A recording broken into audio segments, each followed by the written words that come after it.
The skull and bones is found in the Masonic tradition. It's also found in a satanic secret society, such as the Skull and Bones Secret Society at the University of Yale, filled with secrecy there. Anyways, to dive deep into the symbolism, we have to think between the lines and read between the lines of what this symbol means. So this symbol is obviously a symbol that represents something in yourself. It is a way of living. It is a way of think, feeling, and acting. It is a state of consciousness. Each symbol represents a state of consciousness. Each symbol reveals something about yourself, the way you process things, the way your consciousness functions. This is what symbolism is for. It is visual representations of modalities of consciousness. So the skull and bones, if we instantly look at this symbol, we typically think of death, because a skull and bones, they are the last things to rot when the body dies. You see this symbol associated with death all the time. If you look on the back of of a product such as cigarettes or what else, vapes or vape liquid, you will see this symbol. Why? Because it represents poison or something that can kill you, or death, something that is toxic. So you always see this symbol on products that are toxic, things that can cause harm or internal damage to the physiology of the body. So that's a very basic exoteric term, which is external. It's a very external teaching. But inside the occult and esoteric traditions and occult schools of thought, this symbol represents the death of someone's consciousness or spirit. It is the death of their soul. Now, what do I mean, the death of their soul? This is used in satanic societies, or it's used in Masonic traditions. Two different meanings, okay? So inside the Masonic tradition, this symbol of the skull and bones is always found on a coffin, on a Masonic coffin. The coffin will have a symbol of the skull and bones. And if we observe the symbol, we have two interesting sections. We have a skull and we have bone, okay? These are two symbolic aspects of consciousness and forces of consciousness. The skull encloses the brain, and the brain is all to do with intellect and thinking, intelligence. However, these bones are for the limbs, such as arms and legs, and the arms and legs are specifically for action. The body uses these bones for taking action in the external material world, in the manifested world. So it's a symbol of thought and action, intelligence and action. But what is that the death of? If this symbol represents death, it is a symbol of the death of something, which is the soul. Okay, you can have very high intelligence and you can also act upon that intelligence. However, you could also have no connection with your divine nature. So the thought and the skull and bones is a state of consciousness representing someone who is in the coffin. The Masons use this on a coffin. It is a symbol of thought and action. Mainly, it represents base consciousness. In the Masonic tradition, it represents base consciousness. I'm going to explain the satanic tradition of the symbol after. But in the Masonic tradition, they use this symbol to represent someone who's on base consciousness, which means they only think and act. They have no connection with the divine self, no connection with their higher self or the spirit or the divine nature of themselves. They only use their intelligence and they only use their body. They have no connection with emotion. There is no emotional symbolism in this image here. Hence why the image is either gray or black. It's normally gray because gray symbolizes dullness. Each color is symbolic of emotion, and looking at colors invokes emotion. However, gray has no emotional tone. It's dull, it's dead. So it represents disconnection from the emotional body of consciousness, but it represents thinking and acting without the emotions. Why is that significant? It represents the death of emotion. Someone who is in an unconscious state of living. Why is emotion important? Because emotion is basically the connection to law, moral law, natural law. When we're given birth into this world, we have a natural state of consciousness of innocence and love. As a child is not born racist, a child is not born a killer, a child is not born chopping people's heads off. A child is born with love and living in peace in a natural condition of consciousness. Therefore, the skull and bones is the inversion of this. It represents someone who either has high intelligence and they take action, or it just simply represents someone who is unconscious and they only think and act. They have no connection to their heart energy, emotional energy. This is very important, okay? They have no connection with their heart energy. And the heart energy is what allows you to take action on things that are good. For example, if you think of stealing an old lady's purse, the feeling will tell you it's wrong. But if you take an action anyway, that is now going against the heart, which is the feminine, the guidance system, the heart of goodness and righteousness and love and care. So in the unconscious state, in base consciousness, symbolizing the first degree of masonry, base consciousness, the checkerboard floor, you'll see a coffin with a skull and bones on, symbolizing an unconscious way of thinking and acting. They have no connection with their feminine qualities of consciousness, which is the heart energy. Look around in the world today, you will see this everywhere. People only think and act. They have no connection with their intuition, their feminine side. And the feminine side is what guides your soul through this life. So in the Masonic tradition, this is a symbol of someone who only thinks and acts, and they may even think and act unconsciously, because it's a symbol of death, which means the death of consciousness. They are unconscious. They don't even know they exist. They don't question life. They don't question what is this world. They don't question, they think manifestation is just a fairy tale.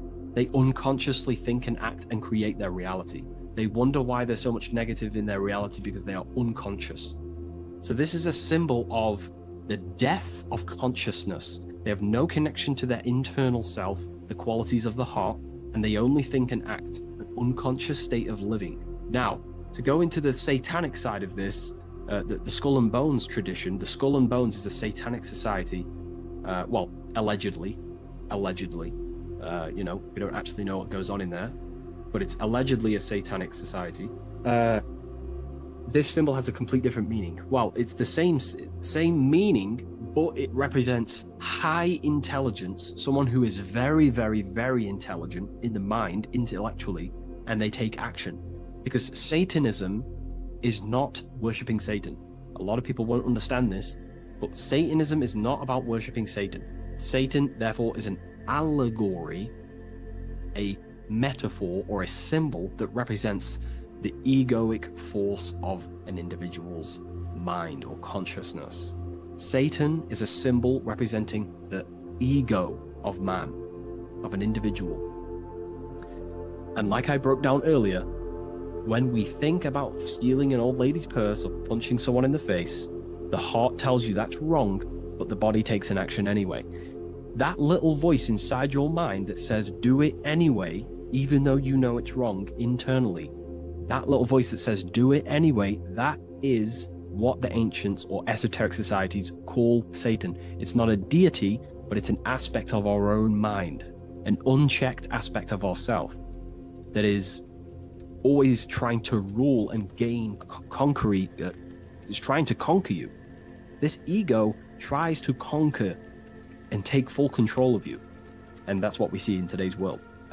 So therefore, in the satanic society, this is a symbol of head consciousness, no heart consciousness, because satanic societies do not want to connect with their heart. They prefer to live in their personal consciousness. What do I mean? The universe is one consciousness, one giant being expressed in individual forms. And that universal essence beyond your ego, beyond that universal consciousness, is the heart. But the head is the personal consciousness. The head is where your perception of yourself is. That false character of who you think you are, your beliefs, your name, your job, your status, your reputation. That is all head ego consciousness. It's not necessarily evil. However, in satanic societies, They do not connect with the divine. They would rather live in their personal consciousness and become their own God instead of connecting to the God of the heart, which is the God of the universe. They prefer to become like a material God. They want head consciousness, and they think and act without heart.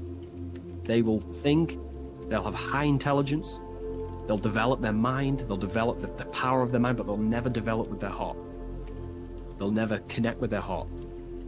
So this is what this symbol is representing in satanic societies. They live in satanic consciousness, which is simply head consciousness, thinking, acting, high intelligence, high IQ, no connection with the divine. Okay?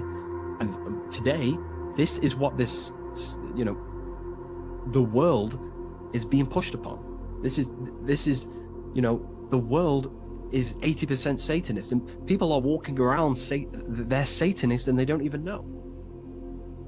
This is how the dark occult has influenced the world to become so vain, lost in vanity, ego, lust, materialism, status, money. They've made the world unknowingly become satanic. Most of the people in the world are walking around Satanism. They're satanic. And what they've done is purposely tricked people to believe that Satanism is about worshipping worshipping Satan, when actually it's a state of consciousness. They think Satan is a deity. Yeah, very well said, esoteric. Yeah, they think Satanism is about worshipping this man in the sky or this negative force. But it's a state of being, because we are all God. We're all co-creators of God. We're not the God, but we are expressions or emanations of God. And our soul is the thought force of God. Just like when you think about a certain thought and you dwell upon it for a while, that thought becomes literally an entity or an energy form within the astral plane, and the soul of that elemental being or a thought force is your thought force. That's the soul of that being. Your soul is the thought force of God. You were thought into existence by the mind of God. I hope you gain an understanding of what this means in the two different ways, the Masonic tradition and the Satanic tradition. The Masonic tradition is a symbol of base consciousness, someone who only thinks and acts. They may have high intelligence, they may not. They're living in the death of their feminine side of consciousness. They're emotionless, have no connection with their moral compass of the heart. They have no intuition. They only think and act. They go against their heart. They take actions against their guidance. Someone who lives unconsciously, creates their reality unconsciously, thinks, feels, and acts unconsciously. And then in the Satanic tradition, well, going back to the Masonic tradition, that base consciousness that I've just explained is the state that we must arise from, because that is the coffin. You'll see this symbol on a coffin, because the coffin represents the death of the spirit, the death of the feminine side of consciousness, and the death of conscious, being actually aware. And that's the state we must rise from, out of the coffin into higher consciousness. And that's why Masons, not just Masonry, you have this whole story of death and resurrection is in everything. It's in the Bible. Jesus dies and he is resurrected. In Masonry, when you're initiated, they symbolically kill you and then you are resurrected. Every secret society symbolically kills you and then resurrects you. Why? Because in order to awaken to what you truly are, you have to kill who you thought you were in your mind. In order to awaken to what you are, you have to kill what you thought you were. So it's a death and resurrection. Okay, so this is the state we arise from, but in the Satanic tradition, this is glorified, this state of consciousness. They are conscious, they have high consciousness, but they only have intelligence and action. Their intelligence and action are one. They think and act instantly, but they think and act at the expense of others because they have no connection with their heart. There's no heart symbolism here. It's a symbol of intelligence and action, the mind and the body. So the Satanic tradition, they think and act at the expense of others. They seek to control other people because they have no connection with their heart. They have no connection with empathy, love, or care. They only care about themselves. and the brotherhood of their secret society. This is what true Satanism is. It's not about worshipping Satan. It's about serving Satan, which is your ego, the egoic force that tells you not to go with your heart. So yeah, I hope that clears some things up about this symbol.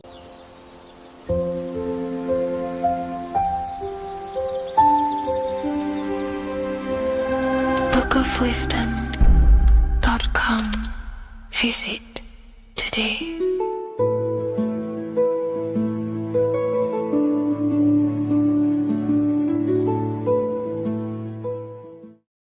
What if I told you that the seasons don't just change the external world, they also change your internal world? They have a psychological and a spiritual effect on your consciousness. If you're new to esotericism, you may not really understand this. But if you have some deep understanding of as above, so below, you already know this. But today we're going to be explaining it in great detail. So tune in, take a pen and paper, maybe make some notes. So we have 4 seasons. The sun is the main source of life on the earth, and it changes the circumstances on the earth in 4 different ways. Of course, we have spring, summer, winter, and autumn. These are the 4 states of the earth due to the sun's cycle. Not only do they take place on the earth, they also take place on you, your body, your mind, your spirit, your consciousness. They change things internally and externally. The first thing we need to understand is that we have a dual nature. We have a mind, and in that mind, we have an internal self. That's what we call the spiritual self.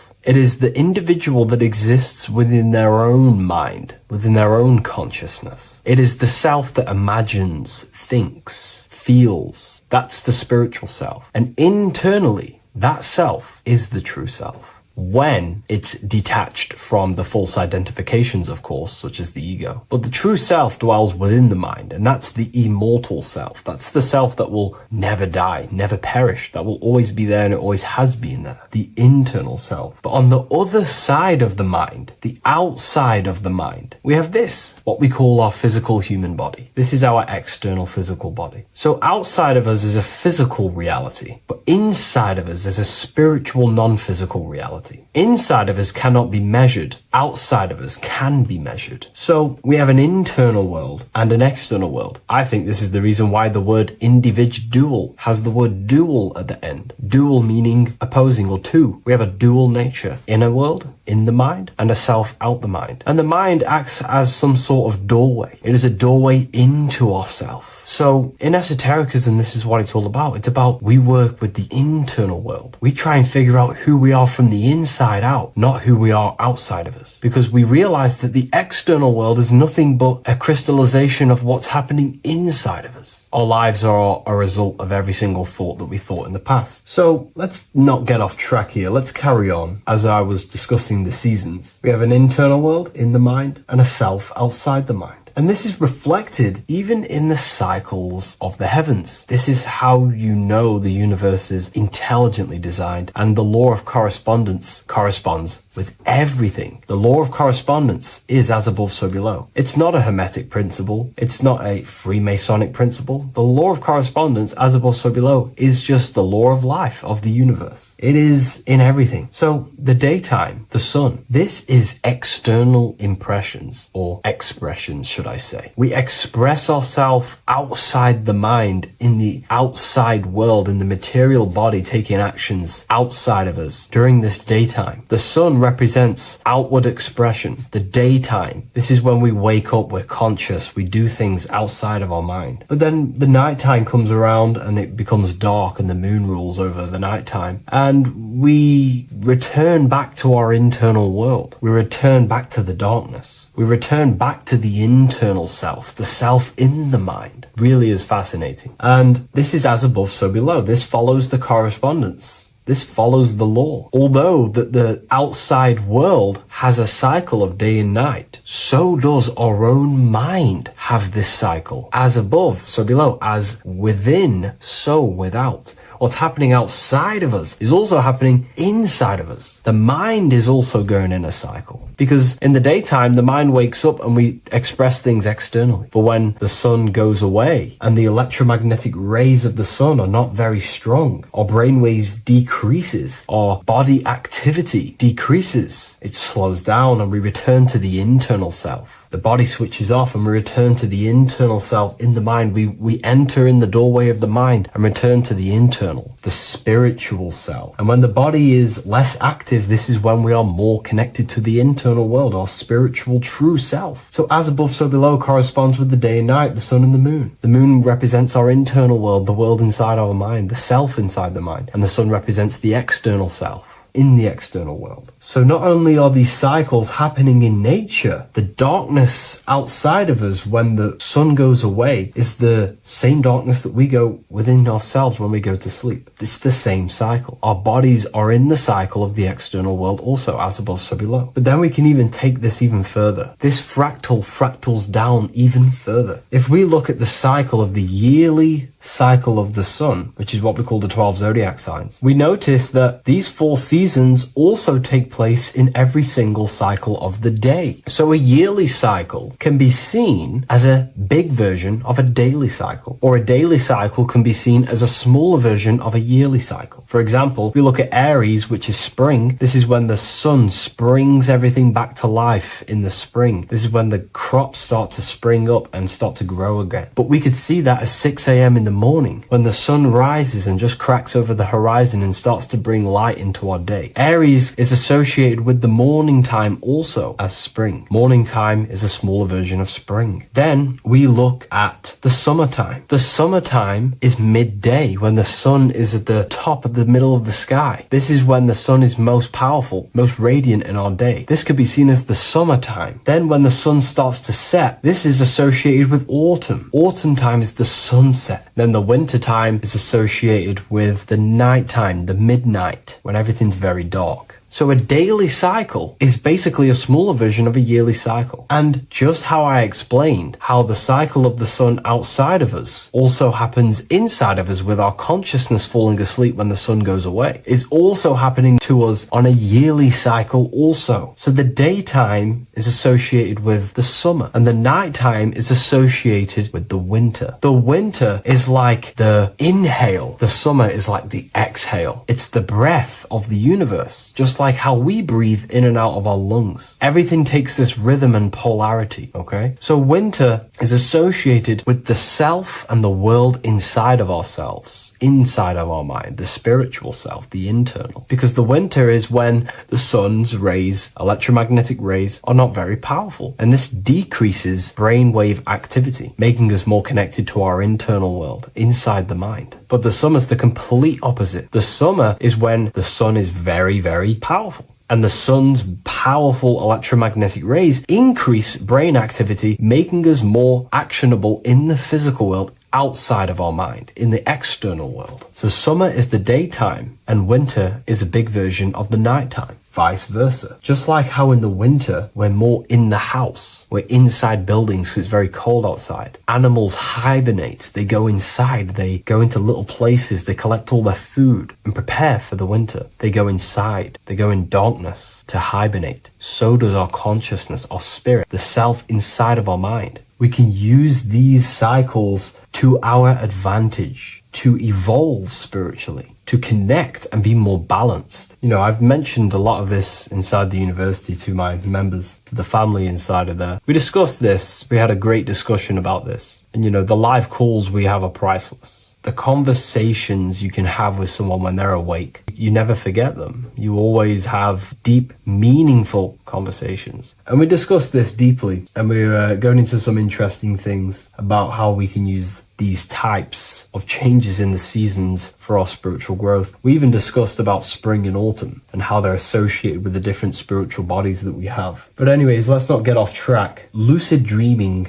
dreaming itself, and astral projections, I find are more easily accessible during the winter and the night times. Like I said, because the brain activity is decreased due to the sun being not powerful, we are more reconnected with the self inside the mind, the spiritual self, the immortal self. Wintertime is a great time to work on yourself, to start to gaining discipline, to meditating, to really working on the subconscious. Because spiritual work is harder than any physical labor. You really got to dig deep within yourself and be honest and true with yourselves. I think this is the reason why, a lot of people convert to spirituality from religion. They come into spirituality and then they go back to religion because they realize spirituality is it's difficult. You have to be honest with yourself. You have to really face the traumas, the negative aspects of yourself, the dark side of yourself, and bring it to light and transform it. And that sort of work is a lot more difficult to do than any physical labor. So the winter time is the time that we go inside ourselves. We reflect a lot more. We need to work on ourselves, on our mind, on our negative habits, on our dark traits, on our things that we have been pushing away and not controlling. The winter time is that time we can really start to connect with the internal self, work on our imagination,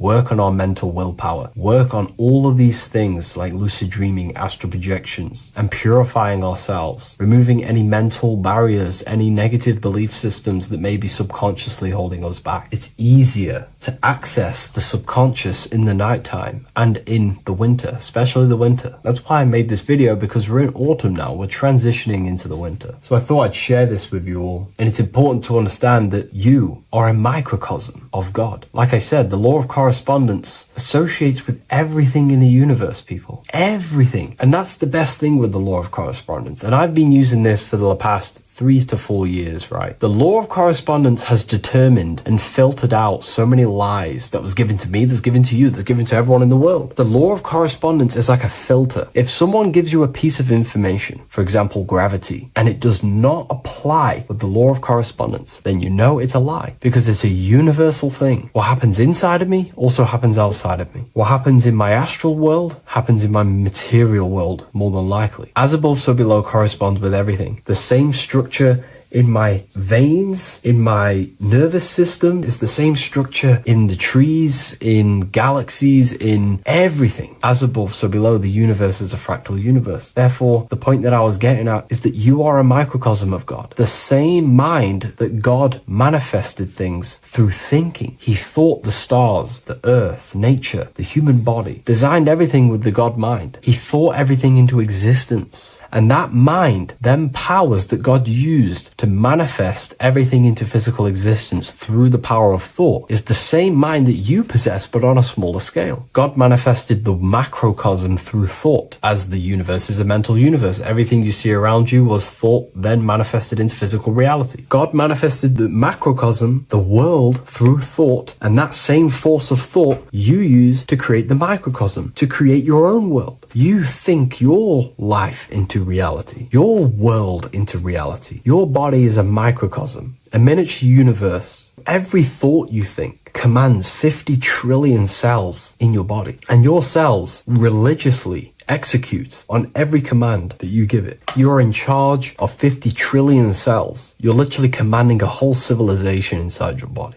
And this is how you are a reflection of the divine. The God mind created the macrocosm, the world, and you create your own world inside that world using the same power as thought. Very powerful. So everything that happens outside of you is also happening inside of you. The law of correspondence is the most important, the law that you could possibly learn, because it makes everything so clear for you in the universe. Makes life so clear. You see reality for what it truly is. It's a reflection of the higher dimensions. Just like how reality right now is a reflection of what's happening inside of people's minds and consciousness. We can't blame the elites for all the negative things that's happening in reality, because all the negative things that's happening in reality is the negative things that's happening in people's minds. We need to take control of ourselves. So with that being said, thank you all, everyone. If you wish to read more, 90% of you watching this video have already got this book. I want to say thank you for your support. It means the world to me. It makes me research more and write more books. And the book of symbolism is coming very soon. So thank you, everyone. I'll leave a link in the description for the university, for the live calls, and for the book if you wish to join. Have an amazing day.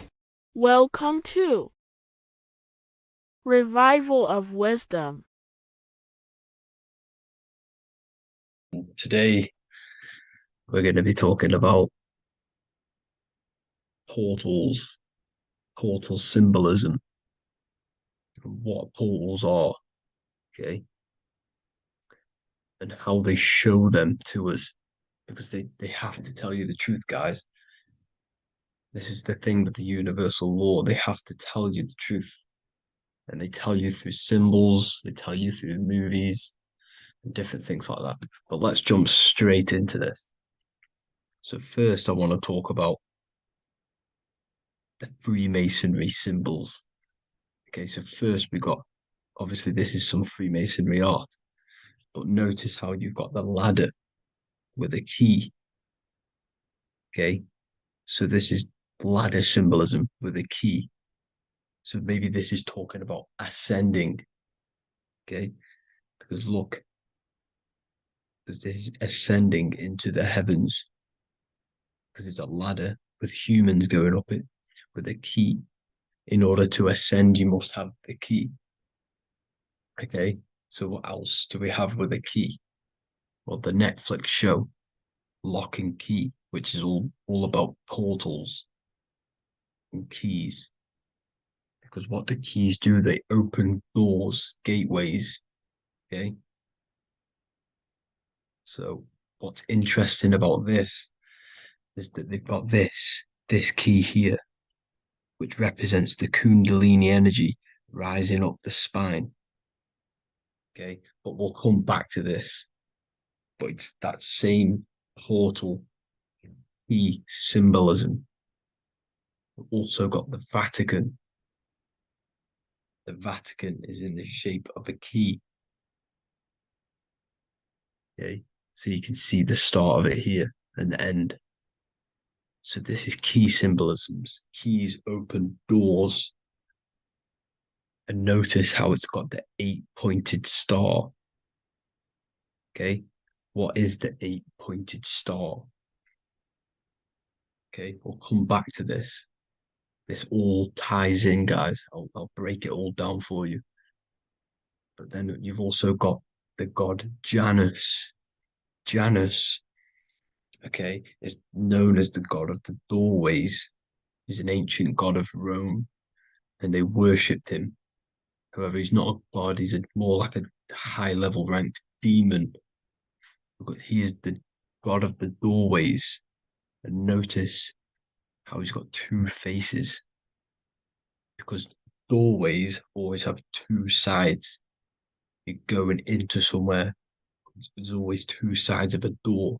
And he's always depicted with two sides of a face and a key, because he holds the key to the doorways, to the portals, to other worlds and realms. Okay, as you can see, he's always got two faces and a key. Okay, so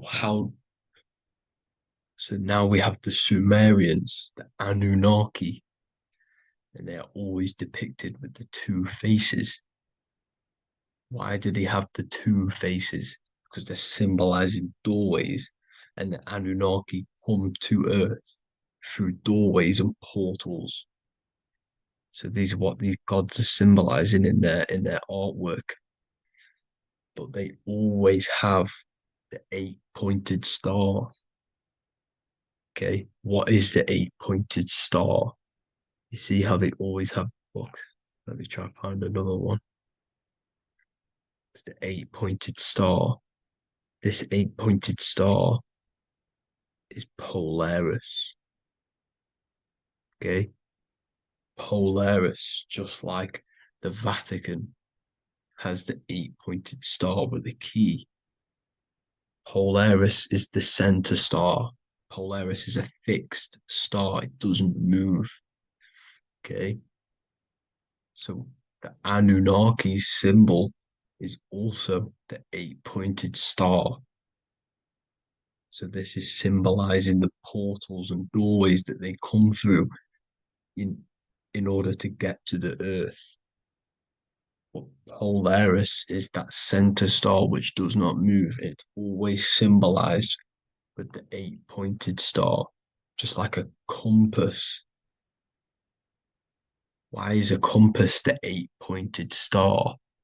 Because at the center of our realm is where the most electromagnetic energy is stored. As you can see, we have an aura field, an electromagnetic aura field. So does the earth. And in the center, so like our heart, for example, is where the most energy is stored. And like the center of the earth, this is why all compasses point to the center, because this is where the most electromagnetic energy is stored. It's at the center of our realm. Okay. So like I was saying with the lock and key series, see this here?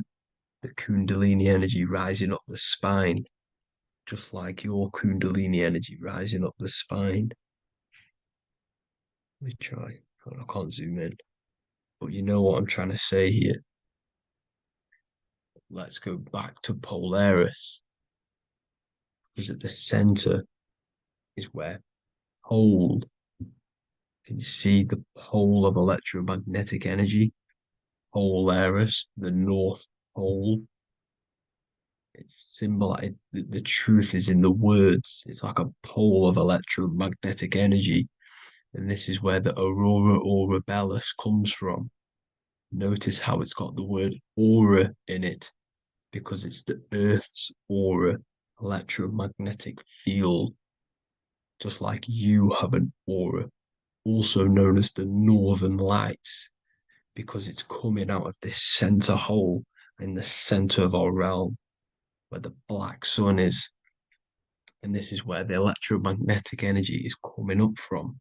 And this is what the aurora borealis is, or the northern lights. It's just electromagnetic energy. And it's symbolized through our symbols, the original O, okay? Because it's like a pole through the middle, Polaris. So this Polaris is the sky vault. It's the portal into this realm, because this is what the Anunnaki are always talking about, always symbolizing with the eight-pointed star. And just like a compass is the eight-pointed star pointed to the center, to Polaris. Okay. See here on the Sumerian tablets with the eight-pointed star again. And how we know it's talking about portals with this eight-pointed star is because CERN 666 are opening up portals to the underworld, letting in demonic entities into this realm. How do we know it's a portal? Because their Hydro Collider has 8 points, just like the eight-pointed star. So they are creating synthetic portals to the underworld to let these demonic entities into our realm. But what is the key? Because if we're talking about ascending through Polaris, notice how here on the masonry art, this luminary here, so this is the sun, that's the moon, this is Polaris, because it's a luminary with what? 1, 2, 3, 4, 5, 6, 7, 8 beams coming off the luminary, just like the eight-pointed star. So you see the ladder with the key going up to Polaris. It's symbolizing ascending out of Earth. So what is this key that they're keeping from us? Because it's a human holding a key going up the ladder to Polaris. Well, chakras. We have 7 chakras. Okay, so this is what they are telling us in the lock and key symbolism. The Kundalini energy rising up the spine. Okay, just like they have 33 vertebrae on the back of your spine. Okay, this represents the Kundalini energy going up your 33 vertebrae, just like in masonry has 33rd degrees. Okay, so what is the key? Your chakras. Your chakras have to be unlocked. Okay, you have to unlock your chakras, and you can't unlock this one without going through this one. You have to go through them all. It's like a ladder, just like Jacob's ladder. You can't go from the bottom to the top. You have to unlock each one. Okay, just like you have 7 chakras, you have 7 layers of your aura. Okay, you have to unlock your chakras to the highest point in order to reach Christ consciousness. And this is the key that they're talking about. They're symbolizing the organic portal within each and every one of us to ascend out of this realm. Okay, so this is the key that they're talking about, and they're holding back this knowledge to keep us trapped in this 3D realm. Okay, so like I was saying with the 33 vertebrae and the Kundalini energy coming up the spine, 33 vertebrae, you can see this sort of symbolism going up to the light, because it's the light. You see here, your crown chakra turns on and becomes enlightened, just like the Illuminati symbol. Can you see it? But also, Jesus also died at 33. So this is symbolizing, okay? They're symbolizing the death of the ego, the body. So once you open up your chakras and reach Christ consciousness, which is your 33rd vertebrae, once your Kundalini energy goes up your 33rd vertebrae, your body technically, not physically, but spiritually dies, because you then become formless. You reach Christ consciousness. So then you can travel other worlds. Okay. This is what they're talking about with Vatican, 8-pointed star, and the key. Janus with the key. The Sumerians with the 8-pointed star. Anunnaki, the 8-pointed star. Polaris, 8-pointed star. So Polaris is the way out of this realm, which is at the center. Pole, North Pole. Okay. So the key is that they're hiding from us is the knowledge to unlock our chakras. Okay. And without this knowledge that they keep from us, is trapping our souls in this reality to keep reincarnating. Okay. Well, thank you all for tuning in. I'm going to leave you all there. Make sure to leave a like and a comment in the comment section. Let me know some topics to talk about so I can break it down for you. God bless you all.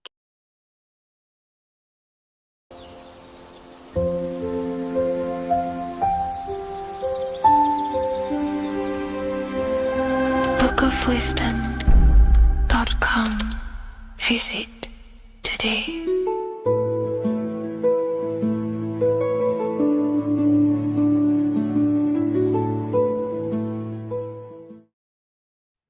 Hello, everyone. Today we're going to be discussing the esoteric and occult meaning behind the story inside of Genesis, the story of Adam and Eve. This is a widely known story, but not many people know the true esoteric meaning behind it. Okay, so today we're going to be breaking this symbolism down. Before we get into this, please leave a like and a subscribe on the channel. I would greatly appreciate it. And please comment below any lectures or anything you wish to know, and I could maybe make it in the future. The first thing we must understand about the Bible is that it is an esoteric and occult book. It is written in allegory. It is written in such a way that we understand the book compared to our level of perception. Now, what do I mean? If a child read the Bible, they would gain a standard meaning and story behind it. They would gain a normal interpretation of the book. of being good, praise God, and be a good person. However, me, who have studied the occult and esoteric and symbolism for a very long time, when I read the Bible, I see a deeper meaning. I can read between the lines of the allegories, which means the Bible is written in such a genius way that it speaks to your level of intelligence. Depending on how advanced you are mentally and with knowledge, will depend on how you decipher this book and how the parables inside the book can speak to you in your personal life. Okay. So the Bible is the greatest psychological book ever written in history. This is why it's known as the greatest story ever told. It's a story. What we must understand with the Bible is that the Bible creates on the surface a logical way of thinking, which is what we call religion. We read the Bible and if we think logically and we take that book literally, then we gain a religion. But if we look beyond the surface, this is what we call esoteric, metaphorical, symbolic.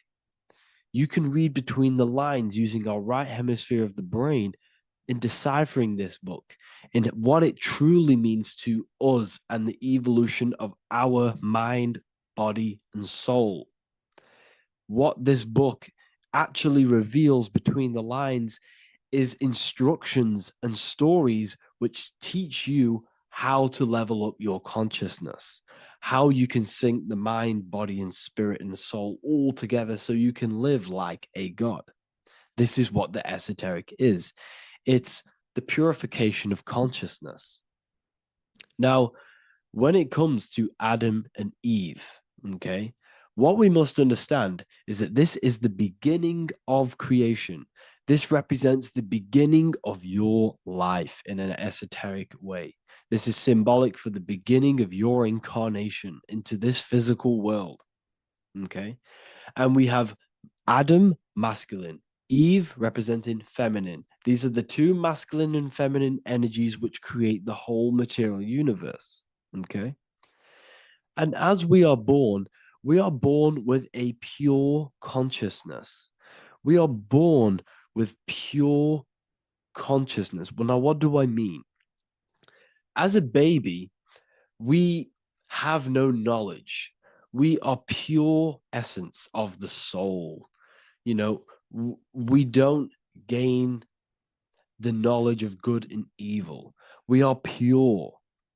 Yes, we're not happy all the time as a baby, and we're not sad all the time, but we have no ego. This is what I mean. Our consciousness is not split. As a baby, you are whole. You have a whole consciousness. You are yourself. You have no false identifications, no limiting belief systems, nothing. You are pure awareness and the pure soul and the pure mind. Now, this is what Genesis is representing. As we grow older, the more experiences we gain, the more thoughts we start to think, the more knowledge we gain of this world, the more impure our mind, our heart, our soul, our spirit becomes, the more impure our body becomes. As we grow older, we're infected with negative beliefs, negative thoughts, and society norms. This is a big one. As we grow older, we are molded by society. We shut off areas of ourself and we push them away so that we fit in with society. We all know this. We all did this in school. We pushed away parts of ourselves to act cool or to fit in, whatever it may be. Whatever type of person you were in school, we all went through this because society and culture is programmed.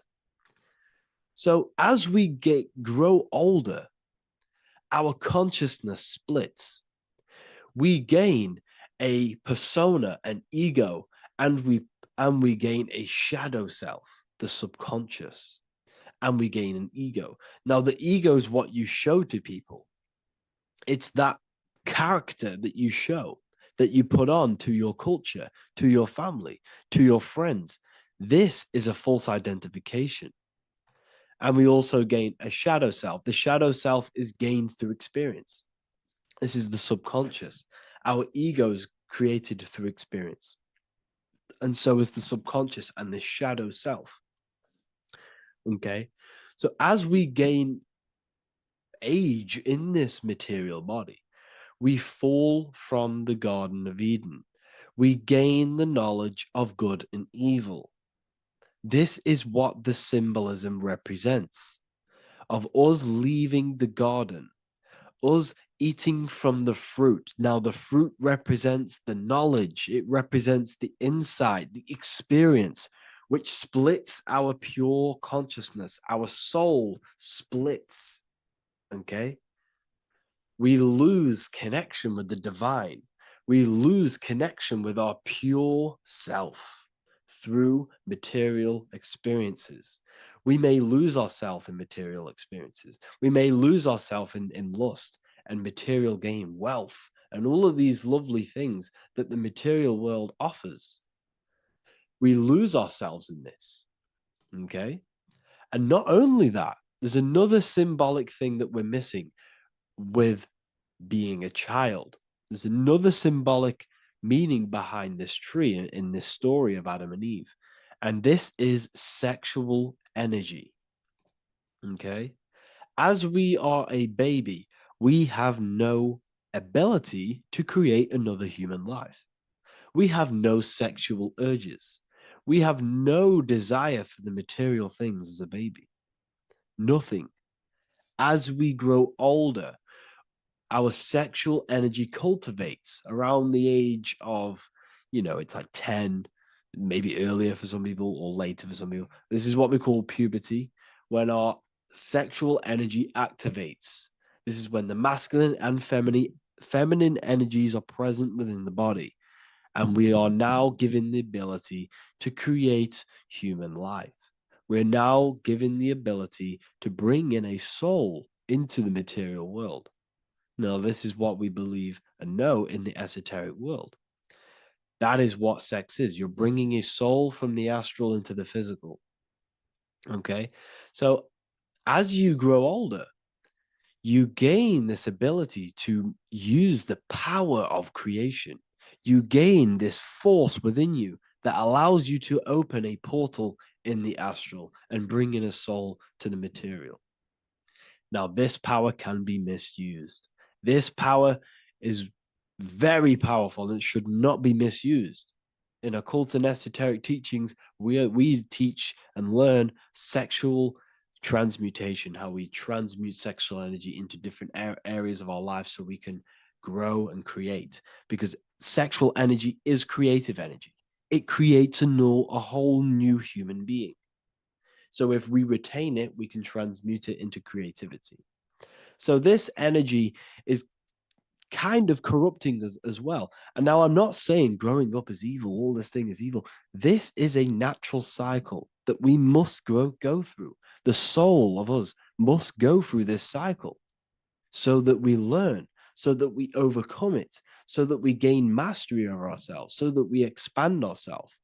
I recommend you watch the Evolution of Consciousness lecture that I did on my YouTube. An amazing lecture. Talks about the evolution of consciousness and how we're on a never-ending cycle of life and death and expansion. So leaving the Garden of Eden is symbolic. You see, Eve represents emotion. She's feminine. Adam represents action. That's why he bit the apple. You see, Eve takes the apple and tempts Adam because she's the emotion. She's the sexual desire. And Adam eats it. He releases. He misuses the power of his creation. He misuses his consciousness because of material illusions and material desires. This is natural, okay? As we grow older in this life, our soul has to experience sin. We have to experience negativity. We have to experience evil, okay? And we have to misuse this power within us to learn about it so we can overcome it and gain control over it. Now, this is why the Bible says in Genesis 3:6, for God doth know that in the day ye eat thereof, then your eyes shall be opened. Ye shall be as gods, knowing good and evil. This is very, very, very symbolic. We come into this world to experience a dualistic way of reality. We come into this world to challenge ourselves so the soul can grow, because the soul comes from pure love from God. But we come into this world so the soul may know what it's like to be evil. You see, we are like a seed. Our soul's like a seed. And when that seed grows, okay, and it's planted, them roots must grow to hell in order for the top of the tree and the roots to grow to heaven. In order for the soul to reach the highest states, it must descend down into the lowest states. Good and evil. This is the story of good and evil, okay? And this is the story, a psychological story of how the human mind has functioned in this life. This is what this story is representing of how our soul and mind is functioning, how our consciousness is splitting and growing up and evoluting. Okay. Like I said, snakes represent sexual energy.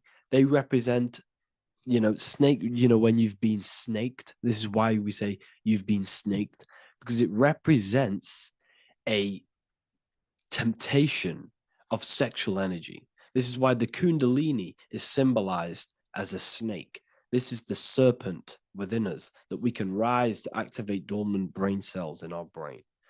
And that's called the Kundalini awakening. I'm not going to get into that into this video, but this is what it symbolizes, the tree and the knowledge of good and evil, because our body is the tree. Our central nervous system is the tree.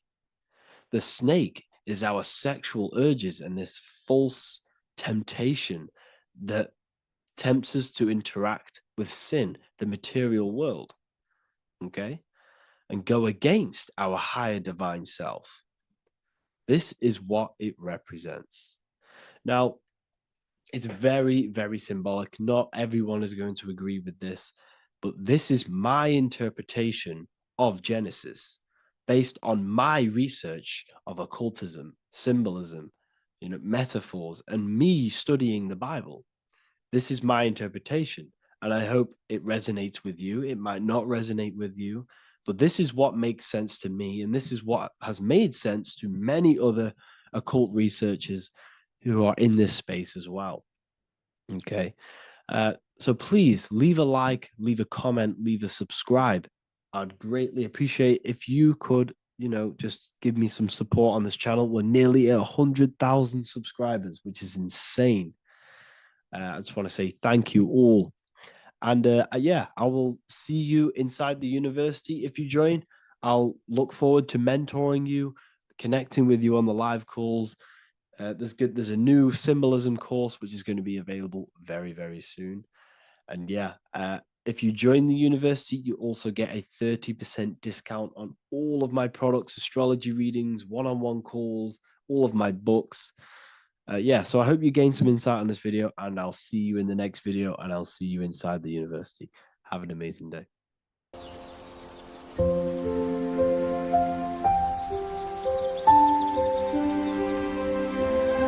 bookofwisdom.com. Visit today.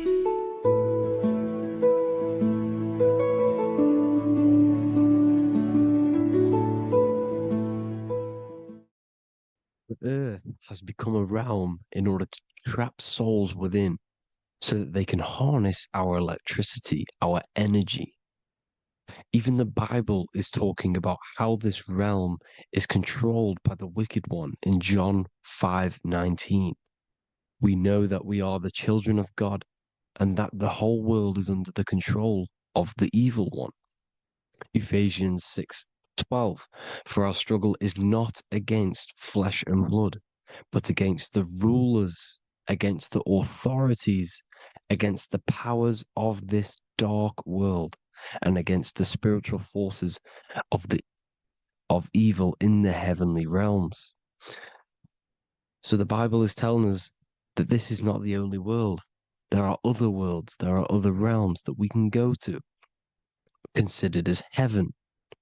Heaven being a higher realm where there is no evil, no darkness. This is a midpoint realm where there is good and evil. Now, we're going to explain how the soul trap is how it's working, and how your soul is being harnessed for its energy, and how you are tricked to come back to this realm after death. What you need to understand is first is that you are the invisible intelligence behind the physical body. You are the mind and soul. The soul is the true you, the good you. It is pure love, pure bliss, eternal, never dies. The mind can be corrupted though. The mind is the intelligence of the soul. It is invisible.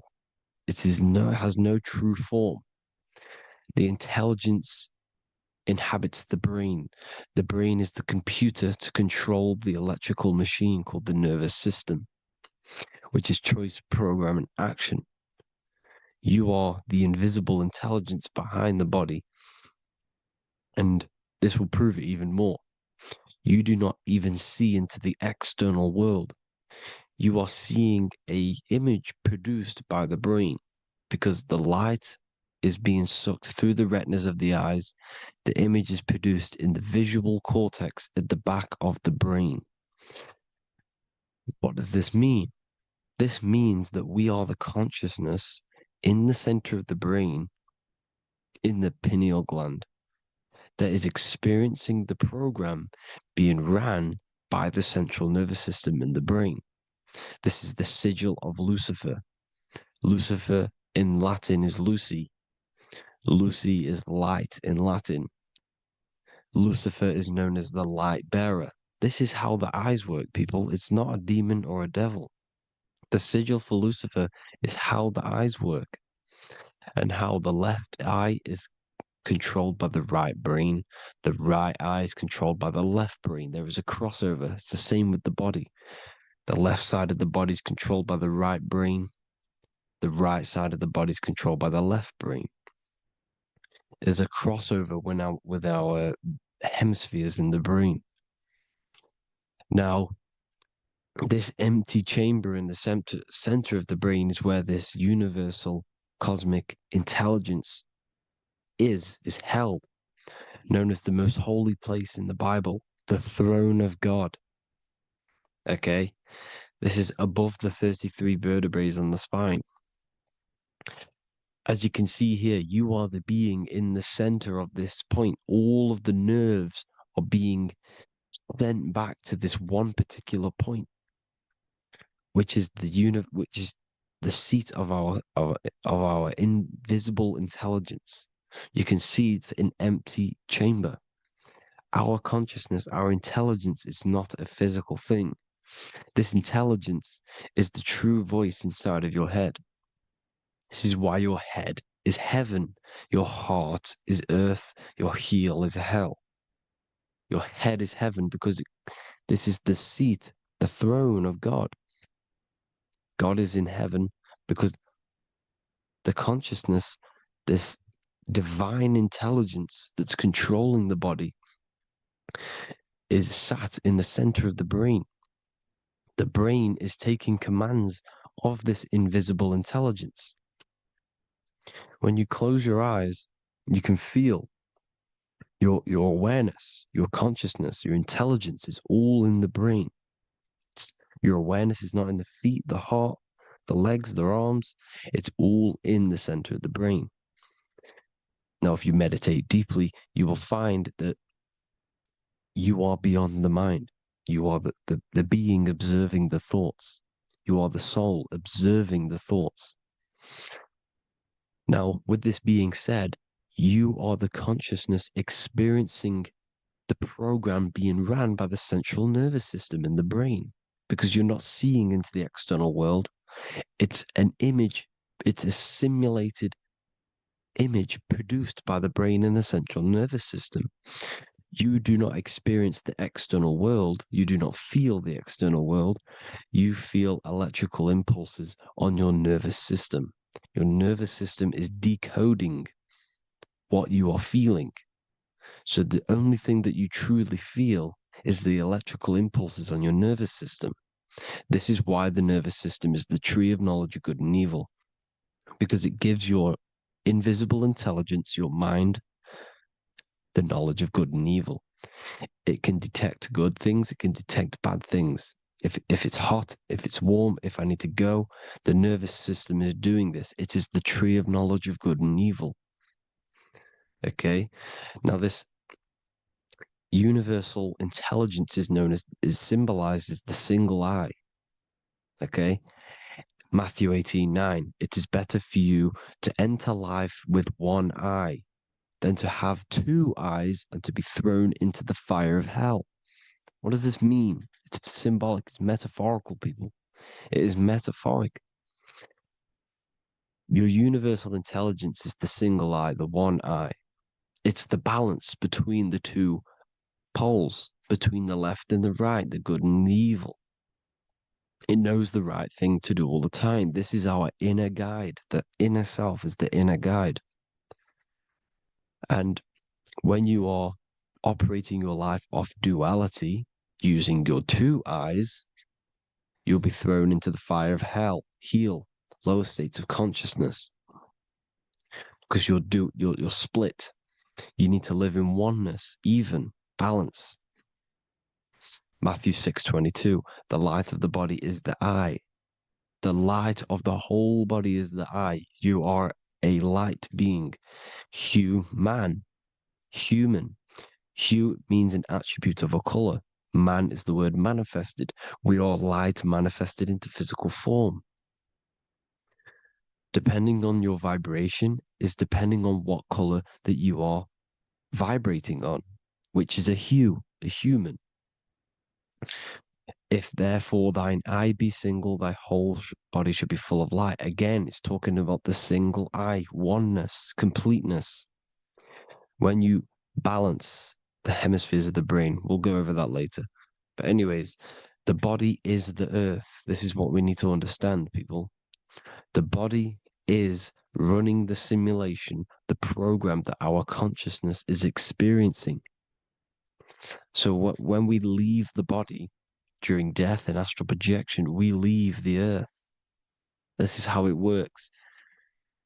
The body is the vehicle for the earth, for this realm. Everything exists within our mind. You have the soul, mind, and body. The soul is the observer, the watcher, the true being.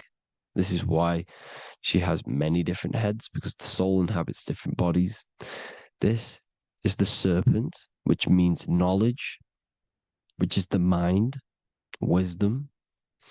And this is the body, soul, mind, and body, Brahma, Vishnu, Shiva. The mind is the bridge between the soul and the body. So what do I mean? When you astral project, you are using your mind to project your awareness, your observing consciousness outside of the physical body. The mind is the projector, projecting consciousness. By using your mind, you can project your consciousness outside of the body, which is known as the astral realms, which is known as walking on water. Jesus was never walking on physical water, people. It's metaphorical. Believing the physical body. The water is the ether, which is the veil between the physical and the astral realm. It's a fluid substance. It's on either side. It's physical and astral. The ether is the fifth element that they hide from us. Why? Because they're trapping you in the physical. They are hiding all of these realms. Etheric, astral, and mental. People think their mind is their brain. It's two separate dimensions. These are completely different dimensions. The mind is way more intelligent. The mind is formless. There is no form to the mind. You can think anything you want. You can manifest anything you want within your mind. It is not a physical object. The physical realm is being controlled by the mind. Everything's being controlled by the mind. Everything exists within the mind. This is why the Egyptian says the universe is mental. So when we project our consciousness outside of the physical, we go to the astral. The ether is the water that Jesus is walking on. This is the veil between the physical and the astral world. The word together has ether within it because it joins the two worlds together, together, the astral and the physical. The word either is ether because the ether is on either side, physical and astral, physical and spiritual, physical and non-physical. In the astral realm, the mind can manifest anything we want. We incarnate to restrict our minds. This is why Saturn, if you go and watch my video on Saturn, how Saturn is this simulation, okay? Our minds can manifest anything we want in the astral plane in the click of a finger. However, when we incarnate in matter, we now have to labor for our manifestations. This is why Saturn's known as the great teacher in astrology, because he teaches you a lesson. When your mind incarnates into matter, it's teaching your mind a lesson, the knowledge of good and evil. This is why the Bible says, you shall be gods and know the knowledge of good and evil. When you incarnate here, you have to know the knowledge, you need to know the knowledge of good and evil to become a god. Okay? Now, the square is the physical plane. The triangle's the ethereal plane. The circle's the eternal plane. The circle has no beginning, no end. It's eternal.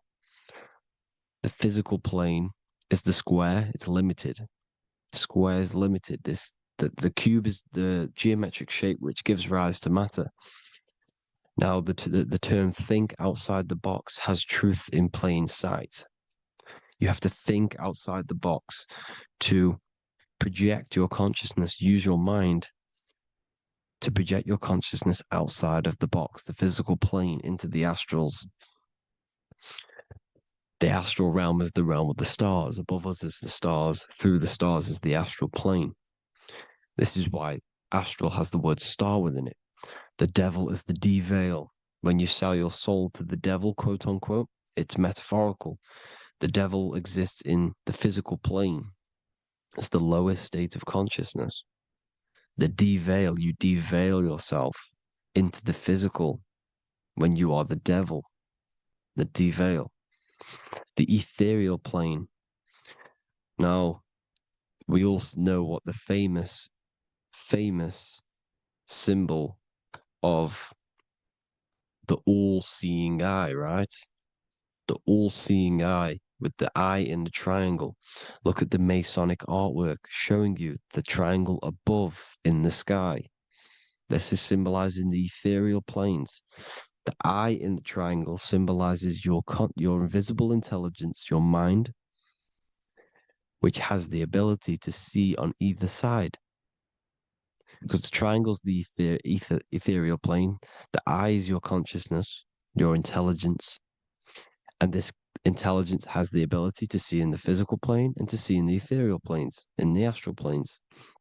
This is why it's above the earth. It's above the ground. Because it can see here, it can see in the heavenly realms. Now, the stars are, well, this is known as heaven, the realms of the astral planes. This is some quotes from the Emerald Tablets of Thoth. Out of the darkness ye must rise upwards, one with the light and one with the stars. Man is in process of changing to forms that are not of this world. Grows he in time to the formless, a plane on the cycle above. So there's other worlds. The Bible's telling you there's other worlds, there's other realms.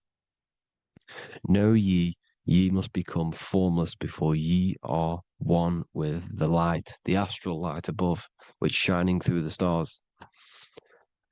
Not of the earth are ye, earthy, but a child of the infinite cosmic light. You are the invisible intelligence controlling the physical body. The body's not you. It's the vehicle that your soul lands in when your mind projects your consciousness into that realm. Free from the body, I flashed through the night. Unlocked at last for me was the star space. Wow, that's powerful. The star space, the astral planes. This is what it's talking about. We are all a star. We descended from the astrals, which is the star. We are all a star. Look at the ancient paintings of Jesus' birth. It's the star beaming his consciousness down into the physical plane. Here's another one. Here's some Freemasonic artwork showing you, again, the ether, that invisible intelligence, the I, manifesting itself inside of here, in the physical realm, where the people are. You see? It's the same here. This is Jesus. Here's the bird symbolizes the Holy Spirit, your invisible intelligence, descending into the waters, the ether, the ethereal, everything. The ether is the base of all physical matter. Here's Truth in Plain Sight. Mr. Bean, the famous TV program in England, in the UK. He begins the program like we all begin the program for falling from the stars. He falls down with a beam of light. And this is truth in plain sight. This is false. The aliens don't exist. They're a lie, alien. But this symbolizes the star beaming our consciousness. And when we die, this star will suck us back up. Just like this UFO is doing. It's truth in plain sight. So, this is some more Freemasonic artwork. Going from duality to singularity. Sun, moon, masculine, feminine. Right hemisphere, feminine, left hemisphere, masculine. The consciousness in the center, the balance point. Here's another more Freemasonic artwork. The two pillars, left and right hemispheres, and the invisible intelligence between the left and right hemispheres, the light of the body. This is why light's coming off it. Because it's light, it's pure light. The blazing star. The stairs go from the checkered board, the duality, up to oneness, in between the sun and the moon, the masculine and the feminine. This is symbolizing going into oneness. What did the Emerald Tablet say? You've got to become one with the stars, one with the one with the self. Balancing the two hemispheres so that you can gain, because when the two hemispheres are balanced, you can gain a more deeper connection with your invisible intelligence. Same with the chakras. When the chakras, the 7 seals in the Bible, these are 7 seals because when you conquer the 7 chakras, when you balance the 7 chakras, you then gain a more deeper connection with your internal self. Because your mind is not filled, it's not being ran, it's not being dominated by these 7 deadly sins, the 7 seals, the 7 chakras. These are 7 energy centers which are concealing our true form. Balance makes us have a stronger connection with our true cosmic intelligence. Heaven is even. This is why Jesus is pointing at the heart. The even point is the heart. You got to balance the chakras and live from the heart because the heart is the earth. You're in good and evil. The body manifests the lower and the higher self. The higher self is in the higher parts of the body. Wisdom, intuition, expression. The lower self is in the lower parts of the body. Sex, food, and power. This is how they are trapping your soul, people. Like I said, the mind is the bridge between the soul and the body. So by tricking the mind, not giving it the right knowledge, and keeping the mind stuck in the lower 3 centers, thinking about power, food, and sex, this is low vibrating energy. It's going to keep your mind addicted to the physical realms. Okay? This is why you need to go even, balance, heaven. Okay? I will explain the soul trap in a second, how it fully works. But I'm telling you all the science behind it so you can understand. When you are doomed, you are domed. This is the dome, the firmament, the firmament, the mind. Ment is mind, firm is firm.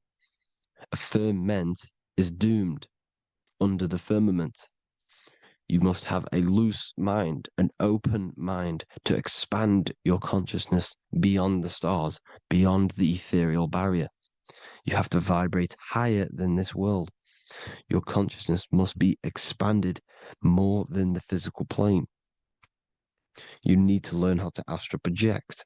You need to learn how to leave the body, how to operate outside of the body, so that you, when you do leave the body, you will have recognition. You'll have knowledge. You'll have practice. But this is as above, so below. The woman's belly is the earth. It's as above, so below. It's a microcosm of the macrocosm. We are the children in the womb. We are the people in the earth being ready to be born into the heavenly realms. As above, so below. It's a microcosm, macrocosm. Everything is in everything on a bigger and a smaller and a larger scale. Now, when the baby figures out that there is a world beyond its mother, what happens? The baby starts to move around and tries to get out of the mother. Because once it starts to hear the external world, starts to hear people, it's going to wonder, what's outside of why am I in here? What's outside? So the baby will force its way out of the mother. It's the same with our minds, as above, so below. When our minds figure out that there are other realms beyond this world, we will seek a way out. This is the womb, the Mother Earth, Mother Nature. It's the mother. We're in the womb. We can be born out of this world, which is being born again in the Bible. When you are doomed, you are domed under the dome, under the firmament, the firm mind. The firm mind will keep you under the firmament. Due to the law of polarity, there has to be other realms. There has to be. Because the law of polarity works in this world, and it will work on every scale possible. It's universal laws. These are universal laws.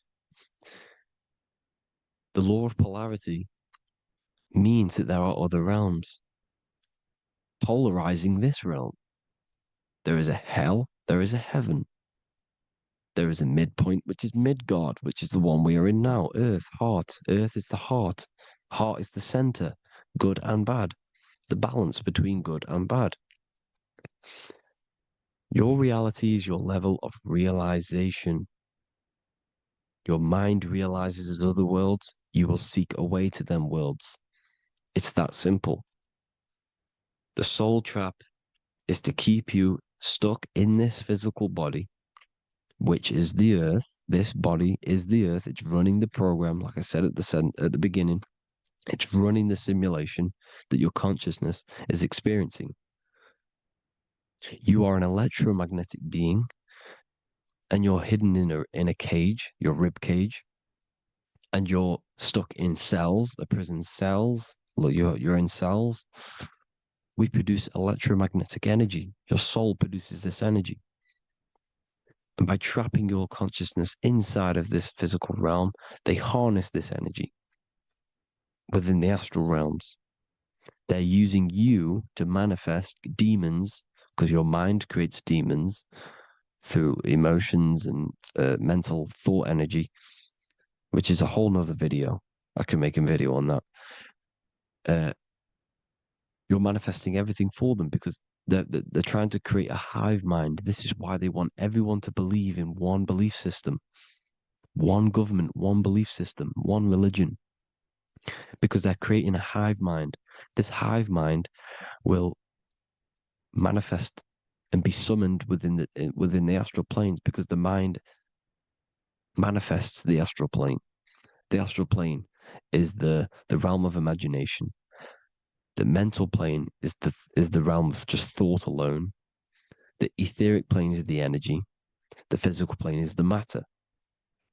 So all of our minds together are manifesting these demons within these subconscious realms, the astral. Now, how are they keeping you stuck to this realm? Well, when you die and you're stuck in your lower three chakras, okay, when your mind and soul detaches from the body, which is the earth, when you leave the earth, you're still going to have these mental addictions to the food, the sex, the materialism, the phone, the cigarettes, everything. This is why they get you addicted to everything possible.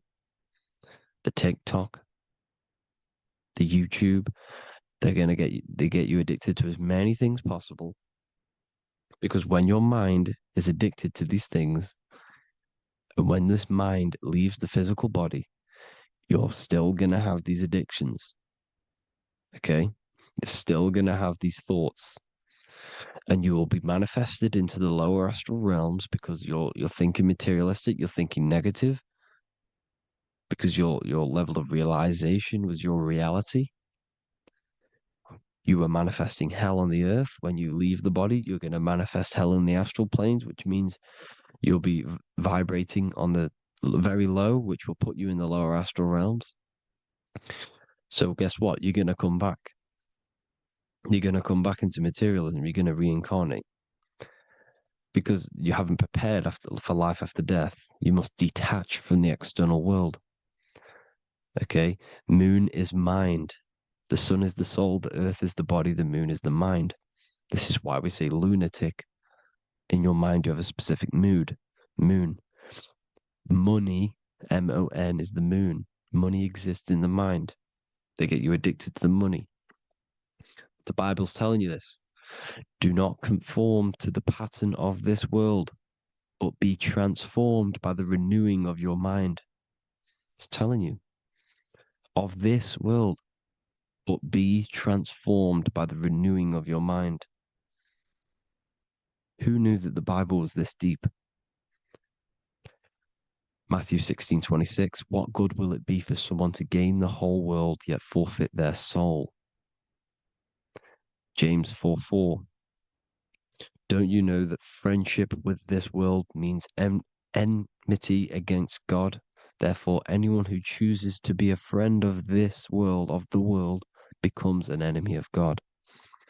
John 4:4, dear children are from God and have overcome them, because the one who is in you is greater than the one who is in the world. It's talking about the invisible intelligence. It's greater than the physical world. John 2:15, do not love this world, nor the things it offers you, because this world will create you to, if your mind has attachments to what this world offers, sex, money, and power, pretty much, you will reincarnate here. You will come back here, because when you leave the body, your mind will still have these addictions. Do not love the world, nor the things it has to offer you. All of this is in my newly published book. The paperback versions are now available. Finally, for all the people who have been waiting, the Book of Wisdom. All of this knowledge is inside of the Book of Wisdom. The paperbacks are available. There's worldwide shipping. You can get it anywhere, pretty much, any country. My new website, it's amazing. There's going to be some amazing products coming on the new website. But I thank you all for the support.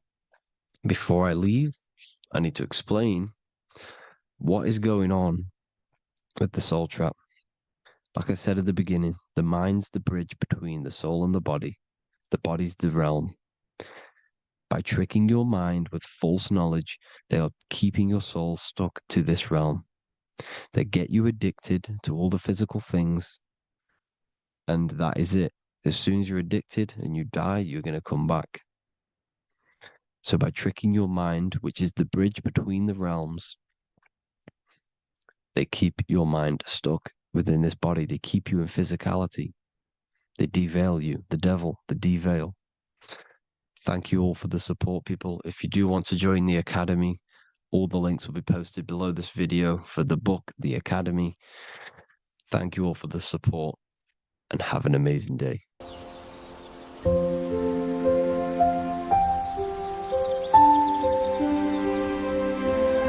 bookofwisdom.com. Visit today.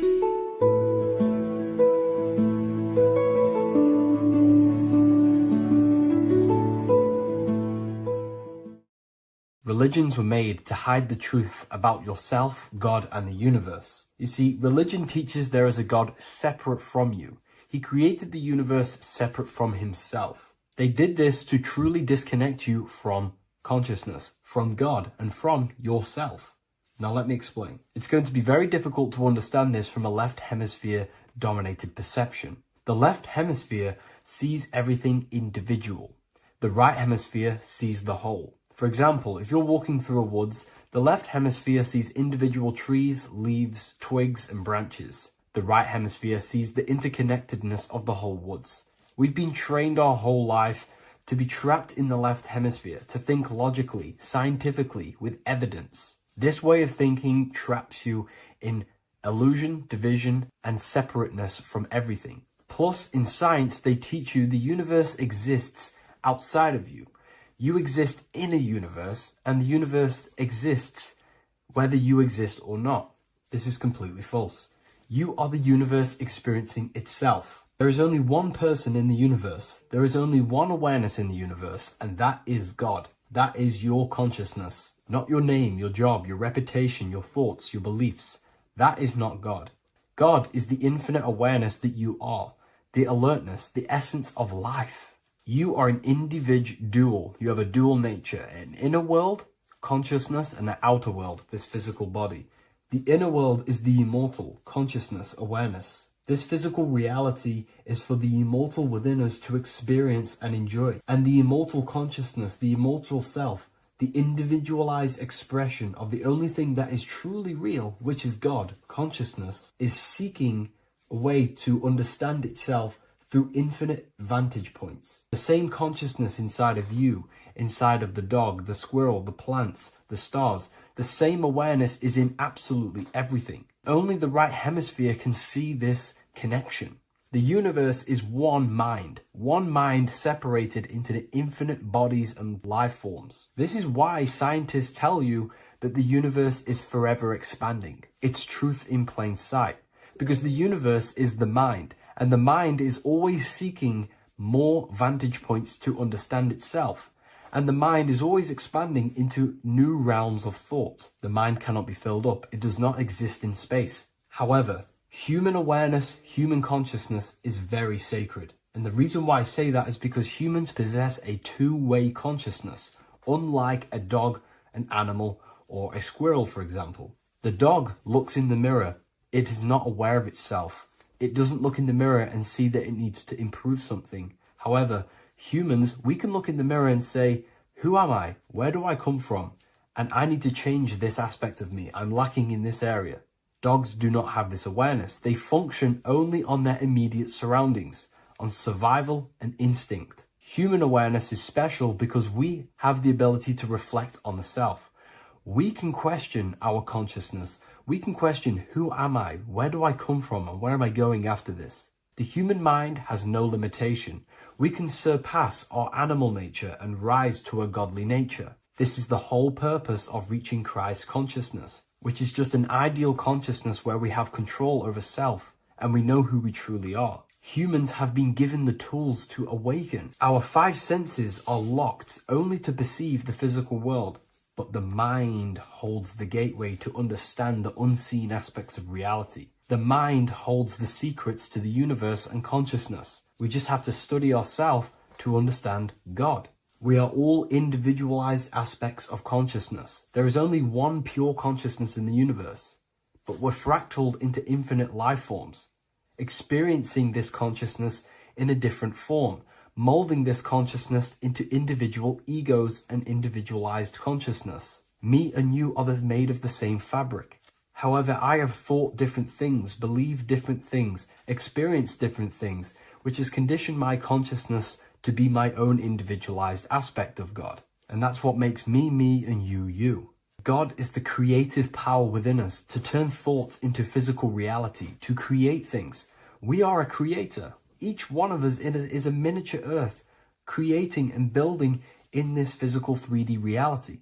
Our consciousness holds power over the 3D reality. We can mold it and create anything we wish. However, we have been conditioned to live like an animal, living in our animal nature, eating, surviving, lusting, and these low-level desires keep us trapped from figuring out our creative power. This is why the ancients always depicted God inside of the brain. Even in ancient Christian artwork, William Blake, Anton Raphael, all depict God inside of the brain. Why is this? Because God is our creative power. The spinal column acts as a type of ladder of consciousness. If you just think about sex and act on sex, eating, consuming, and living in a survival animalistic state, then your consciousness is functioning on the lower end of the spinal column, where your reproductive organs are and your gut organs are to consume food. In order to activate the God within us and to us to truly know God, we have to be aligned with the God consciousness. We have to unlock the God within us so we can truly actually experience God and understand it. However, God exists beyond our personal consciousness, beyond our human identity. In secret societies, satanic rituals and satanic societies, they are seeking a way to escape the human identity through ritual work, meditation, and trance-like states. A trance-like state is like the state that you enter just before you fall asleep, where there is no thought present in your mind, because you are not the mind, you are the observer, you experience the thoughts. And when we escape the human identity through rituals, meditation, or trance-like states, we can actually experience beyond the veil of this material world. However, satanic rituals do this in a negative way. Satanic rituals include ways to make the human mind tap out by pushing the human minds to the limit through pain, suffering, and even torture, to allow the mind to pass out so you can temporarily pass on the veil of the physical world and escape the limitations of the human identity and the human thinking mind. Now, you do not have to do it this way. You can experience the divine and beyond your human identity through many different ways, such as deep, deep meditation, rising above your thoughts, and setting 3 alarms, one for 6 a.m., one for 6:30, and one for 7:30. And when you wake up at these times, what you need to do each time you wake up is allow your mind to stay awake but your body to fall asleep. And you will enter this trance-like state. And you can gain ideas, experience lucid dreams, and maybe even astral project. All of these rituals in secret societies and satanic societies is all about escaping the human identity and experiencing the divine planes beyond the physical. To wrap all of this up, this is all about consciousness. Consciousness is the infinite awareness of the universe, just fractaled into separate bodies. And this consciousness is seeking a way to understand itself in infinite angles and vantage points. And religion was made to cut off your connection to the divine planes beyond this world and beyond your self-identity. Therefore, if you want to know God, you have to study the attributes and qualities of God, such as geometry, numbers, consciousness, the mind, the subconscious, human anatomy. All of these things are aspects of God. We have to study ourselves and study nature so we can see God. God is the infinite awareness of the universe.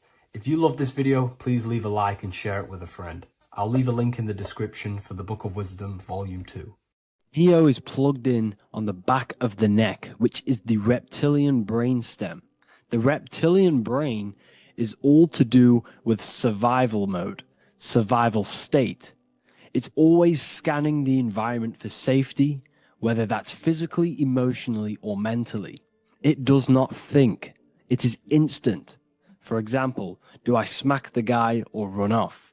If something happens to you, like a car's coming really quick to you, you do not think about this. The reptilian brain is the animal instinct that will instantly move your body on the instant reactions. Hence why it's the closest brain to the rest of the body. It has instant access to the electrical nervous system to control the body at instant reactions. Now, Neo is plugged in on the back of the neck, which is the reptilian brain. Therefore, the matrix is the body itself. It is the lowest state of consciousness. This is what it represents. The word matrix means womb. It translates to womb because your body is a womb. Your body is a vessel for universal consciousness, for God consciousness. And the body is also a womb where you can be born again outside of this body by raising your consciousness, by awakening the neocortex. This is why Neo is called Neo, because it represents the neocortex. This is the higher aspect of our brain. This is all to do with new things, higher reasoning, higher thinking, new learning. You see, the brain is a receiver for universal consciousness. Now, what do I mean? It is a radio receiver.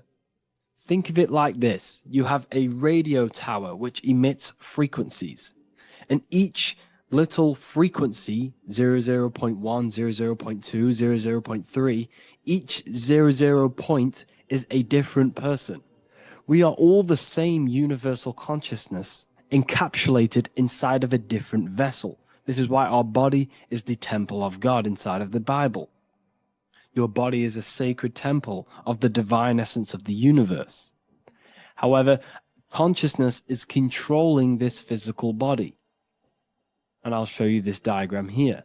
Consciousness consists of imagination, emotions, thought, and memory.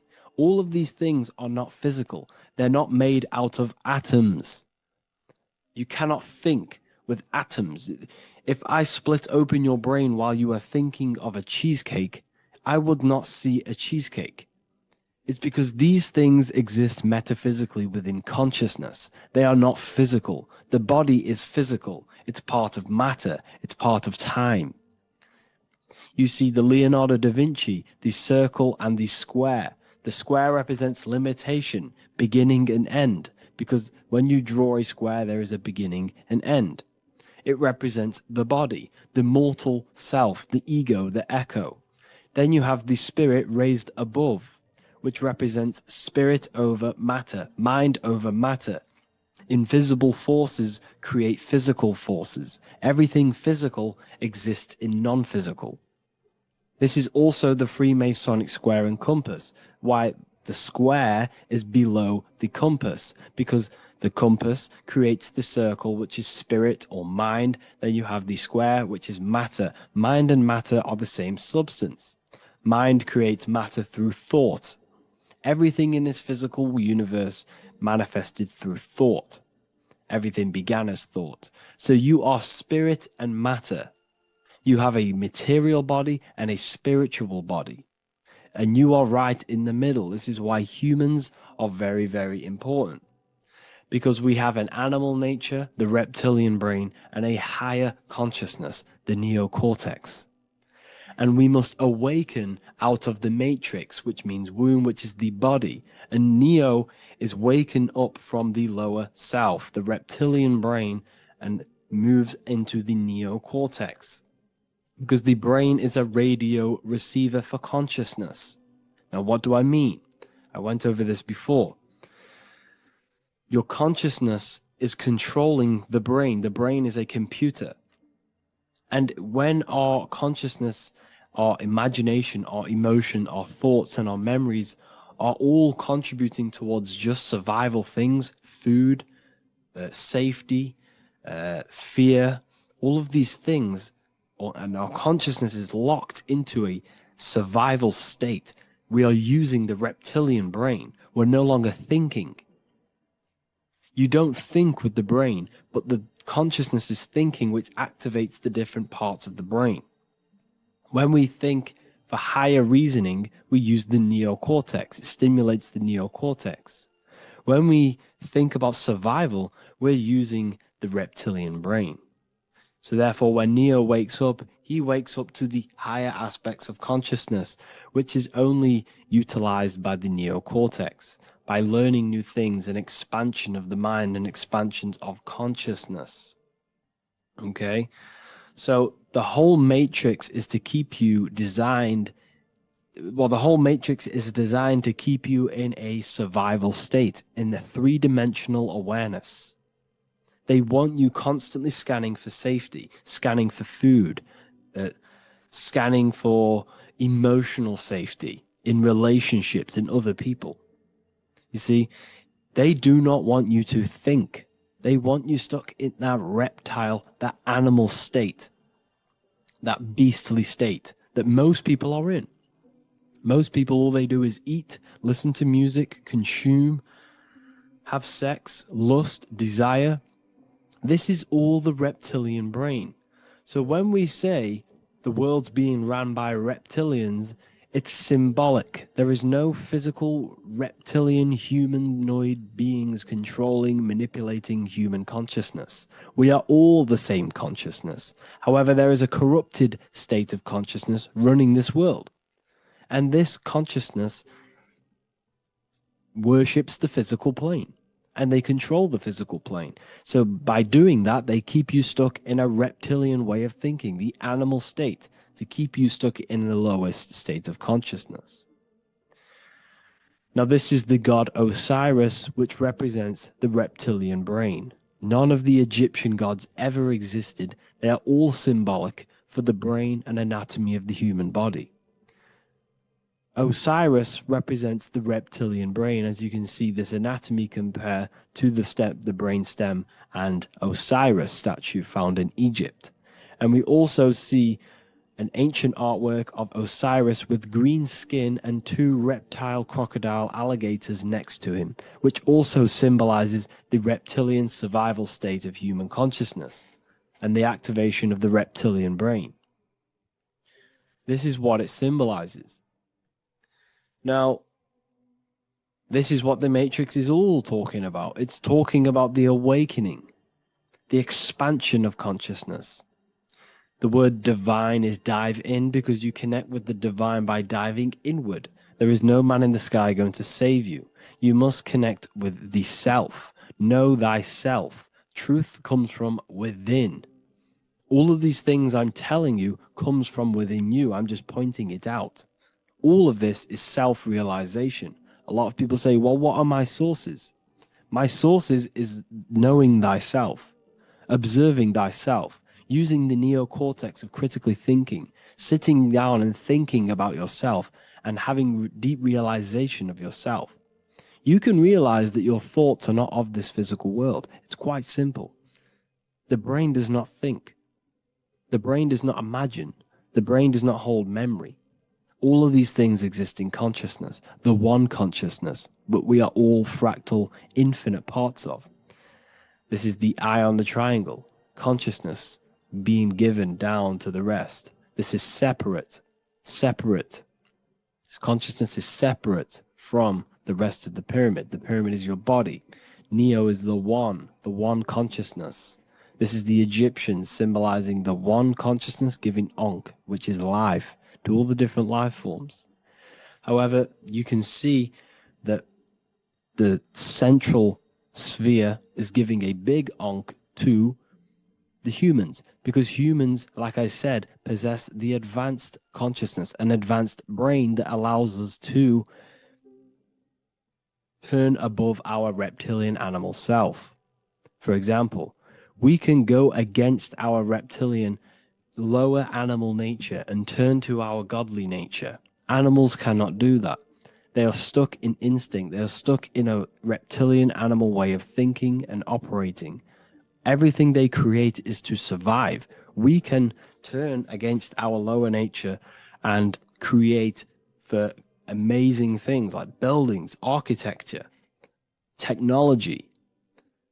We can use our creative consciousness for anything we wish, not just survival needs. And it's the same with your spiritual journey. You can raise your consciousness beyond this animal state that they try to keep you in through fear, consumption, food, and the reptilian brain. We must awaken, start to think critically, and awaken to our divinity, because the mind, the consciousness within you has infinite potential to expand. There are infinite fields of knowledge that you can explore. The mind can never be filled. It can never, ever be full of knowledge. It always expands, and that's why you are alive. That's why you are part of this universe. That's why the science always says the universe is always expanding, because the universe exists in your mind, and the mind is always expanding into new fields of thought, new fields of knowledge and information. And that is your whole sole purpose of expansion of mind and expansion of consciousness and the exploration of the mind of God. We are living in the mind of God. You are a thought in the mind of God. You must awaken out of this body. This is why Jesus says you must be born again to see the kingdom of God. You must be born again. You must raise your consciousness beyond physical limitation and awaken to your divinity. And this is pretty much it for this video. I hope you all understand this, that this is all symbolic for consciousness.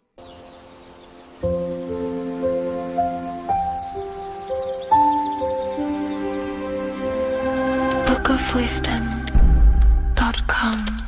Visit today.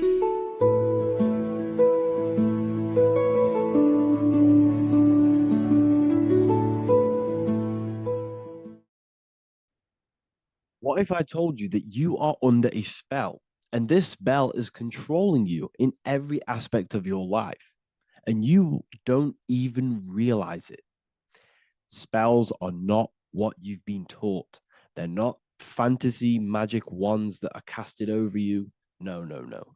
Spells are much, much deeper. A spell is a belief system that is installed into your subconscious mind, which holds power over you. Okay? If I install a belief into your mind and that belief holds power over you and controls you, that is you under my spell. A spell is a belief that someone has installed into you. Okay? You have a subconscious mind. The subconscious holds power over 90% of your daily basis behavior, thought patterns, and overall emotional state. Because the subconscious is the back end of our mind, the mind that we don't really have access to. It's the shadow self, where all of our programs, all of our memories, all of our traumas, all of our everything that we've ever experienced is recorded and kept in this vast database called the subconscious. Now, the subconscious is the 90% of our mind. We are only aware of 10% of our mind, which is the conscious mind, which is what you're using now, what you're consciously aware of.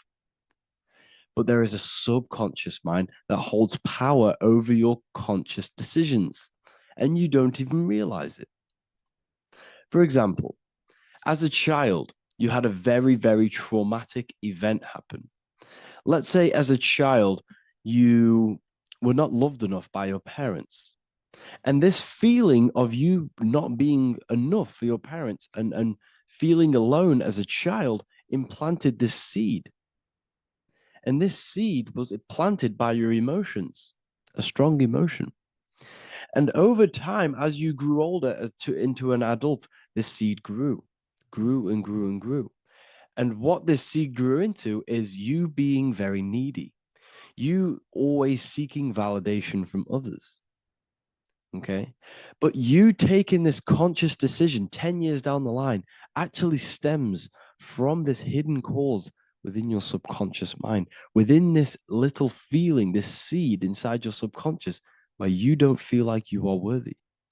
So this results in a conscious decision of you seeking validation from others, being very needy from others.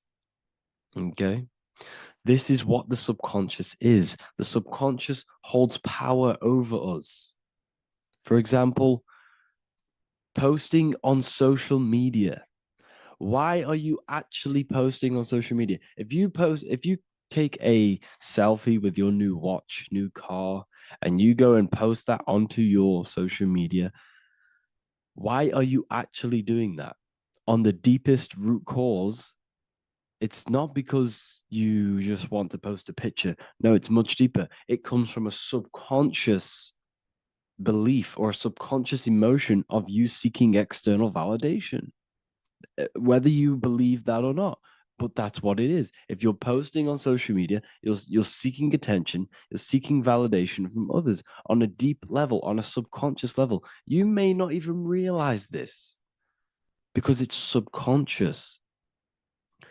Now, this is what a spell is. Money is a type of spell. Remember, money doesn't actually exist. Money does not exist. Money is a physical object inside of the material plane. But the physical object has a belief in the mental plane. See, the mind is the highest plane. This is the root cause of reality, the mental plane. Okay? So our belief in our mind has given this piece of paper value and a meaning.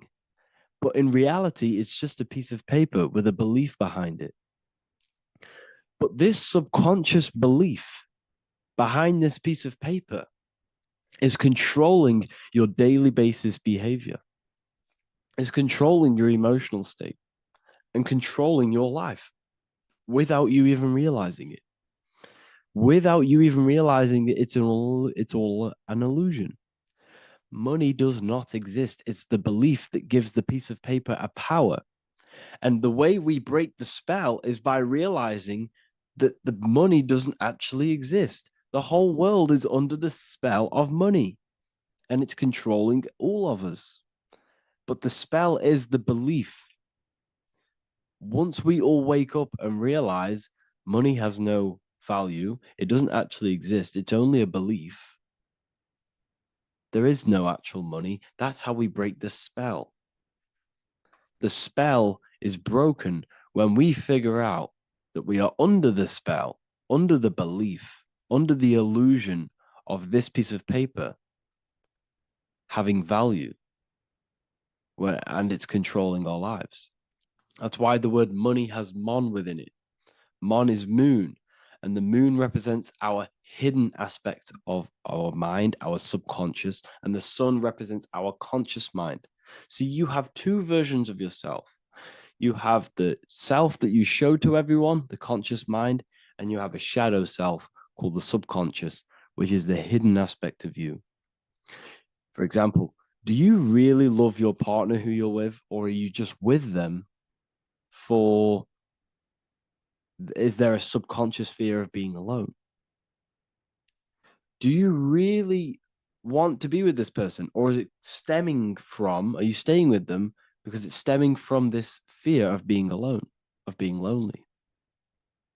Or are you just with them because you have a subconscious sexual addiction?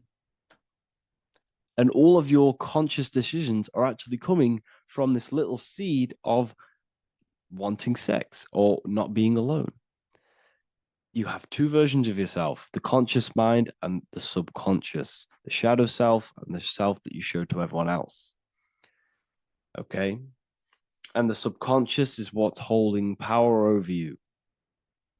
When you drive your car, you don't consciously have to think about changing gear. You've done it that many times. It's on autopilot. That's the subconscious doing it. You can be walking down the street. Your conscious mind can be thinking about what you're going to cook for tea later, but your subconscious mind is controlling your body and walking your body. You don't have to think about moving the body. You just do it because you've done it that many times. It's a program. It's a belief in the subconscious that's giving this movement power. You see, the subconscious holds a lot of power over you. Our beliefs hold power over our daily basis behaviors and actions. Okay, like I said, posting on social media, this is seeking external validation. There's a subconscious stem, there's a subconscious urge bringing this desire into conscious reality. So we must break the spell of our emotions controlling us, our traumas from a child controlling us. For example, another example of this, let's say you were in a car crash years ago, and this car crash led you to having a very traumatic event, very traumatic emotion you felt in that car crash. You felt a lot of pain. That was impressed into your subconscious. And even to this day, you're probably scared of going into trains, going onto cars, going inside of vehicles.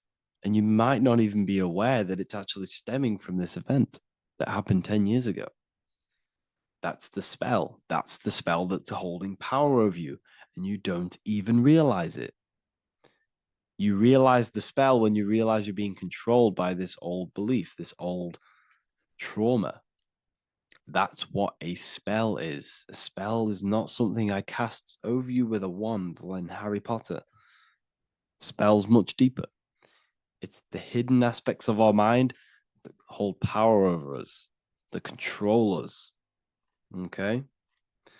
So how do we get rid of the spell? How do we break the spell?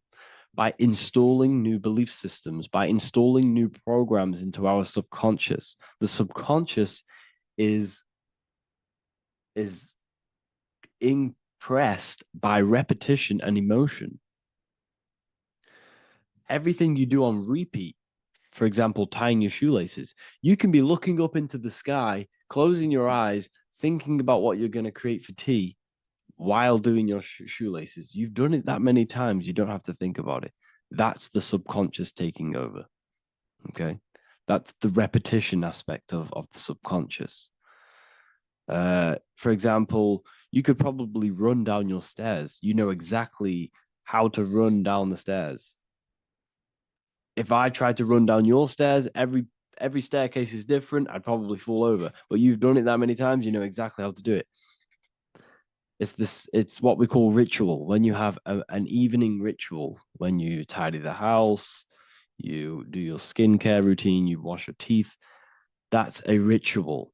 This is what the ancients called ritual. When we do rituals, we're trying to implant something into our subconscious to either remove an old program, an old seed that is controlling us, for a new one that's going to grow into new light, into a new reality. So you can implant messages, implant new programs into our subconscious, which will then grow into a new reality. Okay?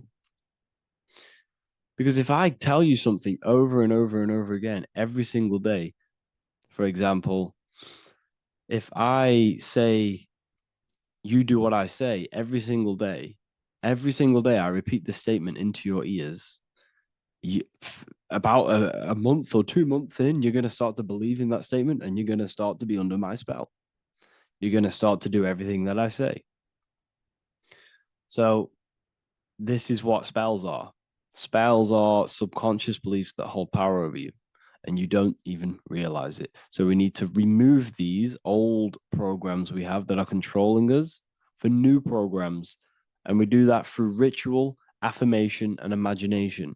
Repetition and emotion is key to impressing the subconscious. They are the two ways that spells are created, that programs are created. The subconscious only knows the now, and it only knows you. So every word you say is a spell. So when you call someone else a name, you're calling yourself a name, because your subconscious takes everything you say as truth, because it only knows you. It doesn't know anyone else. So every night we can do affirmation. We affirm the reality we want. This is what we call a ritual. We sit down or we stand up, whatever it is. You affirm the reality you are, I am statements. And then you imagine that reality. And you do this over and over again, every day, twice a day, 3 times a day, however many times. And this will cause repetition. This will install a new belief system into your subconscious, which will then start to show in your external reality. It will start to put you under a spell of the new program. For example, if I install into my subconscious that I believe that I am rich, every single night I affirmate that I am rich, I am wealthy, I am free. And then I do a ritual. I start to imagine this reality every single night. I do these 2 things on repetition, and I start to feel the reality and imagine the reality. Over time, I'm going to start to believe that I am rich, that I am free, and I am wealthy. without having the physical reality. And what this will do is that it'll implant a message deep within your subconscious mind. It will plant the seed of this belief. And this belief over time will grow into 90% of my thoughts, 90% of my actions, 90% of my words. My words, my thinking will change due to this new belief. I may not even realize it, but I'm looking for more opportunities to make money. I'm speaking to more people because of this belief that I've installed. This belief has triggered new ways of thinking. My mind, my conscious mind is now only operating to fulfill this belief. And my conscious mind might not even be aware of it. You won't even realize that you're manifesting this belief of being rich. And that's how it happens. You implant the belief within your subconscious. You implant the spell into your subconscious, which will then gain control over you. So we need to make sure we're removing the negative spells, the negative programs that are controlling us, for new regenerated ones, for new ones that are going to create new realities, a better life. Okay?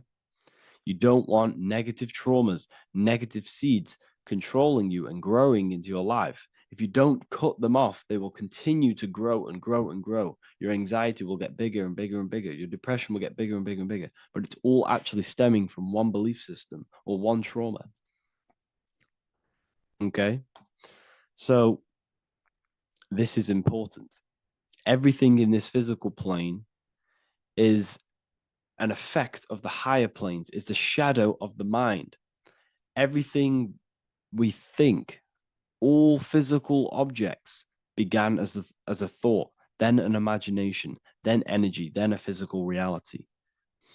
So we must change the mental plane. We must plant seeds into our mind to change down into our physical material life. It's about manipulating this higher plane so we can create change and effect in the physical external material plane.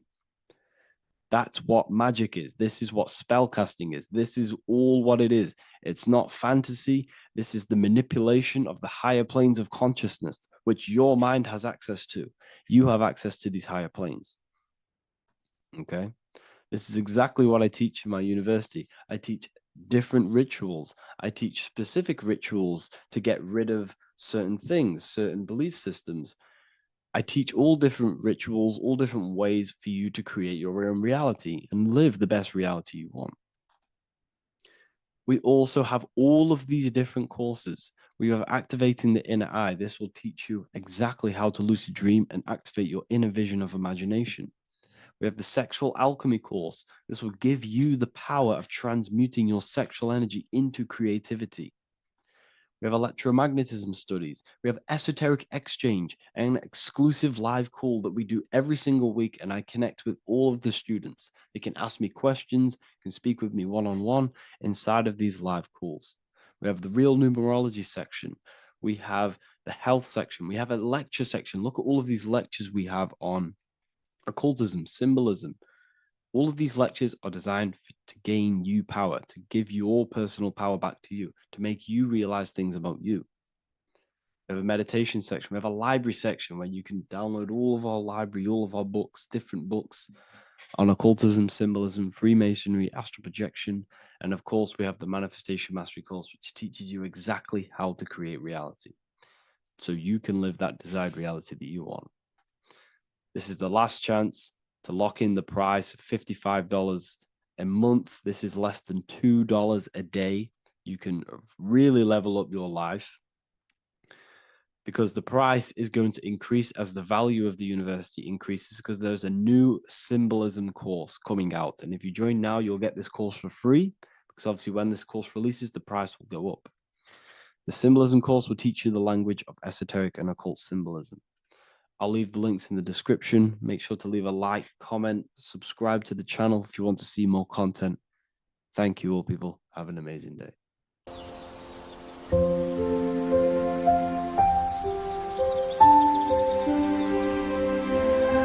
bookofwisdom.com visit today.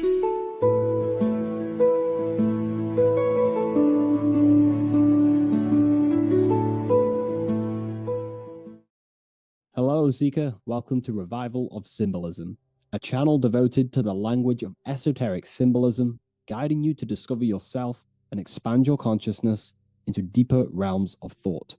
I'm Harry B. Joseph, also known as Revival of Wisdom, and today we're going to be discussing the symbol of the pentagram. The pentagram is a well-known symbol inside the occult, used by pretty much every ancient tradition, Freemasonry, Rosicrucianism, Hermeticism, all the occult schools of thought. You will see this symbol, and today we're going to be breaking it down into some great detail. Now, there's a lot that goes into this symbol. It's basically a 5-pointed star. Now, if you notice that the star is one line continuously, you can draw this symbol continuously with one line without taking your pen or pencil off the piece of paper. So it's actually symbolizing one, and one expressing through 5 ways. So if we look at this symbol and each one of their points, we're looking at the 5 elements that create life, the universe, or creation itself. So the element of spirit simply represents the divine, the unseen world, the things that we can't really put our hands on, we can't feel, touch, taste, or see, but they hold influence over the material plane. So spirit covers a large category of things such as spiritual forces that drive physical existence. So it's one of the elements. Now, what are the elements? Well, they make up the entirety of physical creation. Air, water, earth, fire. These are the 4 tangible that we can see, feel elements that make up physical creation. They create the whole universe. However, the spirit is the invisible forces, the invisible element that creates the visible, tangible world. Before you take a physical action, there is a force inside of you that moves the body. There is an intention, which is a spiritual force, an invisible, intangible force that makes a physical action be taken in the world of manifestation called Earth. This is the element of the divine. The divine comes down creating the world. Okay? So, as I previously mentioned, how this pentagram is one line. It's a one continuous line. So if we draw this pentagram together, let me make this a little bit thicker for you. If we draw this pentagram together, it goes from spirit to fire, to air, to water, to earth, back to spirit. So it's one continuous line, and the elements are always in their proper place. These elements always have to be in this specific order. This is the correct order. If you see air down here, then the pentagram is incorrect. Okay? So it always goes spirit, water, fire, earth, air. This is the correct order of the elements.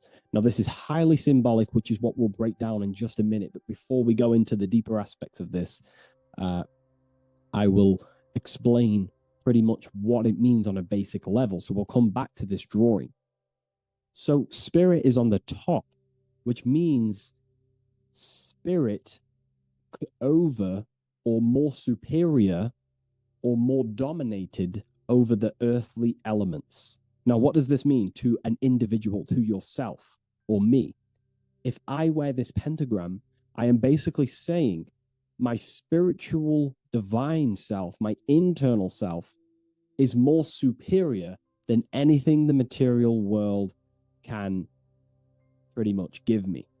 My spiritual journey is more superior. My spiritual self is more dominant over the earthly world and the material things. Okay? Now, not many people are like that in today's society. Most people chase the material things, which means they're ignorant of their spirit. They're ignorant of their divine nature. They're ignorant to consciousness and their internal world. They have no connection with their internal world.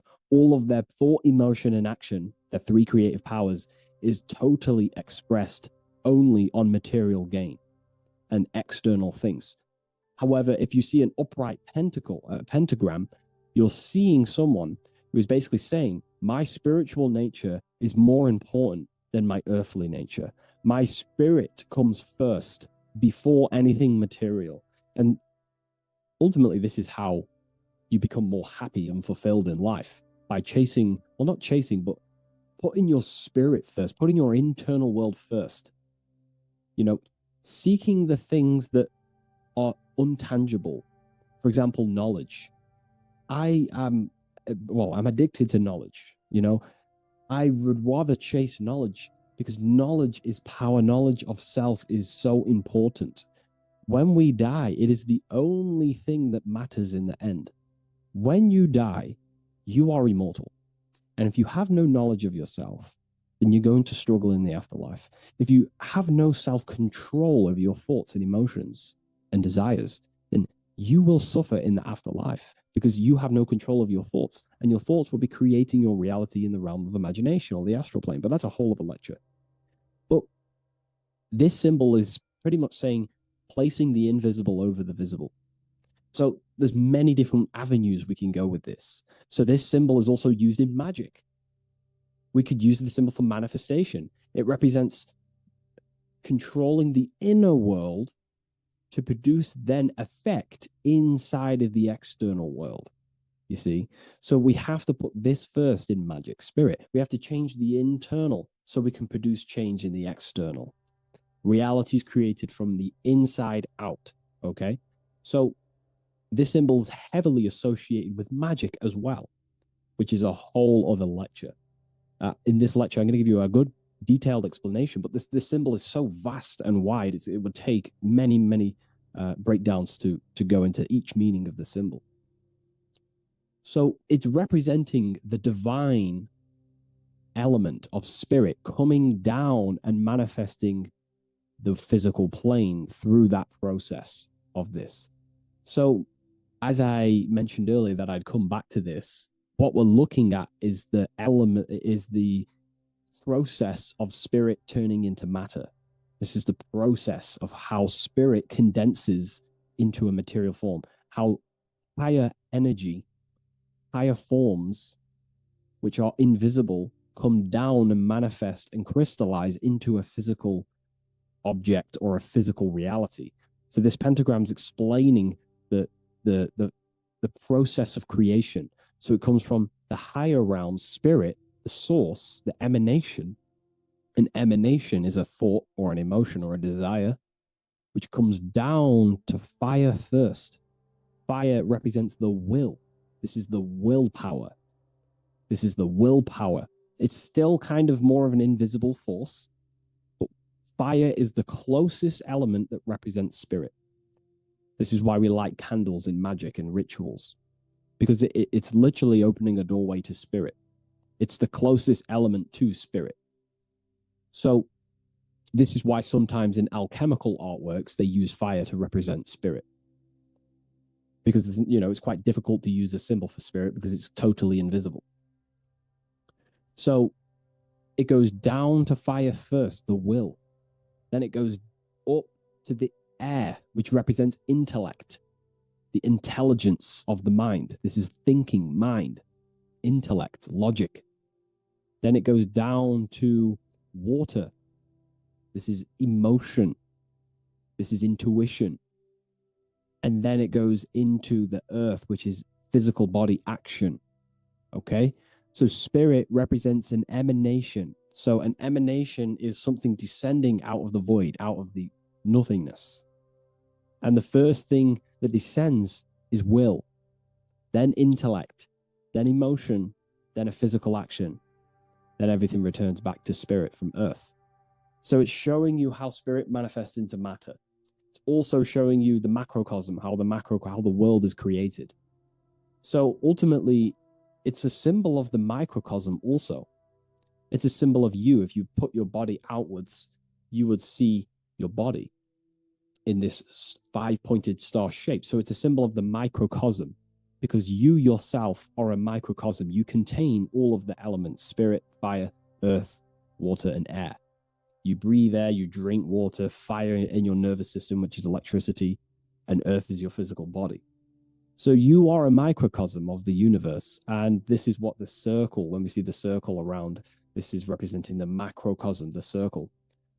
So why are you a microcosm? Because you know how the sun changes the earth with its different electromagnetic rays, depending on how far away the sun is to the earth when it's rotating. Well, depending on what model you believe anyway, the electromagnetic rays produce change on the earth. So when the sun is further away from the earth, or whatever model you believe, when the sun is further away, then the electromagnetic rays of the sun are weaker, which means that's what the winter is. The winter is the death and the death of the electromagnetic rays of the sun. We still get sun, but it's just not as powerful as summertime.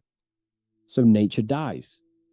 But then when the summer comes back around, the sun is closer, it produces higher amounts of electromagnetic life force rays, which increases the growth again in the summertime. But this is also not only happening on the earth, it's happening within the body. The body goes through this rhythm. The same rhythm that the external world goes through, your body's going through this rhythm. So these changes in the cycles not only change the earth, they change consciousness. These cycles happen within you. They happen within your body, your cells, your nervous system, your brain, your psyche. Your emotions, your intellect is all affected through these cycles of the sun. So this is why you are a microcosm of the macrocosm. Your mind is cut out of the same fabric of God's intelligence, of God's mind. The same power of thought God used to manifest the world, to think it into existence, the same power you use to think your world into existence. You are truly a microcosm containing all the 5 elements, all the same powers of God, but just in a smaller version. It's a symbol of the microcosm. It's a symbol of the macrocosm also. It's a symbol of how spirit manifests into form. And this is why it's associated with magic, because you can use these elements in magic, this process of how spirit becomes matter. So there's so much that goes into this. And I actually broke this down inside the new book, the Book of Symbolism, on these 2 pages here. I will do another one on the inverted pentagram. This book, I've basically gone over every Freemasonic symbol, alchemical symbols, every occult society symbols is pretty much in this new book of symbolism. But again, it's not a book on symbolism. These symbols are representing forces within yourself. They represent you, and these symbols are designed to awaken aspects of yourself. So this is not a book on symbolism. This is a book on you. Each symbol will awaken different aspects of yourself to help you understand yourself. So anyways, it's a big book. It's going to be very, very soon. I'll leave a waiting list in the description. You can join the waiting list, or I'll just give you an email when it's ready. And I will see you in the next video. Please leave a like, comment, and share, and I'll see you in the next one.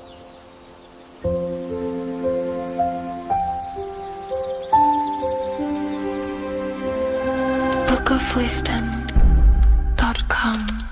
Visit today.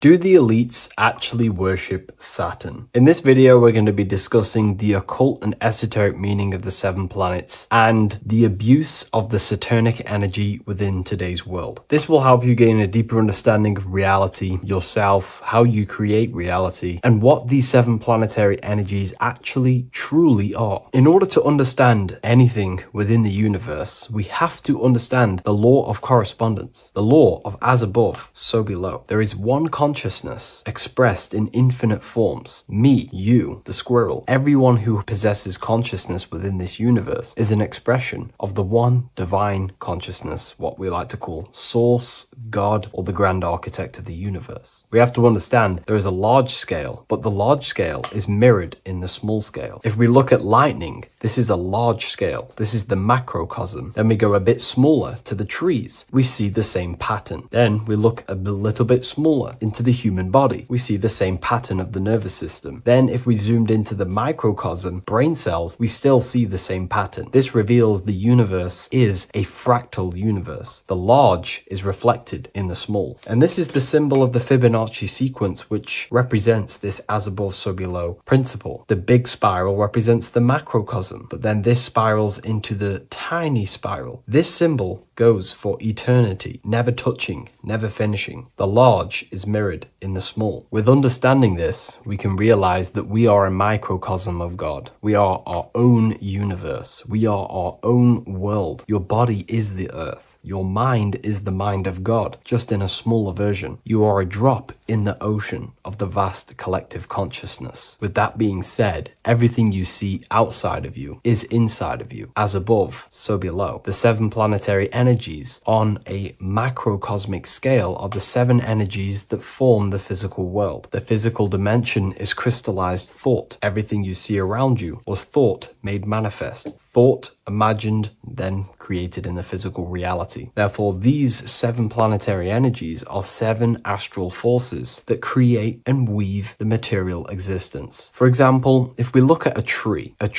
has 7 categories of consciousness, 7 creational forces that create the tree. This is the reason why we have 7 days of creation in the Bible. This is the reason why we have 7 days of the week for the 7 planetary energies. Monday is for the moon, Mars is for Tuesday, Mercury for Wednesday, Jupiter for Thursday, which is Thor. Thor is Jupiter. Venus for Friday, Saturn day for Saturn, Sunday for the sun. This is also the reason why we have 7 major energy centers within the body. The 7 life forces that flow through the body to give physical existence to the physical form. Man is a microcosm of the universe. With that being said, if we look at a tree is nature, and nature is the macrocosm, the creation of God's mind. And if we look at the tree, we can see 7 creational categories that go into create the tree. For example, the stem of the tree, the trunk, represents the sun. The root system, the base of the tree, where the tree grows out of, is Saturn. If we look at the fruit of the tree, that represents Jupiter. The smell, the look, the colors of the tree, that's Venus. How the tree communicates with other trees through the root system is Mercury, the intellect, the intelligence, the communication. The leaves of the tree is the moon. The defense mechanism of the tree, how it defends itself from infections and other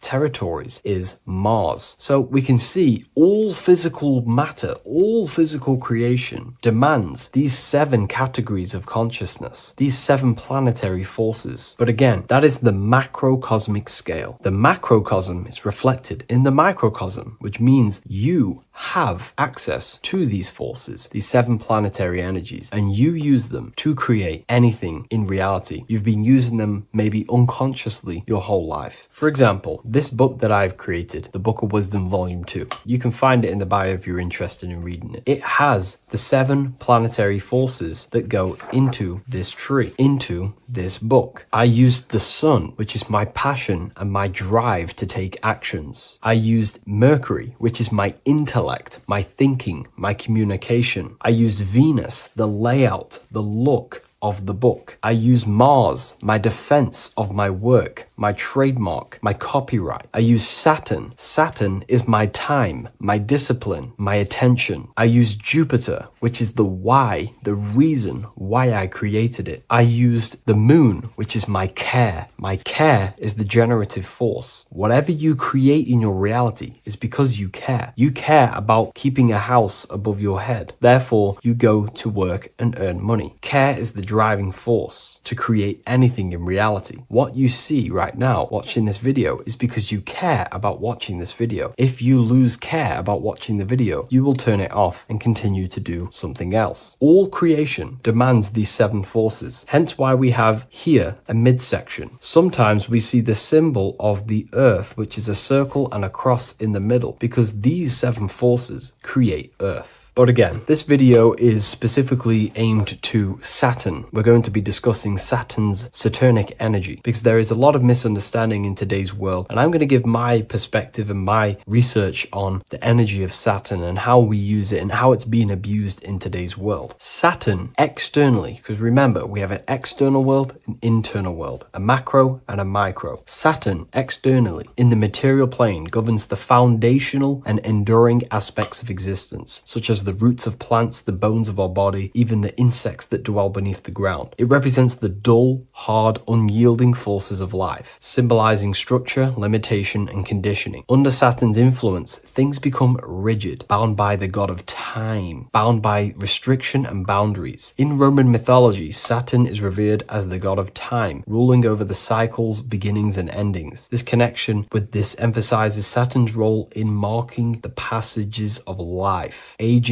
and inevitable constraints we all face. Internally, inside yourself, the microcosm. Internally, Saturn embodies the conditioning within our own consciousness. When Saturnian aspects of consciousness dominates, we become overly rigid, fixated, restricted in our thinking and actions. For example, Saturn's influence is strongly felt in today's world, where many people's minds are confined to societal norms and conditioned responses. The pervasive control Saturnian energy can lead to the sense of limitation, as people become trapped within structure imposed by society and power structures. However, we have to remember that limitation, there is dark and light. Limitation is not bad. This is why Saturn is connected to the god Satan. They are the same being. It's something that restricts, holds back, and keeps you limited, conditions and limits consciousness to its lower power. Saturn is a great teacher, guiding us through difficult life lessons that ultimately lead to growth and expansion and power. Although Saturn's energy is harsh and often challenging, it helps us to develop resilience, discipline, and wisdom. Yet in modern age, this energy has overpowered the minds of the masses, fostering excessive rigidity and limitation. Instead of being ruled by Saturn's constraints, we should seek to embrace more freedom, love, joy, balancing Saturn's lessons with openness and fluidity in our life. So like I said, Saturn rules law. Anything that is limiting or holding back, something that is a restriction or a wall. This is why we see judges wear black robes. The color black is associated with Saturn because Saturn rules over the nighttime and the winter time. Capricorn, they wear black robes. A graduate also wears a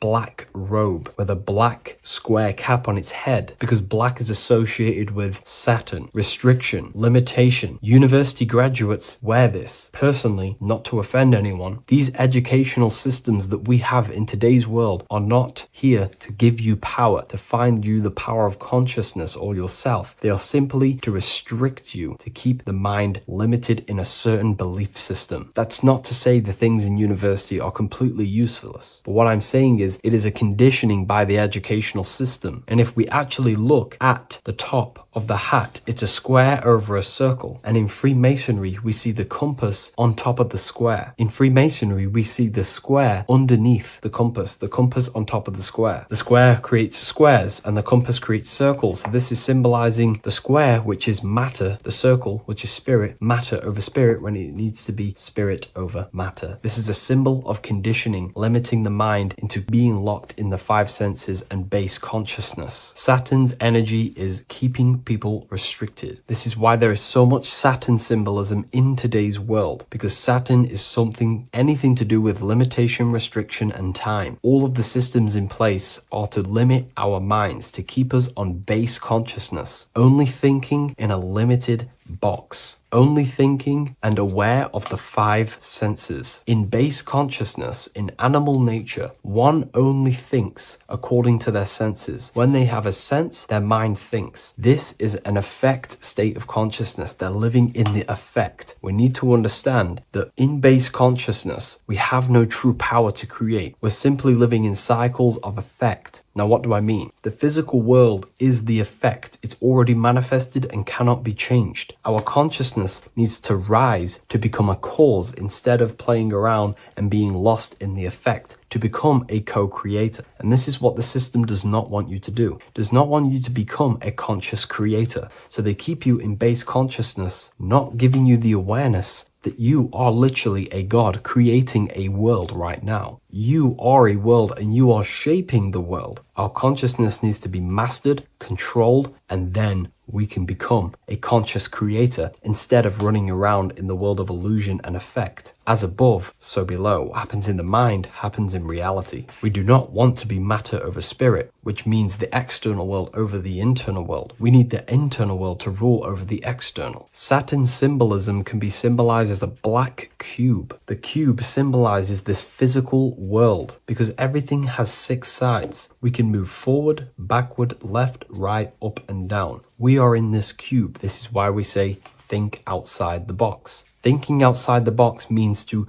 become a cause and not an effect. The mind needs to be a cause, an instruction center, and not just thoughts that are reinforcing the effect and lost in the effects of the material world. Instead of reacting, we need to become a commander. This is a symbol of conditioning and the physical plane. Black is dull, lifeless. The physical world is lifeless. It has no power to create. It has no power to do anything. It is simply a projection and an effect. You, the mind, consciousness, are the cause. You can create the effect. In today's system, Saturn's energy is heavily relied on, which is just simply man-made laws, restrictions, time wasting, and keeping people in base consciousness, only aware of the physical 5 senses. Let's get something straight about the elites. They do not worship Saturn. There is nothing to worship. They simply use the energy of Saturn to keep people limited. They're not using the planet Saturn, but they're limiting people in their belief systems and physically where they can go, restricting boundaries, countries, restricting people's minds through mass media, which is all symbolism of limitation and restriction of Saturn. They're not worshipping it, they're using it and abusing it. Saturn could be anything in your mind that keeps you limited. If you have a limited thought that does not allow you to take action on something, that is a Saturnic energy within your own mind. Anything that is indoctrination, anything that is boundaries on you, that is a Saturnic energy. Some people say that the Saturn and the moon are working together to trap our soul. This is highly symbolic. Saturn and the moon are not forming a matrix to trap your soul and keep you reincarnated. Again, this is symbolic, and in the esoteric version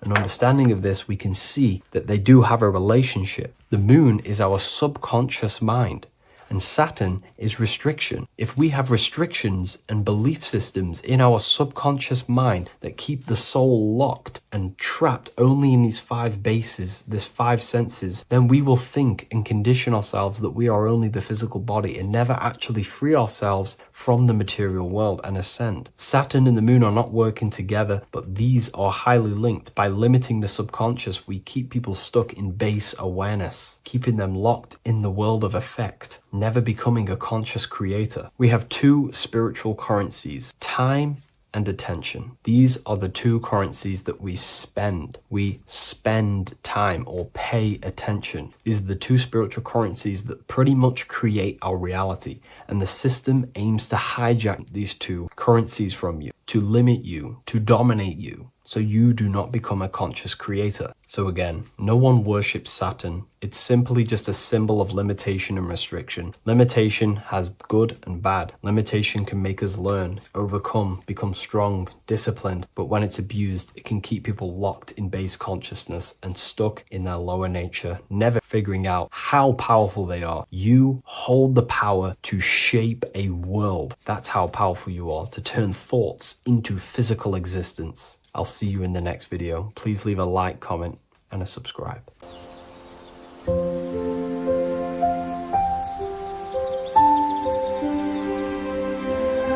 bookofwisdom.com. Visit today.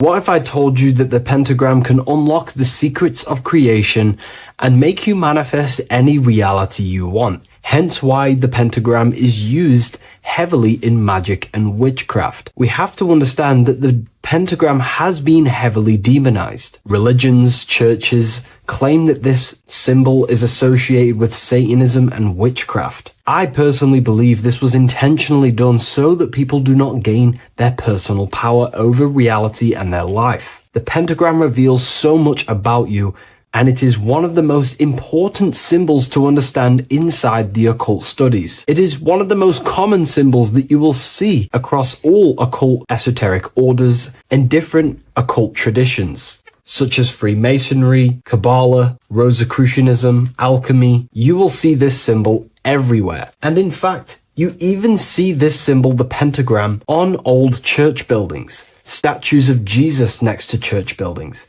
You will see this symbol used by Christianity itself, which is very contradicting about the church. But I'm not here to tell you to think anything. You can simply take this information with a pinch of salt and see if it benefits you. The pentagram used by the early Christians was said to symbolize the 5 wounds of Jesus on the cross. But this goes much deeper in an esoteric explanation. The pentagram ultimately represents the 5 elements of creation. All creation falls within these 5 elements.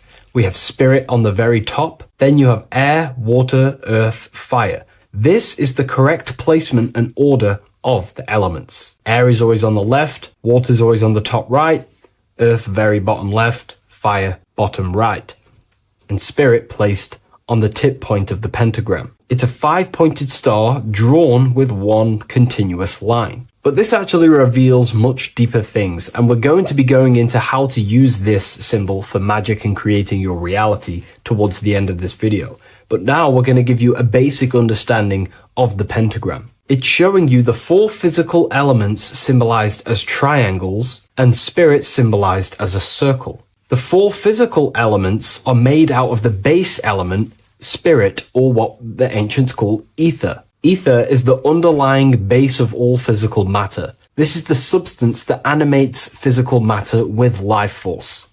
All physical matter has its origin in the etheric substance, or spirit, what we want to call it. It is simply the life force that animates the physical thing. However, if we go deeper onto this symbol, it also represents something personal to the individual who wears this symbol. If you wear this symbol, you're basically saying you're putting your divine nature over your material nature. Your divine self is in control of your material self. You put your spiritual needs before your physical desires and needs. Hence why the spirit is on top, looking down over the 4 physical elements. The circle is continuous, one line, eternal, no beginning, no end. The triangle has beginning and end and points. You can see the beginning and the end when you draw it. On a deeper level, this is pretty much showing the process that symbolizes the structure of the macrocosm, the universe itself, showing how the invisible spiritual planes condense and crystallize into the visible physical world, spirit turning into physical reality. But if you wear this symbol, you're basically saying, I put my divine nature over my material nature, showing that your spiritual nature rules over your earthly existence. You put your spiritual needs first. If you see this inverted, it is now the opposite, placing spirit on the bottom, basically saying, I desire the physical things over the spiritual. But what exactly is your spiritual nature? Well, your spiritual nature is simply your internal self. You chase things that are immaterial, such as knowledge, love, experience, expansion, gnosis. These are the qualities of spiritual things that the spiritual person likes to chase and desire, instead of desiring the things that are temporary in the material world and never actually lead to fulfillment. True fulfillment is by chasing spiritual things. God, the nature of creation, the self, gnosis, knowledge. But if we go even deeper, this symbol ultimately represents how reality is created. Hence why this symbol is heavily used in Kabbalistic magic and so-called witchcraft. We are all magicians. Each one of us are creating reality. There are just certain ways you can actually create reality by becoming conscious of them. By becoming conscious of the elements and the qualities of the self that actually create your experience in your life in the present moment. If we look at the pentagram, we see that when you draw a pentagram, it is one continuous line. It is one expressed in 5. The order of the elements are very important. Spirit at the bottom, fire at the bottom right, and so on and so on. Because this is showing you the descent of the spiritual into the material, the invisible crystallizing into a material reality. As you can see when you start to draw the pentagram, you see spirit at the very top. You're descending down to fire. Fire is the closest element to spirit.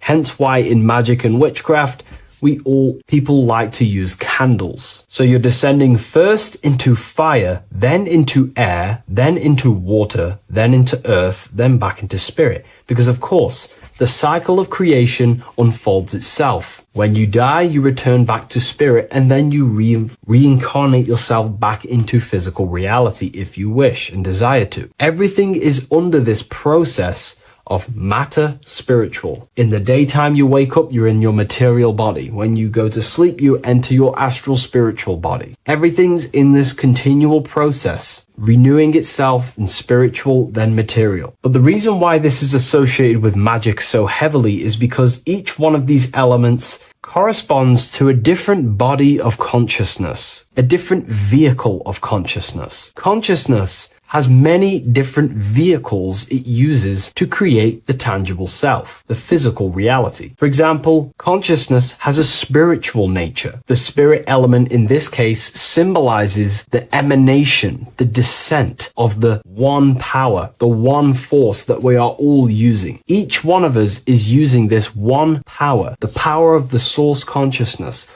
unfolding its creation in the present moment. This represents the source, the emanation, the descent of this continuous flow of energy through us that we are tapped into, like a live stream in the present moment. This descends first, the force descends into fire. Fire symbolizes the willpower, will. In this aspect or vehicle of consciousness, the will is the being that directs intention, initiates action, shapes reality through focus, determination. It sets direction, holds intention, projects a desire into form, and aligns your inner world with the outer creation. The will comes out of the force, spirit. Then the will goes with intention to air. Air symbolizes the mental vehicle of consciousness, the mind, the psychic man. The psychic aspects of your consciousness is thinking, imagination, mental images, logic, using the thought or the mental vehicle body of consciousness. Then that thought has an emotion, which is then water. So it goes from the force to the will to the intellect to the water, the emotional body of consciousness. The emotional vehicle of consciousness amplifies the thought into an emotional desire that you want to take action on. No one takes random actions, and if we do, we say we're very bored and we don't care. The water is the energy, the emotion you have to fulfill something. And that emotion then descends into earth, which is the physical body to take the physical action in the present moment, to fulfill that desire, to fulfill that will, that thought, that desire. And that is how reality is created all the time. Now, there is much more that you can go into with the pentagram, because true magic is about changing consciousness at will, not casting random spells. It's the ability to change the direction of consciousness using the power of the will to direct these forces to create change in the internal world so it can project outwardly in the external world. Because consciousness creates the external reality. What happens within us, we see change outside of us. So true magic is about manipulating the forces and the vehicles of consciousness that exist within our own mind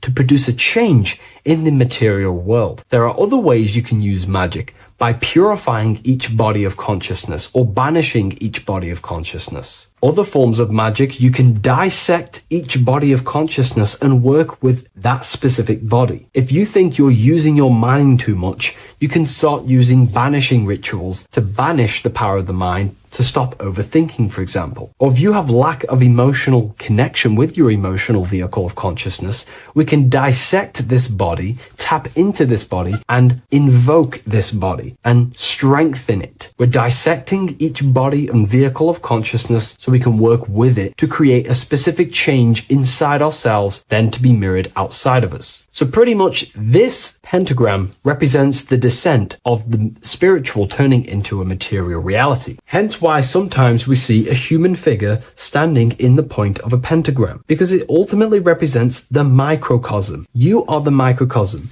You represent the entire process of spirit into matter, the invisible into the visible, the formless into form. The pentagram, drawn in one unbroken motion, captures this divine act of creation, showing how consciousness flows downward through the elements or the vehicles of consciousness to bring forth the material reality. The Book of Symbolism will teach you all about this. It was released November 17th. A lot of people have taken advantage of this. You also gain a free ebook with this copy. Every order comes with a free ebook. And if you wish to get your copy of the brand new Book of Symbolism, you can find it in the description or revivalofwisdom.com. Thank you, everyone. I'll see you in the next video.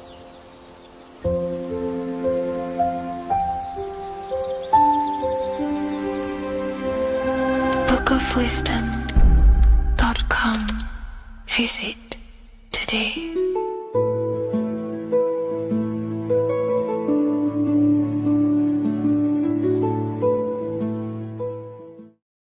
Welcome back everyone to another video. Today we're going to cover everything that you need to know about the mind, starting with the two aspects of the mind, the conscious and the subconscious. The male aspect of your mind is the conscious. This is the 10% of your mind.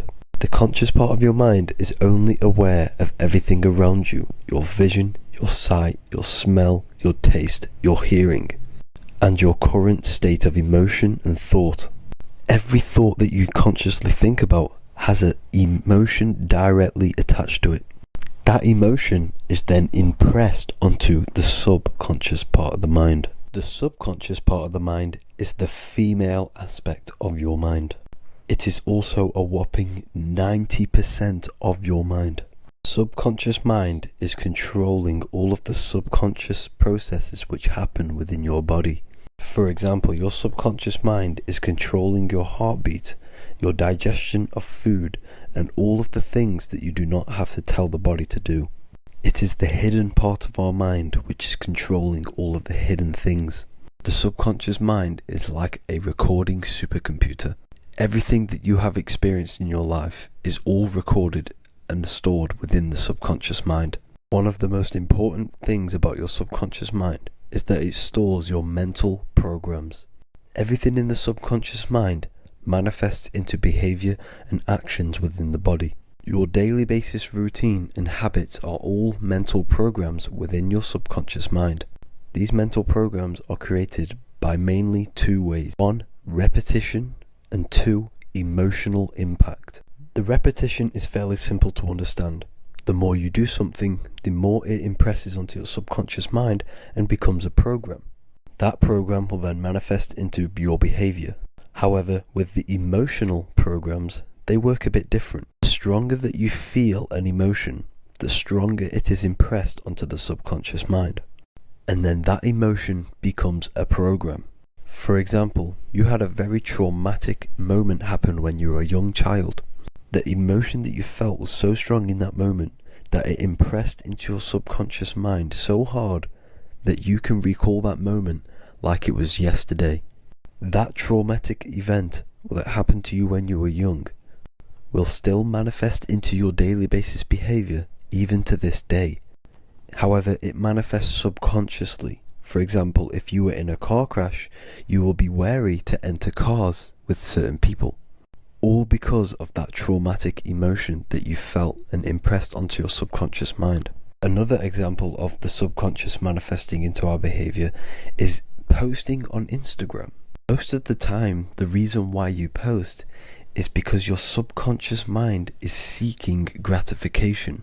So before you actually do something, question yourself and find out the root cause of why you are doing this. Another thing that you need to understand about the subconscious mind is that it takes everything you say and hear literally. So for example, if you go and say, "You are an idiot" to someone, your subconscious mind will only pick up the word idiot. It only knows yourself. It doesn't know anyone else. You are casting a spell on yourself just by saying that to someone else. This is why the golden rule is to treat others like you'd like to be treated. Now, you can rewrite these programs which are already in your subconscious mind. However, it does take consistency. You have to change these programs which have been running for years. And by changing these programs, you change your behavior, because these programs manifest into your behavior.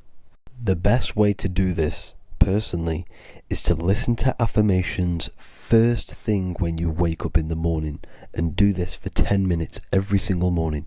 Then at night time, you want to think and feel that you are becoming the reality that you desire.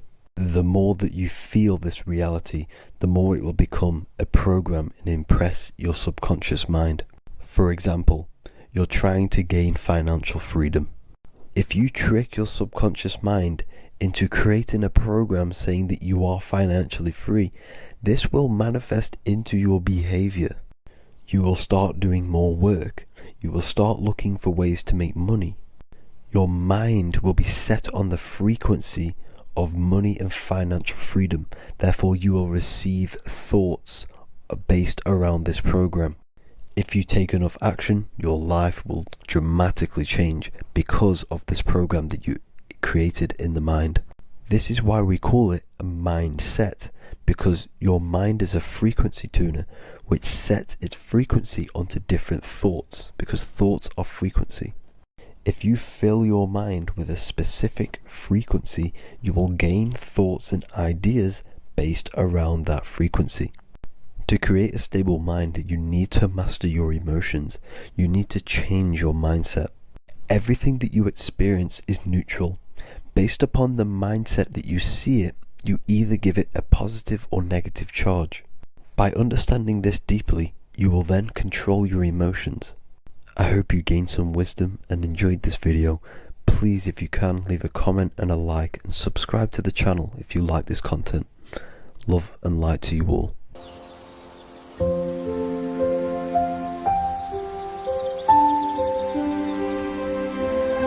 bookofwisdom.com. Visit today.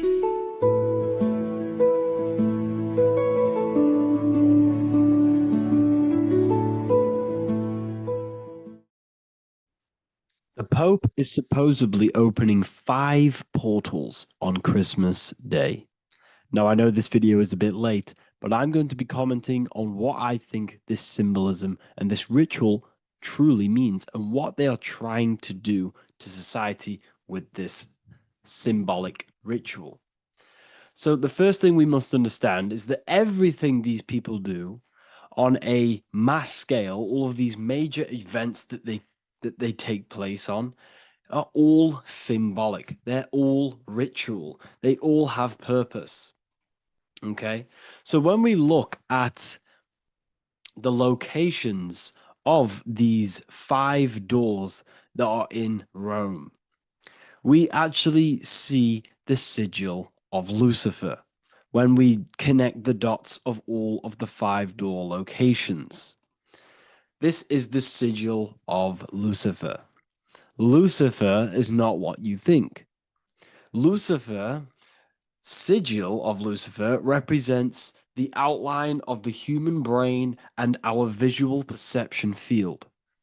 Now, the human perception field is how our brain interacts with the external reality. Our external reality is not physical. The only thing that exists outside of you is pure energy, formless, vibrational energy and light. Your brain is an energy decelerator. Your brain decelerates this light, this energy, into a material reality or perception that you can interact with.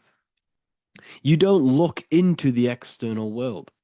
The energy, the light, enters the eye retinas, goes through the optic nerve, and travels to the back of the brain called the visual cortex. And the visual cortex is what shapes your visual screen. Now, if you are seeing the screen, this means that you are not the body, you are not the brain, you are the perception observing the screen that you are seeing. You are the I behind that, you are the person behind that. So, what this is actually symbolizing is perception. This is a symbol of perception, of perceiving the material plane, of how spirit interacts with matter. Now, what's Lucifer? Now, the word Lucifer means the light bearer. He's known as the light bearer. The word Lucifer originates in Latin. Luci means light, and fer means to bring. It's the light bringer. The eyes, the visual perception of the light bringer to your reality. You see, everything outside of you is light. You are made of light. The word hue man means light. Hue means color, which is a form of light. And man means manifest. We're light manifested into material form. Every single one of us is Lucifer. When we fall for the material world, the external world, is an illusion. It is the false world. It can elude you. It can make you fall in love with the material things, material pleasures, lust, money, fame. These things make you fall. This is the fall of Lucifer. This is the mythological story. This is the symbolism behind Lucifer. It's you. Are you falling for material pleasure because you are a divine spiritual being from the higher planes, not from this plane? Now, if you let your divine being fall for this material plane and fall for the evil that can take place in this plane, then you are Lucifer. It represents the false light, the false reality. This symbol, the sigil of Lucifer, it symbolizes the interplay between light, consciousness, and the perceptual experience of the physical reality. The external world is truly internal. What we visually perceive is essentially light waves carrying information, which then gets processed by our brain, the central computer of our nervous system. Okay? So, how many doors are open? 5 doors. So 5 is the number of perception as well. 5 fingers on each hand, 5 points on the human body, 5 toes on each foot. We have 5 senses. 1, 2, 3, and 4, they're spiritual numbers. 6, 7, 8, and 9, they're material numbers. 5's the gateway. 5 is the middle bridge of how our spiritual self interacts with the physical self, how spirit interacts with matter. So this ritual is symbolic of perception. This is maybe bringing in a new perception. A new event will happen after this, a new perception of the world. Or personally, I think this ritual was to obviously shape the collective consciousness, because your reality is an externalization of your inner consciousness. It's simply just a mirror. Your material life, your material world outside of you is simply a mirror reflecting with mathematical and geometric precision of your internal consciousness. Your consciousness is creating and causing the effect called reality, physical reality. Your life is a result of every thought you thought in the past. Therefore, with that being said, everyone who perceives this ritual of, the Pope's opening 5 spiritual portals, who's letting in demonic energy into the world, they're going to let demonic energies and demonic spirits all in the world. Well, what if I told you the only portal they're opening is a portal in your own mind for negativity? By you believing in negative forces coming into the world and going to possess everyone, that's opening up your own mind. The collective spiritual community has been brainwashed in thinking there's going to be demonic energy. Therefore, what will happen? There will be demonic energy. Not because the Pope opened up a portal to the demonic energy, it's because everyone opened up their own minds to the demonic energy. Therefore, we as a collective consciousness shape the external world on a macrocosm scale. For example, the microcosm is your personal life. Your personal life. You have created it through consciousness. Your belief system is just externalized in your world. But on a collective scale, we all believe in money, for example. And because we all believe in money and we believe that this piece of paper holds value in our minds, okay, in the mental plane, this has an effect on the physical plane by shaping the physical plane by being ruled by this belief on a macrocosm scale. Yes, I know that money doesn't exist. It's just a belief in my mind.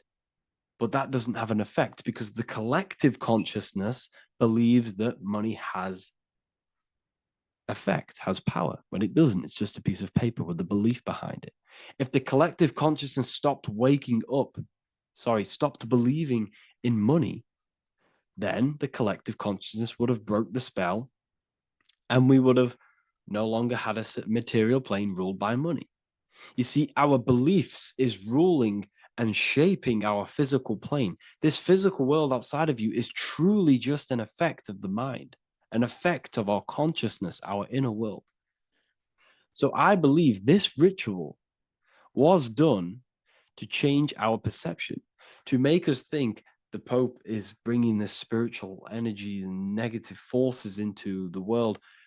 And it's just simply us creating the negativity in the world by believing in this, by thinking this. Remember, they have the power to send messages into millions of people's minds through media. And then messages are then believed, and that belief is shaping our world. What have I told you? That the New World Order is not manifested by the elite, it's manifested by you and us. We're all manifesting the New World Order. They can't manifest it. We can, because we are the ones believing it. We believe it. It is reality. It shapes our own prison. We're all shaping our own prison by believing in the prison, by believing in money. So this ritual was all to do with perception, creating a new perception, creating fear in our minds to, of course, distract us from what's really going on. This is all a ritual to implant messages in your own mind. So I hope you all understand this video, and I hope you all gain some insight, and I'll see you inside the university.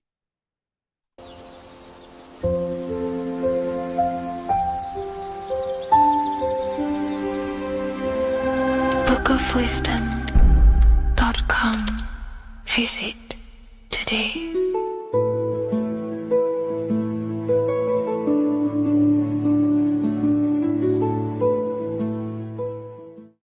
What if God is not watching you every move, not judging every mistake that we make, not deciding in real time who goes to heaven or hell? What if reality does not work through God micromanaging everyone in his creation, but through a law? And what if you are not separate from those laws, but an active expression of them? Once you understand this, everything in your reality will shift. The idea that God micromanages everything and does everything by himself to hold up his creation is illogical. It makes no sense. There are billions of souls and living people in this world. There are plants. There's no way there is an intelligence out there micromanaging everything. If you die and pass on, there's no one waiting in a queue to be judged by God. This is totally, just religion creating up their own version of the Bible or whatever holy book it is. We have to remove that system out of our mind that's being heavily implanted into us. If God were personally judging every soul the moment they died, there would be an endless queue of people waiting to proceed, punish, or rewarded. Reality does not operate like a courtroom with a single judge overseeing every case. Instead, reality operates through systems, through structure, through law. God does not intervene moment by moment. God sets laws into place,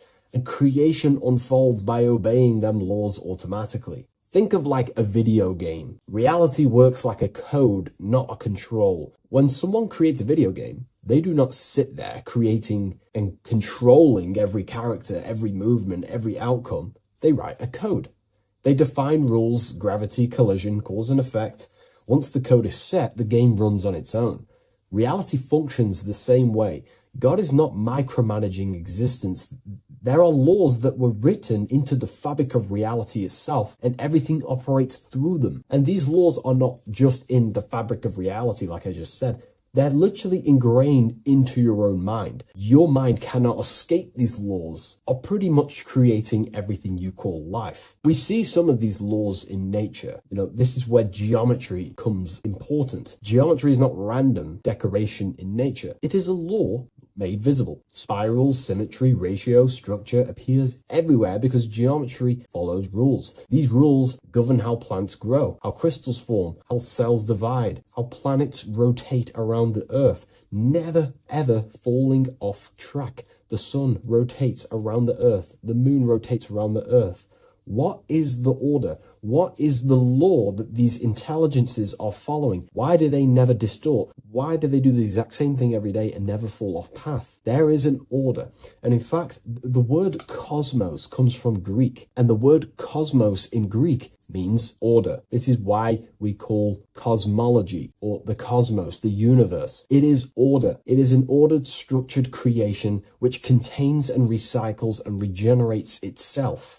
For example, if we look at the Fibonacci sequence, this sequence is a code written into nature. It's not just decoration. It is an instruction into plants, into everywhere you see the Fibonacci, which is right there in your hand, the Fibonacci sequence. The pattern governs how things grow in the most efficient and sustainable way possible. Leaves, flowers, shells, trees, hurricanes, and even galaxies follow this sequence because it allows growth without collapse, overlap, or waste. The reason the Fibonacci appears everywhere is because it's the law of balance. Each stage of growth builds the one before it. Nothing is forced. Nothing is micromanaged. Growth unfolds naturally because the rule already exists. Without this law, nature would not sustain itself. Plants would block their own light. Branches would compete instead of expand. They would all be fighting for space. Systems would collapse under their own complexity. The Fibonacci solves this by allowing infinite expansions while maintaining order. This is what an actual law looks like in action. A single principle set once, creating harmony across all scales of existence. Nature does not follows the code on a subconscious level, and because the code is perfect, growth appears intelligent. This is the same principle that governs reality itself. Without the Fibonacci sequence, plants would be fighting for space, fighting for light, that it would be pure chaos. The reason why there are laws in place is because it allows everything to self-sustain itself, to grow infinitely. These laws, such as the Fibonacci sequence, is pretty much a code to ensure that plants, nature, are eternal and they keep recycling themselves without a being micromanaging these things. Just like how your body works. Your body is running off subconscious programs. You don't tell your heart to beat, you never have. You don't tell yourself to breathe, you never really have. You don't tell your digestive system to digest food. These laws are already in place before you even become conscious as a baby. Who is the one telling your body to grow, to regenerate itself when it cuts? Who is this intelligence? What is this intelligence? Well, this is what we call the universal subconscious mind. The universal subconscious mind, the same power that is making the planets rotate around the earth, the same power that's telling the seed to grow into a plant,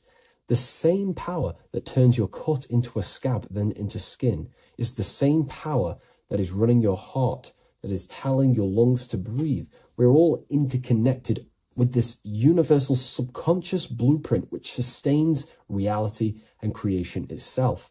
It's a self-containing system. Now that we've gone over some of the basic stuff, but you see where I'm trying to come from now. There are laws you cannot escape, and one of them laws would be cause and effect. It's impossible to escape this law. It is too powerful for your consciousness to actually escape cause and effect. Every cause will produce an effect, and every effect will produce a cause. It is an endless, infinite circle or cycle. It creates everything in your reality. The way I like to use cause and effect is before I make a decision, I know I'm trying to push my life towards who I want to be, towards my higher mind, but towards my goal. So every decision I make, let's say my friends contact me and say, do you want to come out? Let's do this. Let's say it's, something that's just going to waste my time and it's not very important. Of course, it's good to have time with friends. But let's say it wasn't important, for example. Before I make any decision in life, I say, well, what is this cause going to affect? Is that effect that this cause I'm about to decide on going to push me towards who I want to be, where I want to go in life, or what I want to achieve? Is it pushing me towards who I want to be? If it's not, I will not take that action. I will not produce that cause. I only take actions that I know are going to make positive effects. Now, of course, there are things we can't control, but we can minimize these things. I only take causes, which is just an action, if I know the effect is going to benefit me. I know sitting here, making videos will help me produce value for the world and for yourself, and to help people awaken to these things. I know by this is the cause, this is going to benefit humanity and help people awaken even more, because that's all I want to do. I want to help people, provide value, to change people's lives. Another law that you can't escape is obviously time. You can't escape these laws. They are eternal principles that were set into place by some sort of intelligence. We live inside them. We express them. We are shaped by them. But you are not separate from creation, standing outside the system. You are geometry. Geometry is right there in your hand. That's the Fibonacci sequence. You are the law made conscious. You are thought crystallizing into experience. Every object, every person in your reality is pretty much an externalization of your mind. The friends that you have a similar thought process to you, or they maybe have similar thoughts to you, or similar things that you both like. Your friends are mirrors of yourself. Reality responds to you because you are part of the same structure that governs everything else. Thought becomes action, and action becomes consequence. Consciousness shapes your environment. This is not punishment or reward. It's simply just reflection. It's either punishment or reward depending on how you perceive things in your belief system. Everything you experience is neutral. It's just your mind's perception on whether it's labeled good or bad, because that's what the mind likes to do. It likes to think it's in control. But in truth, if you just observed it without the mind, just with pure awareness, it's neutral. So there are mainly 8 laws that govern your reality, and I've talked about these before in a previous video on my YouTube. This is what creates the seed of life. The seed of life is 8 circles, and each circle represents a law, and these individual circles come together to create a geometric form, which is a flower. So it's symbolic of how nothingness turns into something. When geometry comes together, it creates physical matter. And the reason why they're circles is because circles represent something that is invisible, something that cannot be measured, such as a thought or a law. Anything that is considered spiritual or unseen by the human eyes is symbolized as a circle inside the occult traditions.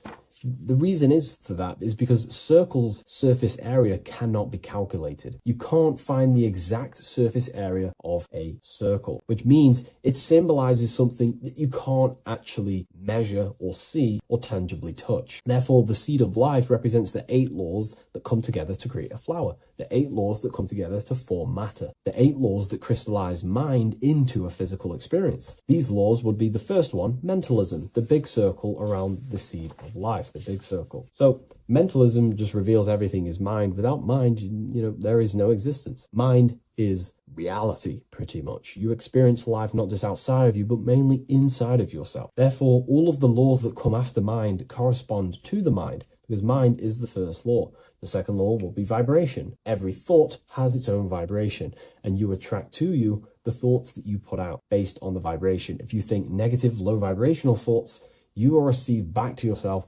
more negative thoughts. If you think positive, you will receive more thoughts. If you think about football, you will receive more thoughts based on that vibration that you put out into the mental field. The third law would be correspondence. Everything corresponds, which means everything is just a reflection of something. Your reality is an externalization and a reflection of your mind. The things that you possess, the things that you've achieved, all comes from the internal mind. Everything corresponds to everything. As above, so below. Your reality is just an externalization of the thought loop that you live in every day, because thoughts work in cycles.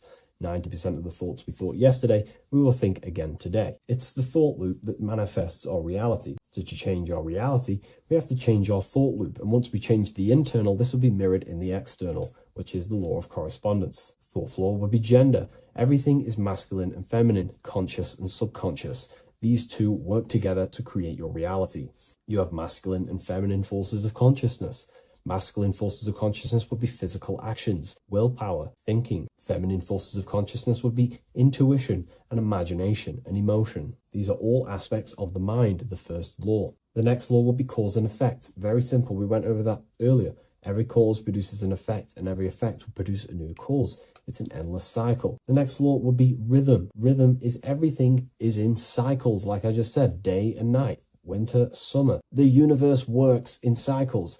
And just like I said, the law of correspondence, as above, so below, as within, so without, because the physical world has cycles, so does your mind have cycles. Thought loops. We think 90% of the thoughts that we thought yesterday. The subconscious mind responds to rhythm. The more you say something, the more you believe it, the more it becomes a program and more suggestible to your conscious mind. And the last law is care. It's impossible to escape care. You cannot not care. It is important. It is impossible to escape. If you hurt someone, you know deep down that that was wrong. And care also corresponds to creation. You only act on what you care about. You care about paying the bills, right? So we take the physical actions to go generate money to pay the bills for our house or whatnot. Or if you love someone, you care for them. You take the actions to message them, to contact them, to see them. Human action is driven by love or care. This is how all reality is created. So once we understand these things, it's life-changing once you work with the law. That's what I mean. Most people are unconscious of the law. The laws are there, but they're just not aware of them. Now that you're aware of these laws, you can consciously work with these laws so they're not working against you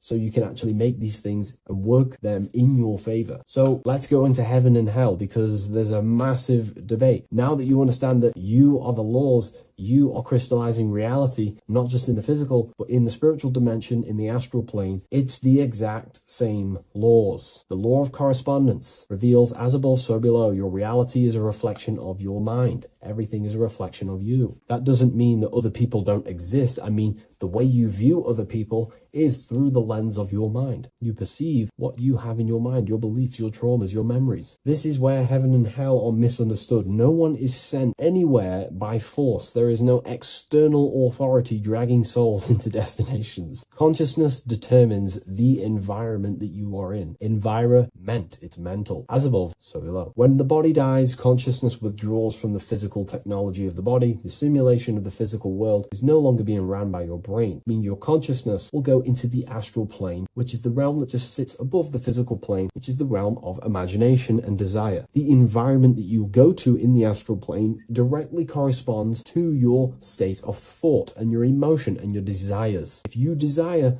hurting people your whole life, then you're going to go to an astral realm, as above, so below. You're going to be in an environment where that goes on, but in a non-physical sense. Wherever them thoughts, whatever the strongest thoughts you thought throughout your life, that is the environment that you go to. If you were so caring and loving to your family, all you wanted to do is provide for your family or whoever, and you pass on, you will go to a place where people care. Souls are manifesting them thoughts and them energies. It's vibration. Whatever vibration you're vibrating at, you will reflect and correspond in your reality when you die. Therefore, you create your own suffering by desiring such low vibrational things, or you create your own heaven if you are truly operating from a place of love in your heart. You see, your mind can lie, but your heart cannot. Your heart reveals your true desires, your deepest wants and needs, and it reveals your true self, and that will be projected and responded in the astral plane, because astral matter is very respondable to consciousness. The physical plane is not really. It takes a longer time for things to be manifested in the physical plane. But in the astral plane, whatever you think, whatever you desire, it instantly corresponds to your reality there. So God does not micromanage everything. The law does not judge, it simply reflects. The universe is made of laws. The Emerald Tablets of Thoth even mentions this. He says, the search for the laws that governs man's life are an eternal mystery. Man is always forever searching for the laws that govern his existence. This understanding now changes everything in your reality. It removes fear-based control, it removes blind obedience, and it returns responsibility to where it belongs, to you, your consciousness, yourself. You are not being watched, you are not being mirrored. Reality is not punishing you, it is responding to you. Once you understand that God works through law, not micromanagement, you stop waiting to be saved, judged, or condemned. You realize something far more powerful. You are not separate from creation. You are participating in it. You are the universe. experiencing itself. What a fabulous video, and I really enjoyed this today. Please leave a like, comment, and share on the video, and I'll see you all in the next one. And if you wish to get this book, there is a link in the description. Have an amazing day, everyone. Take care. Hello and welcome to another video, people.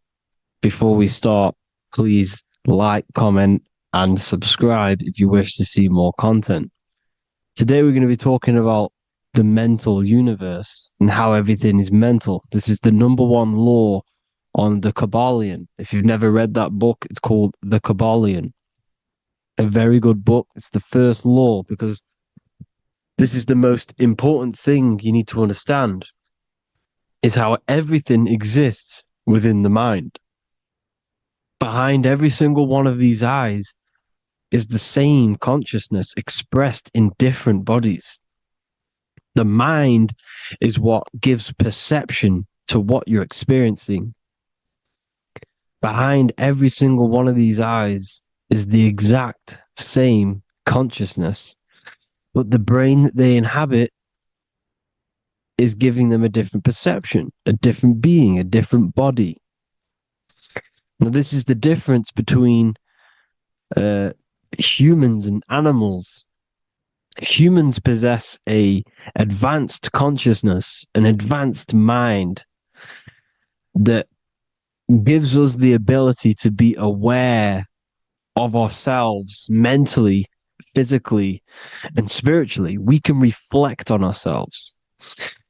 When a dog looks in the mirror or an animal looks in the mirror, it doesn't know what it's looking at. It doesn't realize it has a consciousness.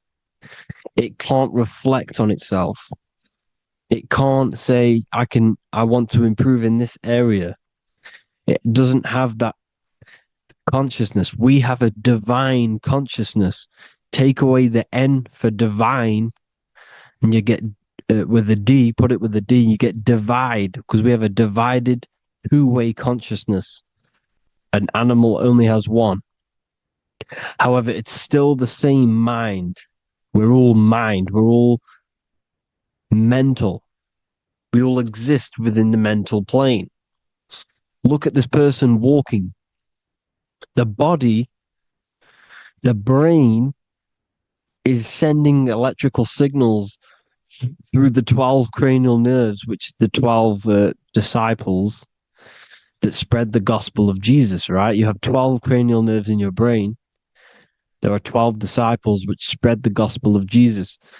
Jesus represents the mind, the intelligence, the invisible intelligence that we all are, the same intelligence, the same exact consciousness, which then sends a command into the brain. Then the brain sends these 12 electrical signals through the 12 cranial nerves to control the rest of the body through the nervous system.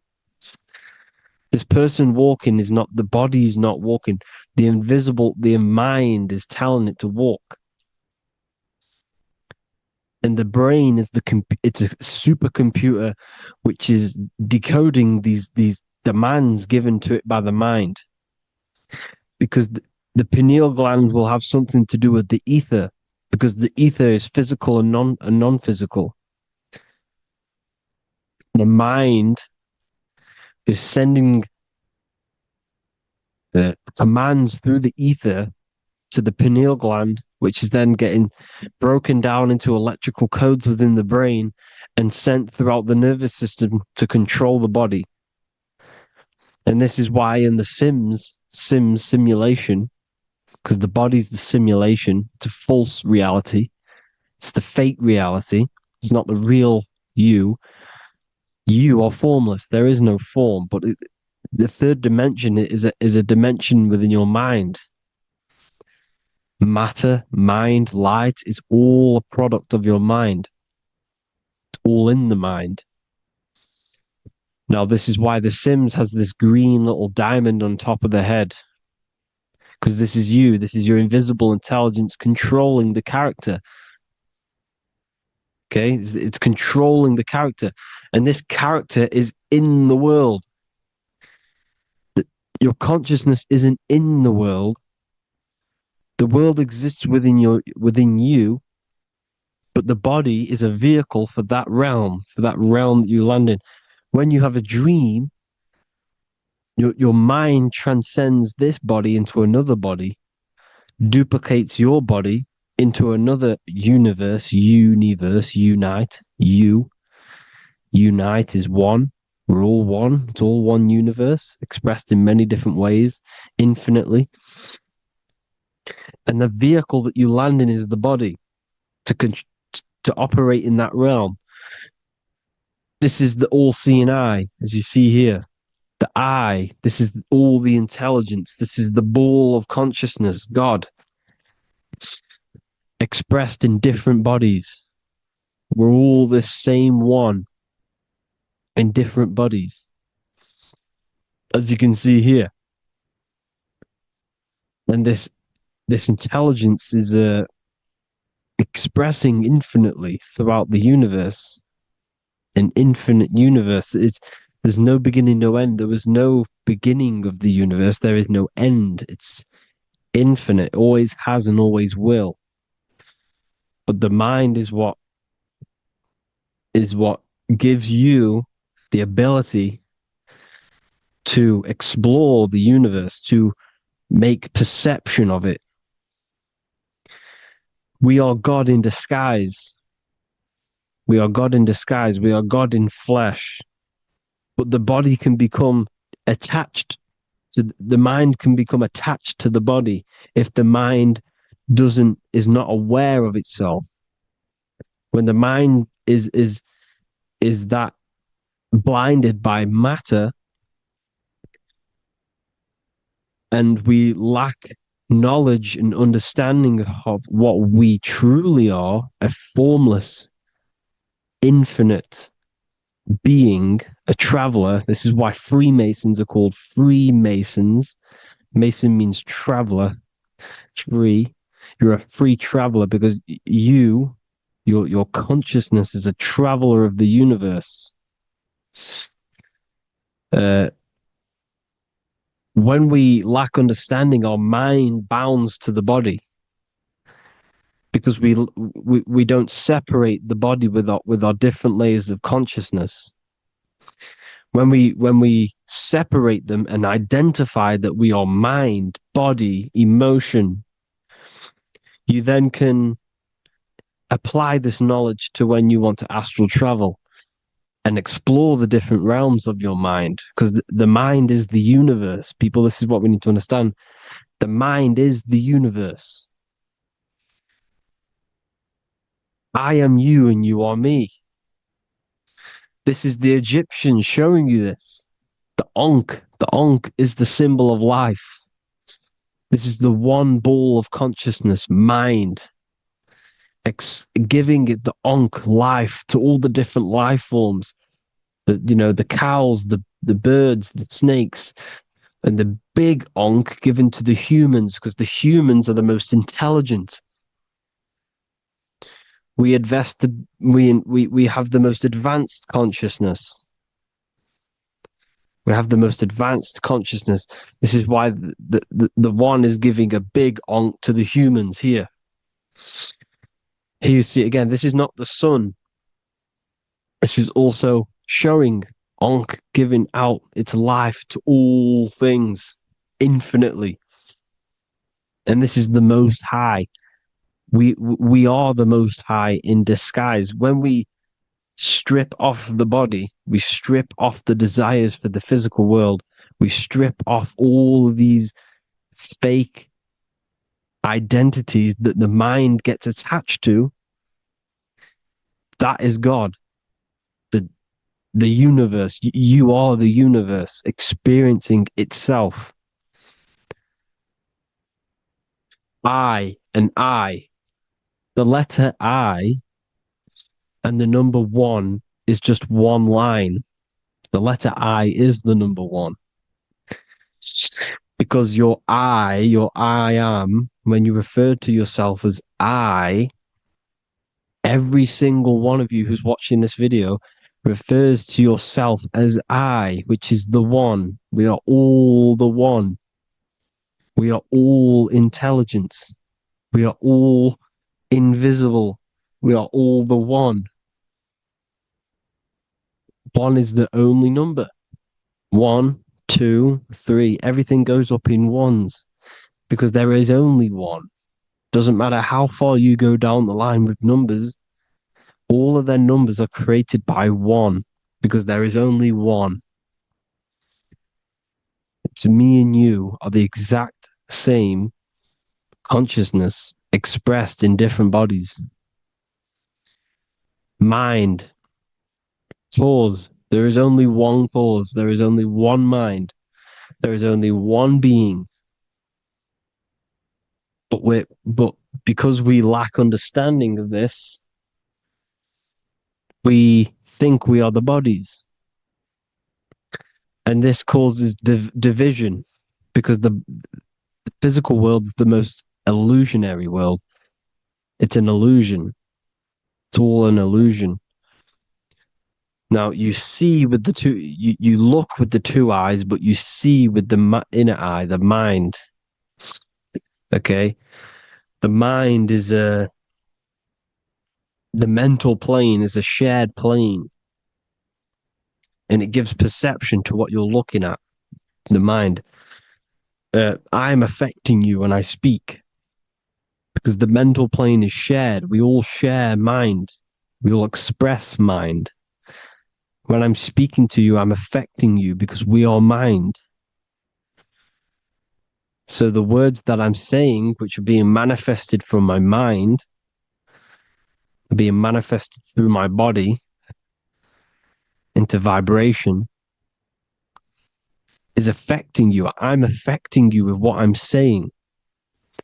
And these words are having an effect on your mind because we're all mind. This is why you need to be careful what you're listening to, music and all sorts. Because music can also create thought loops within your mind. Because the chorus, we shouldn't be listening to choruses. Choruses are loops. And what they're saying in the chorus is being looped. And this can create thought loops within your mind. Go and listen to an old song that you used to listen to about 5 years ago, 10 years ago, 20 years ago. Go and listen to an old song, and you guess what? You will get nostalgia. Why will you get nostalgia? Because that song will trigger the thoughts that you were thinking in that time of listening to that song. So songs with choruses create thought loops, and they reprogram your subconscious mind. It's important why music is very powerful. Mine and mind, same word. See, language is the truth, people. This is why I use language in all of my presentations, especially the English language. It's riddled with occult truth. I is my me. I, you, and me, or I, one.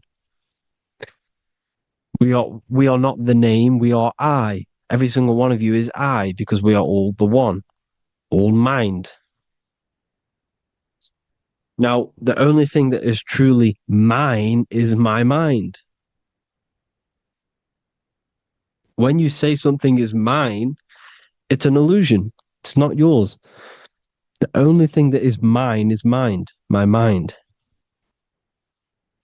Okay? It's my mind. It's the only thing. It's the same word, mind and mind. Like I said before, everything's one. Hot and cold is different degrees of the same thing, of the one substance, of degrees. The 7 colors are different frequencies of the one white light. Everything is one. There is only one. We are all one. Everything is one. Hot, cold, day, night. It's the same degree of one, which is mind. The mind's perception is what's giving it, labeling it hot or cold. The mind's perception of colors is what is giving it red or purple, hot or cold. There is only mind. The mind gives things perception. There is only one, that is mind. The conscious and the subconscious mind. The male and the female, these are married. The subconscious mind is your hidden part of the mind. Okay, it's hidden. You can't really, you can access it through different meditations and Reiki teachings and dreams or manifestations of your subconscious. This is how you know mind and matter are one, because your mind creates matter in dreams. Your subconscious manifests everything in a dream, in the astral realms. The conscious is what you're conscious of, what you're consciously thinking of. So me, I am conscious that I am speaking into this mic and creating this video. My subconscious mind is the hidden part of the mind, which is speaking to my heart, telling it to beat. It's telling my food to digest. It's regulating all my blood. It's doing everything in my body without me being conscious of it. Without me being conscious. The subconscious is the feminine. The conscious is the male. The Bible, of course. Proverbs 12:4. Helpful, not helpful, an excellent wife is the crown of her husband, but she who brings shame is like rottenness in his bones. In the same way, husbands should love their wives as their own bodies. He who loves his wife loves himself. You can take that physically, you can take that literally, or you can take it metaphysically. See, the Bible's written in such a way where you can take it as your level of realization. He who loves his wife loves himself. If you love your subconscious, if you love yourself, you speak good about yourself, because your subconscious takes everything literally. If you say, I hate you to someone, your subconscious does not know the difference between me and someone else. It only thinks me. Why? Because mind is the only thing that exists. You are mind, I am mind. If I say, I hate you, you're saying that to yourself. Your subconscious picks that up and says, I hate myself. And that's telling your subconscious that's what you want. Because your subconscious manifests 90% of your behavior. The programs within your subconscious. Tying your shoelace is a program. You don't need to be conscious of it. You can just do it because it's a program. It's deeply interwoven in the subconscious. Driving your car, texting on your phone. You don't have to think about what letter. You just do it because you know where the letters are. It's a program. Therefore, if you look after your subconscious, they are a married couple. It's your wife. Your subconscious is your wife. And it manifests 90% of your daily basis thought patterns, actions, behaviors, emotions, all the things that you all the trauma that you've experienced is stored within your subconscious, which is affecting you. So let's say you were in a car crash 10 years ago and you had a really traumatic event, you really hurt yourself, and you had a very, very, very strong emotion that you felt of pain. That will still affect you today. And why? Because it will manifest into your behavior. How? Well, you'll be cautious of what cars to go in and who.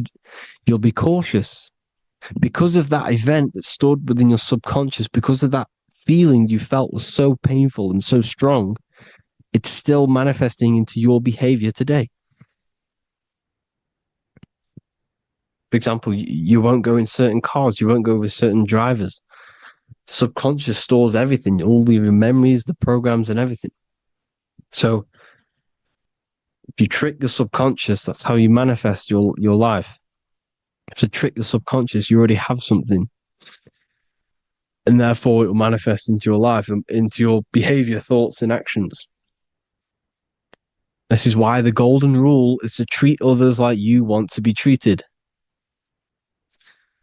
Because I am you and you are me. We are all subconscious. We all have subconscious. Whatever I do to you, I do to me. Because my subconscious picks that up and thinks I'm speaking to me. Mind is very powerful. Whatever I do to you, I do to me. Treat others like you want to be treated. The golden rule. That is the only rule we need in this realm, in the universe. If everyone understood this rule and how the subconscious works and how karma works, we'd live in heaven on earth, the Garden of Eden, the golden age. As a man thinketh in his heart, so is he. Proverbs 23:7. Where your heart is, there will be your treasure. Your heart's the emotions. The storehouse of emotions is where you feel emotions. You have to let your emotions move through you, not become you. You can't let your emotions become you. But except be like the sky and let them pass through you. Be like the clouds and the stars passing over. Let them pass through you. Do not let them become you. And this is how emotions can take over your mind. We are driven by, when a man is driven by emotions, he has no self to control. You must control the mind, because the mind can be corrupted. Because your thoughts are electrical in the brain. Your thoughts come from the mental plane.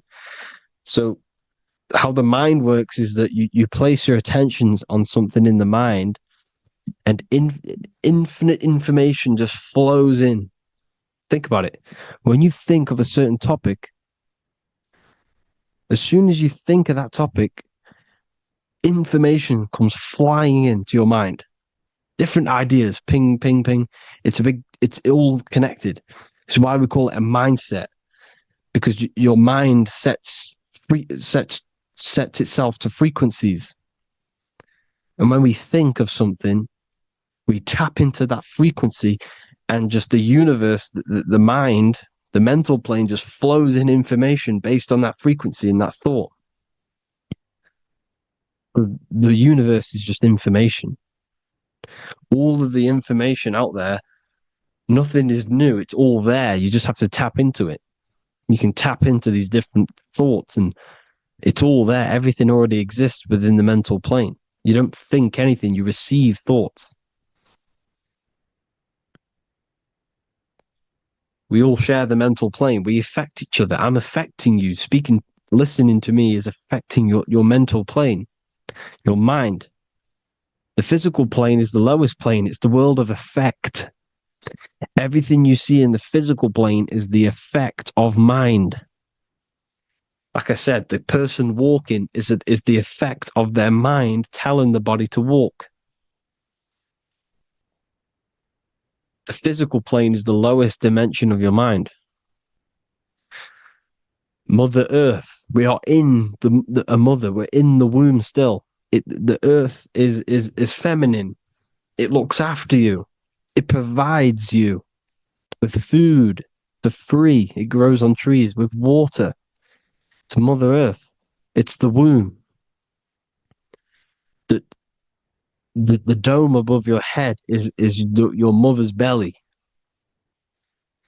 Okay? Is your mother's belly. You're in the womb still. You're forever in the womb because your mind's constantly expanding.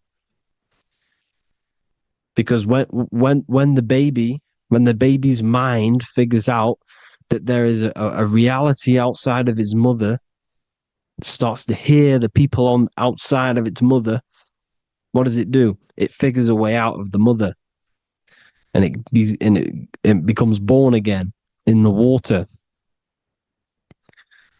in a hospital, into the other world. It's the same with our minds. When our minds figure out there is other worlds beyond this physical, we explore them. The astral plane, for example. You figure a way out of the body. Because when you're the firmament, look at the word firmament, meant at the end. Firm is firm, something strong, something Like a rock is firm. If your mind is firm like a rock, you will be stuck under the firmament. So, for example, people who are very programmed and can't think outside the box, they have a firm mind and they'll be stuck under the firmament because your mind is the only thing that's keeping you under the firmament.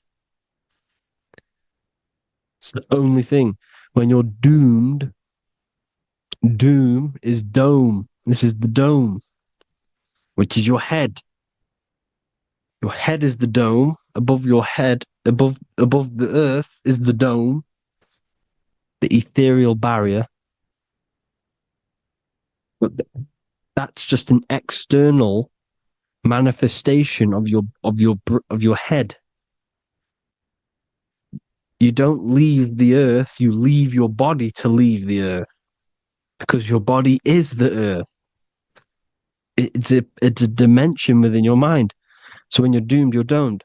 Your reality is your level of realization. You realize something, or when you have an idea, the mind,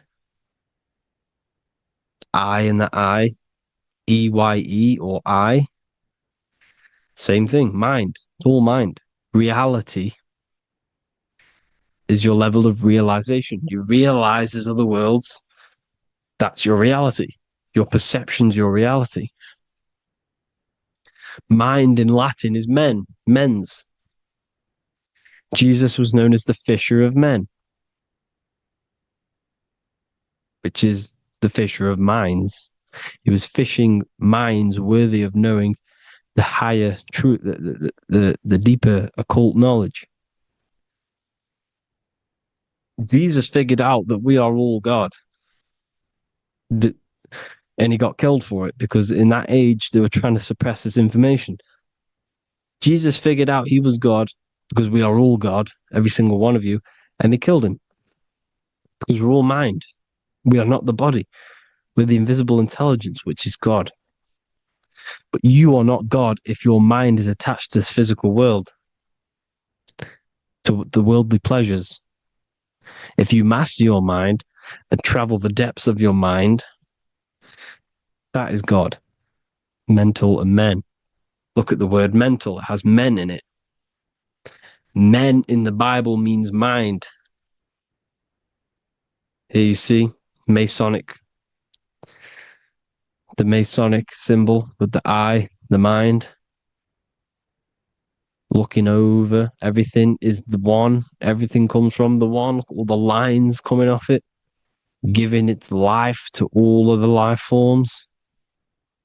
Down here on the bottom, you have duality, black and white. Up here, you have singularity.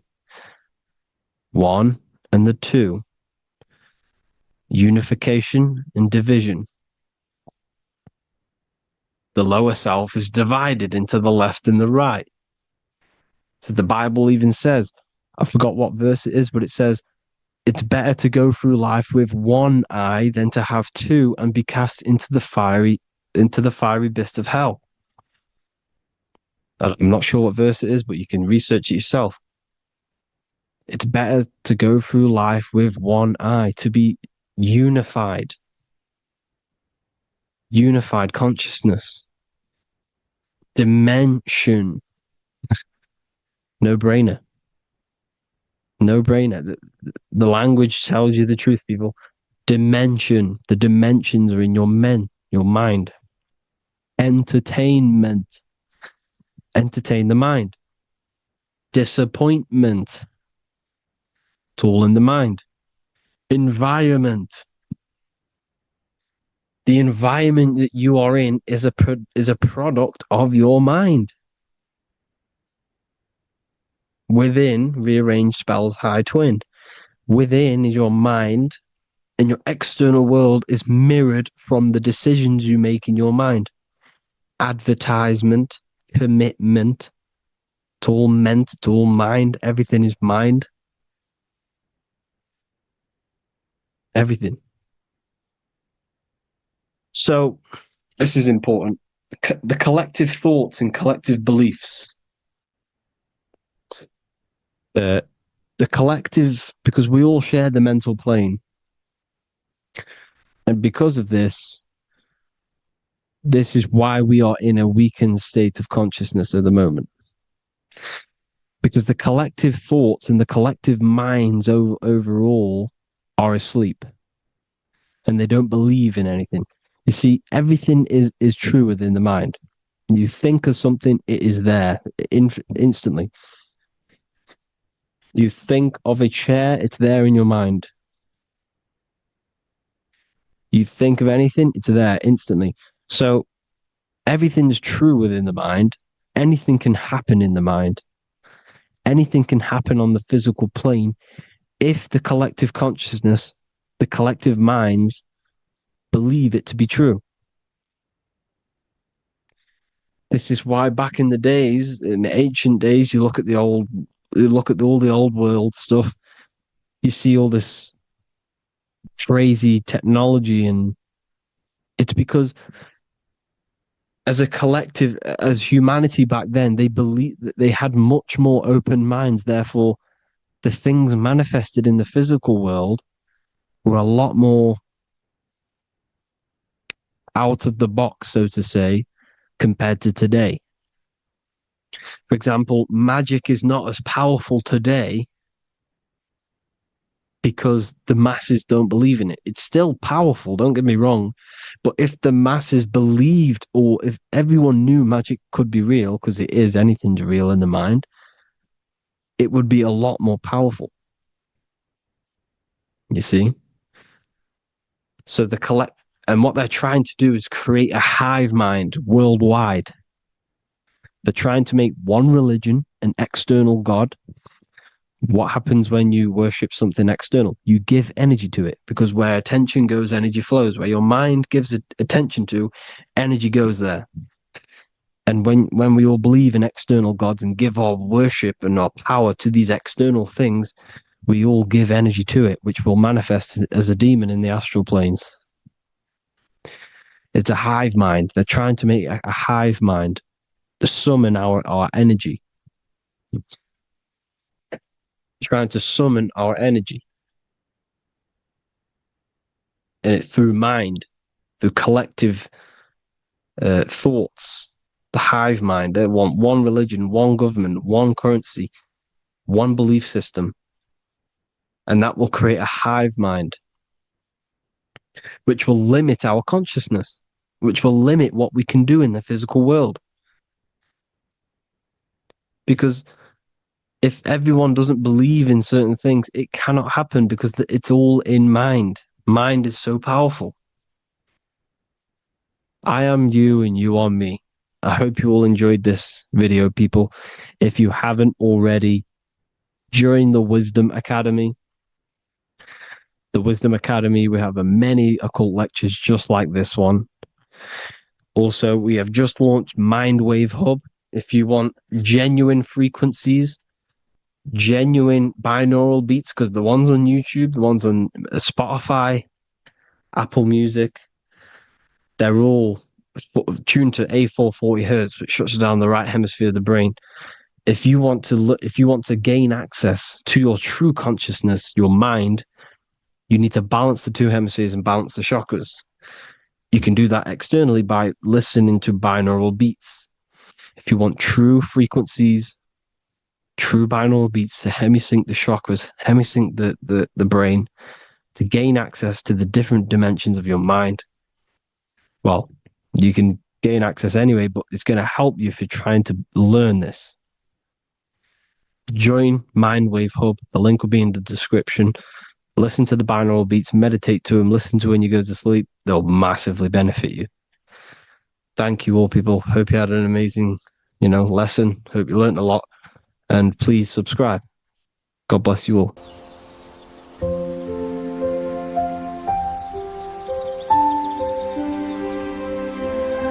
bookofwisdom.com. Visit today.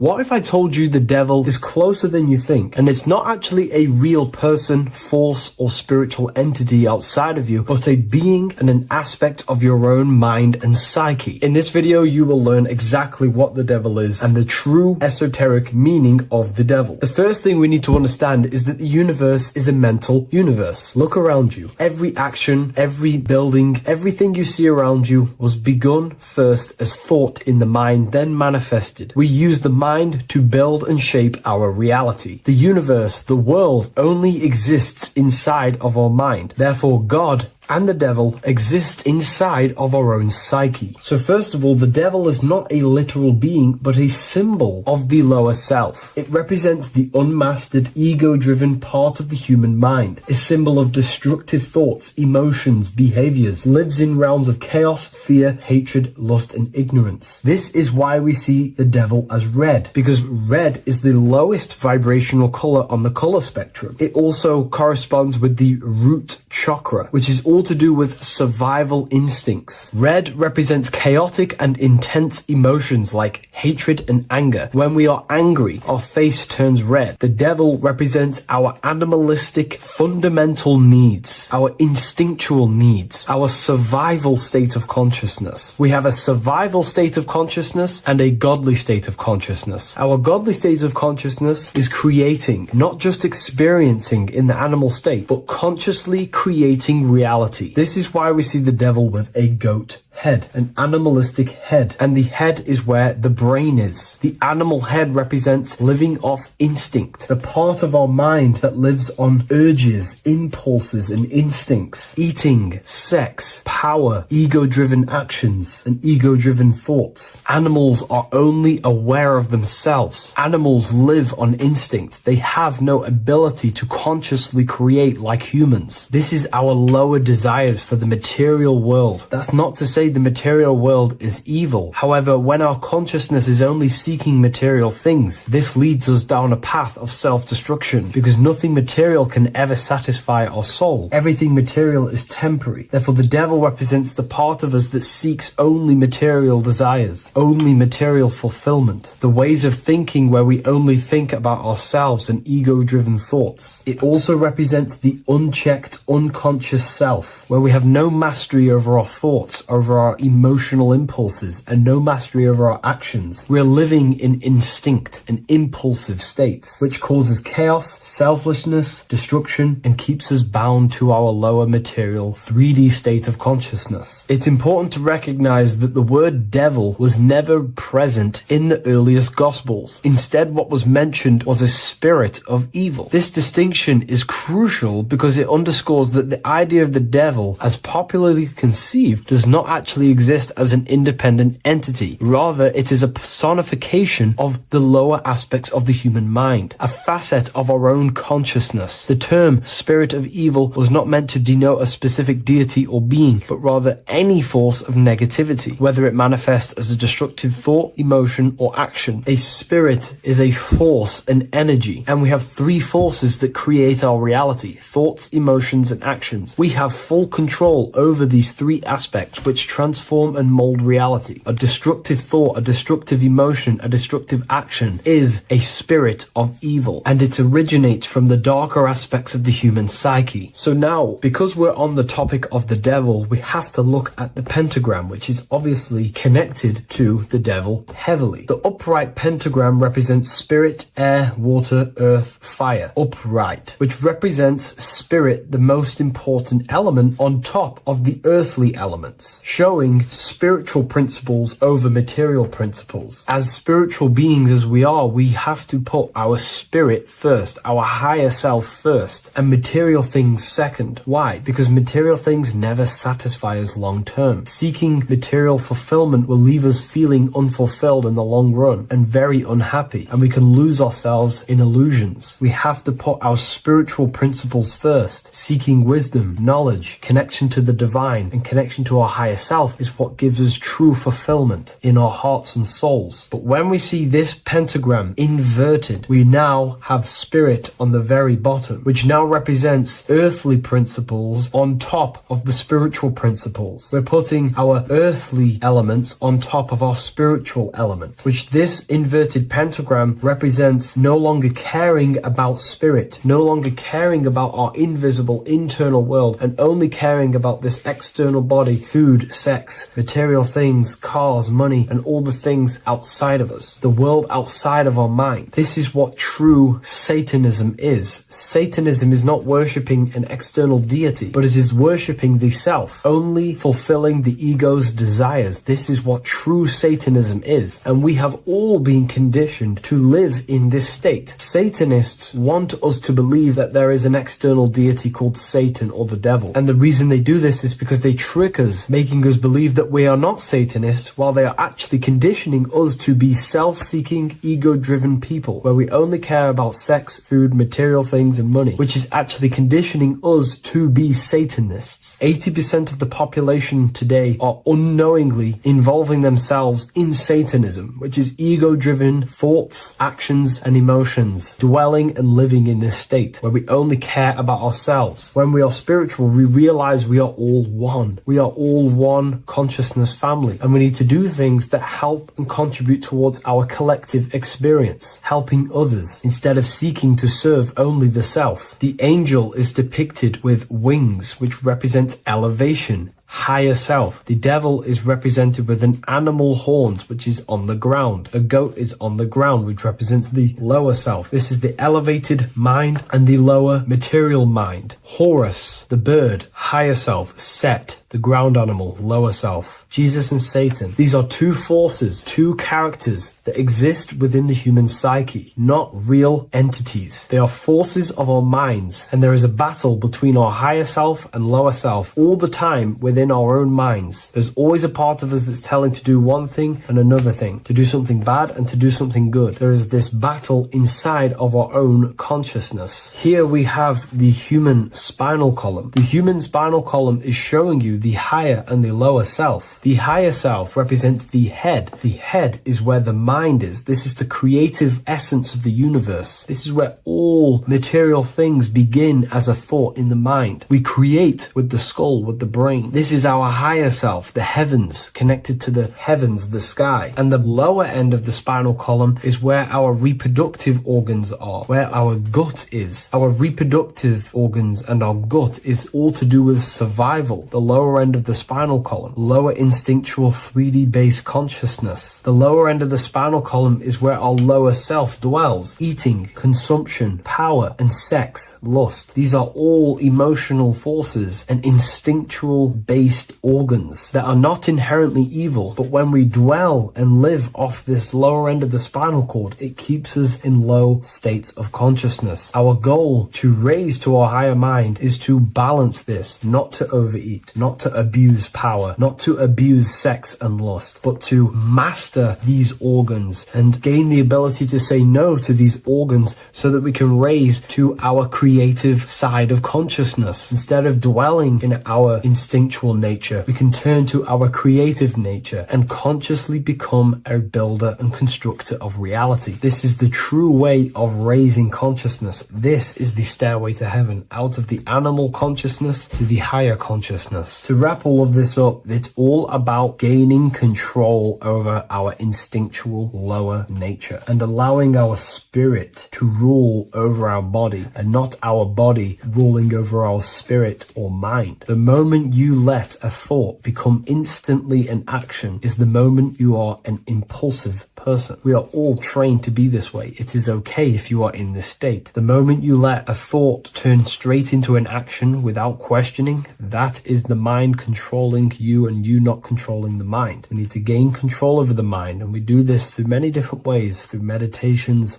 affirmations, and discipline, we slowly gain control over our minds. And once we gain control over our minds, we gain control over our thoughts, and we gain control over the attention that we give certain thoughts. We can then start to uplift our mind, our thoughts, out of our instinctual state to the higher mind. If you wish to learn more about consciousness, I'll leave a link in the description for the Book of Wisdom, Volume 2.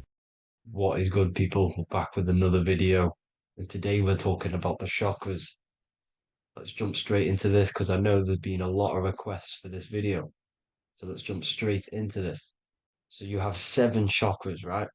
7 chakras, and these chakras are feeding off your electromagnetic field, known as your aura. This is both positive and a negative pole, male and female, right?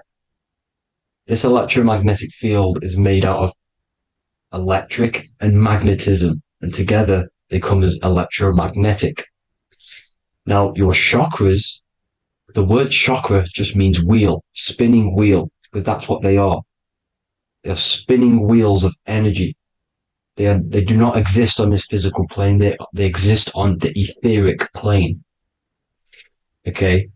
Now, these energy centers are known to regulate your emotions, and each energy center controls the organs and cells in that particular area of the body. So, for example, your sacral chakra will control the cells and organs of your sexual reproduction area. Okay? The navel chakra or solar plexus will control the digestion in your body. Same with the heart, same with the throat, right? So they are like mini brains for each center of your body. They run along up the spine, but notice the crown chakra exists outside the body. It's just above the head.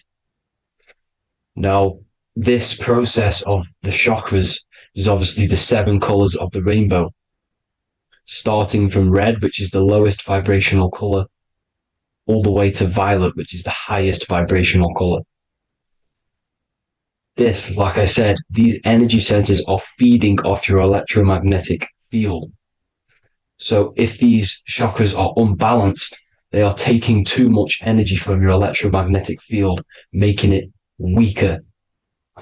Now, this is the North Pole. As you all know, the Earth is flat, and we live inside of a giant torus field. And the North Pole is the Earth's heart chakra.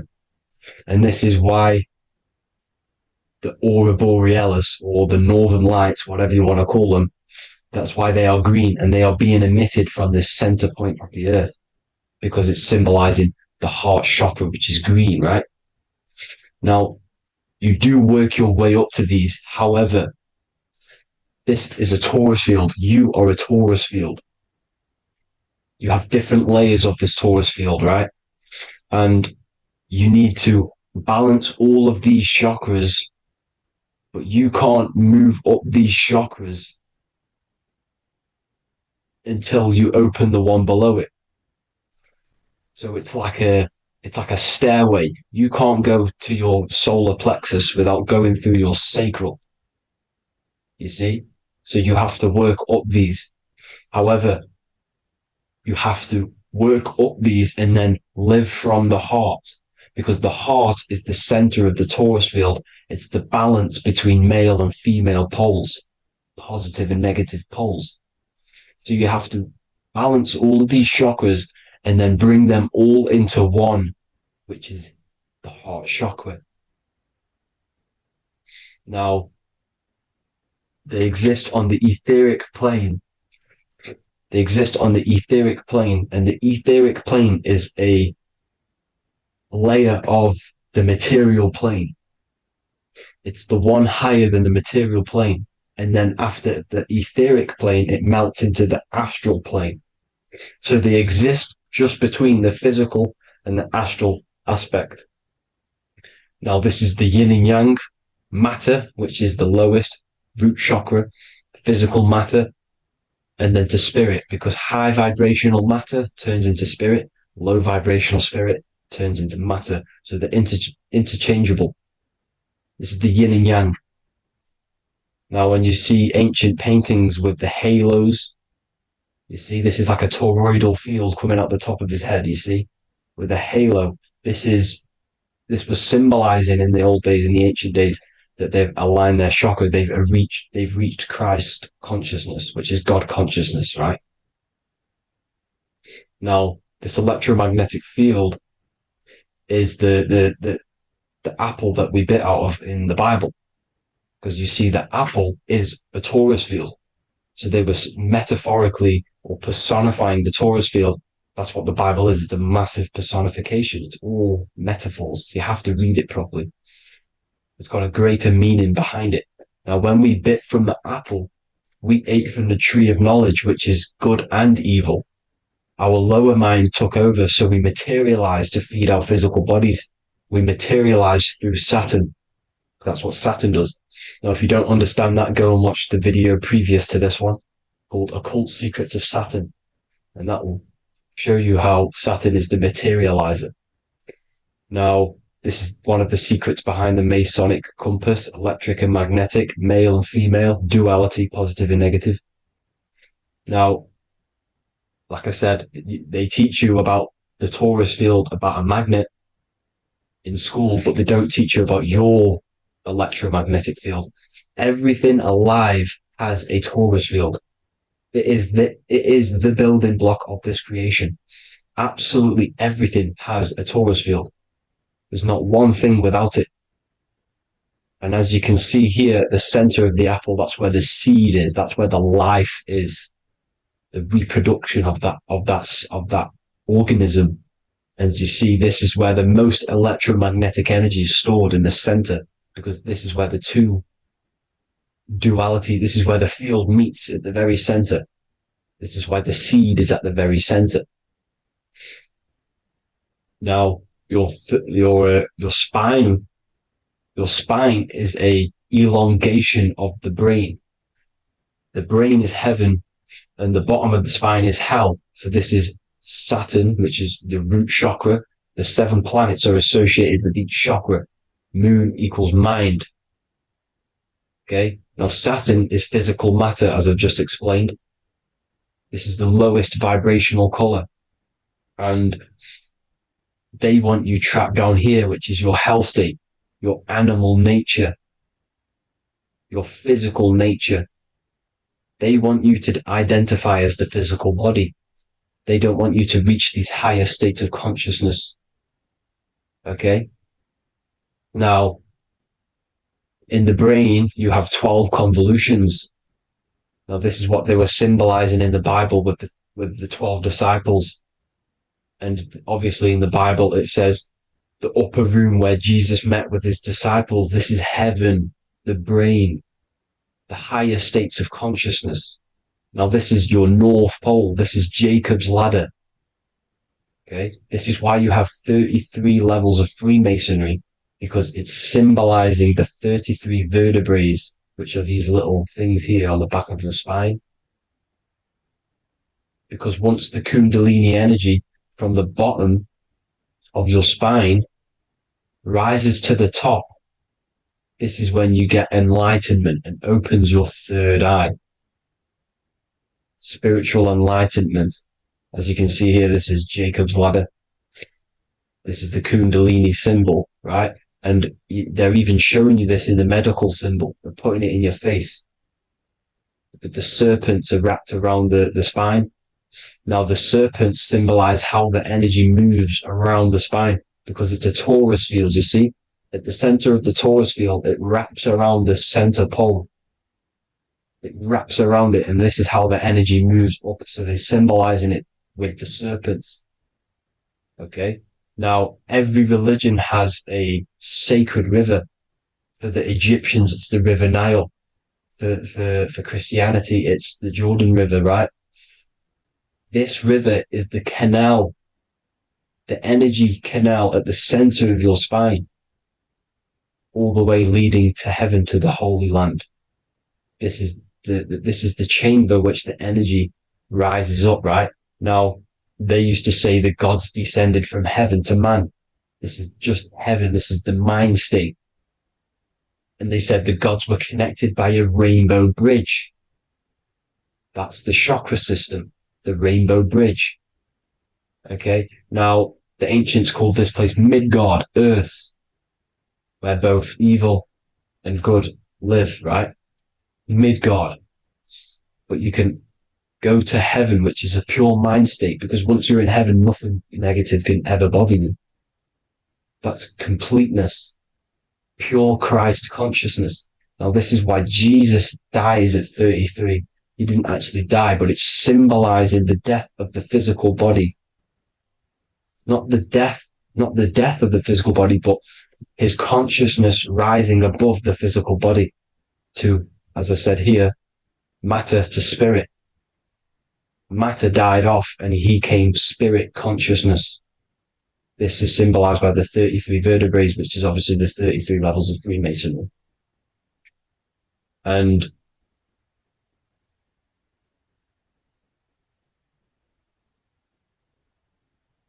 now the pineal gland, which is at the very top of this Jacob's ladder or the River Jordan, the canal, your 33 vertebrae on your spine. This is where the pineal gland sits, right? At the very top, at the center of your brain. Now, there's multiple ways this was symbolized.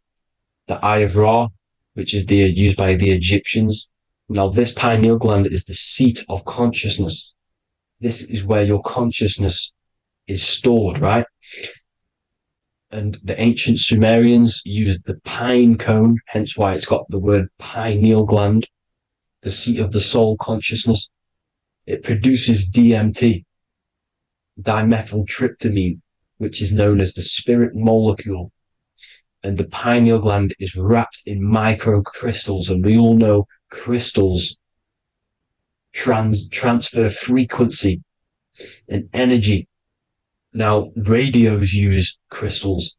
A radio is a frequency transmitter turning a frequency into a frequency that we can hear with our ears, right?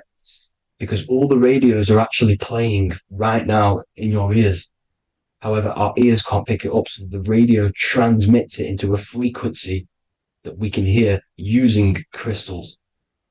So this is the power of crystals, and this is what our third eye is wrapped in, crystals. Now, this third eye is not actually your third eye, it's your first eye.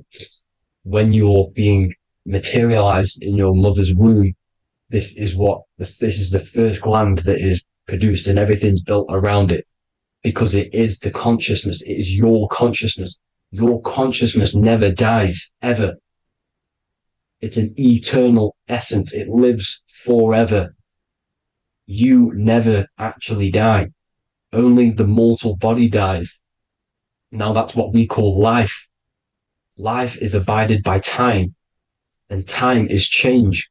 And change is what we call life, because everything's constantly moving and transforming into different things, right? Now let's not get off track. The pine cone is obviously, this is in the Vatican here. The pine cone is symbolized as the pineal gland, pine. And this is the opened pine cone. The opened pine cone means or symbolizes the awakened man, the awakened third eye. But the ones here, which the Sumerian gods are holding, these are shut pine cones, symbolizing the unawakened man. But let's not get confused, people. These gods were not gods. They are human beings just like you. They reached Christ consciousness. They are nothing more special than you. They just had the ability to reach Christ consciousness. And obviously their knowledge was far more intelligent than ours, far more advanced than ours.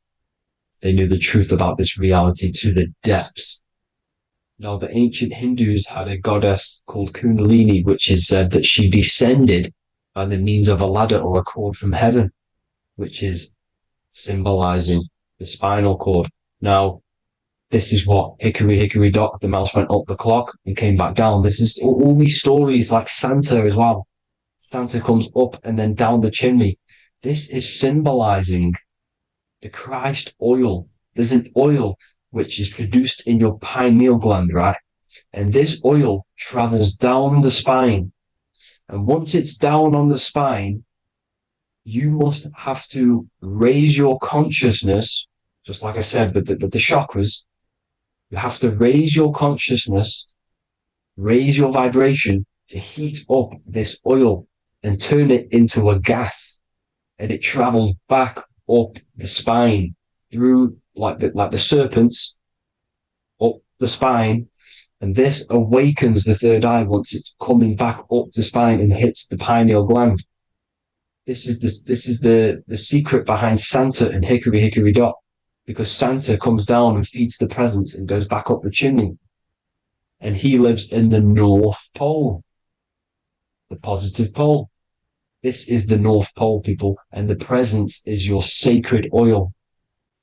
This oil, your physical body is the furnace. It's the spiritual furnace, which you have to heat up this oil by raising your frequency and turning it into a gas to rise up this chamber, the River Jordan, to your third eye, right? Now, this is an alchemical process. Your body is the alchemical furnace. It says in the Bible, if therefore thine eye be single, thy whole body shall be filled with light. I shouldn't have cut that out, but that's what it says. The light of the body is thine eye. If therefore thine eye be single, thy eye shall be filled, their body shall be filled with light. This is symbolizing the pineal gland, enlightening the body, the spiritual body, filled with light. Now, as I said, they want you kept down here, which is the root chakra, which is your animal nature, which is obviously mind, matter over mind. This is the symbol of Saturn, right? As you say, we're built of body, mind, and spirit, the Holy Trinity. That is the sun, moon, and earth. The sun's your soul, solar. Moon is your mind. Earth, which is the cross, which is your physical body, the 5 elements, right? So body, mind, and spirit. So the Saturn symbol is actually made out of the cross on top, which is the earth, and the moon on the bottom, which is symbolizing matter over mind, because earth is physical matter. You don't want to be matter over mind. You need to be mind over matter.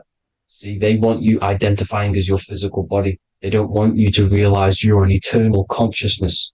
You're an eternal essence of consciousness which never dies. They want you trapped in your animal nature. And this is why the Baphomet has a goat head, because it's symbolizing your animal nature, which is evil. Not evil, but you're more likely to do evil things, right? Which brings bad karma. That's your animal side. This is why the Baphomet has an animal goat head. As you can see here, he's got the Kundalini energy here. So when you see the inverted cross, the cross is your body, as you can see here. The inverted cross means your chakras downwards, down here. Your head's down here. Your mind is down here. But your mind needs to be up here, which is the upwards cross, which is Christ consciousness. And as we all know, 7 colors of the rainbow, 7 planets, 7 chakras. Red light is low frequency and long range. This is why Saturn is the slowest moving celestial body. And it's the lowest chakra, because it's low frequency, long range. The moon being the crown chakra, which is high frequency. This is why the moon moves around the quickest.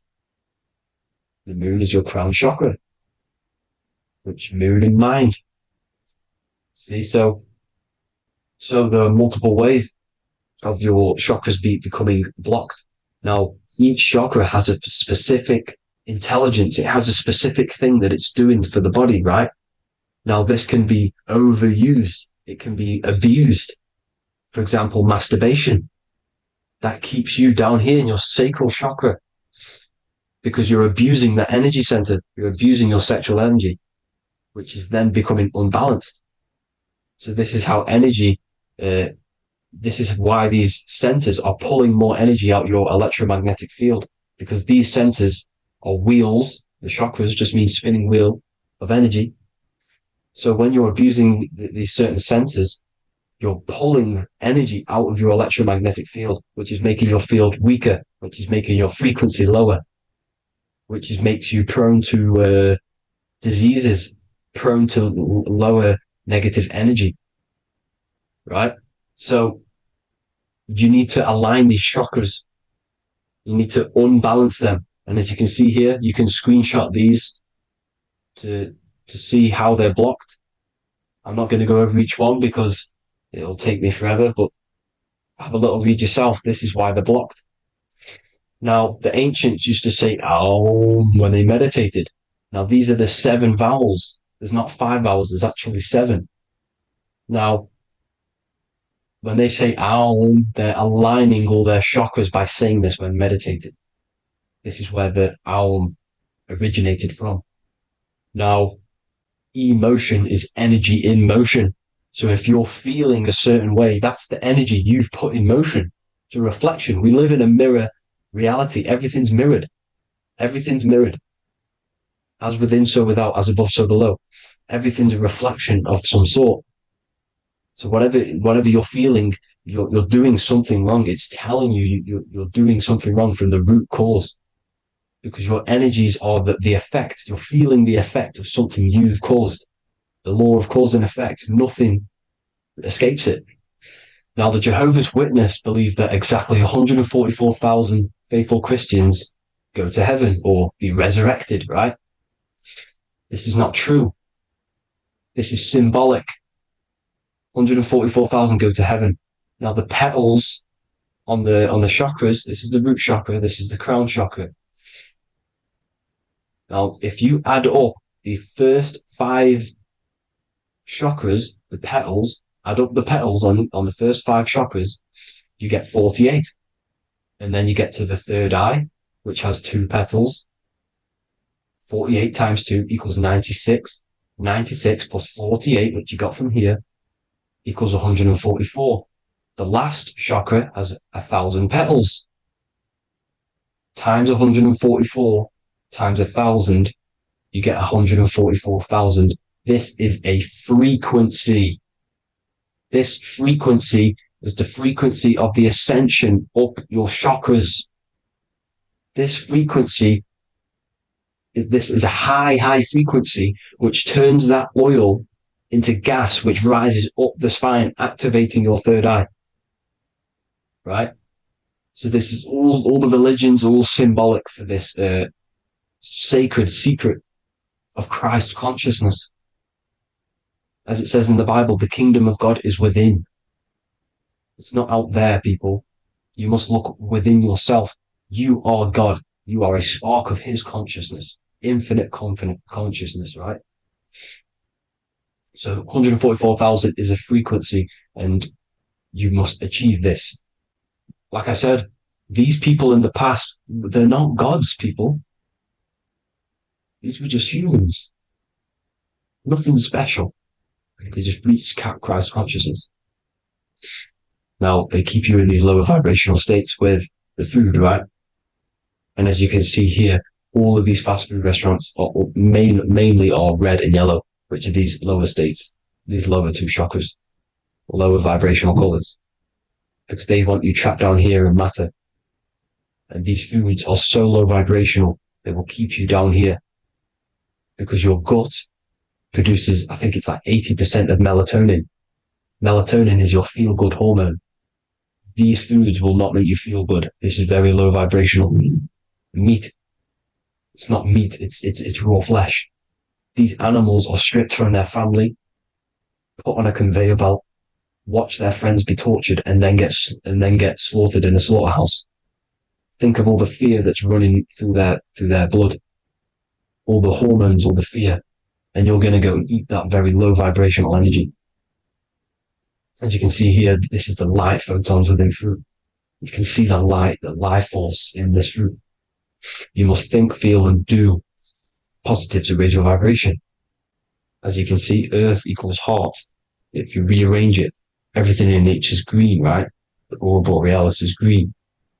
You must align all these chakras and then live from the heart, because the heart's the center of the Taurus field. You must become the consciousness in the center. So that's it for this video, people. Thank you all. God bless.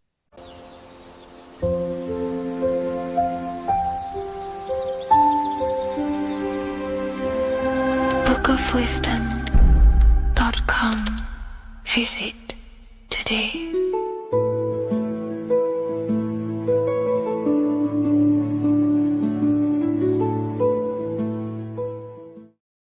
Hello, Seeker.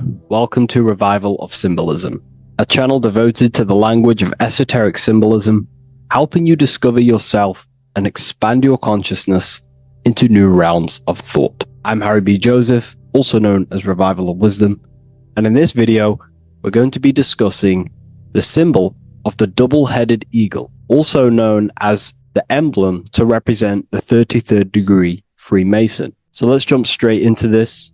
We have a piece of Masonic artwork here, which is what we call a complex symbol. A complex symbol is not just one symbol, but many different symbols in one piece of artwork coming together, forming a greater meaning. So we have many different symbols to break down here. And we're going to start off with a little bit of context so we can understand this symbol. This symbol represents the 33rd degree Freemason. Once you reach the 33rd degree of the York Scottish Rite Mason system. So once you reach this level, this symbolism corresponds to that individual. So therefore, this piece of artwork is representing the consciousness, the mindset, the ways of thinking, the ways of viewing the world of the 33rd degree Mason. It represents the consciousness of the 33rd degree Mason. And this is what esoteric symbolism is about. Esoteric symbolism is symbols and emblems representing states of consciousness and teachings within the forces of consciousness. So let's jump straight into this. The first thing that I see when I look at this piece of symbolism is the double-headed eagle, okay? The double-headed eagle. What is this eagle doing? So the thing with symbolism is that symbolism trains the mind to think in a subconscious way. Now, what do I mean? You know, to the person who thinks in linear thought, straight line thought, A to B thought, they see an eagle.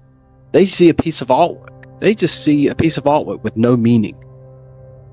But to the person who is trained in the occult, these symbols are representing thought vibrations. One example would be in occult symbolism, what we're meant to do. These symbols represent thought forms in the mental plane, within the mind of the individual. Instead of me just giving you the answers, in the occult, they give you symbols.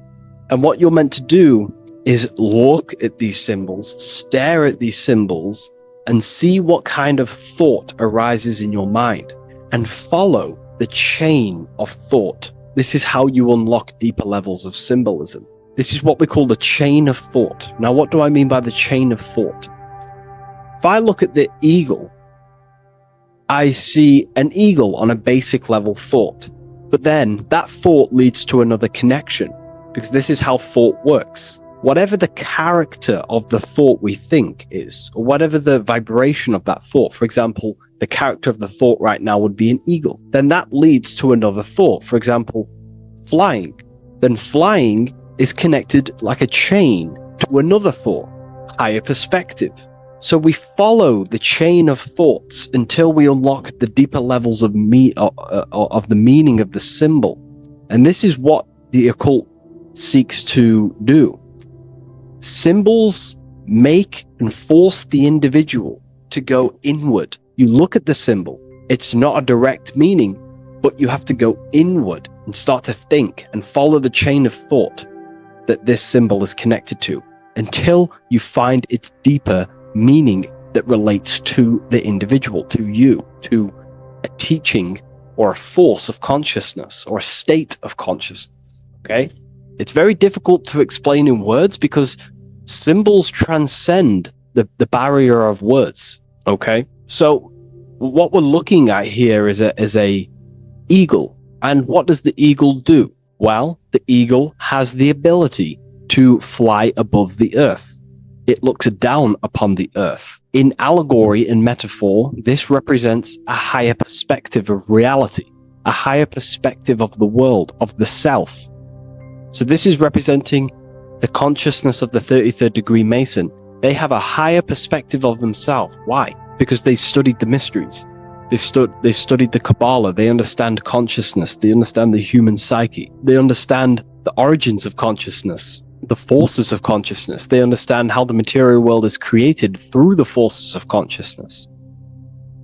So the eagle represents higher perspective because it can fly above the earth. And here you have the earth, this circle here, this sphere. So it's flying above, symbolizing a higher perspective of reality, a higher perspective of the physical world, the physical body, and the self. Because ultimately, this is what it's about. Freemasonry is about, of course, self-mastery, building a better self. That's what the craft is. But it's ultimately trying to figure out the mysteries of consciousness itself and the origins of reality. We gain this insight through Kabbalah, the study of the Kabbalah tree.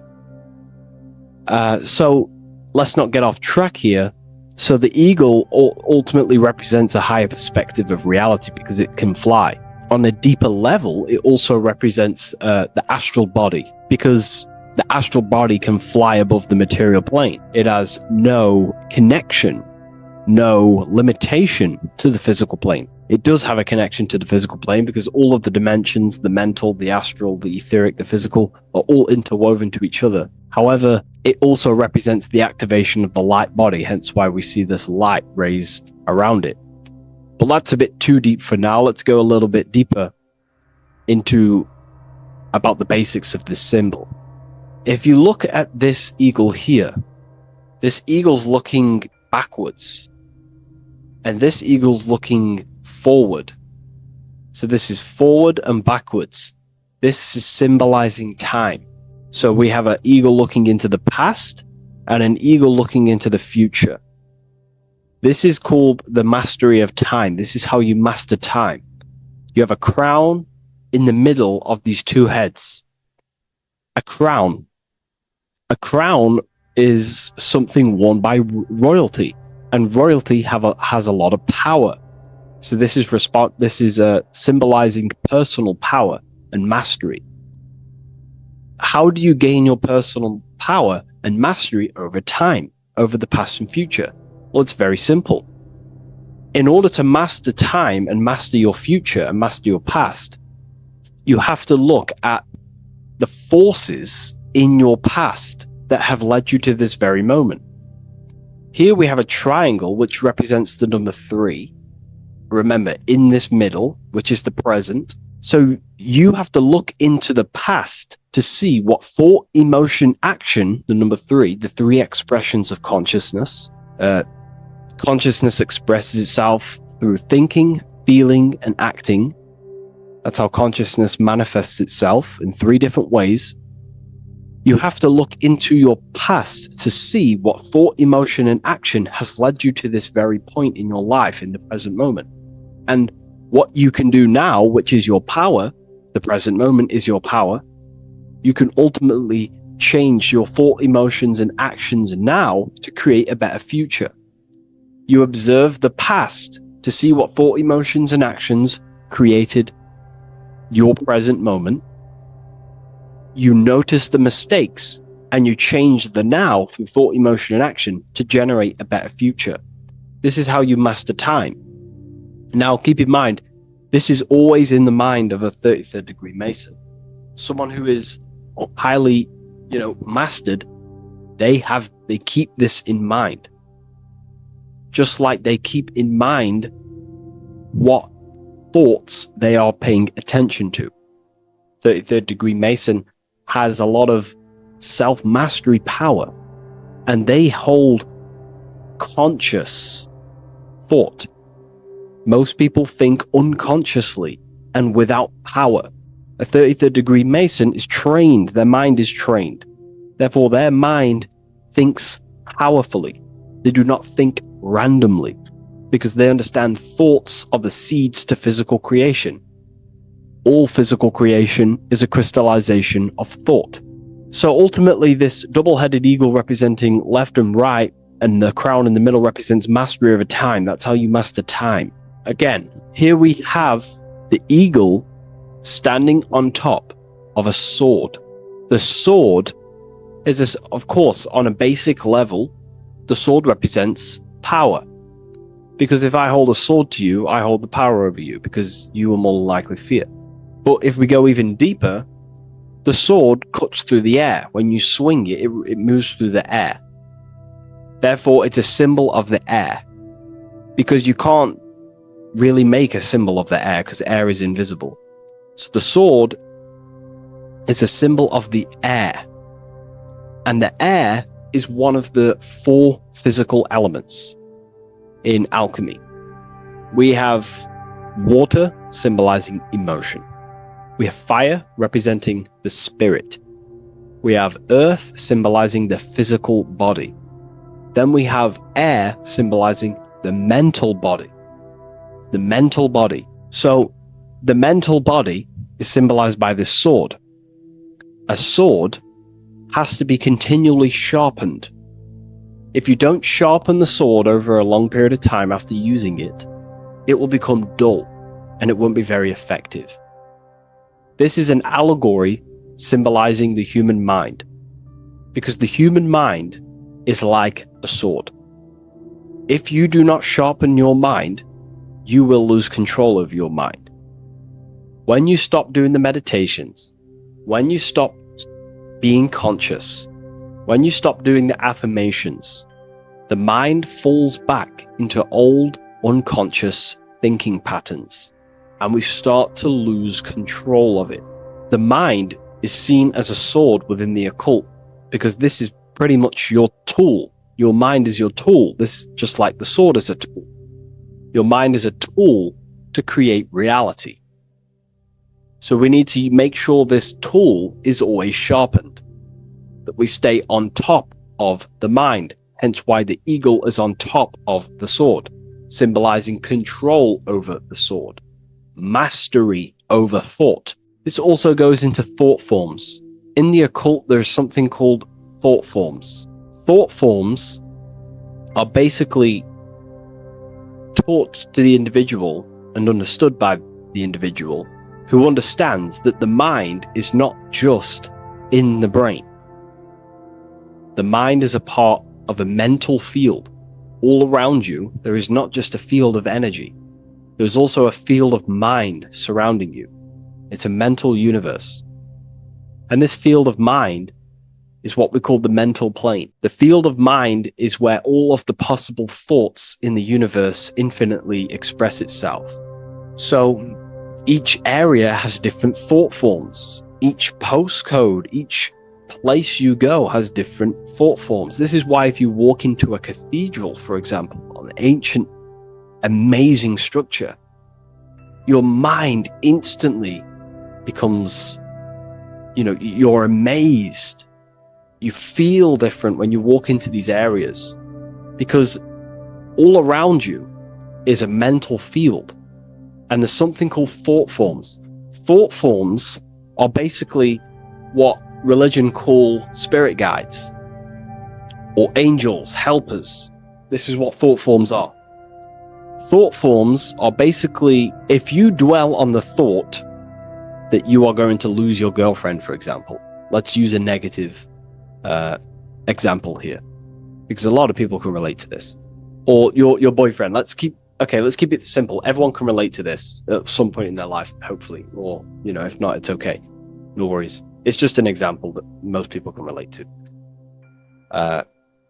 If you constantly dwell on the thought that you are going to lose your partner, what we have to understand is that the mental plane, what we have to understand is that the forces within consciousness, within what we call the universe, is always trying to give you what you want to create. That's your right. The universe or mind or consciousness, whatever you want to call it, is always trying to unfold what you want to create. It doesn't know the difference between something you don't want to create or do want to create. Whatever you think about is ultimately what this power of consciousness or the universe will try and manifest. This is why we have to gain mastery over our thought, because thought are basically the seeds that we impress into the dimensions. So we have a mental dimension, we have a higher, middle, lower subplanes of the mental dimension or the mental plane. Then that's just thought. The mental plane is just thought. Below the mental plane, thought takes the body of imagination, which is what we call the astral plane. And the astral plane also has higher, middle, and lower subplanes. Then we have the etheric plane. The etheric plane is basically an energetic copy of the physical plane. So you have an etheric brain, you have an etheric body. It's just basically an energetic, exact copy of everything that is physical. So if we think something within our mental body and we dwell on that thought, the more attention you give, the more you feel that anxiety about losing your partner, you're literally forcing energy and direction and attention into this thought idea, which manifests itself within your own aura. Your aura is basically, it's not just your electromagnetic field. Your aura has many different levels. It has a physical level, it has an etheric level, an astral level, and a mental level, like layer. So it has a layer for each one of these bodies. If you dwell on this thought and you keep giving attention, power, you start to imagine this because you're worrying about it. You literally create a elemental or energetic substance that clouds your aura. And this is what people have been called demons, people call spirit guides, whatever you want to call it. This is what it is. It's a thought form. But this is not something that's come after you. This is something that the individual has created. And wherever they go, this cloud of thought forms that they've manifested literally clouds their aura. You can see it within the astral plane and the mental plane. You can see how it's affecting them. Wherever you go, you start to randomly think about it. You keep thinking about it. You know, it's infecting you. It's like a demon. It's tormenting you. But it's simply just a force, an astral force, and a mental cloud that they've manifested within their aura. Thought forms. The 33rd degree Mason has very powerful thought forms. And this is, you know, if you're a Mason yourself, and you're not aware of this, this is why it's great to be around a 33rd degree Mason within your lodge, because they have very powerful thought forms, and you being in the present of them, you're also taking on his thought forms, and they can assist you. We're all affecting each other through thought transference through the mental field or the mental plane. Okay. Now I'm not going to go too deep into that because, you know, people can use that knowledge for really bad. But ultimately it represents thought forms also, symbolized by these clouds. Clouds are a symbol of thought forms, because they manifest themselves as basically like a cloud form energy within the aura of an individual. So this represents the mastery over the intellectual side of consciousness, of thought, sharpening the mind, gaining mastery. Then we have 33 in a triangle. A triangle in alchemy symbolizes, well, the upwards triangle, the upright facing triangle symbolizes the element of fire. The downright facing triangle represents the element of water. So an upright triangle represents fire. Fire is very transformative. If you place, I don't know, a pencil into fire, the fire will burn it down into its raw material. And this is ultimately what this triangle represents. It represents the consciousness of the 33rd degree Mason, who has basically transformed themselves from ego consciousness, only dwelling within the limits of their ego, their old belief systems of thinking they were the body, only reacting to 5 sense thinking, linear thinking, low base consciousness, not knowing right from wrong. It's basically transforming themselves. They have burnt themselves down to their raw soul form, and they understand that they are a soul, and they've experienced this, by casting off all the attachments to consciousness. This is why there is the number 33 within this triangle, because 33 is the age that Jesus dies. It's also the number of the Kabbalah tree, because the Kabbalah tree has 10 Sephiroths, 22 pathways, and one hidden sphere called Dot, which all adds up to 33. And the Kabbalistic tree of life, just to give you a bit of context, basically is a blueprint of how God manifested the world, and you are an expression of God. So it's also representing how your soul fell into matter, how consciousness creates matter. And it's also a diagram of how reality is not fixed, but it's ever unfolding creation through these forces of consciousness. So the Kabbalah teaches a way back to source consciousness if you go from the bottom of the tree to the top. And in order to go to source consciousness, you have to die symbolically. It's the death of the self, the death of the ego, the death of the old self, the old belief systems that you had. That has to die. The old person has to die to give room to be spiritually reborn, so you can actually figure out who you actually are. Your ego has to die. Now, that's not saying ego death, but you have to basically give away all of your old belief systems to then be spiritually reborn. That's why Jesus dies at 33 and is resurrected. Ice melts from ice into water at 33rd degree. So it's symbolic of transforming. And again, the upright triangle is the fire element, symbolizing burning things to its base raw material.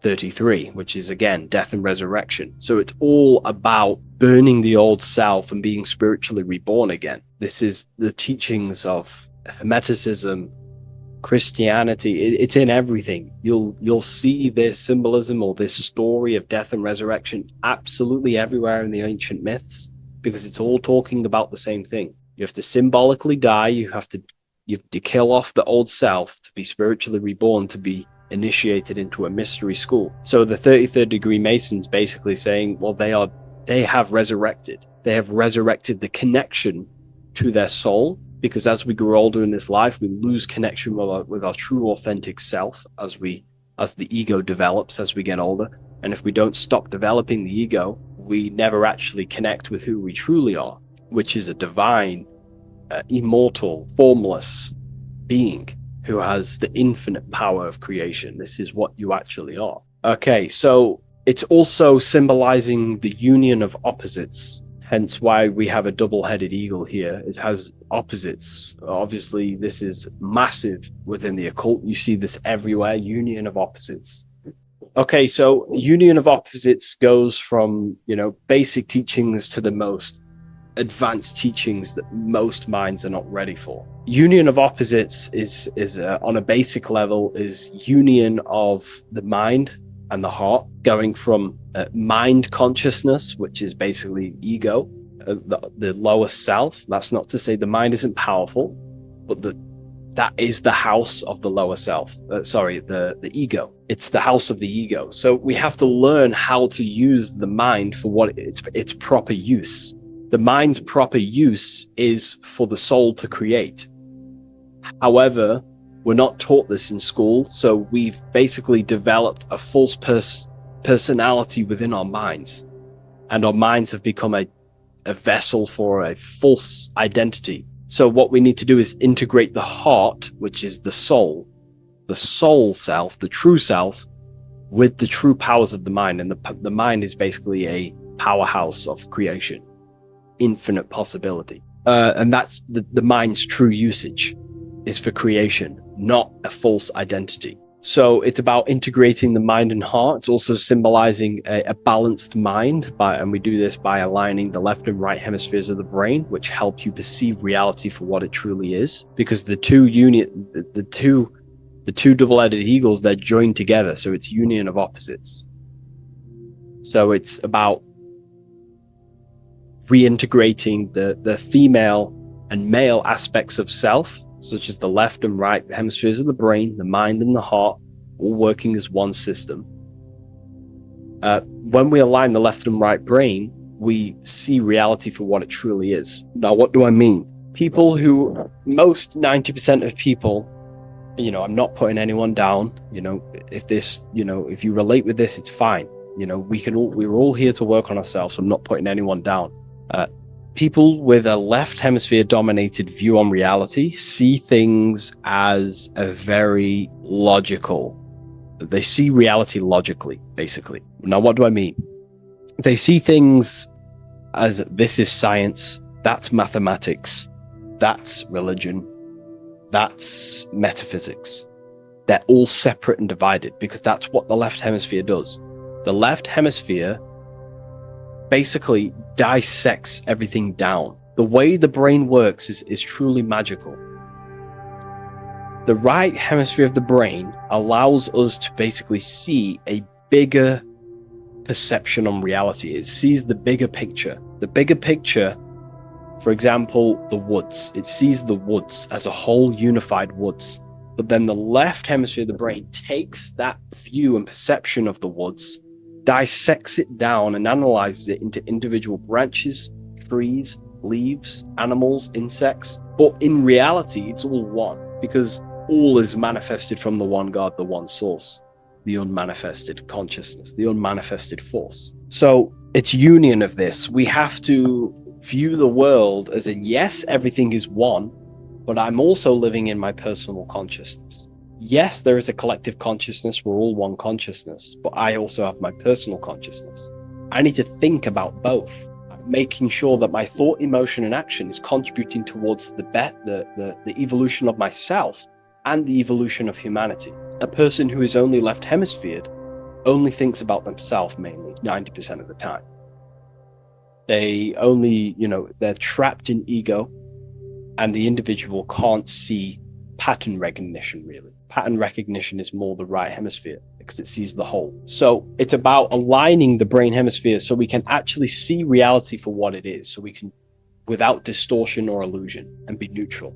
Okay, we have light rays. Light rays are very symbolic within the occult, especially Freemasonry. Light rays are symbolic of force and form. These are the two dualities within the occult: force and form. The internal world is force, external world is form. Everything outside of you is a formation of force.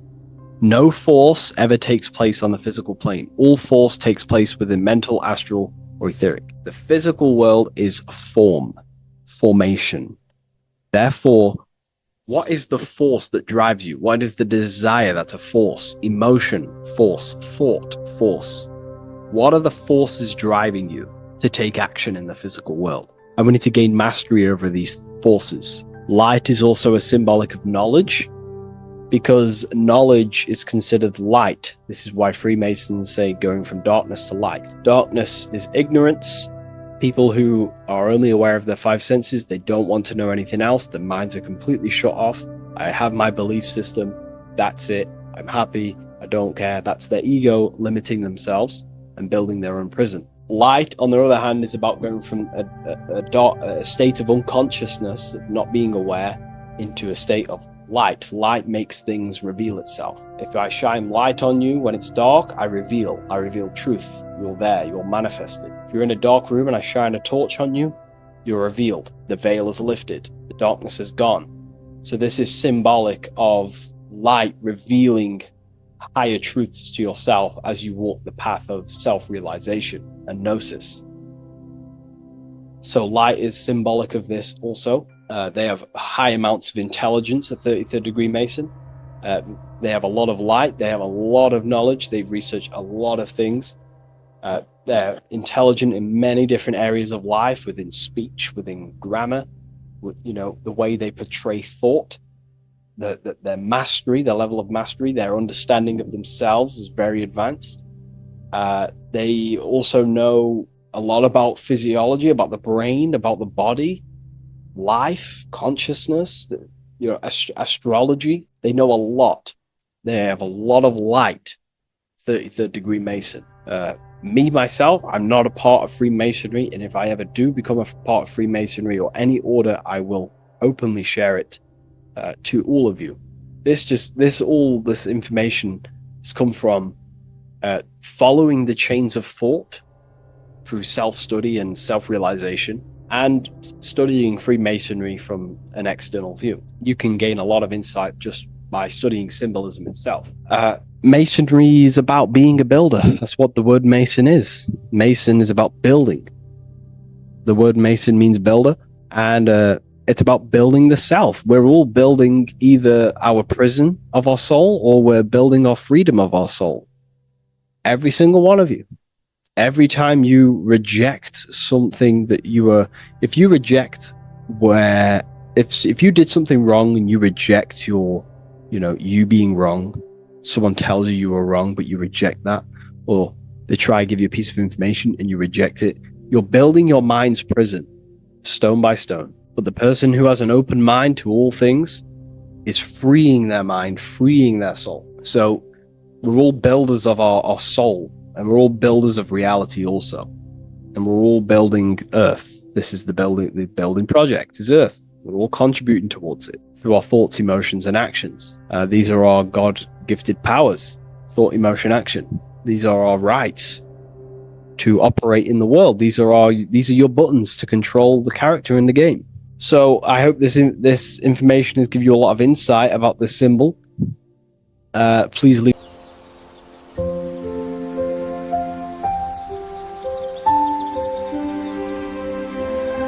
bookofwisdom.com. Visit today.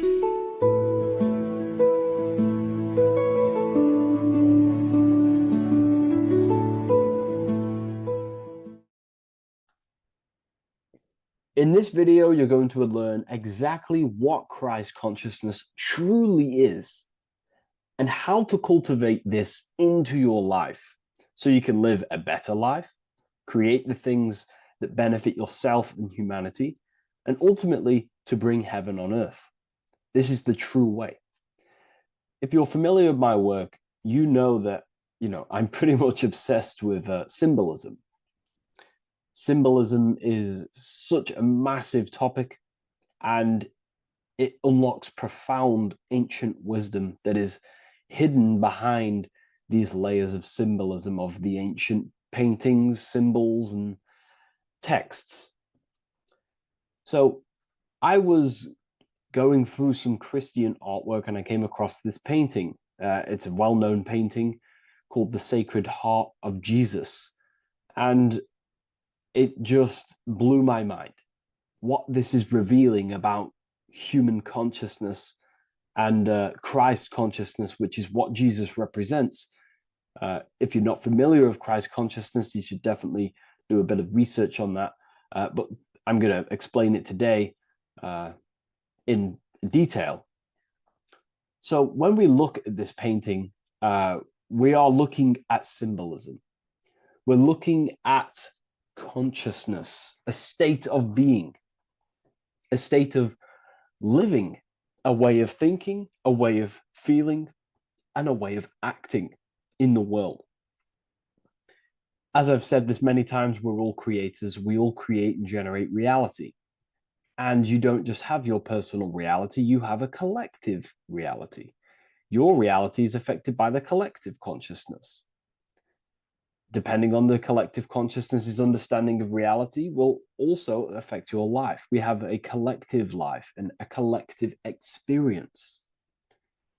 So Jesus in this depiction here is in a way showing us instructions to reach Christ consciousness, whether you see it yet or not. But I'm going to decode this for you. And your mind might be blown after watching this. Okay, so what is the meaning of Christ consciousness? What's the whole purpose of this? Very simple. Like I mentioned before, we have a collective experience on this world. And Christ consciousness is the natural consciousness that we all need to be functioning on to generate peace, love, and unity on the earth in this experience we call life. That's what Christ consciousness truly is. It's a state of being that we need to cultivate within our own self, within myself, others, and everyone in this life and experience, so that we can all live in peace and heaven on earth, what they like to call it, so that we can generate the best experience possible together on this thing we call earth, on this material world, this material dimension. The material dimension is simply just a physical dimension of thought. It's a physical outcome of thought, but that's a whole of a lecture. So please leave a like, leave a comment if you have any topics to talk about that you wish for me to cover, and definitely leave a subscribe if you like my content and channel.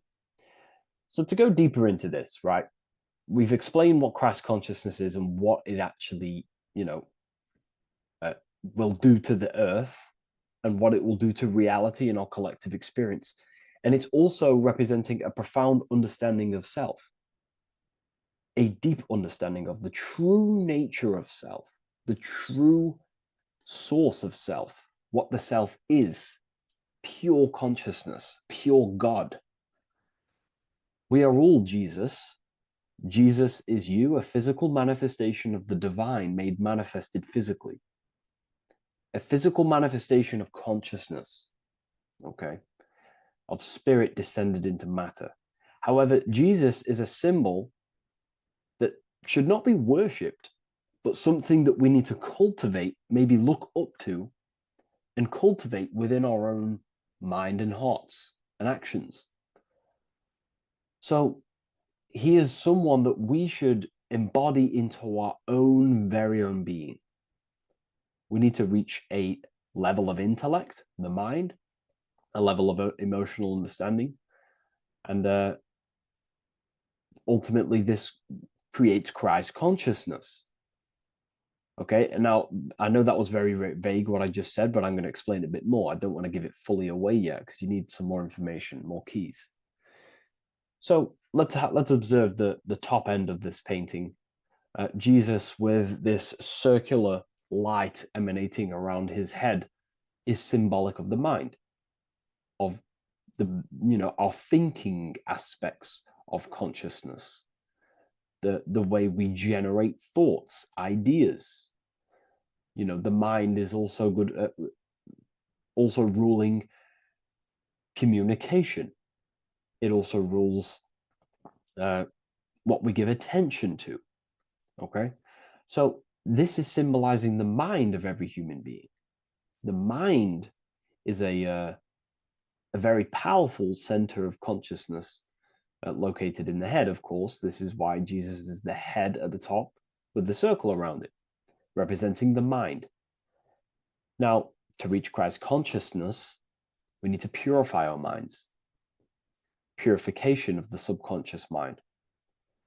The subconscious mind is the hidden aspect of our mind with all of our memories, belief systems, and everything we've ever experienced is stored within there. We have traumas there. We have bad belief systems that hold us back. So it's about reprogramming the subconscious and aligning the subconscious with higher consciousness, with higher understanding of self, removing any mental blockages from the mind. Because in today's world, most people's minds, including myself, before I, purified myself, and I'm still continually purifying myself. That's not to say I'm perfect, because I'm definitely not. But what I was saying was purifying the mind so we can have a powerful mind. Because like I was saying, most people's minds are not their own friend. They let their mind control them. They let their thoughts create negative influence on them, negative emotions. They let their mind destroy their confidence, destroy themselves. We do not want a mind like this. We need a mind that is our best friend, that receives powerful thoughts, that gives someone power. We do not want our mind taking away our power. Okay, so in this specific image here of Jesus, this represents a light mind, a powerful mind, enlightenment. The word enlightenment means light and meant. Ment coming from mental or mind. Light in the ment. This means a powerful mind. Light is also symbolic of knowledge, information. When someone's very intelligent, you call them a bright person. It's a bright mind. It's knowledge of self. So the mind is conscious of self. That's another thing. We need to be conscious. A lot of people are not conscious, including myself before I did this, before I woke up. Most people are not conscious of their actions. They're not conscious when they're actually awake in the day. They do things unknowingly. Are we conscious of our thoughts, emotions, and actions? What we're giving attention to in our mind? Because ultimately this shapes our experience. There's a great quote, I think it's Julius Caesar or one of the Roman emperors, who says the quality of your life is dependent on the quality of your thoughts. Something along them lines. I don't know if I'm 100% correct there, but it's very true. Our thoughts dictate our happiness. So to cultivate Christ consciousness, we need to be conscious of our actions, conscious of our thoughts that we're giving attention to. There is a level of mastery that we can achieve within ourselves where we become conscious of every single thought that enters our mind. That sounds easy, but it's definitely not.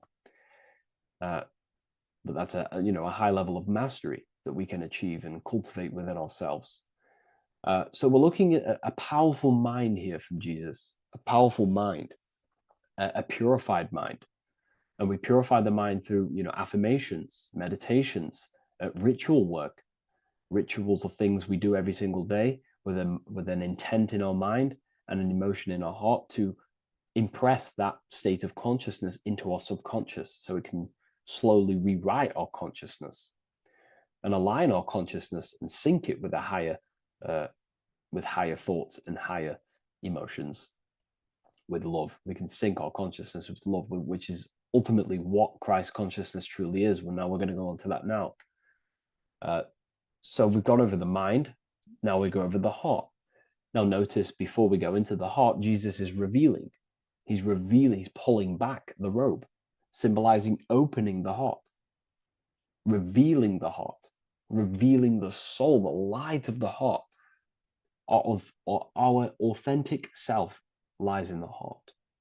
Our pure intentions, our love, our soul needs to be shining through our heart. And our soul is unconditional love. Now, that's not to say that we can get corrupted hearts. We surely can have corrupted hearts, for sure. We can love sick and twisted things, and that's evident in today's world. People love killing people. People love hurting people, manipulating people. People love power. Now, that's obviously an inversion of the natural state of consciousness for humans. When we're born with a natural state of love, of unconditional love for the self, for everyone else, for animals, insects, the earth. We love everything as a child. And not only do we love everything, we actually act upon this. As a child, we do not act on anything we know is not good. And I'm talking early stages of being a child, before we're indoctrinated, before the mind and heart become corrupted. We are pure. This is symbolizing this. Light represents also purification and truth, because when you shine light on something, it's the truth. You see it. You shine it through the darkness. It reveals. So light, this is symbolizing revealing the light of the soul, of love consciousness, holding love in the heart, true love, not love for sick and twisted things, but true love for the self, the body, and for everyone else and all things. Holding love in the heart. There's a famous saying of keeping the sun in your heart. Keep the sun in your heart. It's a very famous saying. What the sun is a symbol of love. What does the sun do? It gives abundantly. All it does is give light, give energy, power, light to the earth, and everything is feeding off this source. The sun expects nothing back. It just abundantly gives. It's a symbol of love. This is the love principle of creation.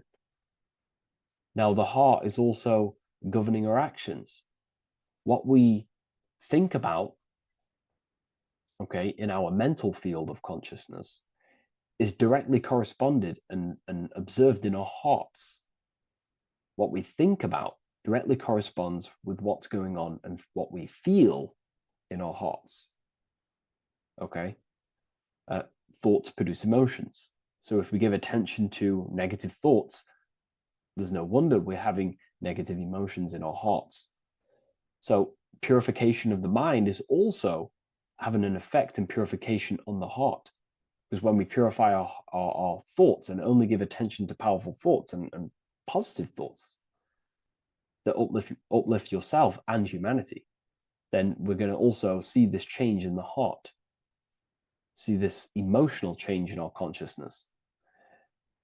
Okay, so this represents the purification of, a purified heart, the light emanating around the heart. Love for the self, love for one another. And you're revealing this, you're shining the heart on others. This represents, revealing your true self to everyone without suppressing aspects of self. Revealing the light, not holding back the light. Because people in darkness will look at people who are spiritual and say, oh, he's into the woo-woo stuff. It's about revealing that and not caring about others. Because when you shine a light, you're also planting seeds in other people. Now, I'm going to tie this together with the hand gesture. Now, what we're looking at here, we're looking at a hand gesture with two fingers up. We have the middle finger and the index finger upwards. And notice how they're crossed over. They're crossed. They're not separate. They're crossed, representing unification. Unification here. This is a unified two fingers. Two represents division. Crossed over represents oneness. It's the unification of the mind and the heart. A lot of people talk about this, but not many people go into detail about it because, for many reasons. But this is the unification of thought with emotion. This is how we truly reach Christ consciousness. And ultimately, when we do gain the love in our hearts and we do slow, it's a gradual process of cultivating love for the self and everyone else in the world, because we're so programmed to be divided, but it's a slow progress. But when we do cultivate love in our hearts for the self and one another, love is a very, very nurturing and growing force.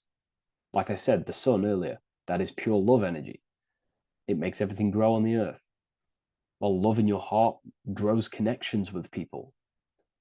It grows care. You go out your way to do things to people and do give people things. It's a very nurturing and growing energetic force. And me personally, I think the whole universe is built upon love. The whole thing. Without love, without the love, there is nothing. Nothing is, love is the only true emotion that truly exists. Everything else is either an opposition of love or a different degree and branch of love. Love is the only true emotion, and everything is built upon that principle. Okay, love is what guides us to a higher consciousness. When we cultivate love in our hearts, we become a vessel for light, more energy, more vibration. Our electromagnetic field expands, our biofield, when we hold love in our hearts. It's a very powerful force. And when we do cultivate a strong spiritual compass within our heart, because that's what our heart truly is, it's a spiritual compass. It tells us, well, it doesn't tell us, it knows what is right at all times. If you think something, your heart tells you whether that is right or that is wrong, whether you should act upon it or whether you should not. The heart knows what's good and evil. No one told you this as a child. As a child, you already knew this. You came into the world, you knew what was right and wrong. You knew it was wrong to hurt people. So this unification that he's doing with his hand symbolizes thinking with the love of the heart, represents thinking with love of the heart, thinking with love of the heart for the self and the collective. Now, ultimately, what this does is give birth to perfect action. Why? Why does this give birth to perfect action? Think about it. Every time you've taken an action, why did you take the action? You probably, well, you would have thought about it, you had a feeling towards it, a care energy, and you took action. Why do we go to work? We care about paying the bills and staying in our house. We go to work to earn money. We think, we care, we act. Everything you see in front of your reality, on the screen that you're seeing right now, you called your eyes. Everything is in front of you because you care. It's the heart energy that leads the body. Okay? And that's even present in the body. Have a look at the body. We have the head, thought, then emotion, then our feet is at the bottom, and our feet take action. Thought, emotion, action. Thought, emotion, action. So even the body is basically a blueprint of how creation is manifested. So we receive thoughts from the divine planes, from the higher planes of consciousness. We receive them. That's another thing that I missed. If we purify our minds, we're basically attuning our mind to a higher part of the mental plane, and we will receive higher thoughts. We will receive thoughts that are more genius, what we like to call today, or better quality thoughts. We receive good ideas when we attune our mind to a higher consciousness. Okay, so we are like a radio. We receive thoughts based on what our mind is set to. That's why we call it a mindset. So, like I was saying, we receive thoughts through the head. We feel the emotion, then our feet take action. Thought, emotion, action. So the body's a blueprint of creation. It's beautiful when you really notice this. So this unification is about thinking with the love of the heart, which gives birth to perfect action in the world.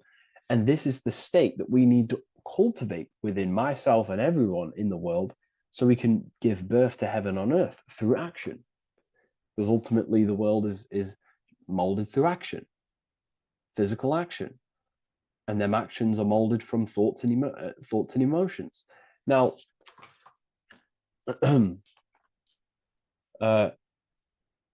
just to have a little announcement, I am now opening 10 more spaces inside my symbolism masterclass. With 10 more spaces, you're going to learn about a lot more about symbolism. It's very affordable. I'll leave the link in the description if you wish, if you care about gaining more information and learning the ability to read symbols. So what is the inversion of this? What is the inversion of this consciousness? Well, that's what we call satanic consciousness. Satanism. Satanism on its true level is the opposite, the opposing the natural state of consciousness that we are born into. It's about thinking with no emotion, thinking and acting. This is what the Skull and Bones represents here. So the Skull and Bones Secret Society, this is their main logo. Again, we have the skull, which represents thought, and the bones, which represent action. The bones take action in the physical body. We're looking at thought and action with no emotion, no empathy, no love for one another, only love for the self, the inverted love. Okay? We're looking at gray. Gray is a symbol of dullness, death. There's no emotion in gray because colors provoke emotion. When we look at a color, it invokes an emotion. Gray has no emotion. So we're looking at dullness of the emotions. I'm not going to go too deep on this subject. I'm going to create a whole new lecture for that. In fact, I think we have a great lecture inside Ethereal University on Satanism. We're going very into depth on what Satanism is and what Satanism consciousness truly is. And again, it's just the cross inverted. Satanism is just it's the invertation of, I don't know if that's a word, but it's the inverse of natural law, natural consciousness, of love consciousness that we are born into. Okay, so ultimately the message in this video was to create love in our minds, love in our hearts. Think with the love of the heart. Think with the care for one another. And that gives birth to perfect action. And when we align, when we do truly act out what our heart is telling us, and I know this from first-hand experience. This is what happened to me. I woke up, I started to follow my inner guidance. I always took action on it. I was saying yes to it every single time. And it led me, this is, I'm getting goosebumps actually saying this. It led me to where I am. Like that action, me saying yes to my heart, to that knowingness of goodness within me, was like a domino effect. And that domino effect, every time I did it, it was just opening more and more doors, not physically, but mentally. I was receiving more information. I was receiving more opportunity physically. My work started to explode on social media. Like, when you follow your heart and truly take action on what you know is good, it's like a domino effect that leads you step by step to where you're meant to be. And it's so profound and it's so, beautiful. And I'm telling you this from firsthand experience. This is ultimately how you kind of unlock your purpose in this physical world as well. So not only is it going to create a better world, it's also unlocking your true soul form and soul purpose while you're here. It's very beautiful. So I thank you, everyone. Please leave a like, comment, and share, and subscribe to the channel. And I'll see you all inside Ethereal University if you decide to take your studies to the next level. Take care.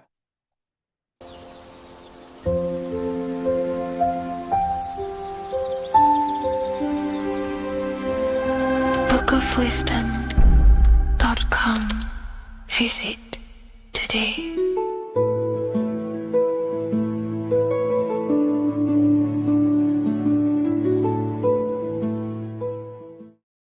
What is good, people? It's Revival of Wisdom. I hope you're all doing well. Now, this video is how to raise your holy oil or your kundalini. Let's get straight into this. So this is a monthly cycle. Every month, when the moon is in your zodiac sign, this oil is released. Now, the moon is in control of monthly cycles. For women, it's the menstrual cycle, and as well, this holy oil cycle. The moon changes sign every 2.5 days and passes through the zodiac signs in 27 days. So the moon tells the day, the sun tells the time, the stars tell the month. This reality is a massive clock, if you like to say. It's a cycle. Okay. The moon controls the night, emotions, water, fluids, and the mind. Okay. So this oil is produced in the claustrum. It's produced in the claustrum, which is here, right? This is where you get Santa Claus from. Now, the claustrum is at the center of the brain, and it is next to the pineal gland and the pituitary gland. Once it starts in the claustrum, this is the holy present. This is the present that Santa gives to us, Santa Claus. And it goes to the pituitary gland and the pineal gland. And what's connected to the pituitary gland and the pineal gland is the Ida and the Pingala. The Pingala is the pineal gland's nerve, which is the honey, which is the positive charge, electric. And the pituitary is the Ida nerve, which is the magnetic charge. This is the milk, the land flowing with milk and honey. This is the brain, the heaven, okay? And it travels down the spine using these two nerves, these electromagnetic charge And this is what the ancients symbolized with the two serpents wrapped around the spinal cord, the Ida and the Pingala. And this travels down to the sacrum or the solar plexus. Okay. So once it's here, okay, the spine is an elongation of the brain. So the spine is pretty much the brain. It's an extension of it. And it's kind of a microcosm of how we descended from heaven to physical reality, to physical matter, which is our consciousness has done. Our consciousness has descended from heaven into physical matter. And this is a microcosm of it. Okay. So once we're in the sacrum bone, this holy oil, like I've just explained, this holy oil starts in the Santa claustrum, goes down the chimney to the sacrum. This is the sacrum, the solar plexus, and drops the present off at the sacrum. Now, once we're at the sacrum, we need to raise our vibration to take this oil back up the spine. Okay. And the River Jordan symbolizes this in the Bible. King Herod wants to kill Jesus in Nazareth, which is here, this is the River Jordan, is Nazareth. He goes to be born in Bethlehem and then goes back up to Nazareth to Joseph and Mary. Joseph and Mary, the pineal gland and the pituitary gland. The Bible is huge symbolism. It's all metaphors for this sacred process which goes on inside of your body. You are the Temple of Solomon. You are the Holy Land. The Holy Land is your brain. Once this oil is at the sacrum, you need to raise your vibration in order to take it back up. Once this oil has gone back up to the pineal gland, it activates the crystals which are wrapped around your pineal gland. Your pineal gland is this tiny little beam here. This is the claustrum. This is the pineal gland. And it's wrapped in crystals. And when this oil travels back up the spine by raising your vibration, back to the upper room where Jesus met the 12 disciples, or the 12 cranial nerves in the brain, and it activates and it turns on this pineal gland. And once it's turned on, it illuminates all the cells and the nerves in your brain and turns them all on and activates the higher God man, the God consciousness, Christ consciousness. And it regenerates the whole body. This is the secret to regeneration. It regenerates all the cells in the body. And this is how the ancients lived for thousands and thousands of years, as talked about in ancient texts. They lived for hundreds and thousands of years because they knew this secret. And this fluid, this brain fluid, the secretion, or the Christos in Greek, which means gold, because this is the alchemical process from turning lead to gold. Your body is the alchemical furnace. Now, the ancients knew about this center of the brain because they symboled it. This is the Eye of Ra, and it's the brain. And this is what's wrapped around our consciousness. Our consciousness isn't wrapped around the brain. The brain is built around the consciousness. We are the consciousness. You don't have a soul, you are the soul. Okay? Now, the head, heaven, hell, heel at the bottom of your foot, that's hell. Head is heaven and hell. Simple. Now, the pineal gland produces DMT, which is dimethyltryptamine, which is known as the spirit molecule. So, let's move on. Now, when this oil travels up, back, the spine, the chimney, it crucifies at the top, which is called the vagus nerve. So when it reaches here, the optic thalamus, it crosses and crucifies once it's raised back up. And this is why Jesus dies at 33. He was crucified at 33. Because you have 33 vertebrae on the back of the spine.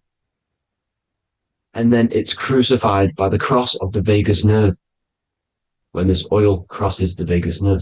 This is the crucifixion at 33, and it symbolizes the death of the physical consciousness. You then become spirit.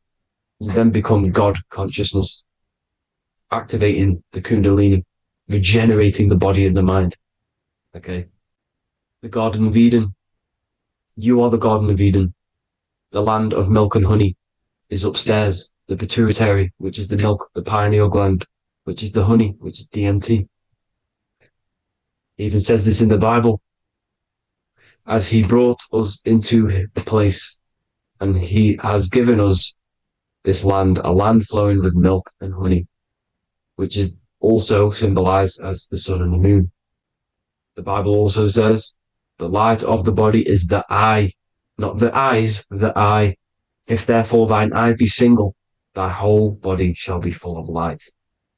This is the activation of the pineal gland by raising this oil back up to the pineal gland, to the center of the brain. Neither shall they say, see that here, or see there, for behold, the kingdom of God is within you. So he's saying, don't look out there. Nothing is out there. It's all inside of you. Everything's inside of you. You're the universe. Now, how to raise this oil back up to the pineal gland? Every month, like I said. The moon controls the cycle. The moon controls monthly cycles. When the moon is going into your zodiac sign every month, this oil goes down the spine, and you must raise your frequency to get it back up. You must retain your seed. This is the most important. Your fluid, your secret, your holy fluid, your life force. You can't let that go. That life force is the reason you're alive. This holy oil is the reason you're alive, because it feeds all of the systems in your body. It feeds all the systems in the body. You have to retain your seed. Alkaline diet, positive thinking, and meditation. Okay? When you retain your seed, you will live longer. The moment you release it, you're killing yourself. You're killing a piece of yourself every time you release your seed. Every single time. You're killing a part of yourself. Okay? Now, this could be why this could be the illumination, the single eye on the Illuminati's symbol, the Freemasonic symbol, the illuminated eye, the triangle, which could symbolize the body, mind, and spirit, but the eye illuminated. Now, in the Bible, it talks about the two trees, the tree of knowledge and the tree of life. The tree of knowledge is the tree of good and evil, which is the most important system in your body, which is the nervous system. The nervous system, the most important. The tree of good and evil. And the tree of life, which is the cardiovascular system. Now, this oil, when it's released every month, feeds these two systems, and these two systems feed everything. Now, it's important you understand that. Okay? The ancients knew all of this knowledge. The Bible's telling you this knowledge.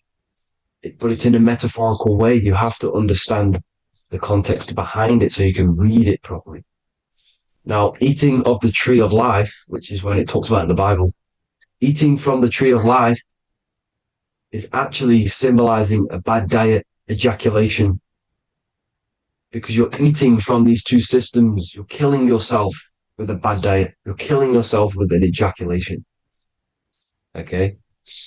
So, that's important to understand. Now, this is Jacob's ladder in the Freemasons. Jacob's ladder, which is the spinal cord, it's the stairway to heaven.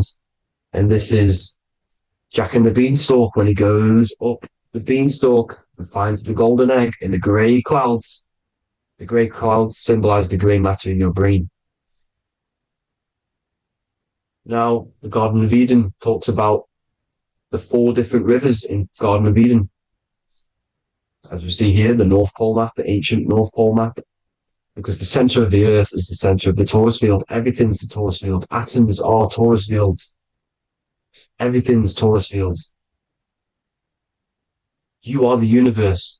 Everything is within you. The North Pole is your spinal cord. This is why they say Santa Claustrum comes from the North Pole. This is the North Pole, and the Santa Claustrum is the center of your brain. Now, there's 4 rivers which come from the Garden of Eden. There's the blood, the Christ oil, which is the oil we're talking about, urine, and saliva. These are the 4 sacred oil, 4 sacred fluids in your body. And these are constantly abused in today's society. These secret societies are targeting these fluids. Okay? This is why porn is free. They sexualize society through Disney. Go and look at some of the Disney movies. There's so many subliminal messages which sexualize these children because they want you sexualized. So you release your seed, which is one of the holy fluids in your body, especially your semen, your sexual energy. So important you retain this. So important because it's your life force. It keeps you alive. Okay. Now, let's recap on this. If you want to raise your oil every month, you can't just retain your seed for the month. You have to retain your seed forever. Don't just do it for a couple of days. Have to do it. It's a lifestyle. You want to become God consciousness, you got to do what it takes. It's hard in this society because this society is made around, it's designed to kill you pretty much. It's designed to keep you in these lower states of consciousness with all the bad food, the chemicals in the food, the chemicals in the water, the sexualized TV programs, sexualized adverts, sexualized TikTok and apps, videos, subliminally stimulating you. Because that is your weakness, sex. It's your weakness. Now, you have to retain your seed, meditation, and an alkaline diet. Why alkaline? Because acidic is low vibrational. This is the color spectrum. And what's the highest vibrational color? Violet. It's the lowest, red. You have to have an alkaline body in order to raise this oil. When you drink, when you have a bad diet, when you drink alcohol, when you smoke, this destroys the oil. It destroys the oil in your sacrum, and it can't be raised again, can't be raised up. This is why it's so important. Without that oil, you don't live. That oil makes you live. It feeds everything in your body. It's crazy how we're not taught this. It's insane. But that is how you raise the oil, people. I hope you all gain some knowledge out of this video. And I hope this assists you on your journey, your spiritual journey. And please like and share this video. We need this knowledge out to the public to wake up humanity. Thank you all, people. God bless.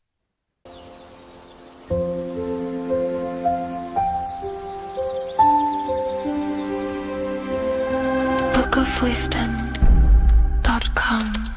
Visit today.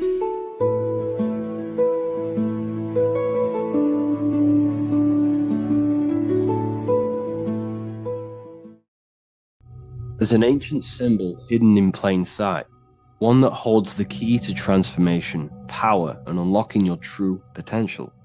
It's been used for centuries by mystics, rulers, and even modern science, but almost no one understands its true meaning.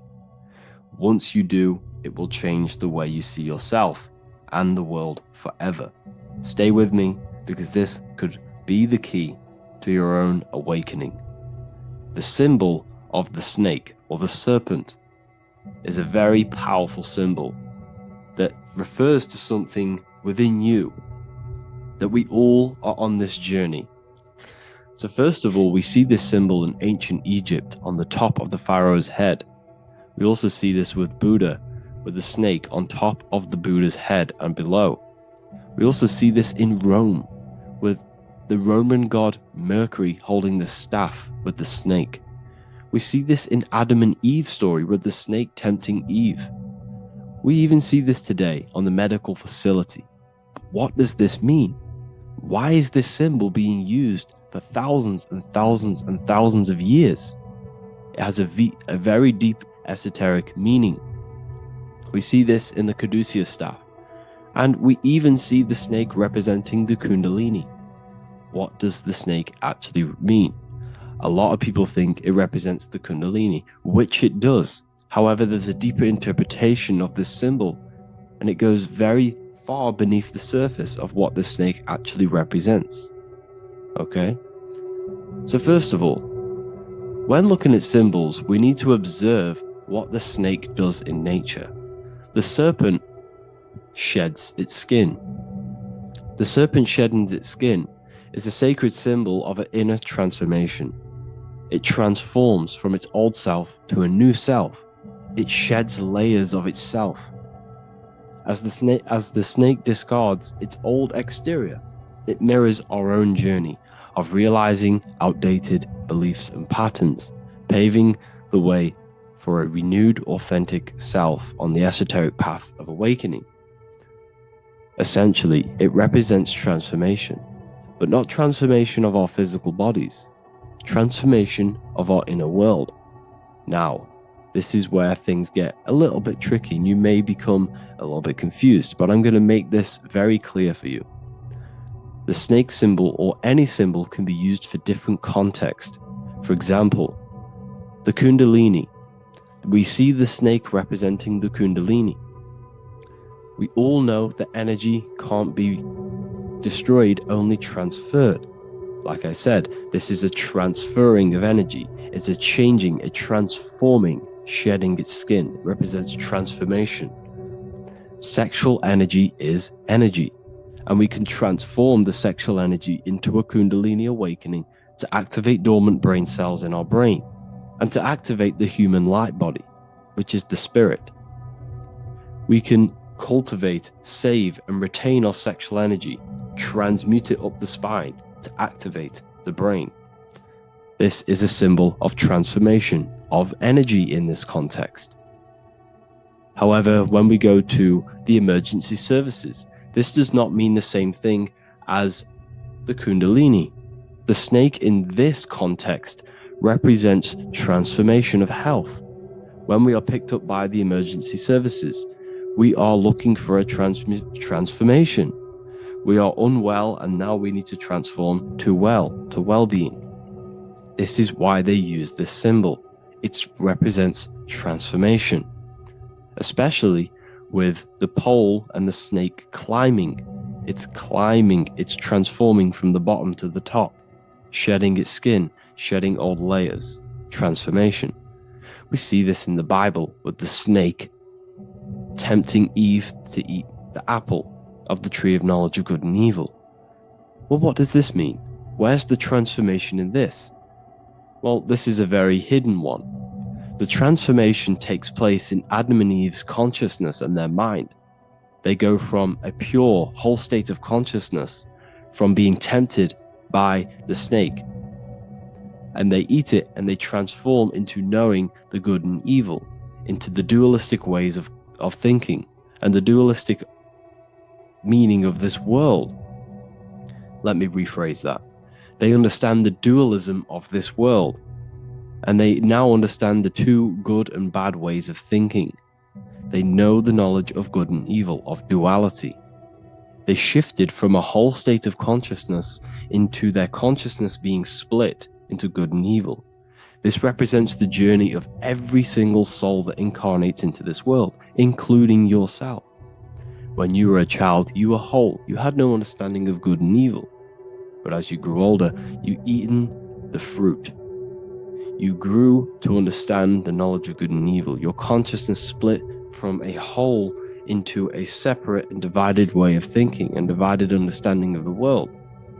We suppressed aspects of ourselves to fit in with society norms. And we just limited ourselves with limiting belief systems. We knew the knowledge of good and evil. Our consciousness split from a whole state. This is what Adam and Eve is symbolic of. We see this with the Roman god Mercury, with the snake. Mercury represents intellect, communication. He's always flying in the air, which represents the air, the mind, the intellect. He's holding the snake to represent transformation of the mind. This is what we call mental alchemy, turning base metals into gold, turning the unenlightened aspects of our mind into enlightened ones. turning our negativity into power and control. We see this with Buddha, and Buddha is all to do with transformation of the inner world, transformation of the mind and the soul and the emotions. And it also represents the Kundalini. We see this in ancient Egypt. We always see the snake on the head, representing the place where the third eye is, representing the intellect or the mind's eye, the third eye, whatever you want to call it. This is the place of the invisible intelligence within us. This is our mind or intellect. And this is the transmutation of the mind. This is why the snake is on the head, representing the transformation of the mind, going from the unenlightened into the enlightened, going from the uncontrolled to the controlled mind, so that we can control the very fabric of reality. I've kind of just given that away. Why is this important? Humans are creators. We're the architects of creation, endowed with the divine power to channel the fourth dimension, which is the imagination, into reality. Each thought and intention is a seed. When nurtured with focus and clarity, transforms the unseen into the tangible experience. This creative process bridges the gap between the ethereal and the material. Humans are creators. It's impossible for you not to create. Whether you're doing this consciously or subconsciously, you've been creating your whole life, turning non-physical thought into physical reality. We are creators. However, the mind cannot create in a state of chaos. The mind cannot create with limiting beliefs. The mind cannot create with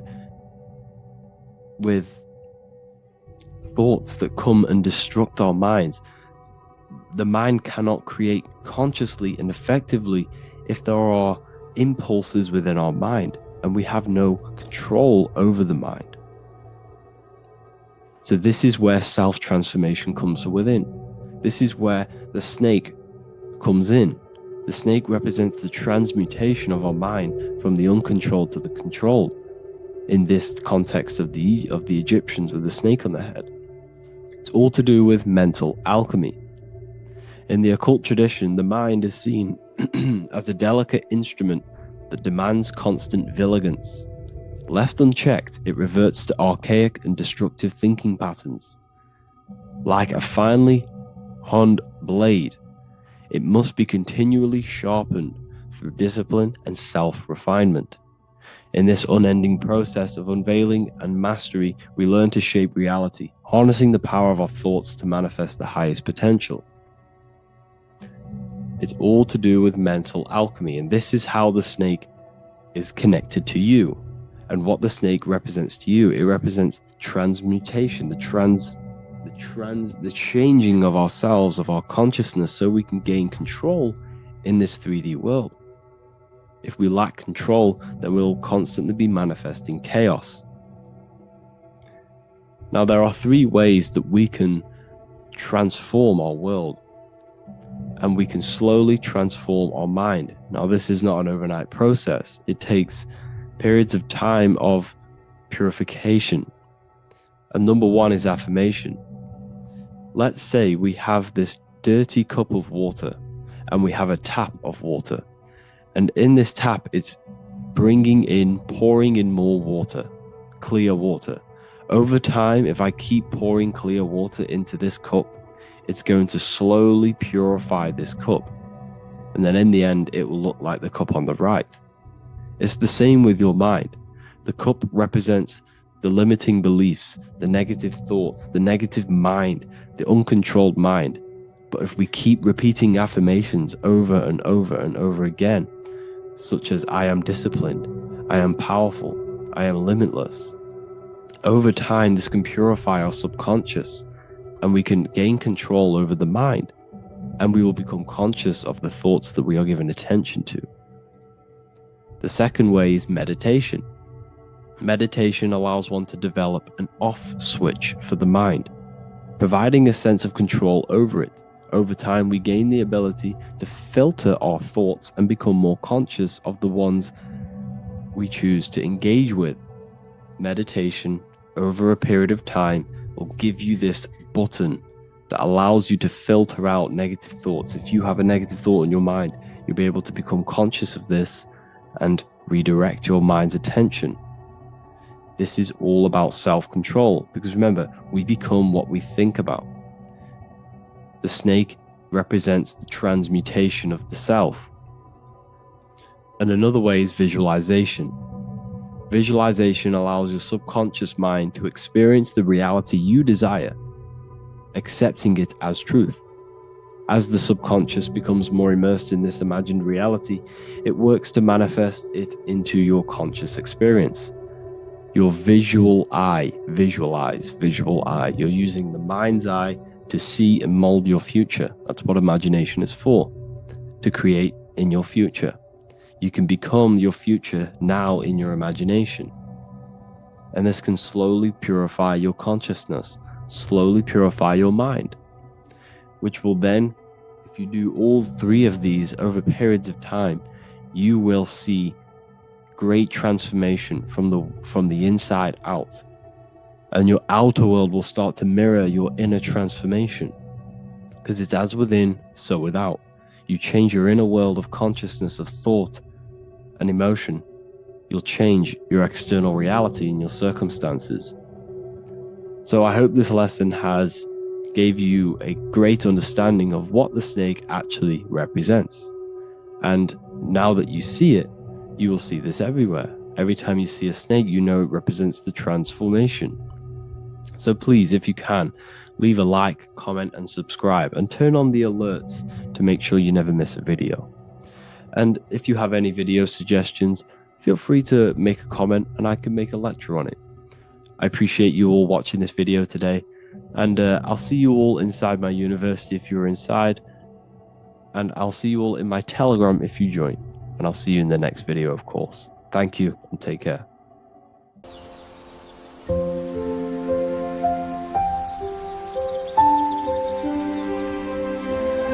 bookofwisdom.com. Visit today.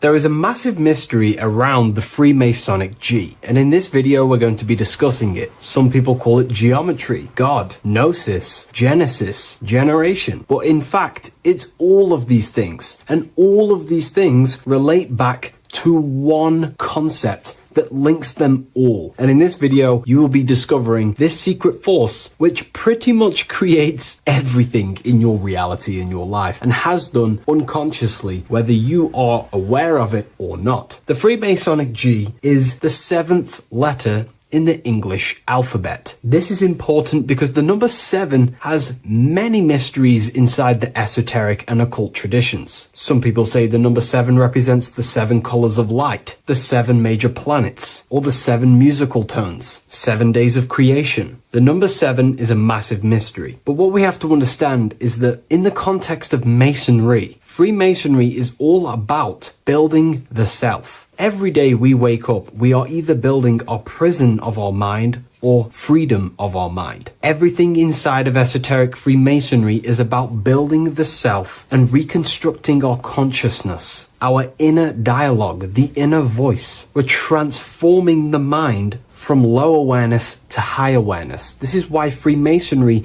uses the allegory of stonemasonry, stones, chipping away at stones. The stone is in fact you, and we are perfecting the stone, which is your very own mind. Because the universe is a mental construct. Life is happening to us inside our minds. We are all the universal mind expressed and clothed in a different body. Therefore, now we understand that everything is about the internal inside of Masonry. This G relates to something inside of you. Hence why you see the G inside of the square and the compass. It's something internal in you. G is the 7th letter of the English alphabet, and the number 7 symbolizes the 7 cognitions of the mind. In esoteric and initiatory traditions, the 7 psychological cognitions of the mind refer to the 7 distinct modes through which human consciousness perceives, interprets, and transforms reality. Different schools use different names, but across Hermetic, occult, Gnostic, and mystical systems, the same underlying pattern emerges. The mind has 7 functional powers, each representing a layer of awareness and a stage of inner development. Number 1 would be perception. The first cognition is the raw reception of sensory and subtle impressions. It is the gateway where the outer world enters the inner world of our minds. Perception involves learning to see without distortion, to notice the symbolic dimension behind ordinary appearances in an occult interpretation of perception. The second one is interpretation. After perception comes the act of making meaning. The mind organizes impressions into patterns, beliefs, and judgments. Esoterically, this cognition determines whether a person interprets life through the ego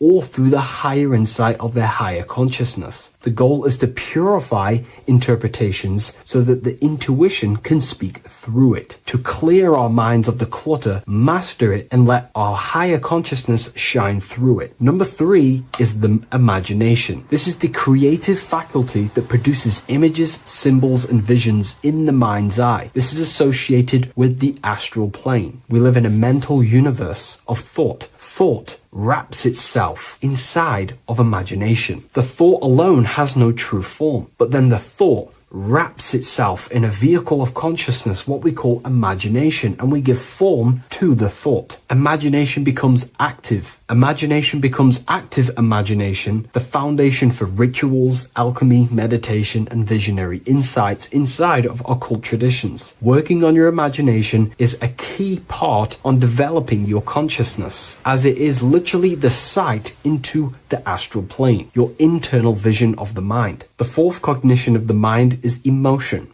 Emotion is energetic response that gives intensity, direction, and magnetism to thoughts. Emotion fuels the magical will. Unrefined emotion binds us to lower impulses. Refined emotions become devotion, compassion, and the inner fire to transform thought into a tangible reality, to become a conscious creator. The fifth cognition is will, the faculty of intention, decision, and directed energy. Will is the power that aligns personality with the higher self. It is the driver of discipline, transformation, and the capacity to act consciously rather than react unconsciously. Most people walk through life as an unconscious zombie, living day to day, running off subconscious programmings, never actually using their conscious mind. We develop our will and try to align our will with the highest will possible so we can align our will with our higher mind. So the higher mind can manifest through us in the material plane. The sixth cognition of the mind is memory, the storehouse of experience, impressions, and archetypes. It shapes identity, determines how one repeats and transcends past patterns. Memory includes not only personal memory, but also a deep strata of the subconscious and the collective subconscious field, what we call the Akashic records. Memory is a massive quality that you must work on inside the Masonic system. You are required to remember certain rituals and certain things so that you can regurgitate them to pass on along the degrees. Based off my research, I myself personally am not a Mason. The seventh cognition of the mind is intuition, the highest cognition possible. It's direct knowing. It bypasses the linear reasoning and reveals truth as the inner illumination. Intuition is the voice of the soul. It is the guiding force, guiding our physical vehicle of consciousness through this physical experience, providing revelations, insights, and even sometimes gnosis and higher understandings.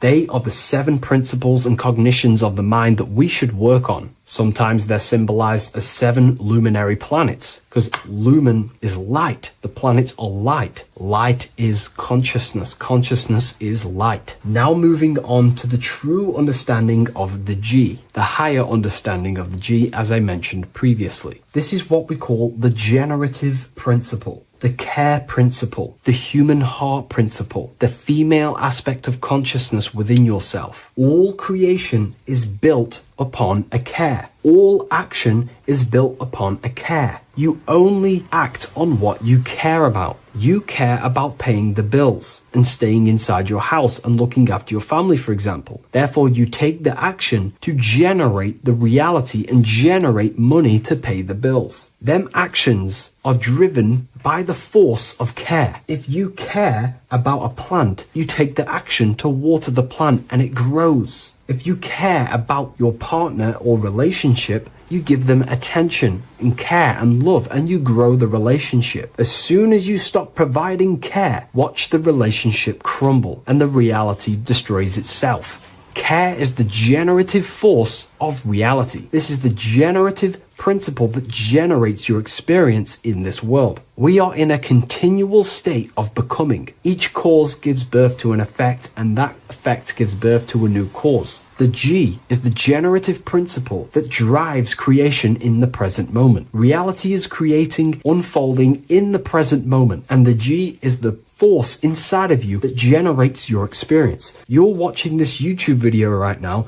because you have a care in your heart for the information I have provided in the past, and you have a care about watching this video. As soon as you don't care, you take action to do something else with your time that you actually care about. The G is the generative force of the heart. It is the love energy. You only take action on what you love or care about. The whole world is built upon this principle. This is why we say money makes the world go round, because the whole world has a G or a care for money, and it's making everyone wake up in the morning, take actions, and make the world go round. It is the G, the care for that principle or money object to generate that reality. It is the force that drives you, hence why the G is sometimes surrounding with light rays, because it represents a force, emanation, something that is invisible but driving the physical body. The G is the internal force that focuses thought into an action. We can think many thoughts, but the thoughts you don't care about, you don't take action on. But the thought you care about, that you have a G for, intensifies that thought, focuses and directs it into an action to generate that experience and reality. The whole world is built upon this principle. The sun is a perfect example of the generative principle. The sun gives all of its life, light, never asking for anything back, making everything grow and generate on the earth. Everything in your life is built upon this principle, and gaining control over your care gives you control over your actions and your reality and what you generate. Once you see this, it is truly beautiful that the world is actually built upon love. This is why they say love is the force of God. It is. Truly. This is the reason why God begins with a G. It's about Genesis. Genesis means creation. G, generation. Anything that generates and creates is all to do with a care or a love energy. But don't get me wrong, people can love sick and twisted things, and they act upon them sick and twisted things. This is why purification of ourself is important by understanding this principle, as it is a very powerful principle to understand. This is the reason why the word gift begins with a G. You're giving something. I care, I'm going to give you something, a gift. Or guidance. This is what guides you into becoming something, what you love. This is why also gnosis begins with a G. Gnosis is not actually knowledge. Gnosis is knowledge attained by direct experience or through direct experience. For example, you're not believing you're watching this video right now. You know you're watching this. Gnosis, same phonetic sound. It's about knowing. Gnosis is about gaining knowledge of the self. Self-knowledge through direct experience. Instead of believing in God, I seek to know God through direct experience, by altered states of consciousness, transcendent meditations, understanding human anatomy, understanding the laws that govern my mind, understanding creation. That is direct gnosis, knowing that God exists instead of believing he exists. By going within the self, questioning the self, and gaining a deeper relationship with the inner observer, you start to gain gnosis, self-knowledge through direct experience. And in order to gain gnosis, you have to care, because gnosis requires action. It requires you to meditate and go within yourself. It requires you to study yourself. It requires you to go within yourself. And in order to do that, you have to care. If you don't care about knowing yourself, you won't take the action to generate the gnosis. If we take a look at this piece of Freemasonic artwork, we can see a whole lot going on here. But if we focus down here with the temple with the letter G on, and when you walk through the temple, there is a pathway leading up a hill towards the light. The light reveals things. If something is in darkness, you can't see it, but the light reveals something. It's symbolizing truth, the light of gnosis, knowingness. And in order to walk this path, you have to go through the temple, which means entering in yourself. This is symbolic of the path. The Masonic path is about the self, reconstructing and learning about the self. In order to walk up that hill, it takes a lot of effort. It's not easy walking up a hill.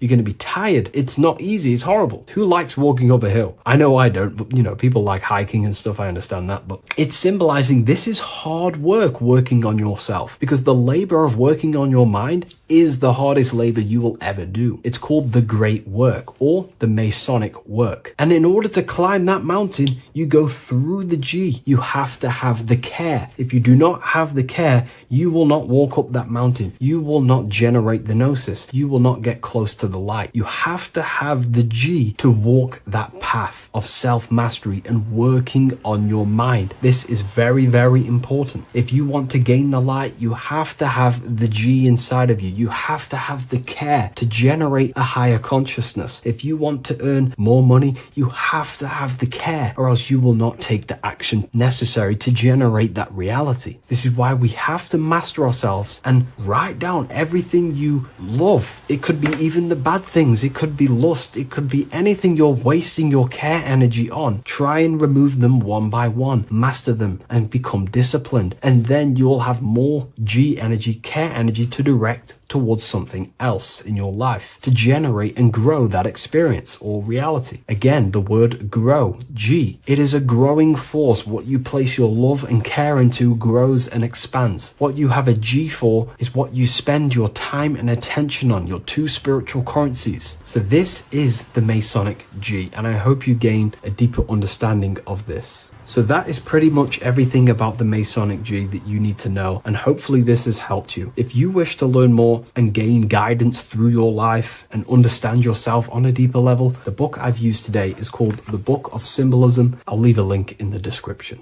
What is good, YouTube? Today we're going to be talking about the astral plane and how the cosmology fits into the astral plane, okay? So first, let's go over the astral plane and go over the different layers of reality so that you can understand reality more. You are a multi-dimensional being.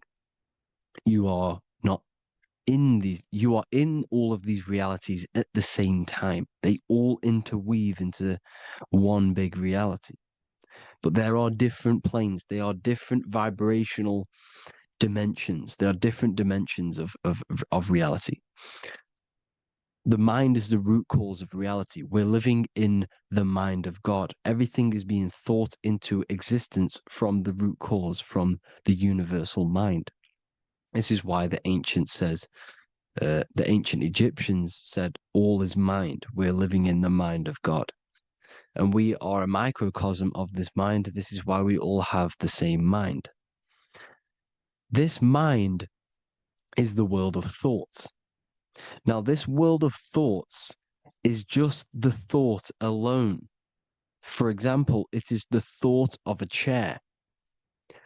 But then when you start to imagine this chair and you start to mentally see the chair, you're now manifesting the thought, the singular thought, into some sort of form. So now you're imagining the chair. You're imagining the form of this chair, which is then manifesting into the astral plane. The astral plane is the world of thought forms manifesting. So when you are imagining something, you are seeing into the astral plane. Okay? Your third eye, it is an eye because it sees the astral plane. It is seeing the other side through imagination, through dreaming. Well, we'll go over dreaming later. So the thought of a chair is a singular thought. The imagination of the chair is the manifestation of the chair. And in the astral plane, it's basically the world of all the chairs that could ever exist.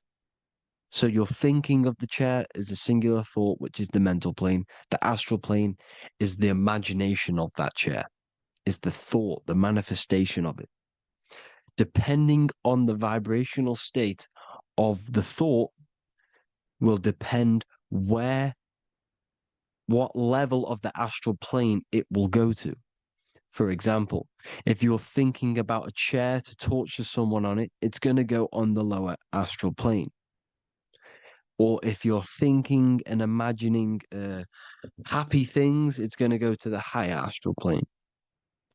So wherever your mindset is, that we call it a mindset because your mind is setting frequencies to certain things. Thoughts are frequencies.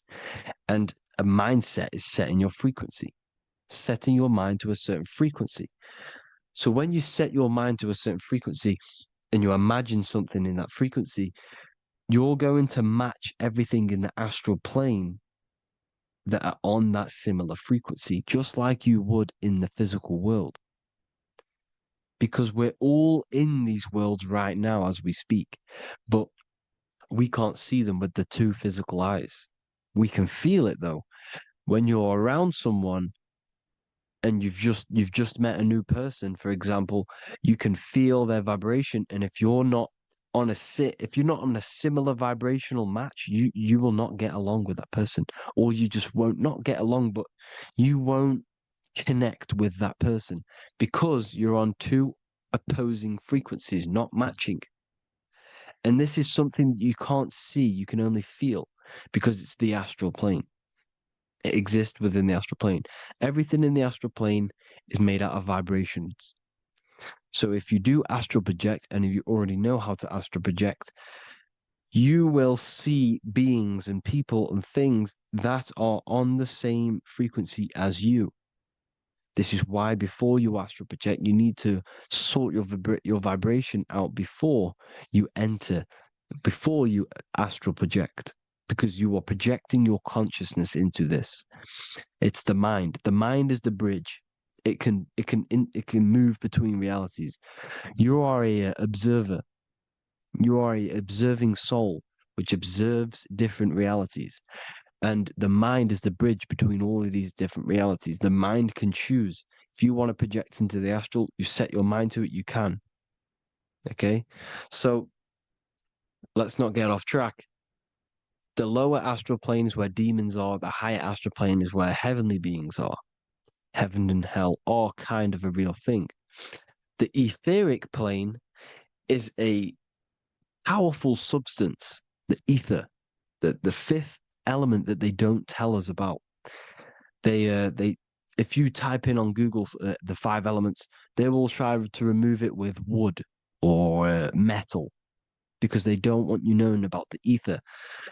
Ether is the energy double behind all physical objects. So the ether is very important. It is the 5th element. It is part of the physical world, but it's also part of the astral world. It is on either side. You see how they're showing you the truth in the language?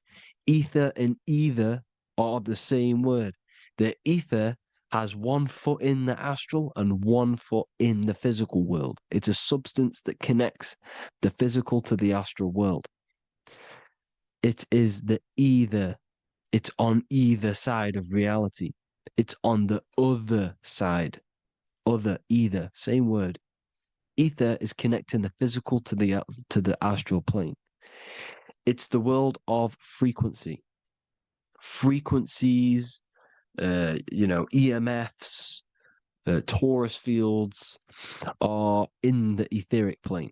It is the energy plane. It's where energy moves through the ether. Okay? So then you have the physical world, the world of effect. Everything you see in the physical world is the effect of the higher planes. Each plane is a product of the plane above. So and it melts into each plane. The physical plane is the lowest plane, it's the most densest, and the highest is the most fluid. This is the most fluid, this is the most dense. This is where we get the saying, as above, so below from. As above, so below comes from the different planes of reality. And magicians understand this. This is why magicians always say as above, so below. Because they understand if you manipulate the higher planes of reality, you manipulate the lower planes. Because the astral plane is a direct copy of the physical world, but in the astral plane. It is mirrored. The physical world is mirrored in the astral plane. They are both the same world, but just different vibrational states of the world. Kind of. It's hard to put this in words, people. So just try and understand. The astral plane is the double.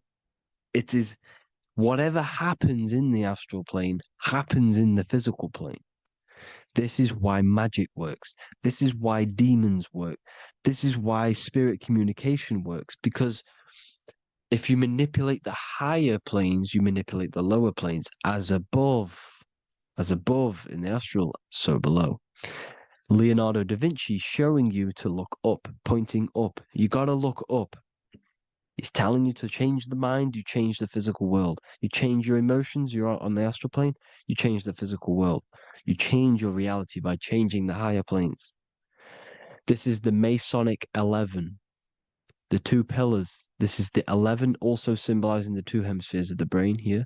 But the 11 symbolizes the two mirrors. 11, 9, 11. 9, 11 adds to 11. 9 plus 1 plus 1 equals 11. The Twin Towers were an 11. Flight 11 was hijacked. Because it's a mass ritual within the astral plane. Now, we're going to go deep into that later, and I'll show you these rituals they do in order to manipulate the astral plane. So, this is what the 11 is. It's the mirroring of reality. If you contact spirits and conjure spirits, you can either summon or attract demons and spirits. Summoning is creating a spirit. You create demons. Okay? Like I said here, the mind is the root cause of reality. If you think of if you think of a traumatic event that happened in your life over and over and over and over again for years and years and years, where attention goes, energy flows. The mind is the director of energy.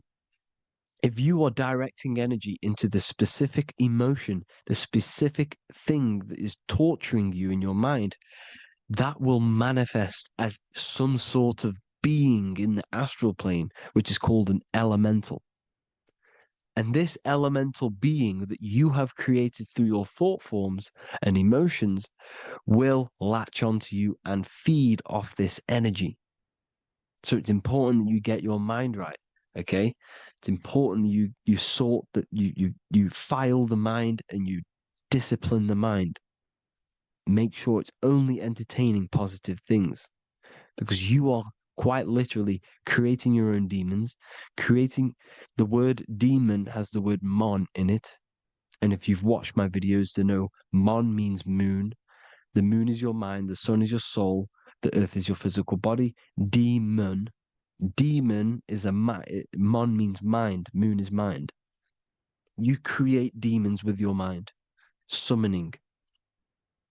Now, this is where the rituals come in. 9/11 was a ritual because everyone was thinking about this big fearing, the death of 9/11. Everyone was thinking about it. And all of their minds thinking about this horrific thing will manifest and summon a negative energy spirit elemental within the astral plane. That's how all of this works. This is why it was a mass ritual. Okay, Chris Brown, new album name 11/11, release date on the 11/11. This will be my 11th album and contain 11 songs. All of these people know the occult. This is Hermes Trismegistus with the star of Saturn, the six-pointed star, as above, so below. The mirroring of reality, physical and astral. The two Masonic pillars. So as above, so below. What's above us? The stars. The stars are connected to the astral plane. This is why we call them stargates. When we dream, we are experiencing these different realities. And what are stars? They tell in the Bible, it says Genesis 1:14. And God said, "Let there be lights in the firmament of the heaven to divide the day from the night, and let them be for signs." Signs translates to things to come. Why things to come? The stars tell the future. Why? And why do we say as above, so below? As above us is the astral plane and the etheric plane. As above, so below. Whatever happens in the stars happens on Earth. The stars are connected to the astral plane. Above us is the astral plane. We are a star in a physical body. This is why we say Mr., sister, stir equals star. The E and the A are interchangeable. We are stars, and the stars are the start of our incarnation. We start in the stars, same root word, and we descend through the seven energies, which are our seven chakras. Then we enter the heart of the soul system. The heart rearranged spells earth. And this is the true cosmology. Here's the Masonic cosmology. This is Masonic now. Here's the firmament. Let there be a firmament in the midst of the waters to divide the waters from above, from the waters that below. Genesis 1:6. The firmament, firmament comes from the word firma, Latin, I'm pretty sure, which means firm. When something is firm, meaning it's stable, it does not move, it is firm. The firmament is firm. So, is the firmament Genesis 1:6. What does it say? Genesis 1:3, sorry. Let there be light. This is before the sun and the moon was created. Let there be light. Before the sun and the moon was created, light was appeared. So what's that tell you? This is a holographic projection from some sort of light being, some sort of projector. And that projector is the all-seeing eye you see in the Masonic cosmology. This is the all-seeing eye projecting the light beams. Let there be light. Everything is made out of light. The universe is created out of light waves. The torus field is one unit of light. The light projecting this reality is Polaris. Okay, the famous all-seeing eye. Now, what else? Then we have after let there be light in Genesis 1:16, and God made the two great lights. This is the sun and the moon, electric, magnetic, male and female. Then we have the Masonic checkered board, the black and white symbolizing dualities within the dualistic reality we're in, spirit and matter, light and matter, rest and motion, positive and negative, good and evil. Everything's dualistic here. Okay? And it's a dance. The universe is a dance between flickering of white and black light, which is the torus field. We're not going to go over that, but this is all connected to the astral plane. This is the true cosmology. The astral plane cannot work on a spinning monkey ball in the middle of space. Does not work. Cannot work. It's impossible. Okay? Impossible. So, even in the Quran, it says, Allah has made the earth for you as a carpet, flat. Quran 15:19. And the earth we have spread out like a carpet, set there on mountains, firm and immovable. It is immovable. In the Quran, it also says 65:12, it is Allah who has created the seven heavens of the earth. The seven heavens meaning the seven layers of heaven, the seven planets. And Psalms 104:5, he set the earth on its foundations and it can never be moved. Never. So here you see in Isaiah 40:22, he sits enthroned above the circle of the earth, and its people are like grasshoppers. He stretches out the heavens like a canopy and spreads them out like a tent to live in. We live in a tent. This is the tent. The projection of light. Here you see an ancient picture here. Here you see the ethereal barrier, meaning the firmament, the etheric barrier. And here you see his head popping out. Why is his head popping out? Because your head is heaven. Your heel is hell. Your head has access to the astral plane. This is why your head is heaven. The pineal gland, when stimulated, has access to project itself, project consciousness into the astral plane. Here you see another ancient picture here with the Masonic Royal Arch, with the zodiac here, the zodiac on the top, arching, because there's a firmament above us. Here's God in the brain. Consciousness is God. Here you see the Masonic Royal Arch, symbolizing the firmament. George Washington above the Masonic Royal Arch. These are the stars. This is Polaris projecting reality. Here's ancient churches with the dome, Polaris projecting reality with Jesus. Disney World is under the dome. The seven layers of heaven, ancient paintings, all depict if you go and look at the ancient paintings, they'll all depict the firmament, the arch above us. This is where we get interesting. The Masonic Royal Arch has the 6-9, which is Cancer. The constellation Cancer, which is 6-9 is associated with portals, because CERN is the 6-9. Okay, CERN is opening portals. They're trying to create a portal to the other side. Cancer has the word CERN within it, so there is a link between Cancer and the opening, the firmament opening above us to ascension. Here you see the Masonic Arch with the Royal Arch and the light and the opening. Here you see the light and the opening. This is the opening of the firmament. Here's the Hebrew cosmology with Sheol, the underworld, and the opening. So Cancer is definitely some sort of portal in and out of this reality. I'm just connecting dots here. Now, we're going to go change a bit now. These celebrities that you are seeing they have not sold their soul to Satan, okay? They have not sold their soul to Satan. Satan is a demonic, low vibrational energy that has been summoned over the thousands and thousands and thousands of years of evil occult arts.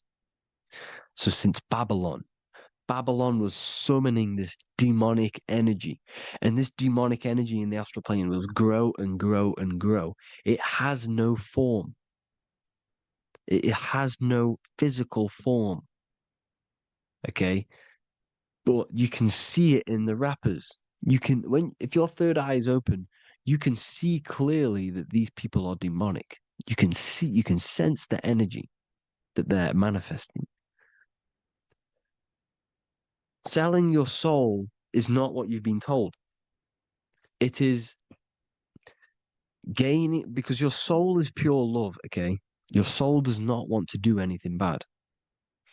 So when you sell your soul, you're gaining physical gain. You're gaining physical wealth, for example, like for these rappers. They will be given millions of pounds because the people in control of the music industry, which is the dark occultists trying to brainwash the masses, the people in charge, they're dark occultists. They understand Satan and the energy. They are satanic energy, which has been summoned in the astral plane. They see that they have influence over the masses, so they will go to them and say, "I will give you this amount of money forever if you manifest this satanic, demonic energy through the music and through social media to blind the masses, to brainwash the masses into this demonic energy. Because when you listen to music, music is frequency. Whatever you listen to, you become that frequency. So if you're listening to these people, they're throwing energy, this demonic, satanic energy that they sold out to. Sold, soul, same word. When you sold something, you've got your soul involved. They have exchanged money, physical gain, so that they manifest this satanic energy within the astral plane and through the music, through the videos, through social media to keep us in this vibrational frequency, in this low state of consciousness.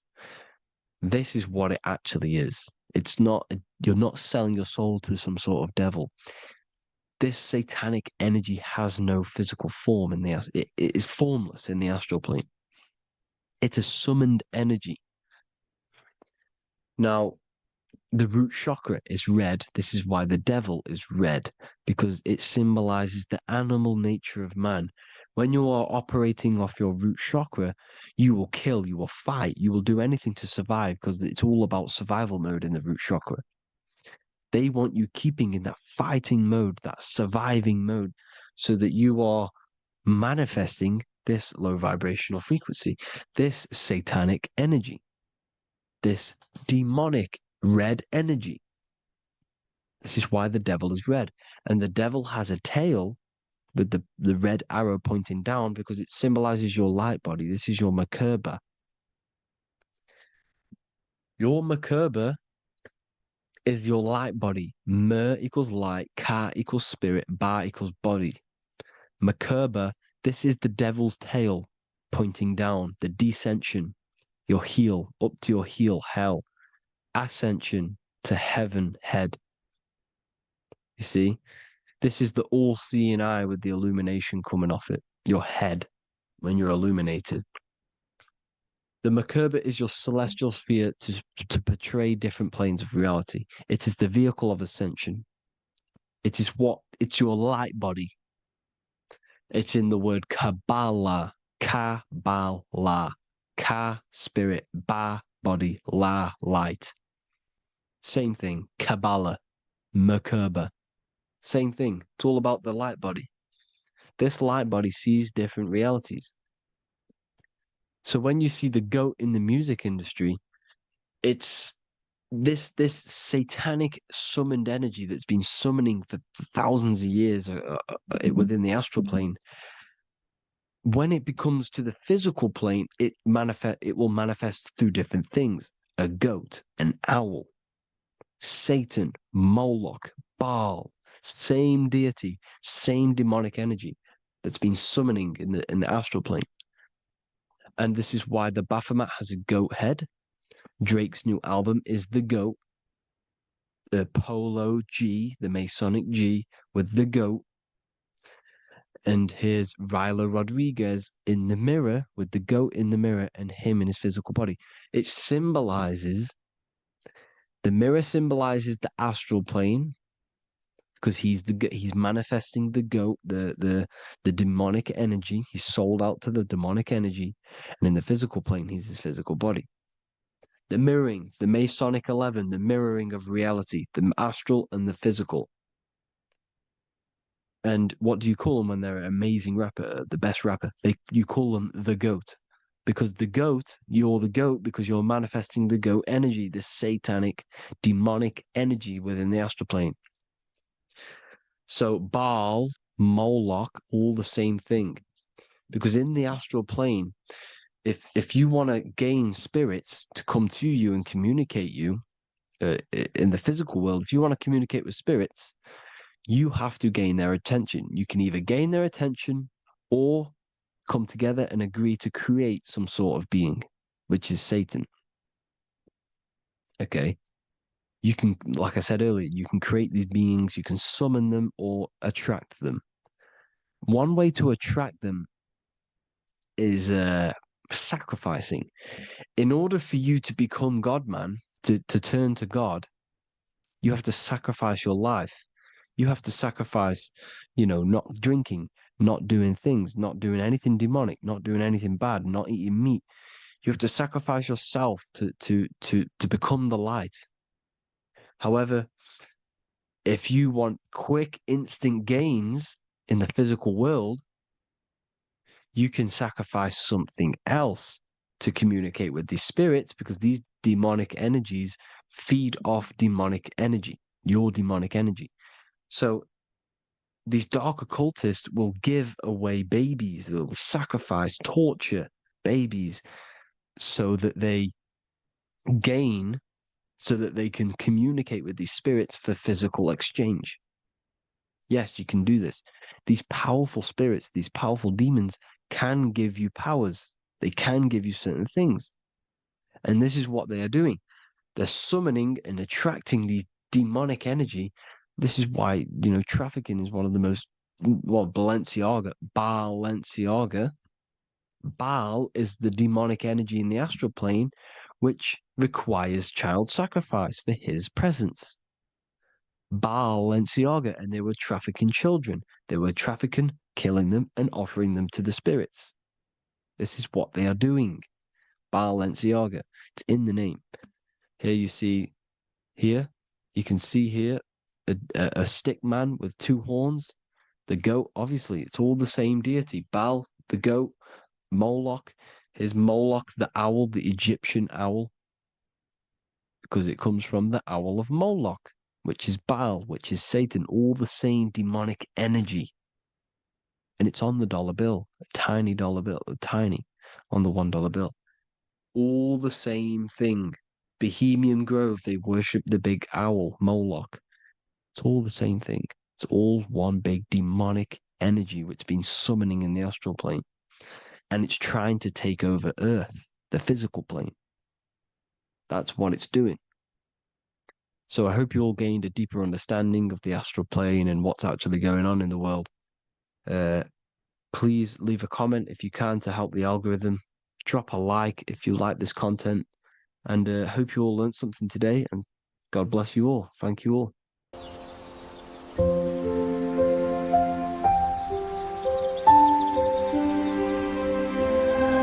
bookofwisdom.com. Visit today.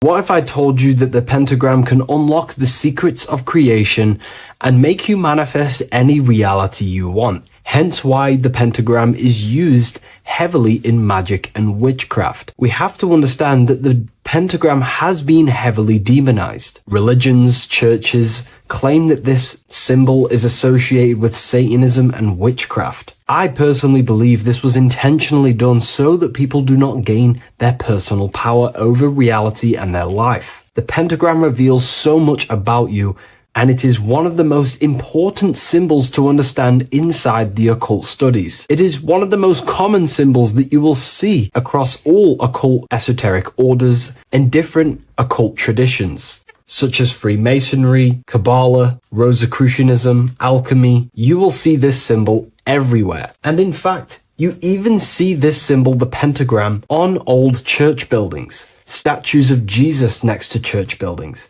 You will see this symbol used by Christianity itself, which is very contradicting about the church. But I'm not here to tell you to think anything. You can simply take this information with a pinch of salt and see if it benefits you. The pentagram used by the early Christians was said to symbolize the 5 wounds of Jesus on the cross. But this goes much deeper in an esoteric explanation. The pentagram ultimately represents the 5 elements of creation. All creation falls within these 5 elements. We have spirit on the very top, then you have air, water, earth, fire. This is the correct placement and order of the elements. Air is always on the left, water is always on the top right, earth very bottom left, fire bottom right, and spirit placed on the tip point of the pentagram. It's a 5-pointed star drawn with one continuous line. But this actually reveals much deeper things, and we're going to be going into how to use this symbol for magic and creating your reality towards the end of this video. But now we're going to give you a basic understanding of the pentagram. It's showing you the 4 physical elements symbolized as triangles and spirit symbolized as a circle. The 4 physical elements are made out of the base element, spirit, or what the ancients call ether. Ether is the underlying base of all physical matter. This is the substance that animates physical matter with life force. All physical matter has its origin in the etheric substance, or spirit, what we want to call it. It is simply the life force that animates the physical thing. However, if we go deeper onto this symbol, it also represents something personal to the individual who wears this symbol. If you wear this symbol, you're basically saying you're putting your divine nature over your material nature. Your divine self is in control of your material self. You put your spiritual needs before your physical desires and needs. Hence why the spirit is on top, looking down over the 4 physical elements. The circle is continuous, one line, eternal, no beginning, no end. The triangle has beginning and end and points. You can see the beginning and the end when you draw it. On a deeper level, this is pretty much showing the process that symbolizes the structure of the macrocosm, the universe itself, showing how the invisible spiritual planes condense and crystallize into the visible physical world, spirit turning into physical reality. But if you wear this symbol, you're basically saying, I put my divine nature over my material nature, showing that your spiritual nature rules over your earthly existence. You put your spiritual needs first. If you see this inverted, it is now the opposite, placing spirit on the bottom, basically saying, I desire the physical things over the spiritual. But what exactly is your spiritual nature? Well, your spiritual nature is simply your internal self.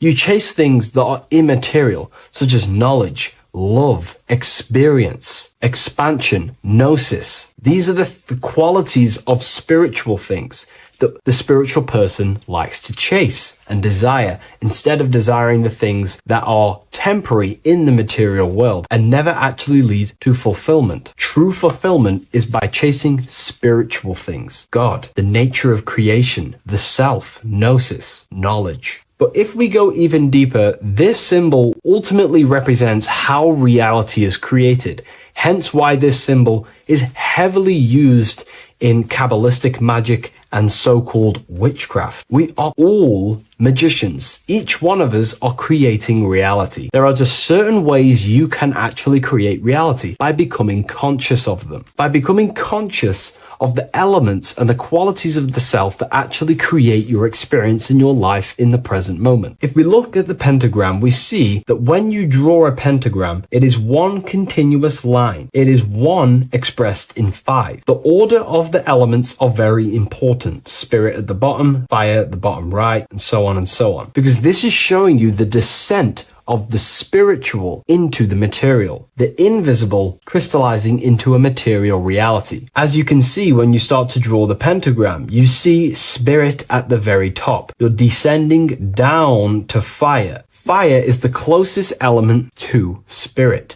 Hence why in magic and witchcraft, people like to use candles. So you're descending first into fire, then into air, then into water, then into earth, then back into spirit. Because of course, the cycle of creation unfolds itself. When you die, you return back to spirit, and then you reincarnate yourself back into physical reality if you wish and desire to. Everything is under this process of matter spiritual. In the daytime you wake up, you're in your material body. When you go to sleep, you enter your astral spiritual body. Everything's in this continual process, renewing itself in spiritual, then material. But the reason why this is associated with magic so heavily is because each one of these elements corresponds to a different body of consciousness, a different vehicle of consciousness. Consciousness has many different vehicles it uses to create the tangible self, the physical reality. For example, consciousness has a spiritual nature. The spirit element in this case symbolizes the emanation, the descent of the one power, the one force that we are all using. Each one of us is using this one power, the power of the source consciousness,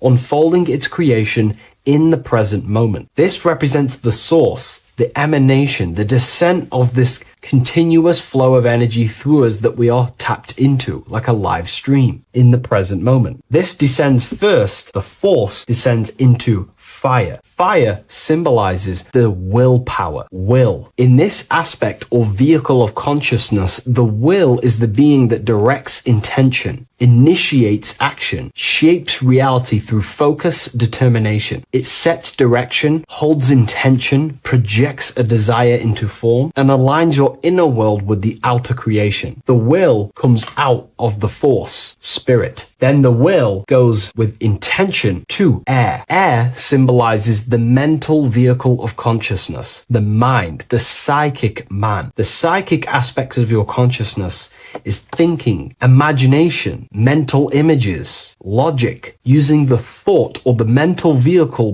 body of consciousness. Then that thought has an emotion, which is then water. So it goes from the force to the will to the intellect to the water, the emotional body of consciousness. The emotional vehicle of consciousness amplifies the thought into an emotional desire that you want to take action on. No one takes random actions, and if we do, we say we're very bored and we don't care. The water is the energy, the emotion you have to fulfill something. And that emotion then descends into earth, which is the physical body to take the physical action in the present moment, to fulfill that desire, to fulfill that will, that thought, that desire. And that is how reality is created all the time. Now, there is much more that you can go into with the pentagram, because true magic is about changing consciousness at will, not casting random spells. It's the ability to change the direction of consciousness using the power of the will to direct these forces to create change in the internal world so it can project outwardly in the external world. Because consciousness creates the external reality. What happens within us, we see change outside of us. So true magic is about manipulating the forces and the vehicles of consciousness that exist within our own mind to produce a change in the material world. There are other ways you can use magic, by purifying each body of consciousness or banishing each body of consciousness. Other forms of magic, you can dissect each body of consciousness and work with that specific body. If you think you're using your mind too much, you can start using banishing rituals to banish the power of the mind, to stop overthinking, for example. Or if you have lack of emotional connection with your emotional vehicle of consciousness, we can dissect this body, tap into this body, and invoke this body and strengthen it. We're dissecting each body and vehicle of consciousness so we can work with it to create a specific change inside ourselves, then to be mirrored outside of us. So pretty much this pentagram represents the descent of the spiritual turning into a material reality. Hence why sometimes we see a human figure standing in the point of a pentagram, because it ultimately represents the microcosm. You are the microcosm. You represent the entire process of spirit into matter, the invisible into the visible, the formless into form. The pentagram, drawn in one unbroken motion, captures this divine act of creation, showing how consciousness flows downward through the elements or the vehicles of consciousness to bring forth the material reality. The Book of Symbolism will teach you all about this. It was released November 17th. A lot of people have taken advantage of this. You also gain a free ebook with this copy. Every order comes with a free ebook. And if you wish to get your copy of the brand new Book of Symbolism, you can find it in the description or revivalofwisdom.com. Thank you, everyone. I'll see you in the next video. This one secret that is hidden and guarded within secret societies grants you profound power, which can fully transform your life and perspective on reality. Today, I'm going to reveal this one secret, which you probably already know, but never realized how deep it truly is. This has the power to change your life. It is the key to your potential. And if you stay with me, this power may be yours, and you could transform your life with this hidden secret that is guarded within secret societies and esoteric orders. And this secret is not really a secret, but something people overlook, that the universe is mental. Everything we experience and interact with and perceive originates within the mind. The universe is a boundless field of consciousness, a mental construct molded and shaped by thought. We do not just live in a physical world, as they want you to believe. There are hidden forces that mold the material world. They want you to believe that you are only a physical being inside of a physical universe. But this is completely wrong. You are the architecture of the universe. Your consciousness is the very fabric of reality, and you create your own universe.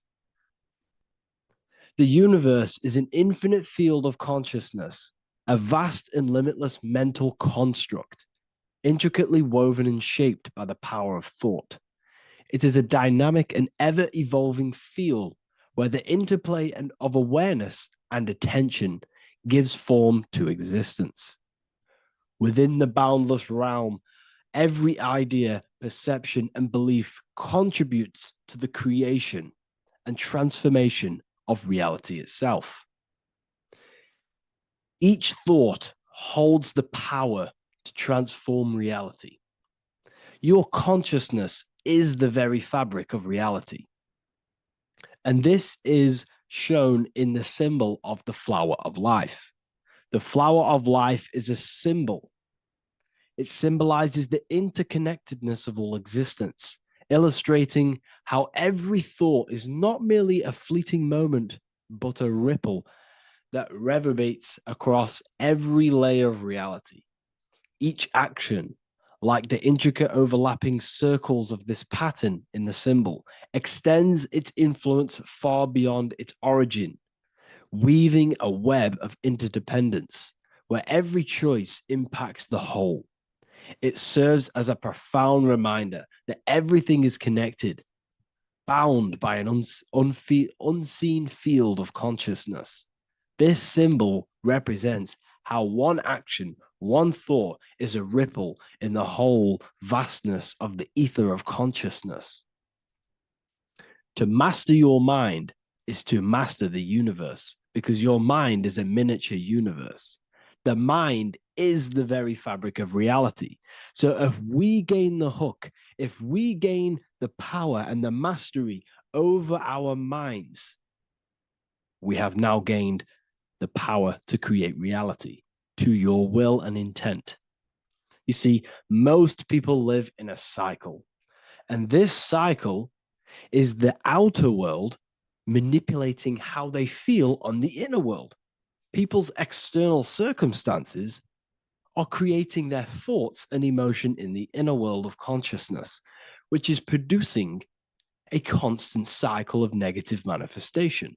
For example, let's say something negative happens to me in my external world. Then I start to think negative and feel negative. What that is actually doing is manifesting and projecting more negativity, because our thoughts hold the power to control and weave our own life. Your life is a direct correlation of every thought you thought in the past. What we need to do is stop and not let the mind control you in your reality. You need to control the mind so you can control reality. So what does this actually mean? Reality is an externalization of consciousness. Consciousness and matter are one. They're not separate. They are inseparable and interconnected. Everything we see, experience, and observe is a manifestation of thought, beliefs, and consciousness, shaping the world around us. Now, this ties in with the secret fifth element that they have hid from you. They've hid from you this sacred and very important symbol, and pillar to reality. And this pillar, this sacred thing they've missed, is called the ether. And they've held this from you for a reason, a specific reason. This is the true fifth element. Why do they hide the ether? Because the ether has the power to shape and manifest whatever we imprint upon it. Every thought is a vibration interacting with the ether and actively shaping our reality. The ether, you could see it as the codes to physical reality. It's like an energetic blueprint which surrounds all physical objects. It is the life force that gives life to all things. All energy comes out of the ether and returns back to the ether. Energy, it's 0 point energy, and it is an infinite source of energy. So this is why they hide the ether, because whatever our mind can imprint onto the ether, we can create into a reality. And we imprint the ether through thought and imagination. The mind holds the power. The mind is the very source of reality. The material realm is not separate from the mental realm. Rather, it is intricately shaped and influenced by it through the ether. This subtle, all-pervasive medium bridges thought and matter, allowing consciousness to mold and manifest the physical reality. To transform our lives, we must first transform our minds. True change begins within, as our thoughts, beliefs, and perceptions shape the reality we experience. By shifting our mindset, we unlock the power to reshape our world and recreate the life we desire. This is the power of the mind, and this is the power that's been hidden from you. We're not taught these things in schools for a reason, because they don't want us all to be conscious creators. Instead, they feed you your beliefs. They feed you your thoughts through the music, through the entertainment, through the movies, through the news. They're controlling your thoughts with this information. They're installing beliefs and information into your mind. So you are producing their reality. But this is what we need to stop. We need to take control. We need to stop consuming their music, their movies, their information, their news, because all of this is contributing towards your reality. They have the collective consciousness at the tip of their fingers. They do not create the world. We create the world by believing their beliefs and their thoughts and installing their information into our minds. You see, it's mind over matter, and most people live in matter over their mind. Most people let matter, the external circumstances, dictate their mind, when it should be the other way around. It should be mind over matter. This is the mental plane. This is the astral. This is the etheric. This is the physical. The mind holds power over the emotions, over the imagination, over the physical, and over our spirit. It holds power over everything. It's mind over matter.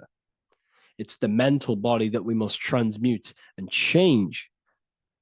Most of us live in a chaotic state of mind, and this is what we must change. Turn chaos into order. So we need to be mind over matter. We need to install this belief into our subconscious. I, Harry B. Joseph, have created the ultimate esoteric school on the earth. As a member, you'll gain access to live mentoring calls twice a week, along with new lectures, books, and exclusive content released every week. Additionally, you'll have a full access to all my life-changing programs. If you're ready to transform your life and start your journey today with me, join Ethereal University. These are the campuses. We have the real lecture sections filled with lectures that you can watch.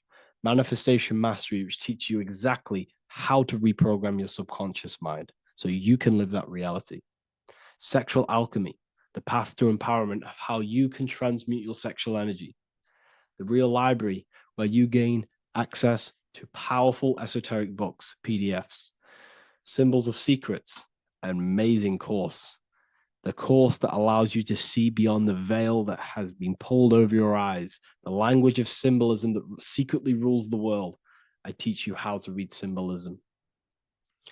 Esoteric Exchange, live calls. You get to rewatch all of the old live calls. Mindwave Hub, this is a place of binaural beats where you can listen to infinite amounts of binaural beats. So you can meditate to them. Meditation section, numerology, health section, and electromagnetism. This is a life-changing place. And if you are serious, we only accept serious about changing your life and studying the occult and esoteric, this is the place for you. I've been there. I've been on YouTube looking around for valuable information, trying to find good accounts, good channels. It's very hard. I had to go through years of trying to find good information on YouTube. But what I've done is, instead of you searching around everywhere for bits of information and connecting the dots, I've put it all into one big place. You get your binaural beats, you get all the programs you need to walk the path of enlightenment to transform your life. I will connect with you on the inside, and I hope this lesson, this lecture, you gained some information, you gained some power from it. Please like and comment, or don't. It's up to you. If you have any reviews, if you have any ideas of lectures that you know, if you don't understand certain things, make sure to leave a comment and I can make a lecture about it. I can make a video about it for sure. I don't mind taking recommendations for videos. So I thank you all, people. Have an amazing day.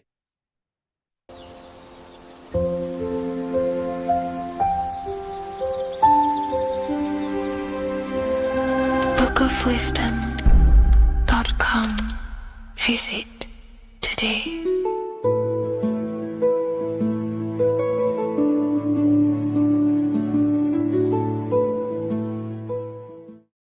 Hello, Seeker. Welcome to Revival of Symbolism, a channel devoted to the language of esoteric symbolism, guiding you to discover yourself and expand your consciousness into deeper realms of thought. I'm Harry B. Joseph, also known as Revival of Wisdom, and today we're going to be discussing the symbol of an eye inside of a triangle.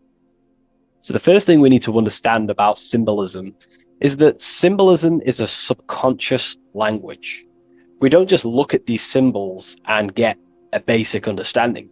Like a word, for example, if I wrote the word hello here, you look at this and you have an instant understanding of this word in your mind. It has no deeper meaning, or veil, what we like to call it. There's no deeper meaning of this beyond a veil. It's simply just a very logical thing to do and understand.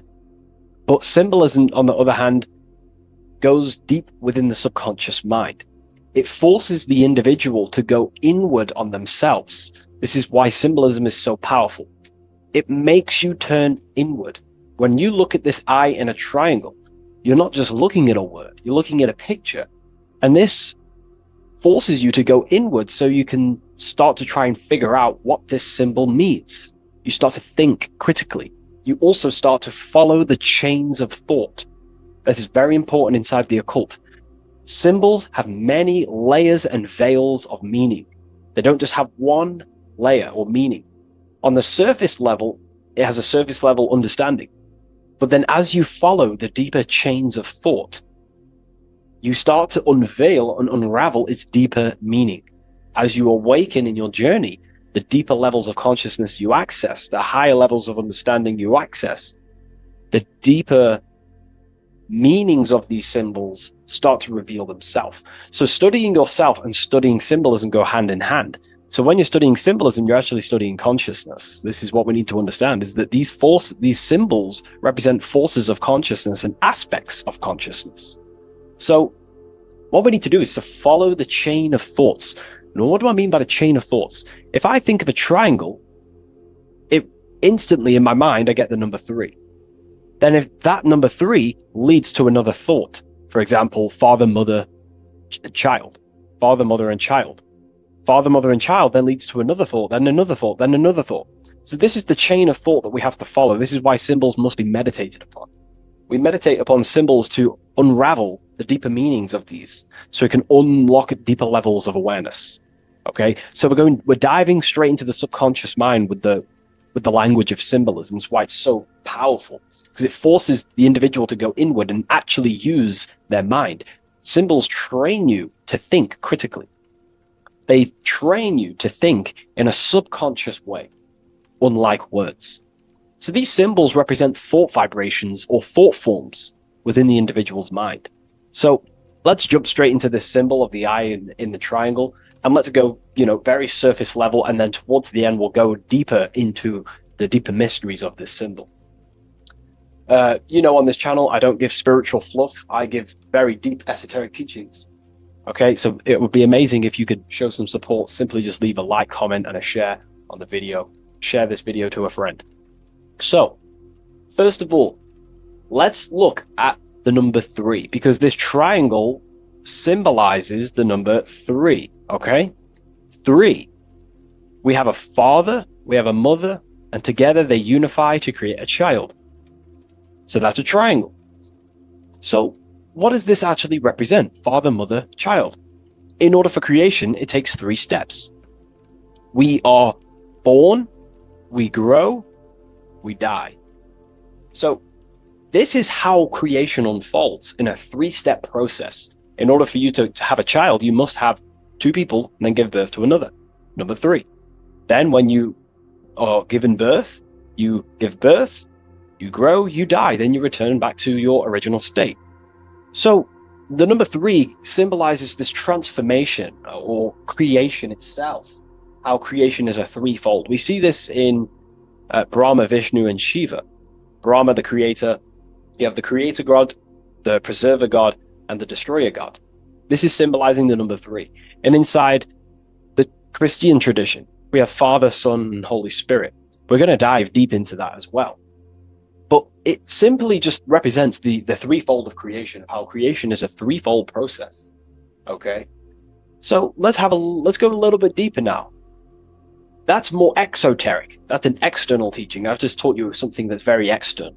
But what does this represent to the internal, to the esoteric? The number 3 is the 3 forces of the soul. The 3 forces of the soul. The soul thinks. It thinks. We have a mental field. We have a mind. All around us is a field of mind. We don't just have a mind. All around you is a field of thought and a field of mind. Okay, this is what we have to understand. A lot of people just think they have a mind. Your mind is attuned to the mental plane, and the mental plane is surrounding you. There are thought forms surrounding you. There are ideas. There are, all of these things in the mind that exist in an infinite field made of mental matter. Mental matter. So the soul thinks. The soul feels. It has feeling. We have emotion. And the soul takes actions. So the soul has 3 ways it expresses itself. Consciousness expresses itself through mentalism, through emotionalism, and through actions. This is how the soul is creating, through 3 different dimensions. Before you take a physical action, you don't just take the action. You first think, you feel, then you act. You only take action on what you feel, what you have a love towards, what you have a care towards. This is what the Freemasons call the generative principle. It's about, this is what generates your reality, your feeling. Because you can think infinite thoughts, but if you don't care about them, you don't take action on them. As soon as you have a care about a specific character of thought, your body then takes an action. Okay? So this is representing the 3 expressions of the soul. Now, the number 3 is actually the number 1. Because this is all one line, remember. This is all interconnected. And here we have the number 1 in the middle, one eye. We'll go deeper into that.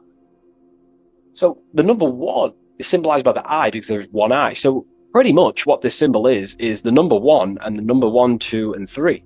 So it's 1 and 3. The 1 is expressed in 3 ways, which is the soul expressing itself and creating reality through 3 ways. Thought, emotion, actions. Okay? These are all actually one force. These are all one force. When we think, we feel, we act. When we act, this gives birth to a new thought and feeling. They're all one. They're all interconnected. So if I take an action, that can lead to a different thought. Or if I think, if I start to feel something, I don't know, hate, That then gives birth to a different thought or a different action. So you can see how each body of consciousness is actually affecting each of them. If we have an unhealthy mind, this will affect having an unhealthy emotional state and an unhealthy body. Because what we think, the mind holds power over the body. Every single thought commands 50 trillion cells in your body. Think of that for a second. You are governing 50 trillion cells, and these cells religiously obey every single command you give. You are governing a whole universe. 50 trillion living conscious cells. Okay? Think of that for a second. 50 trillion cells, and you are commanding them, and they religiously obey you. This is what we mean by you are a microcosm of God. Your body is literally a whole universe. There is living beings in your body that you are commanding and controlling, and they religiously obey you. Very, very powerful. This is how powerful you are. So each thought you command to the body is either destroying the life of the body or uplifting the life of the body, good and evil. So you're either creating more life or destroying your life of the body, of the health, of the body, of the cells.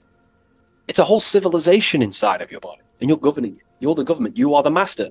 This is why in the occult they say, you are the master. Everyone is a master of their own being, their own microcosmic universe that they govern. You govern a whole reality, don't forget that. But we've lost this knowingness and understanding, and we're now giving our power to the external government, man-made government.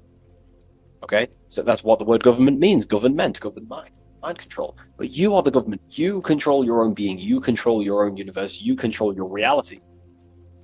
So, you are the creator of your reality.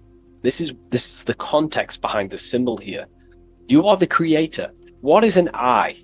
An eye sees things. What does that symbolize? So, an eye on a basic level shows looking at something.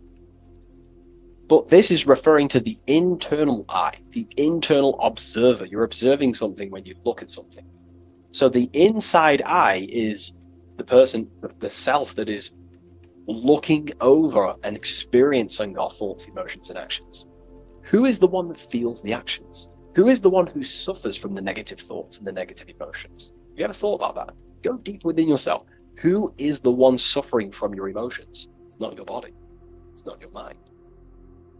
It's this soul. It's the soul observing through these different bodies of consciousness, through the mind, through the emotions, and through the body. This is the observer behind it all. So, this eye is not closed. It's not closed. Very, very important. Every detail and symbolism is very important. It's not closed. It's open. It's looking, and it's conscious. I'm just giving you the key of what the symbol means. It's about remaining conscious. Now, this will go over people's head. You may not even understand this. Most people are unconscious, and it's fine if you are unconscious. We're all on a different level of our journey. All on a different level. I'm not trying to offend you. I'm just stating these facts. Most people are unconscious.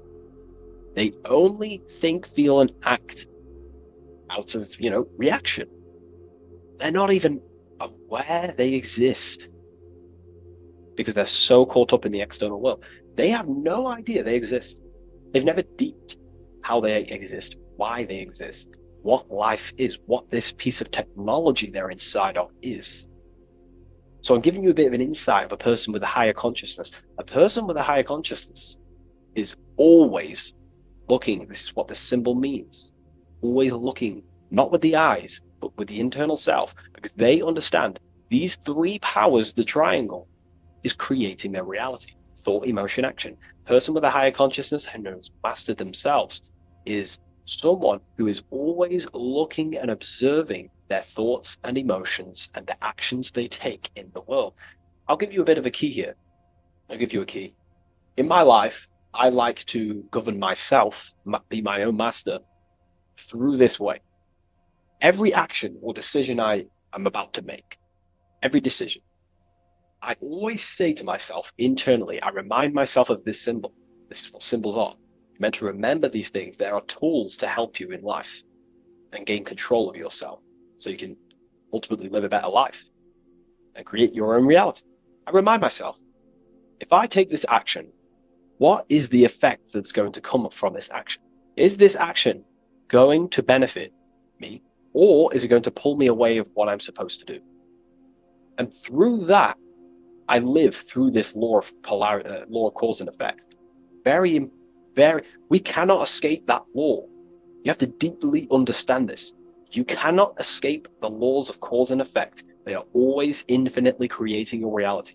Cause and effect. Every thought is producing an effect. Every emotion is producing an effect. Every action is producing an effect. Therefore, you must keep this in mind and stay looking. This is what the symbol means. It means stay conscious. Always look over your thought, emotions, and actions. Always look over them. Because if you are not looking at your thoughts, emotions, and actions, and you're living, you're thinking, you're feeling, and acting unconsciously, subconsciously, without conscious awareness, you're unknowingly creating your reality. You can reach a level of mastery. There is a level of mastery. I'm not fully there yet. I'll openly admit that. But it's a goal in mind. There is a level of mastery that one can achieve where they are conscious of every single thought, every single action, every single emotion they feel throughout their day.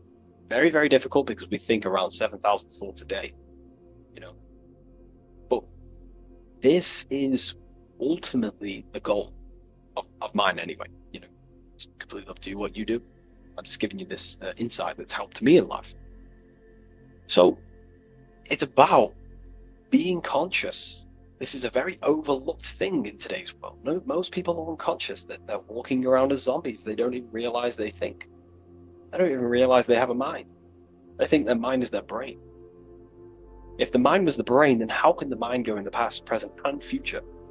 Which means it exists outside of time, but the body remains in the present moment. If the body remains in the present moment, that means it exists underneath time, underneath the law of time, but the mind transcends it, which means the mind operates outside of time, space, and matter. So, that is a key. You are a higher dimensional being manifesting in a physical form, and you're looking into the world. This is also another veil of the eye. The eye symbolizes your higher dimensional being. You have no true form. This is one of the biggest secrets. You have no true form. You form what you think, feel, and act. In the astral plane, you become what you think about. You can become an owl. You can become an owl with goat heads or, T-Rex arms. You can be anything you wish. Anything you think about, that's the form you take in the astral and imagination. But beyond the very causal plane, the higher dimensions, you are formless.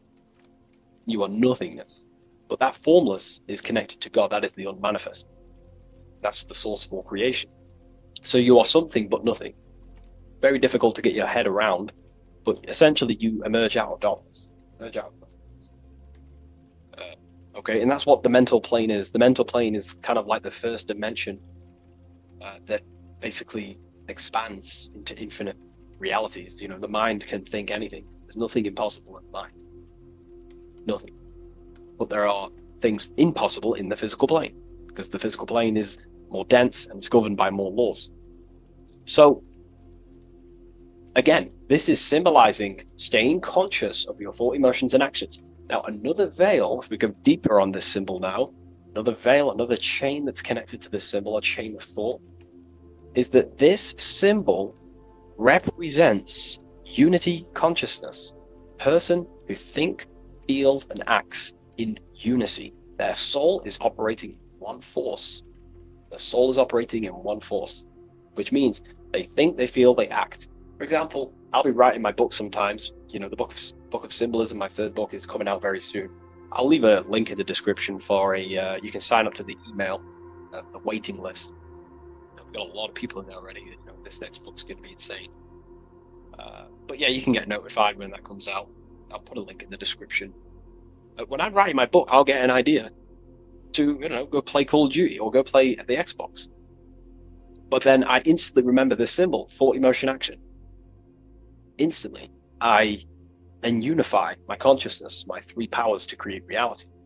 These are your powers. These are your rights. These are your things that you have full control over. These are the biggest gifts in life. This is so overlooked, so overlooked because people are so unconscious. These three things are your biggest gifts. They're so beautiful. You have been given the gift of creation. You can mold a whole world, your own world. You govern it. You can think infinite thoughts, no impossibilities, no limitations. You can feel. Feeling is a life essence. Without feeling, you'd be an AI robot. And you can act. These are your three gifts. These are your three creational powers. You hold the power of creation. You hold the power to kill another life, or you hold the power to spread love in the world, to spread the light. So this is why you see the light emerging out of this eye. This is the light of the soul. That's what consciousness is. It's light. And this is creation unfolding from this through these three powers. Light emerging and crystallizing your reality through thought, emotion, and action. So, again, this is unity consciousness acting in one force. Thinking, feeling, and acting. All directed towards one goal. And that's how you manifest things quickly. Speed. You know, if your thought is, if you think about, I don't know, playing the Xbox and then you feel like eating and then you take action scrolling on TikTok, that's divided consciousness. You're wasting time, energy, and you're scattering your creative powers throughout these three forms. But once you unify them, which is the I, the number one, you unify thought, emotion, and action, you direct your thought, emotion, and action all towards one goal. You quickly create these goals. You know, so this ties in with time and attention. These are your two spiritual currencies. You spend time and you pay attention. These are your two spiritual currencies that pretty much create your reality, your experience. Thought, emotion, action. And this is what the Holy Trinity is on the deepest level. You know, this may trigger some people, but if you believe in religion, then maybe this account, this YouTube isn't for you. But religion is an esoteric. It's esoteric. It's not meant to be taken literally. The Bible is an encrypted allegorical text talking about human consciousness. Jesus is a person and a master of consciousness that we should achieve within ourselves. We should aim to become like Jesus, not worship Jesus, because we are all God. We're all governing the microcosm. So, also, this symbol represents the movement of the spirit, the movement of the soul. The soul goes through this triangular process, and the soul always remains, returns back to its original state. The soul is given birth into physical reality. We live, and then, we grow, then we die. Then it moves in this three triad form. The soul, wakes up in the morning. It grows throughout its day. Then it dies at nighttime to return back to its original state, to its spiritual state. And everything goes through this process. Birth, growth, decay. Birth, growth, and death. And everything returns back to its original state. So, ultimately, this is what this symbol represents. Okay?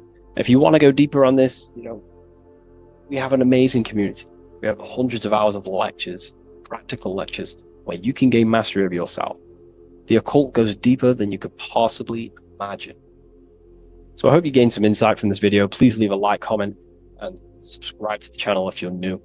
And let me know any symbols you want me to break down in the comments section, and I'll hopefully get them broken down for you so you can understand them, deeper, on a deeper level, and you can understand yourself on a deeper level. So yeah, all the links in the description for everything that I mentioned, the community, and the Book of Symbolism waiting list. And I'll see you in the next video. Take care of yourself, everyone.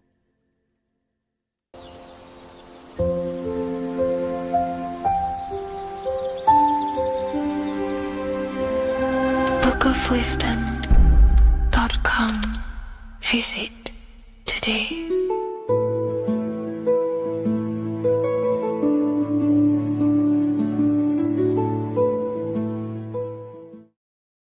What's good, people? We're back with another video.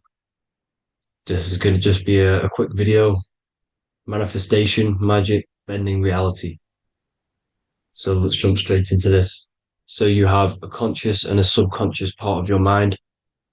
The conscious is what you're conscious of, what you're actually doing, where you can choose or not.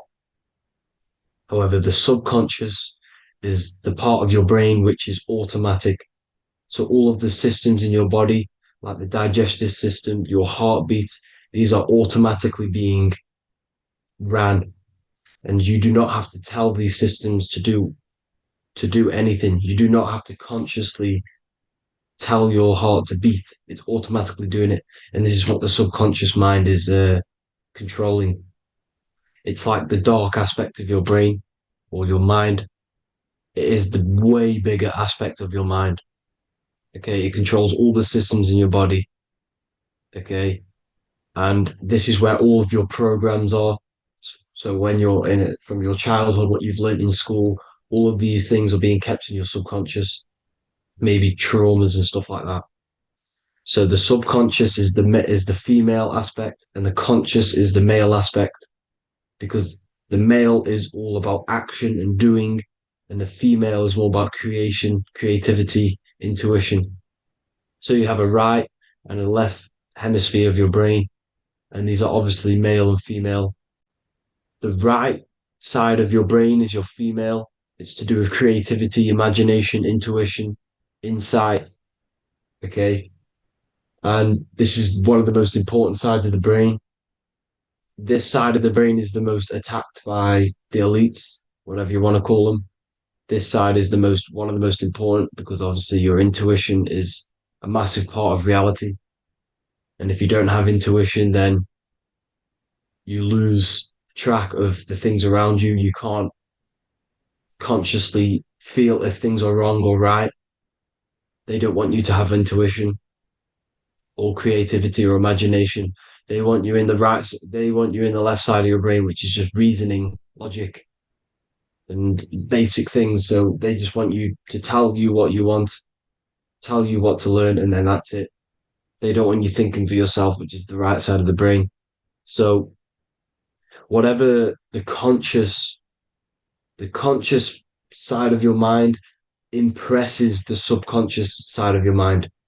So if you do affirmations, for example, if you consciously do affirmations every day, you're reprogramming your subconscious mind.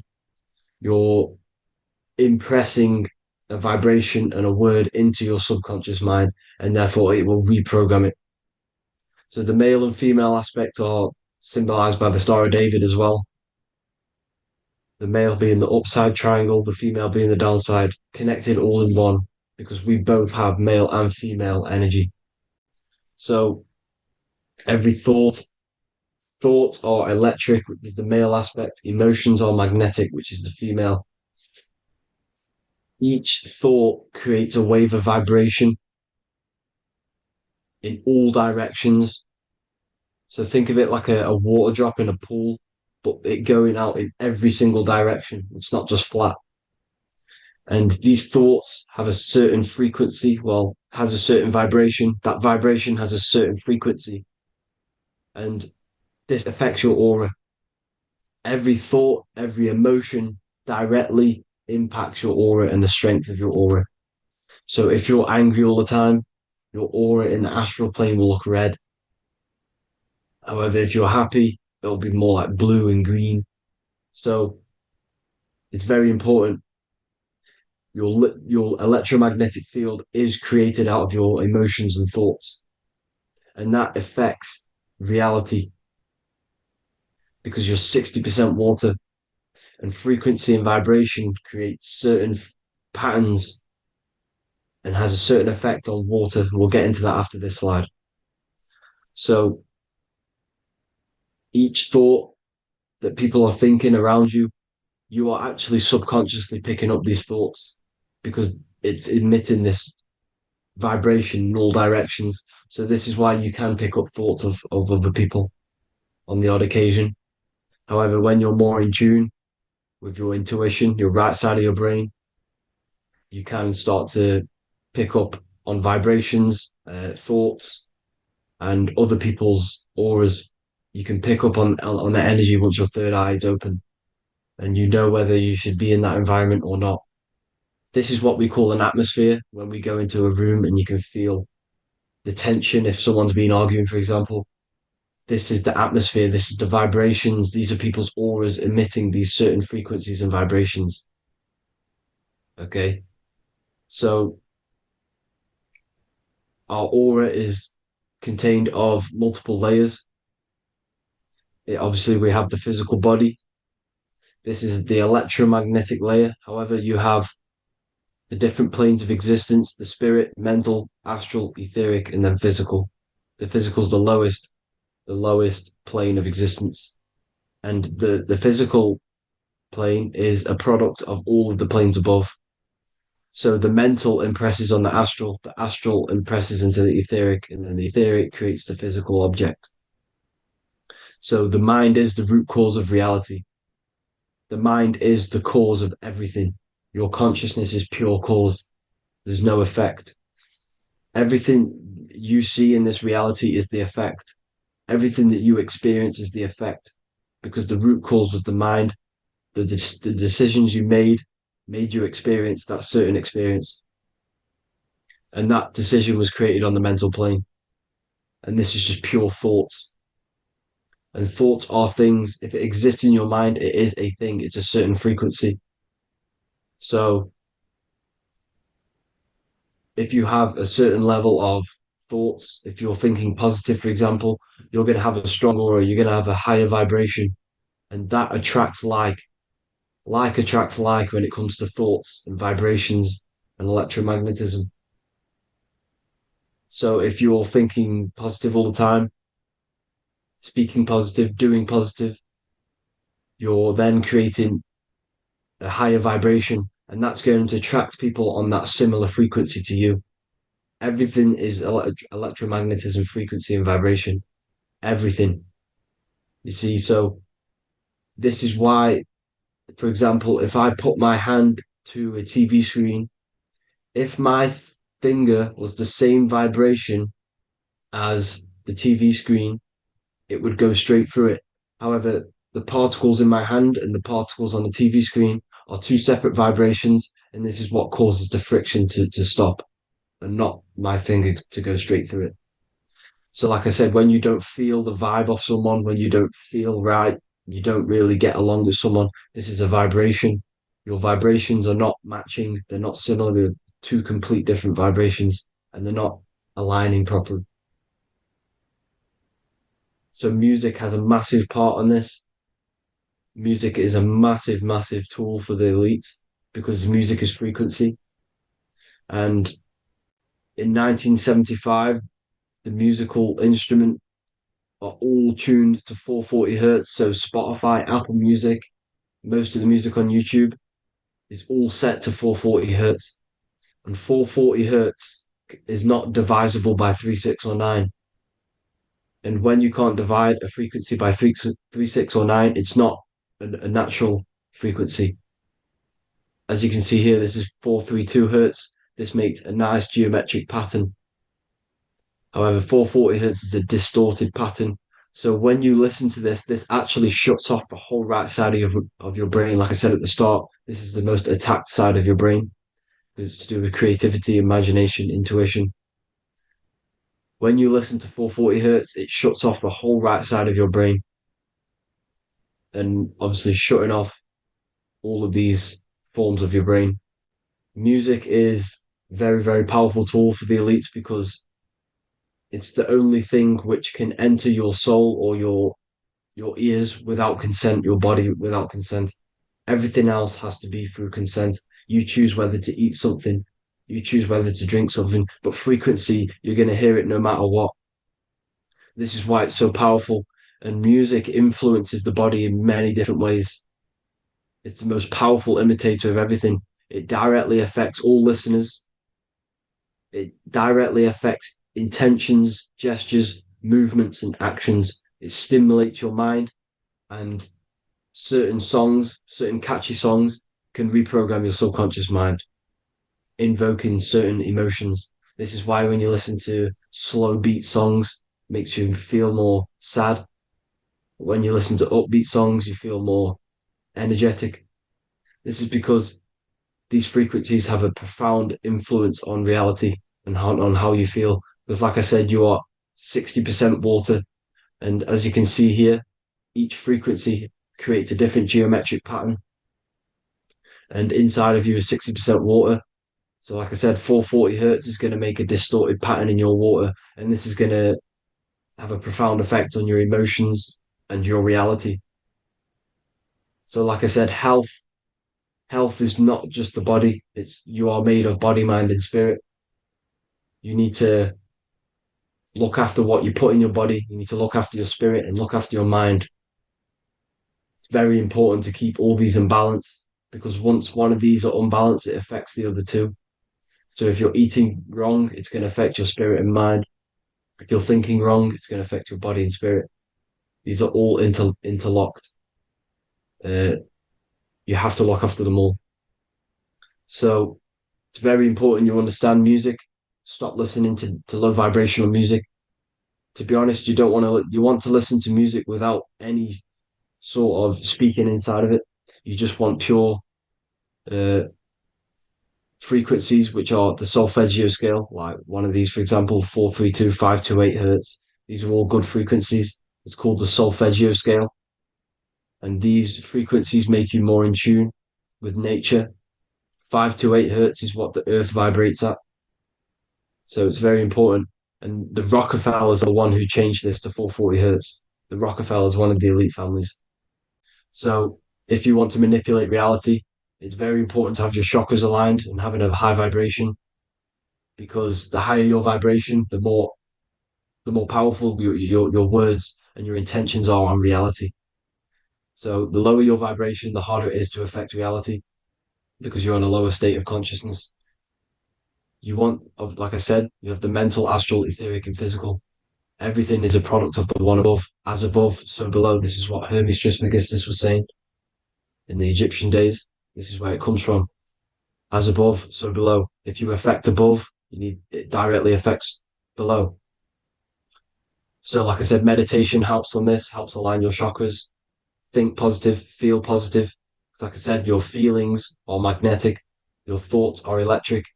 So once you combine these two together, you're then creating an electromagnetic frequency, and that will have profound effect on reality. So the law of cause and effect. Every law, so the law of cause and effect. Every effect has the root cause. Like I said, your mind is the root cause of everything. Every decision you make is having a different effect on reality. Everything happens for a reason due to the root cause, which is your mind. You choose everything that happens in your life. Okay. So it's very important you understand this and you constantly make the right decisions, the good decisions to have good effects on your reality. You have to be very conscious of this law because nothing escapes this law. This is the law of all consciousness. So think about it. Imagine a massive ball of consciousness. However, off this ball are different sparks, and each one of these sparks are in each and everyone's body. This spark is governed by these laws, the law of cause and effect, the law of correspondence, the seven hermetic principles. It's very important you understand this because this mass ball of consciousness is what is obeying these laws, and everyone has this spark of consciousness inside their third eye. And like I said, everyone is the same consciousness. This is why if you do bad onto someone else, that will directly affect your reality. So if you hurt someone, it's going to come back to you in one way or another because you are that same consciousness. This is like a mirror reality, as within, so without. Whatever you feel on the inside, you're gonna see that on the outside. You're gonna experience that reality, whatever you've impressed. So there's different ways to bend reality to your will. This is kind of a sort of magic. So obviously you have black magic, which is manipulating reality to harm and influence others, or to be very selfish. And then you have white magic, which is manipulating reality for the good of humanity. So you do have to be very careful with your intentions, people, when you're trying to manipulate reality, because this is nothing to be played with. If you are manipulating reality for the wrong reason, it's going to come and bite you in the ass in some way or another. Because everything is balanced. Everything balances out in this reality. Nothing escapes the laws. Not one thing escapes the laws. So if you're stealing from yourself. because it's just going to come back in one way or another. Inside of everyone's heart, you know whether you're doing good or wrong. You know, you can feel it when you do something wrong. You can feel it when you do something good. The heart is the center of the torus field. It's balance. And this is why you say follow your heart, because it's the center of the torus field. It's very important to listen to this inner voice inside of you, because that is telling you the right things to do, the good decisions to make. And when you keep following that voice, that good voice inside of you, it takes you to your life path. Very important to follow that voice. However, don't let the ego get in the way of it. Don't care what your friends are going to say. It's very important to understand this. So you have different ways of manipulating reality. You have sigil magic. This is where you create your own sigil or symbol. You create your own sigil and symbol, and then you charge it. You behind that symbol, you have an intention. So, for example, if you want to manifest wealth, you create a sigil which represents what you want. You create that sigil, you draw it out, you charge it, because wherever your attention goes, energy flows. So whatever your attention is, you're sending energy that way. So what you do with your eyes and your hands, you place attention on the sigil. Imagine that it's glowing. Imagine that you're sending energy to the sigil. And then you burn the piece of paper once you've done this. And then after this, you meditate on that symbol. You constantly think about that symbol, because that symbol is the frequency, is the thing that you want to manifest. So that's one way. Or you can just meditate on your reality. So imagine yourself having already what you have. This is what they call a mindset. You must set your mind to the frequency what you want to manifest. Okay. So if you want to manifest wealth, for example, imagine yourself being wealthy. What would it feel like? What would you be doing? Imagine a scene in your mind. Constantly do this, and you're putting out that frequency. Like I said, you must think, because the thoughts are electric, and then you must feel, which is magnetic. Together, this creates an electromagnetic frequency, and this is how you attract things to you. You will attract the certain people to come in your life to bend reality to your will. Okay. Or you've got mirror magic. Stare yourself in the mirror, because a mirror reflects light. It also reflects energy. So you've got to be very careful with what you say to a mirror. You've got to be very, very, very careful, because whatever you send into that mirror is directly sent straight back to you. So if you're thinking negative, you're sending negative energy back straight to you, and that's going to have an effect on your reality. Affirmations are very important, because your words are frequency, your words are vibrations, and each word you say has a certain frequency. If it's positively charged, it's going to affect you positively. If it's negatively charged, because like I say, your brain and your mind is like the director of energy. That's what your brain is. And it directs energy into certain things. You can either positively charge it or negatively charge it. And this brain is creating your reality constantly. It's manifesting your reality constantly in the present moment.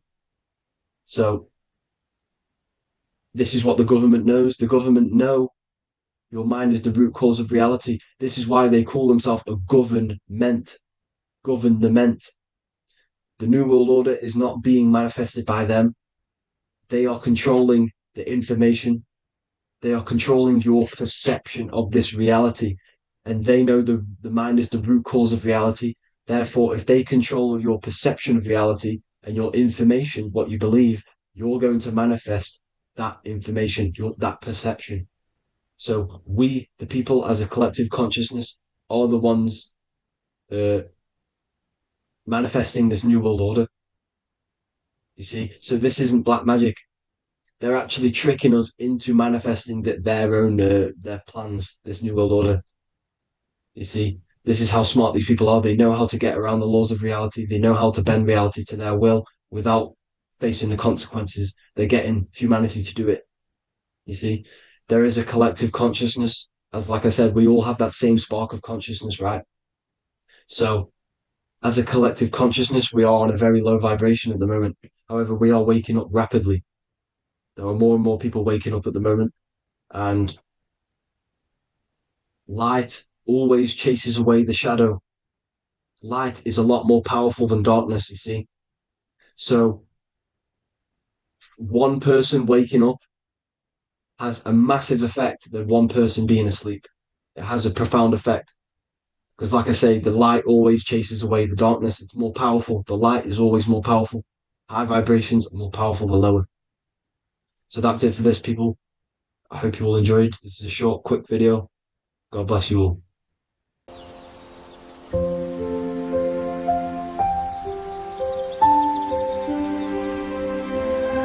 bookofwisdom.com. Visit today.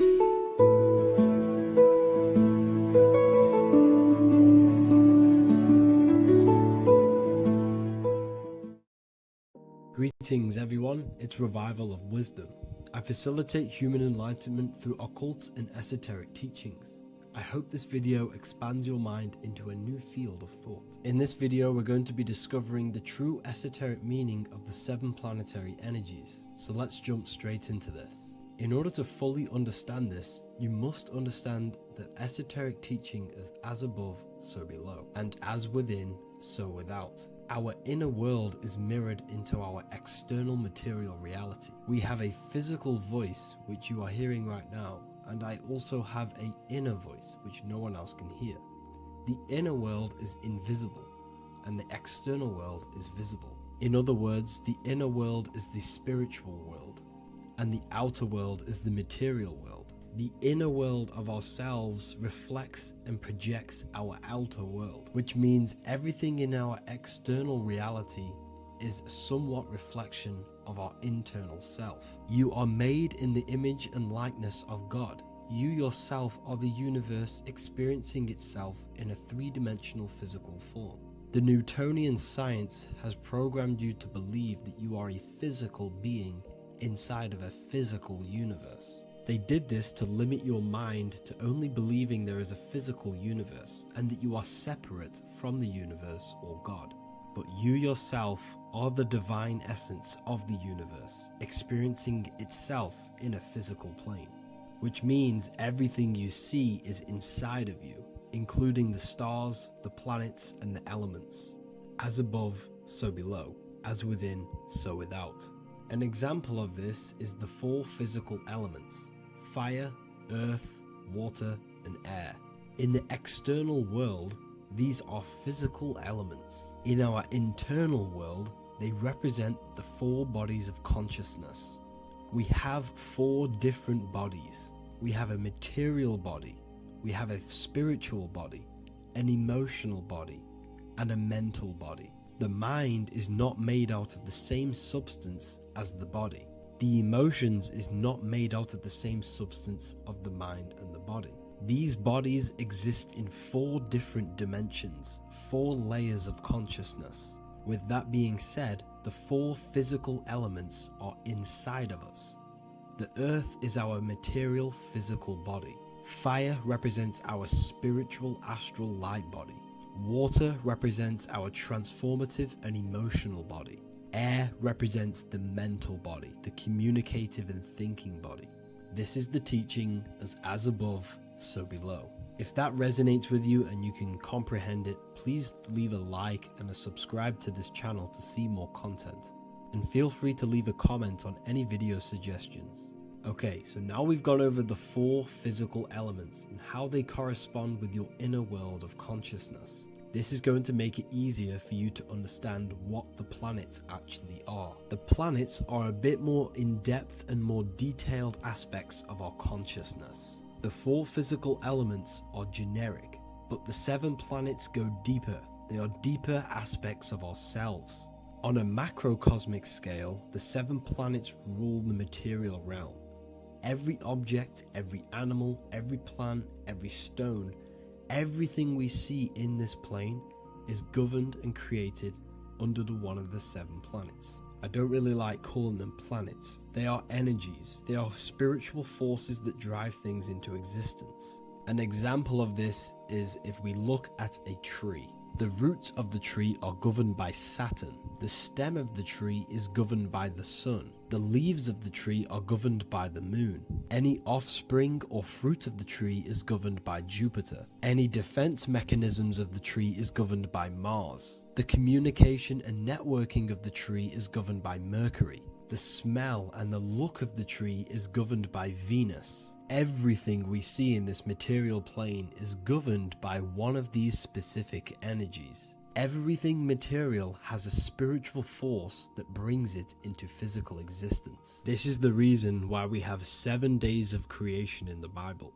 The 7 days of the week, all governed by the planetary energies. Monday is Moon Day for the moon. Mars governs Tuesday. Mercury is Wednesday. Jupiter is Thursday. Venus is Friday. Saturn is Saturn Day. And Sunday is for the sun. This is the reason why there are so many sevens in this physical plane. 7 days of the week, the 7 colors, the 7 chakras, the 7 diatonic musical notes, the 7 lamps on the Jewish candlestick, the G inside of the Masonic square and compass. G is the 7th letter.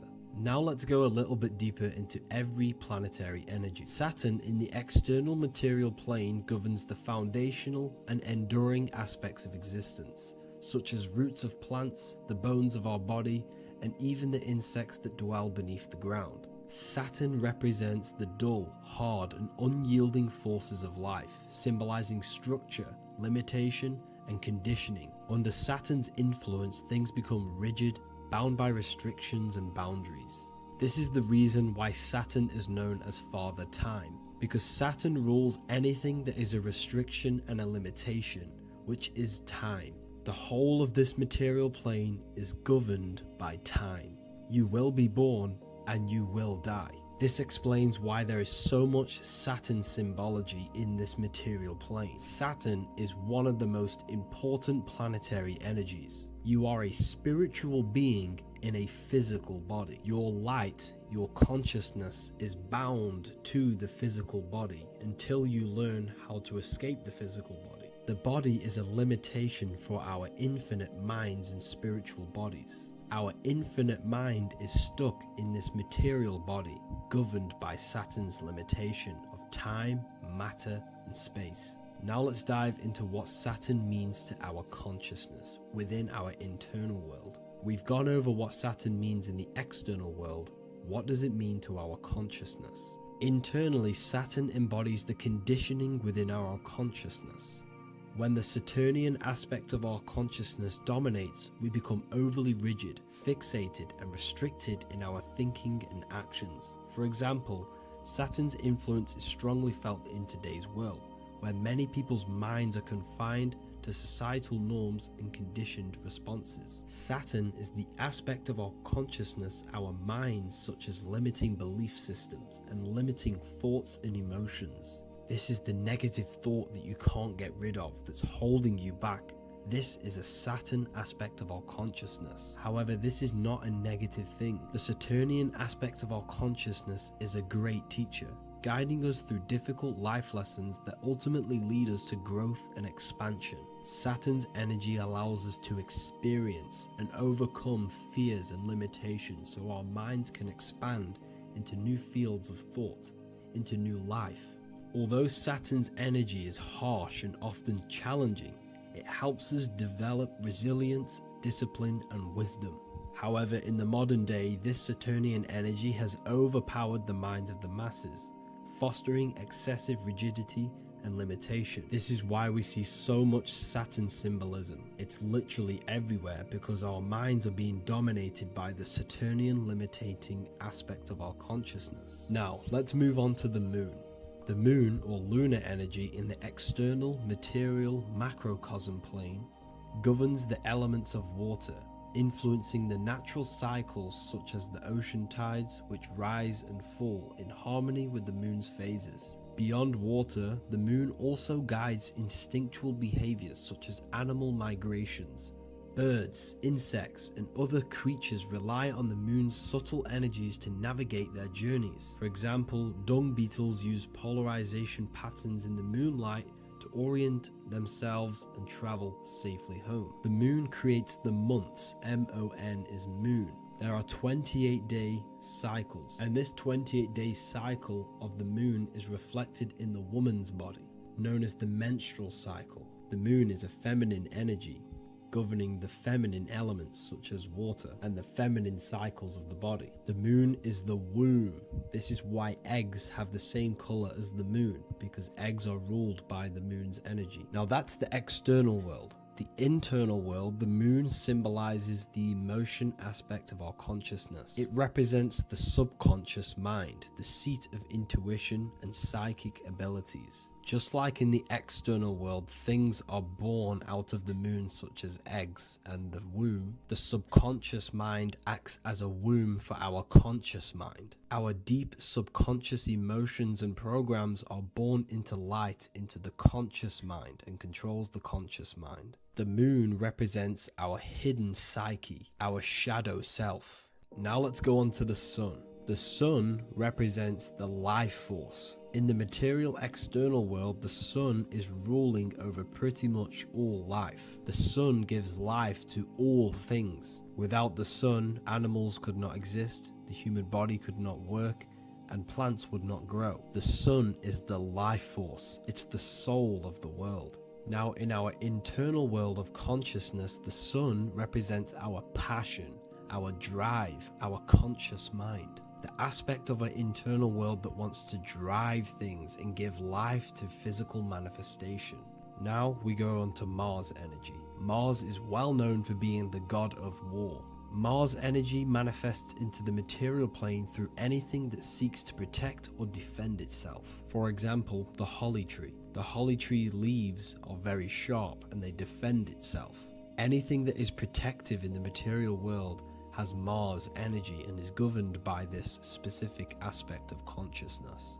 For example, any predators or animals such as hedgehogs with spines on their backs for protection. Mars represents all things that is driven by conflict, aggression and defense. Now internally, inside of our inner world, Mars symbolizes the aspect of our consciousness that is focused on self-preservation and protection. Mars governs our ego, the instinctual urges of anger or maintaining reputation. Mars is not evil, it's necessary. Sometimes it's necessary for us to protect ourselves. Mars is the aspect of our consciousness that is anger, rage, the desire to fight or conquer. When this energy is activated within our consciousness, we become defensive, assertive, and even combative, ready to dominate others and destroy obstacles in our way. Now let's move on to Venus energy. Venus in the external material world manifests its energy through the aesthetics of creation. This planet governs the beauty and harmony found in nature, including the nurturing environment of a mother's womb where life begins. Venus embodies the essential love, not only in romantic relationships, but also in the bonds between family members and all living beings. Venus represents relationships. We have relationships between plants, animals, they all depend on each other to give life. Plants provide food and medicine, while living creatures contribute to their own growth and pollination. Internally, Venus represents the aspect of our consciousness that yearns for relationships and connections with others. This is an aspect of our consciousness that encourages to care for our physical appearance and embracing beauty. Aesthetics play a role in our interactions and self-expression. This is why there is a beauty brand called Venus. Now let's move to Jupiter energy. Jupiter in the material plane manifests its energy as forces of fortune, abundance, and wealth. This energy manifests itself as plants, as fruits that we can consume and eat in abundance. Anything that is nourishing and cultivated by the earth for humanity and animals. Jupiter embodies the giving energy that provides for and sustains life, fostering growth and ensuring that resources are available to all. Its influence is seen in the natural cycles of abundance, where fruits must grow and ripen before they are enjoyed, symbolizing the importance of effort and patience. Internally, in our spiritual world, Jupiter represents the aspect of our consciousness that yearns for abundance and seeks growth in various aspects of our lives, including wealth, knowledge, and personal development of the mind, spirit, and the soul. This is the aspect of our consciousness that wants to gain wealth, that wants to gain expansion and abundance in our lives. However, when Jupiter's energy dominates our consciousness excessively, it can lead to feelings of stinginess and greed. It represents material possession. The last planet is Mercury. Mercury in the external world governs the vital elements such as seeds, air, communication, education, and electricity. Known as the messenger of the gods, Mercury rules over intellect, communication, and the transmission of knowledge. Mercury's states of consciousness manifests itself in the material plane as the network between trees and plants, how they all communicate together. It represents the intelligence behind all physical things. It's the intelligence behind the seed that allows it to grow into a plant. Mercury's creative energy is manifested in the nervous system of the human body and all living animals, the intricate messenger that transmits signals from the body to the brain and then to the mind. This intelligence within us allows us to facilitate thought and movement. Internally, in our spiritual aspects of consciousness, Mercury is the state of consciousness that seeks knowledge, understanding, and intellectual growth and expansion. This part of us is curious, eager to learn, and driven to communicate ideas and information. It represents our mental body. The Roman god Mercury is often depicting flying because this symbolizes the air. Air represents our mental body. When the Mercury aspect of our consciousness dominates, we become highly intellectual, constantly seeking information, analyzing situation, and communicating our ideas. While this can enhance our understanding and ability to interact with the world, an excess of Mercury's influence can lead to overthinking, excessive analysis, and focus on intellect over emotions or intuition. Okay, so they are the 7 planetary energies in the external world and your internal world of consciousness. These energies are manifested in the Roman mythology as human beings. They are depicted as human beings, but this is nothing but symbolism. These gods never existed physically. They represent aspects of our consciousness and spiritual forces that govern the material plane. Every material object, every intelligence, every piece of life in this universe is governed and brought into existence by one of these spiritual forces. Now, I hope this video has expanded your mind into a new realm of thought. Make sure to leave a like, a comment, and subscribe to the channel for more occult and esoteric information. You can read more about this topic and many more occult and esoteric teachings inside of my books, the Book of Wisdom Volume 1 and the Book of Wisdom Volume 2. I honestly advise that not everyone reads these books. These are books which will completely transform your view on reality. You will feel a lot better reading these books because you will find a connection with yourself and the universe. Understanding truth and knowing thyself gives you a sense of well-being. Like I said, this is not just a book. This is a beginning of your journey of expansion and growth. Reading them can be life-changing. Inside my university, I host live calls where you can ask me questions, and you can watch all the pre-recorded live calls. You also gain the ability to manifest your own reality through the Manifestation Mastery course. There is also a library with all of the PDFs that I've read in the past of occultism, symbolism, and esotericism that you can gain access to. There is a whole lecture section where you can watch all of my occult lectures. This is a place of transformation. The price of the university will be going up very soon. If you join now, you will gain a free sexual alchemy course which will teach you how to transmute sexual energy into creativity. I'll leave all the links in the description for the university and also my website where you can get my books. I hope you enjoyed this video. Take care.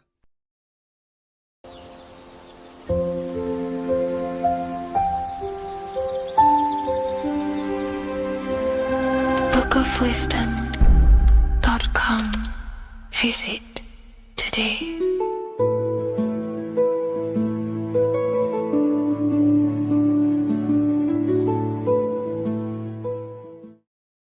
666 is a code, and this code needs to be broken down to fully understand what 666 truly is. In an esoteric view of 666, it represents a state of consciousness, a way consciousness functions within the individual. Now, if we look at the Bible in Revelations, it says that the mark of the beast, 666, is going to be placed on the right hand or on the forehead of an individual. The forehead symbolizes the mind, while the hand represents action or behavior. The forehead represents a belief or a mindset, a way consciousness functions. Therefore, the mark of the beast is not something external. It is actually a way consciousness functions within the individual. But the code reveals the darkest secret about 666. 666 is 3 sixes. The number 6 in esotericism and occultism represents the cube, because the cube has 6 sides. And the physical dimension, everything has 6 sides. Up, down, back, forward, left, right. Everything is 6-sided in this 3-dimensional world. The body is the cube itself. It is the number 6. And the number 6 is the number before 7. 7 is a divine number. It represents divine perfection, as there are 7 functions and cognitions of the mind, 7 energy centers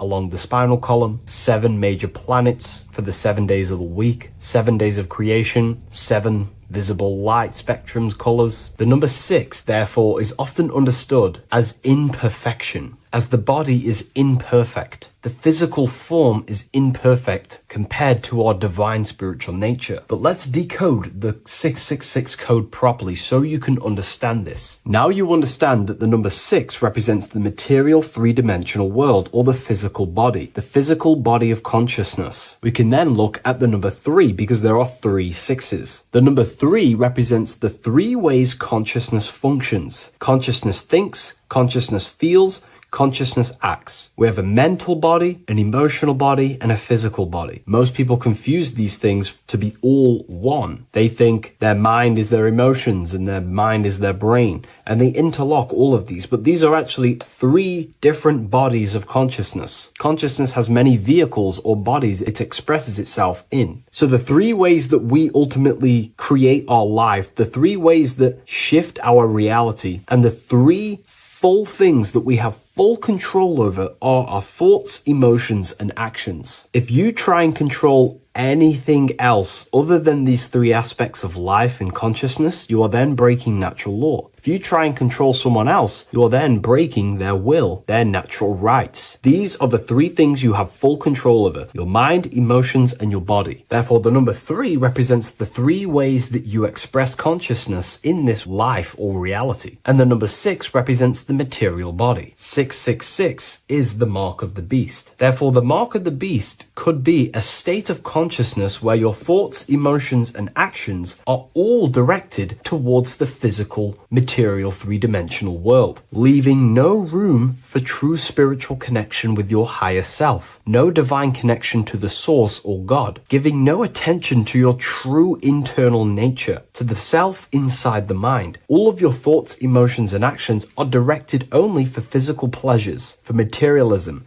for status, for egoism, leaving no room for connection with the divine. And this is the mark of the beast. When people's minds become so obsessed with materialism, chasing desires for the material things, they disconnect themselves from their true internal nature. And we can see this today. People are becoming so obsessed with materialism, money, becoming rich, whatever it is, they're gradually losing connection with their internal self. They think that they are the body. They think that they are these 5 senses. But ask yourself, if I remove my thoughts, if I turn off my mind, who am I then? Because who most people think they are is a bunch of beliefs in their subconscious mind. Their name, their job, their reputation, their friends. If you remove the mind and no longer think, who are you then? The observer, the pure awareness, beyond the mind, the body, the emotions. That is your true nature. You are the internal thinker. And when that internal thinker becomes so attached to the external physical body and does everything in its power to think, feel, and act only towards the material things, you become disconnected to your true powers,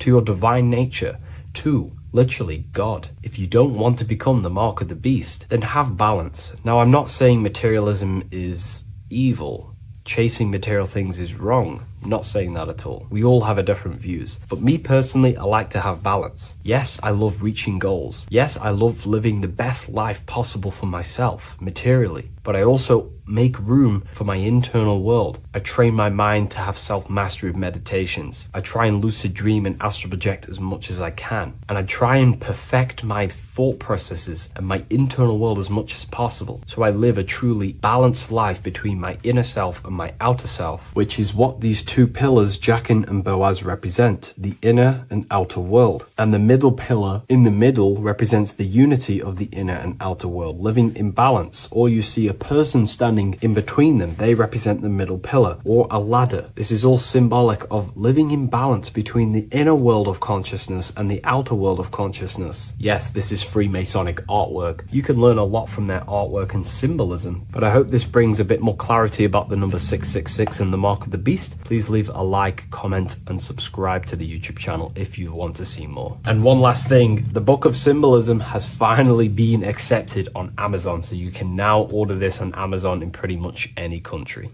What if I told you the devil is closer than you think, and it's not actually a real person, force, or spiritual entity outside of you, but a being and an aspect of your own mind and psyche? In this video, you will learn exactly what the devil is and the true esoteric meaning of the devil. The first thing we need to understand is that the universe is a mental universe. Look around you. Every action, every building, everything you see around you was begun first as thought in the mind, then manifested. We use the mind to build and shape our reality. The universe, the world, only exists inside of our mind. Therefore, God and the devil exist inside of our own psyche. So first of all, the devil is not a literal being, but a symbol of the lower self. It represents the unmastered, ego-driven part of the human mind, a symbol of destructive thoughts, emotions, behaviors, lives in realms of chaos, fear, hatred, lust, and ignorance. This is why we see the devil as red, because red is the lowest vibrational color on the color spectrum. It also corresponds with the root chakra, which is all to do with survival instincts. Red represents chaotic and intense emotions like hatred and anger. When we are angry, our face turns red. The devil represents our animalistic fundamental needs, our instinctual needs, our survival state of consciousness. We have a survival state of consciousness and a godly state of consciousness. Our godly state of consciousness is creating, not just experiencing in the animal state, but consciously creating reality.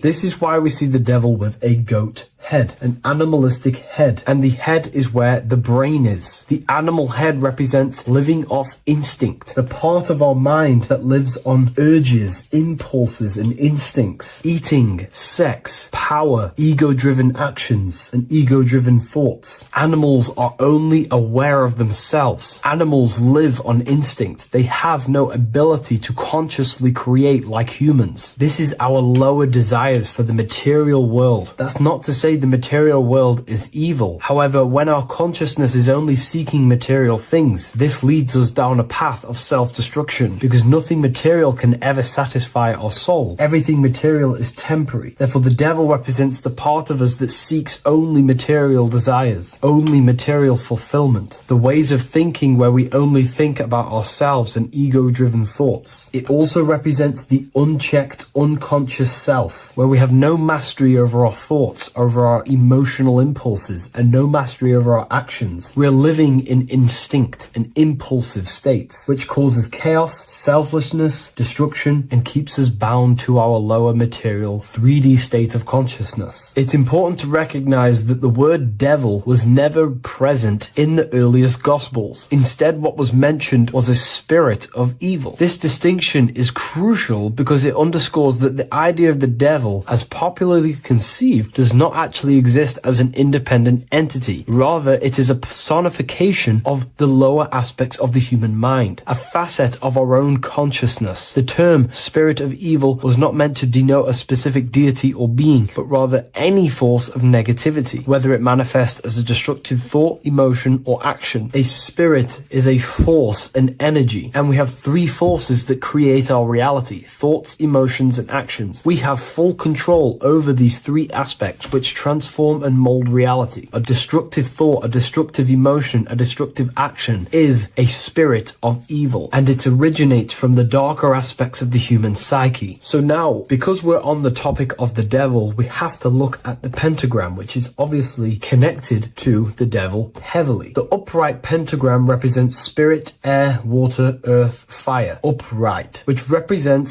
spirit, the most important element on top of the earthly elements, showing spiritual principles over material principles. As spiritual beings as we are, we have to put our spirit first, our higher self first, and material things second. Why? Because material things never satisfy us long term. Seeking material fulfillment will leave us feeling unfulfilled in the long run and very unhappy, and we can lose ourselves in illusions. We have to put our spiritual principles first. Seeking wisdom, knowledge, connection to the divine, and connection to our higher self is what gives us true fulfillment in our hearts and souls. But when we see this pentagram inverted, we now have spirit on the very bottom, which now represents earthly principles on top of the spiritual principles. We're putting our earthly elements on top of our spiritual element, which this inverted pentagram represents no longer caring about spirit, no longer caring about our invisible internal world, and only caring about this external body, food, sex, material things, cars, money, and all the things outside of us, the world outside of our mind. This is what true Satanism is. Satanism is not worshipping an external deity, but it is worshipping the self, only fulfilling the ego's desires. This is what true Satanism is, and we have all been conditioned to live in this state. Satanists want us to believe that there is an external deity called Satan or the devil, and the reason they do this is because they trick us, making us believe that we are not Satanists, while they are actually conditioning us to be self-seeking, ego-driven people, where we only care about sex, food, material things, and money, which is actually conditioning us to be Satanists. 80% of the population today are unknowingly involving themselves in Satanism, which is ego-driven thoughts, actions, and emotions, dwelling and living in this state where we only care about ourselves. When we are spiritual, we realize we are all one. We are all one consciousness family, and we need to do things that help and contribute towards our collective experience, helping others instead of seeking to serve only the self. The angel is depicted with wings, which represents elevation, higher self. The devil is represented with an animal horns, which is on the ground. A goat is on the ground, which represents the lower self. This is the elevated mind and the lower material mind. Horus, the bird, higher self. Set, the ground animal, lower self. Jesus and Satan. These are two forces, two characters that exist within the human psyche, not real entities. They are forces of our minds, and there is a battle between our higher self and lower self all the time within our own minds. There's always a part of us that's telling to do one thing and another thing, to do something bad and to do something good. There is this battle inside of our own consciousness. Here we have the human spinal column. The human spinal column is showing you the higher and the lower self. The higher self represents the head. The head is where the mind is. This is the creative essence of the universe. This is where all material things begin as a thought in the mind. We create with the skull, with the brain. This is our higher self, the heavens, connected to the heavens, the sky. And the lower end of the spinal column is where our reproductive organs are, where our gut is. Our reproductive organs and our gut is all to do with survival. The lower end of the spinal column, lower instinctual 3D based consciousness. The lower end of the spinal column is where our lower self dwells. Eating, consumption, power, and sex, lust. These are all emotional forces and instinctual based organs that are not inherently evil, but when we dwell and live off this lower end of the spinal cord, it keeps us in low states of consciousness. Our goal to raise to our higher mind is to balance this, not to overeat, not to abuse power, not to abuse sex and lust, but to master these organs and gain the ability to say no to these organs so that we can raise to our creative side of consciousness. Instead of dwelling in our instinctual nature, we can turn to our creative nature and consciously become a builder and constructor of reality. This is the true way of raising consciousness. This is the stairway to heaven, out of the animal consciousness to the higher consciousness. To wrap all of this up, it's all about gaining control over our instinctual lower nature and allowing our spirit to rule over our body and not our body ruling over our spirit or mind. The moment you let a thought become instantly an action is the moment you are an impulsive person. We are all trained to be this way. It is okay if you are in this state. The moment you let a thought turn straight into an action without questioning, that is the mind controlling you and you not controlling the mind. We need to gain control over the mind, and we do this through many different ways, through meditations,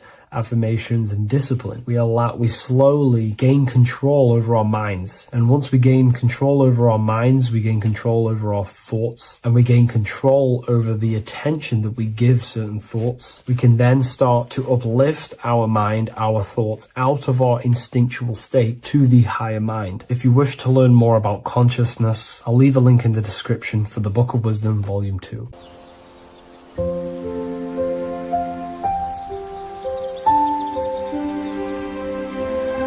bookofwisdom.com. Visit today.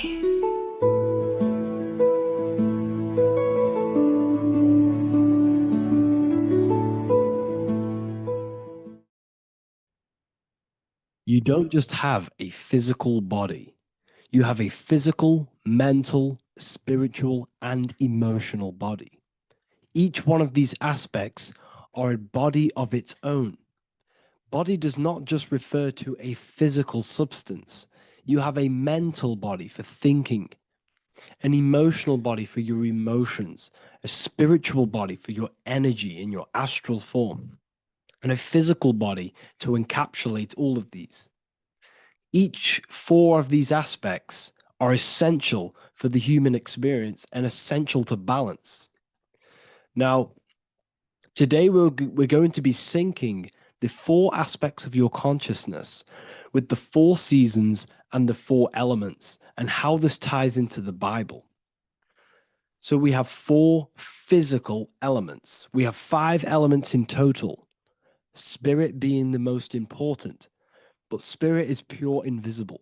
We have 4 physical elements. We have air, fire, earth, water.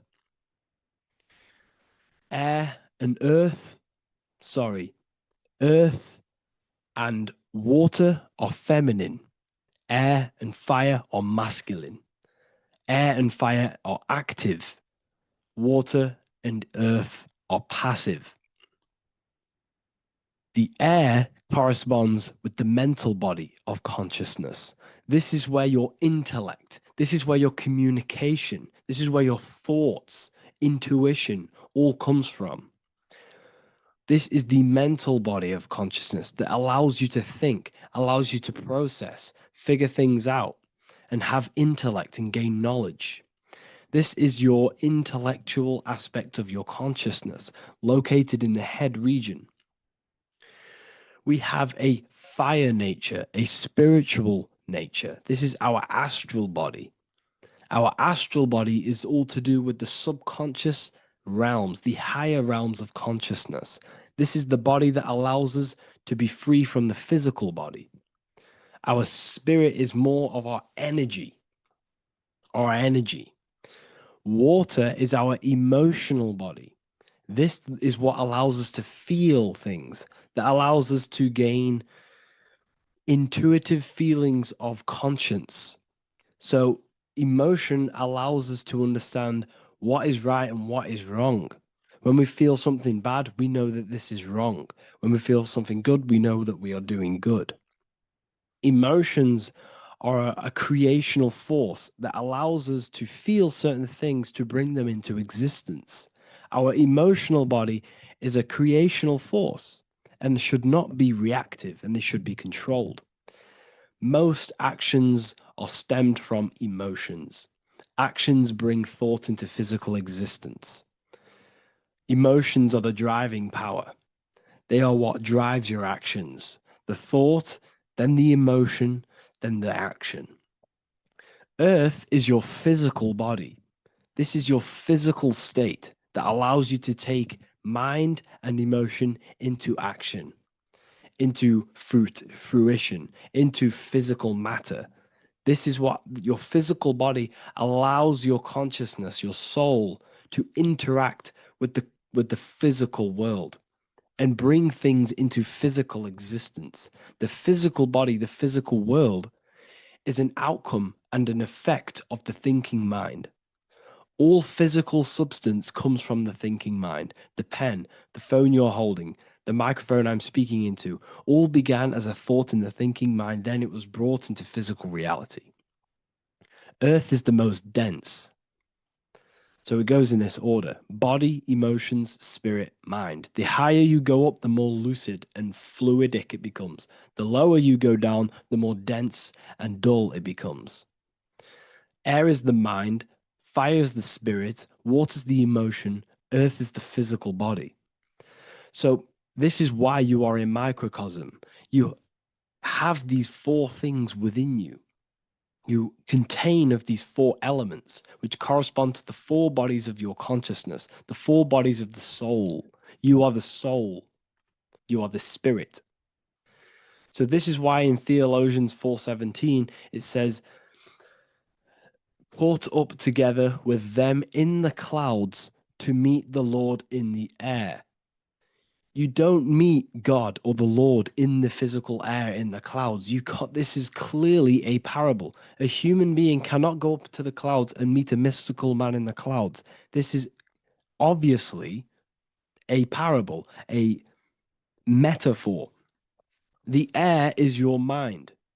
You must raise your consciousness beyond the body, beyond the emotions, beyond the spirit, and enter in the mind during meditation, turning the mind inward to connect with the Lord. The Lord is the highest aspect of your consciousness, the one that exists beyond the physical body, beyond your emotions, beyond the thought. So you meet the Lord in the air, in the mind. The mind represents the air. This is why in America there's a saying called an airhead. You're an airhead. This means that you are stupid, or you don't think, or you have nothing in your mind. You have nothing in your head. When someone's very stupid, you call them an airhead, because air represents the mind. The air is elevated. The air is invisible. The mind is totally invisible to the human eyes. It is a metaphysical substance. In fact, it's not a substance at all. It's so fluidic. It's everywhere. The mind can be everywhere at all times. It can be anything. Nothing is impossible within the mind. Now, this is synced with the four seasons. The four seasons represent the four aspects of human consciousness, the four bodies of your consciousness, the four bodies of your soul. The sun is your soul, okay? And the sun travels around four seasons. Summer, when the sun is the most hottest point. Autumn, when the sun starts to move away from the hottest point. Things start to die. Then it goes to winter. This is when everything dies. This is when things enter in within itself. This is when darkness occurs. Then spring. This is the reignition of the sun. This is when the sun starts to bring back the warmth back to the summer. You have four seasons which correspond to the four bodies of consciousness. Fire is the spirit. This is when you are passionate. This is when you are taking action. This is when you are fiery. The sun is blazing. You're taking action. You're very passionate. You're very spirit. You're in the spirit. Autumn is water, emotion. This is when you start to become very reflecting. This is when you start to feel emotional, because in autumn there's lots of water. This represents the emotional body of consciousness. Winter is the mind. This is air. Winter, what happens in winter? Everything enters within itself. The leaves die, the trees die, everything dies and goes within. This is the mind. The mind is the darkness, remember. You close your eyes to enter within the mind. The winter represents meditation. In the winter, what do people do? They stay inside of their house. They research more. They read more books. They become more intellectual. They think more in the winter because we are so we're stuck inside. So we're more reflective, we're thinking more, we're more communicative, we're more intellectual. In the spring, this represents the earth, the body. This is when we start to come out of the mind and we awaken to the body, and things start to grow again. The plants start to grow. The earth is growing again and reborn again. This is the body. This is when you become more active in the spring. And then the summer, back to the summer, we then take action on these thoughts and these thoughts that we gained over the winter. Essentially, this is just a massive cycle. And this is a daily cycle also. The nighttime is the winter. The morning is the spring. The midday is the summer. And the evening time is the autumn. This is a microcosm. We have 4 bodies of consciousness. You are the sun, you are the soul, and the soul has 4 bodies: summer, autumn, winter, spring. Emotion, air, body, spirit. Sorry, emotion, mind, body, spirit. So you are the soul. You are the pure essence of consciousness. The sun is your soul in the heart. And the seasons are inside of you because you are a microcosm. Okay? You are a microcosm. The word sun is son.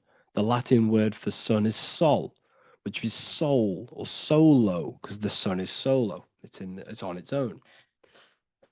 You are the soul, and the soul has the 4 different bodies of consciousness. So before we move on any further, if I've blown your mind, please, if you can, leave a like, a comment, a share, and a subscribe. Let me know what videos you want me to make in the future. Please drop a like. It definitely will help me.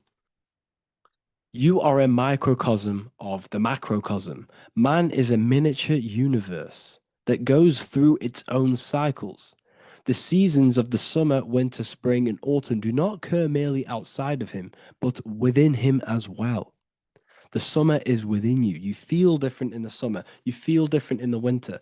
You feel, depending on the body of consciousness, it's your soul's interacting with.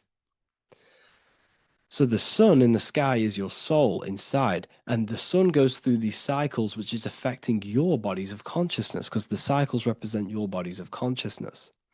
Now, this ties in with the Bible. This is why we have 4 Gospels. This is why Matthew, Mark, Luke, and John are always seen with the 4 different zodiac sign animals or symbols. So you always see each one of the Gospels. If you just type in on Google Matthew, Mark, Luke, and John, type in ancient pictures, paintings or pictures of them, and you will find these 4 zodiac signs are always standing with each one. Taurus, the bull; Leo, the lion; Scorpio, the eagle.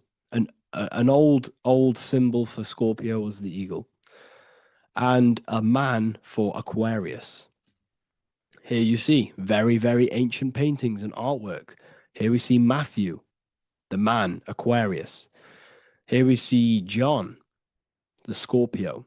Same here. We also see it on the tarot cards, on the world card. We see the 4 fixed zodiac signs. Here we see it as well. These are called the 4 fixed zodiac signs. Now, when we look at the zodiac, we're no longer looking at the sky, because what you must understand is as above, so below. What is above you is inside of you. What is above is what is below. What is outside of you is within you. The zodiac is inside of you. The zodiac revolves around the sun. The sun is your soul. These are different energies of your soul. Like I said earlier, the 4 seasons are the 4 bodies of your consciousness. And in each body of consciousness, you have these different energetic energies that you can work with. Okay, so this is the true astrology. This is the true astrology, the internal esoteric astrology. You can't find much information on this at all. Very hard to find. So what we're looking at are the 4 bodies of consciousness.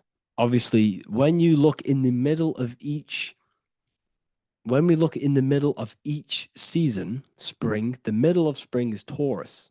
The middle of winter is Aquarius. The middle of autumn is Scorpio. The middle of summer is Leo. These 4 signs are known as the 4 fixed signs. Okay, Scorpio is fixed. It's the middle of autumn. Scorpio is a water sign, emotion. Aquarius is the air sign, the mind. Taurus is an earth sign, the body. Leo is a fire sign, the spirit. This is why we see Matthew, Mark, Luke, and John with the 4 fixed signs of the zodiac, which represent the 4 bodies of consciousness. Leo, the spirit, fire. Luke, Taurus, earth, body. Matthew, Aquarius, air, mind. John, Scorpio, water, emotion. Each gospel is depicting Jesus and showing Jesus in each gospel. Each one of these gospels is showing and depicting Jesus according to the different body of consciousness. In John, this is when Jesus starts to turn water into wine. Water is emotion. Wine is transmuted emotion. This is when he does miracles with his emotions, water into wine. Aquarius, which is Matthew, air, the mind. Inside of the Gospel of Matthew, this depicts Jesus as an intellectual person, a person who's communicating and using his mind, his mental body a lot inside of the Gospel of Matthew. Go and read it, and you will see this. Luke, Taurus, earth, the body. Luke shows and depicts Jesus according to the body of consciousness, the physical body. He shows Jesus as a human, being a human being, helping people physically and helping people's physical needs, like giving away food and doing all sorts of good things for other people. Leo, Mark, inside of the Gospel of Mark, this shows Jesus as a spiritual teacher, a passionate person who is taking action. Each gospel is showing Jesus according to the different body of consciousness. And Jesus represents you, the Son. That's why it's called the Son of God, the light of the world. Jesus represents your soul, and your soul has these 4 gospels, the 4 bodies of consciousness, the 4 fixed signs, the 4 elements and the 4 seasons. These things all correspond to your consciousness. So this is Leonardo da Vinci showing you the exact same thing. Jesus is the I am, the Son, the soul, in the middle, on his own. Luke, spring, earth, body. There are 3 people in each group. There are 4 groups, and there are 3 people in each group. 1, 2, 3. 1, 2, 3, 1, 2, 3, 1, 2, 3. Fall, winter, summer, spring. These are according to the 4 bodies of consciousness. Here we see Aries, which rules the head region. He's on the head of the table. Gemini, he's holding up the 2 hands because Gemini rules the 2 hands, the 2 arms. Gemini is the 2 twins, which is the 2 arms and 2 hands, and the 2 lungs. Here we see the beginning of summer, which is Cancer. You see the big knife here. Cancer, him here, this gray-haired guy, holding a knife for the crab. Cancer, they pinch. You have a knife, symbolizing the crab. Leo, the middle of summer, showing dominance. The sun is very dominant. He's got his elbow on the table, showing dominance. Virgo has no Adam's apple. Cancer here is pointing at this woman's neck, saying there's no Adam's apple. This is Virgo, the virgin, the only woman. Jesus, the sun. This is Libra, the balancing. He's holding his arms out, balanced, showing the balancing of the sun. Because when the sun enters Libra, the sun is balanced between winter and summer. So it's balanced. This is all astrology, but this is internal. Okay? This is Ezekiel's vision. Ezekiel had a vision in the Bible, and he saw the face of a man, the face of a lion, the face of an ox, and the face of an eagle. the eagle is Scorpio, the ox is Taurus, the lion is Leo, and the man is Aquarius. He saw the throne of God. And he saw the different bodies of consciousness. This is all symbolic for the different bodies of your soul. So when we look at the zodiac, we are actually looking at a map and the energies of our soul and the energies of our bodies and the energies of our consciousness. This is what we are looking at. Each zodiac is an aspect of our consciousness and an energy that we can work with and that we must purify. Balance and purification is essential. Imagine playing a brand new video game. Let's say a brand new video game came out and you had to play it. What happens when you play that game? You don't know the controls. You cause chaos in that game. You can't really run properly. You can't do anything properly. You're getting destroyed by other people who are playing that game. It's the same with your physical body. When you are born, you must learn how to play the game. You must learn how to balance the mind, learn how to balance the spirit, the emotions, and the physical body. We must balance and purify each body of our consciousness. We must look after our physical body with our physical health by eating physical, electrical food like fruits and veg. We must look after our minds by being conscious of what enters our eyes, enters our ears, enters everything. Whatever enters our five senses is affecting our mind, our mental health, our environment, mental.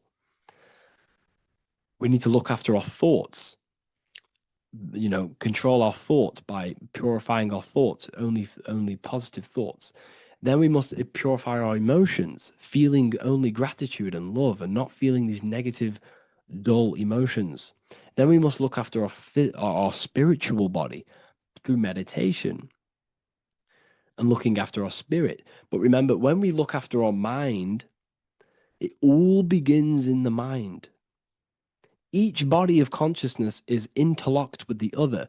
If you have an unhealthy body, you have an unhealthy mind, spirit, and emotions. If you have an unhealthy mind, you have an unhealthy body, spirit, and emotions. If you have an unhealthy emotions, you have an unhealthy spirit, mind, and physical body. They're all interlocked. You must balance each one of them. Look after your physical body. Look after your thoughts. Look after your emotions. Look after your spirit. But remember, the mind is the most powerful one. It's mind over matter.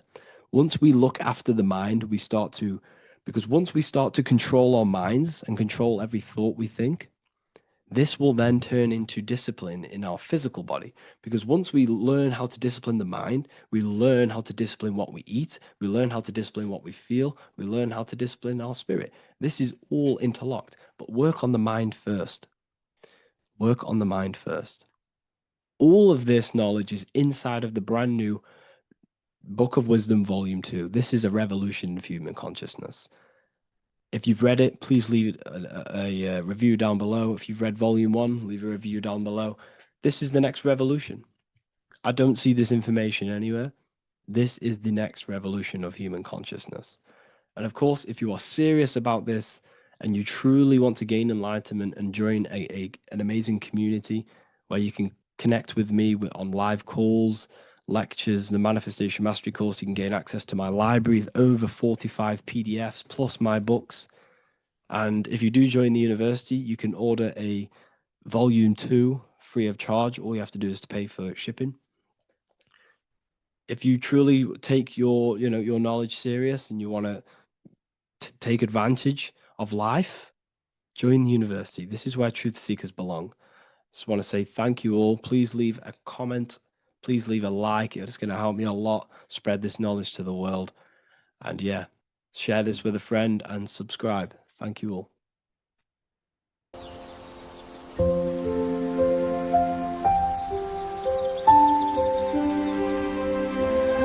bookofwisdom.com. Visit today.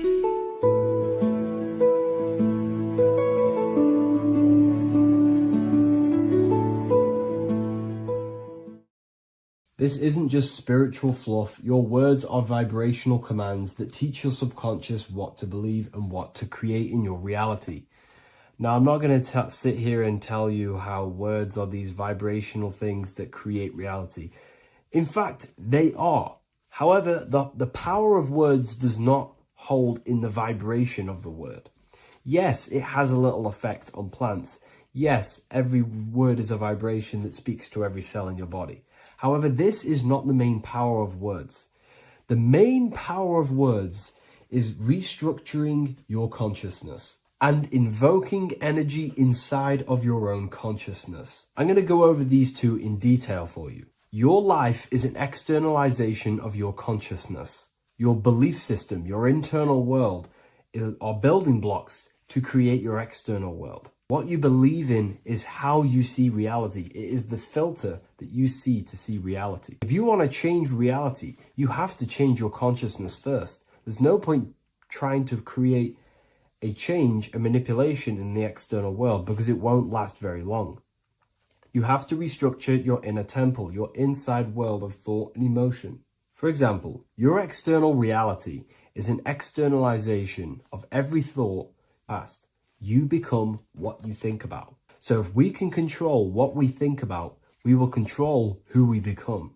Words are a powerful way to restructure your subconscious mind, which will then restructure what you think about. For example, if I said the word chicken all day long, I'm going to be thinking about chicken all day long. The words we repeat enter our subconscious mind, and our subconscious mind molds our conscious mind of what we are consciously giving attention to and thinking about. And that becomes our emotion. Our emotion becomes the energy, the charge behind our action. And all this creates who you are and your reality. If you want to create a change in your external world, you need to repeat the end result as in an affirmation. I am abundant. I am disciplined. For example, if you're trying to stop a certain addiction, don't say, I am going to stop smoking. Say, I am disciplined. By saying discipline, the subconscious mind accepts the word discipline and not the word smoking.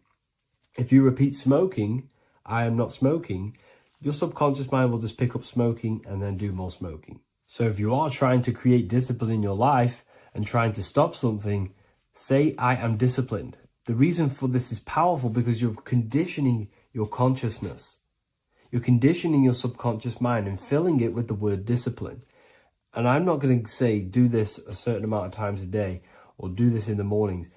I want you to do this as much as possible. I did this as much as possible. Whenever I had free time, whenever I had a free minute, I would say these words either physically or mentally, just to condition your consciousness. Words are the most powerful way to restructure your belief system and restructure your inner world, which will then mirror in your outer world. Words are also a powerful way to invoke energy. This is why when you see these magic occult rituals, you see people chanting and doing these things. It's because if you slowly chant a word, you can actually invoke the emotion. There are three aspects of creation: thought, emotion, action. Emotion is energy in motion. By repeating a word over and over again, you can actually begin to invoke that energy, that emotion inside your heart. And you can start to feel the reality as if you are already living it. And this is just another powerful way to condition your consciousness to become a certain thing before you have it. This is what magic is. Magic is all to do with reprogramming the subconscious mind, aligning the subconscious with a certain belief or reality,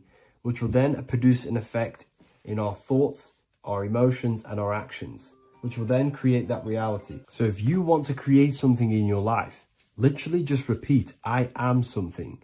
I am is referring to your consciousness. I am is the highest aspect of you. It is the true self. Whatever you condition your consciousness will be mirrored in your external reality. I am abundant will condition your consciousness to feel and believe you are abundant, which will then seep into your thinking. And then you will start to act more on this because you are thinking about it, which will then change your external reality. Words are vibration, and vibration is powerful. However, if you truly want to change your reality, you have to change your inner world of consciousness. And words are the best way to invoke feelings to become the reality you want. And words are the best way to condition your consciousness to a certain belief or a thought. And by doing this, you're actually creating a root cause The cause is your consciousness, your mind, and you have to restructure the mind to create that reality. Words are a great way to restructure your consciousness and create reality.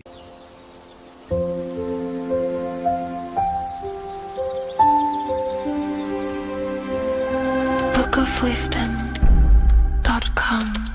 Visit today.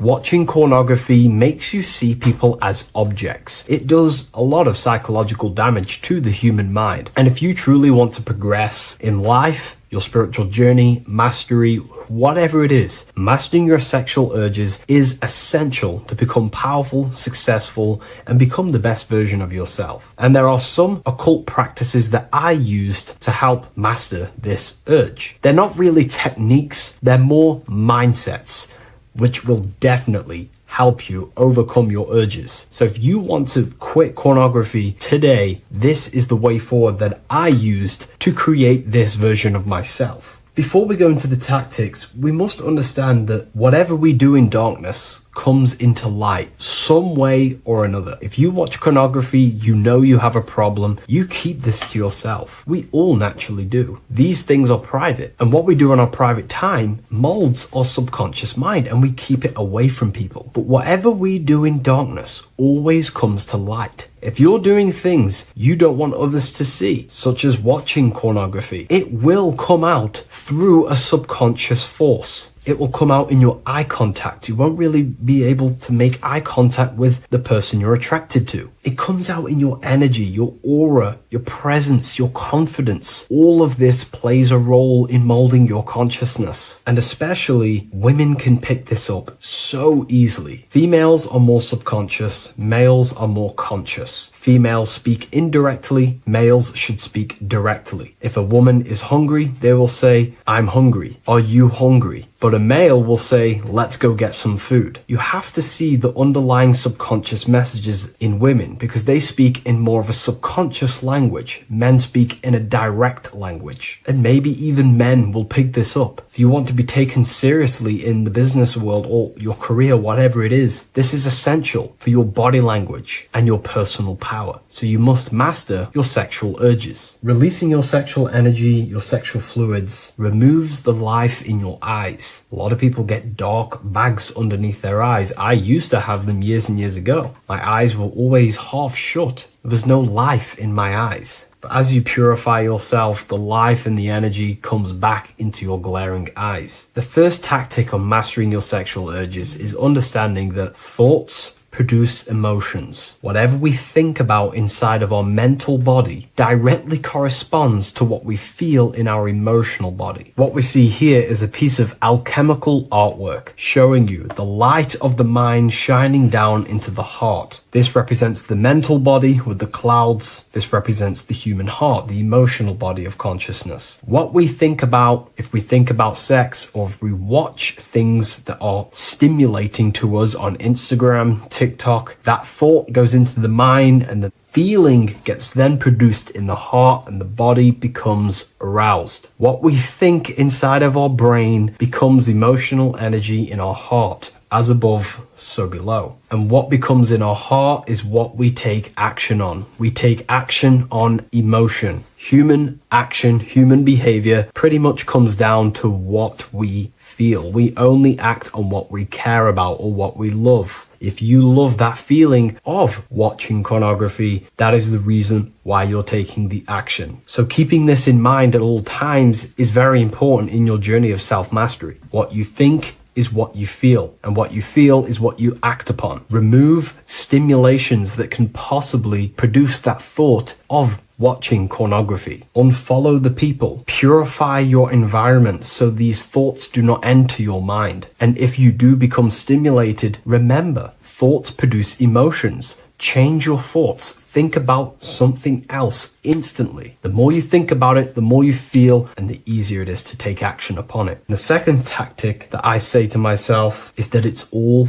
mental. World, the universe, life is all mental. For example, unfortunately, my brother passed away recently. I've never gone through something like this in my life. It's tough. It's horrible. It's not nice losing a loved one. However, if I sit around and focus just on the negative side of that, yes, of course, I'm going to have my moments. But if I just sit there and focus on the negative, it will destroy my life. It will pull me down. The only thing that I can do to benefit from this situation is to become a better family person out of this. Become more loving. Spend more time with the people who mean a lot to you. You can always change and transmute the mindset of every situation in your reality. There's a famous saying I like to say, if you can change it, change it. But if you cannot change it, change the mental attitude towards it. Never just sit there focusing on the negative side of reality. This helped me with mastering myself watching pornography. It's all mental. You hold the power over the mind. And the next tactic is probably the best one ever. And I still use this today in everything in my life. Before I make any decision in life, I always say to myself, what is the effect of this cause? Is that effect going to push me towards who I want to be? Or is that effect going to pull me away of who I want to be and become and where I want to go in life? If the effect is not pushing me towards who I want to be, I will not take the action which is the cause. Consciousness cannot escape the law of cause and effect. It is an immutable,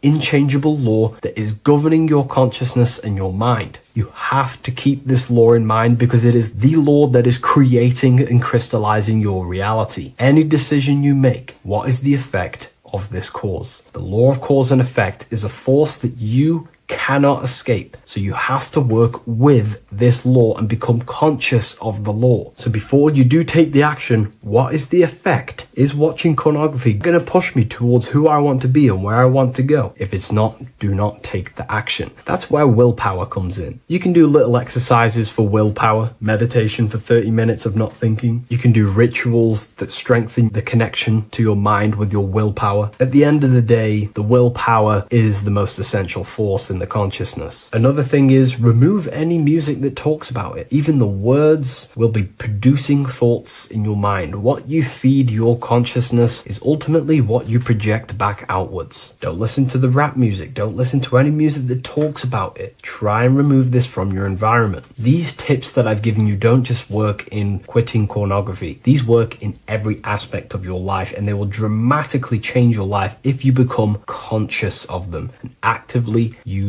your mind. Don't fall under the spell of becoming unconscious. Never act unconsciously. Never think unconsciously. Never feel unconsciously. Stay on top of your mind. Be the observing eye in your mind. Never fall unconscious. Of course, we all need to sleep, but I mean in the waking times. And this is why learning about yourself or consciousness is essential for every aspect of life. Business, your career, money, whatever it is. Whatever you're doing in your life comes down to understanding human consciousness. And that's why I wrote these books, so you understand yourself, so you gain your understanding of the functions of your own mind, body, emotions, and how you are creating reality. That's why I wrote the book of symbolism, because symbols are not just symbols. These symbols represent forces and aspects of the human psyche themselves, and they are veils, they are keys that help you remember and become conscious of what has fallen unconscious in your mind. We're simply just becoming conscious of what we are unconscious of and becoming conscious of them and using these powers. You want to take your life to the next level? Feel free to get the book of symbolism. I'll leave a link in the description.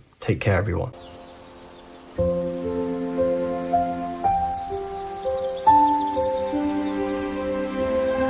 bookofwisdom.com.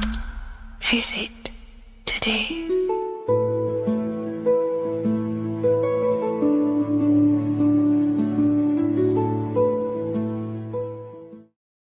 What if dreams aren't random at all, but messages from a deeper part of yourself, trying to show you things? In this video, you're going to learn exactly what dreams are from an esoteric view, how to control dreams, and how to dream more frequently. Dreams are not nonsense. They are expressions of the subconscious mind. In the daytime, we're using our conscious mind, what we are aware of. This represents the daytime, the sun, the external world. We're operating in the external, outside the body in the day. But when we go to sleep, we return inward. Everything does this breath. We breathe in through the nose and out through the nose. Everything does this in and out process in the universe. We live, we die every single day. We wake up, we express things in the external. Then at nighttime, we return back to darkness, back to the internal. This is the breath of the universe. We have summer, we have winter. This is the breath of the sun and the seasons with the earth. You have an internal world and an external world. External is physical, the internal is spiritual. Like I said, when we go to sleep, we are returning back to the internal world of your own consciousness and subconscious mind. Your subconscious mind holds everything about you,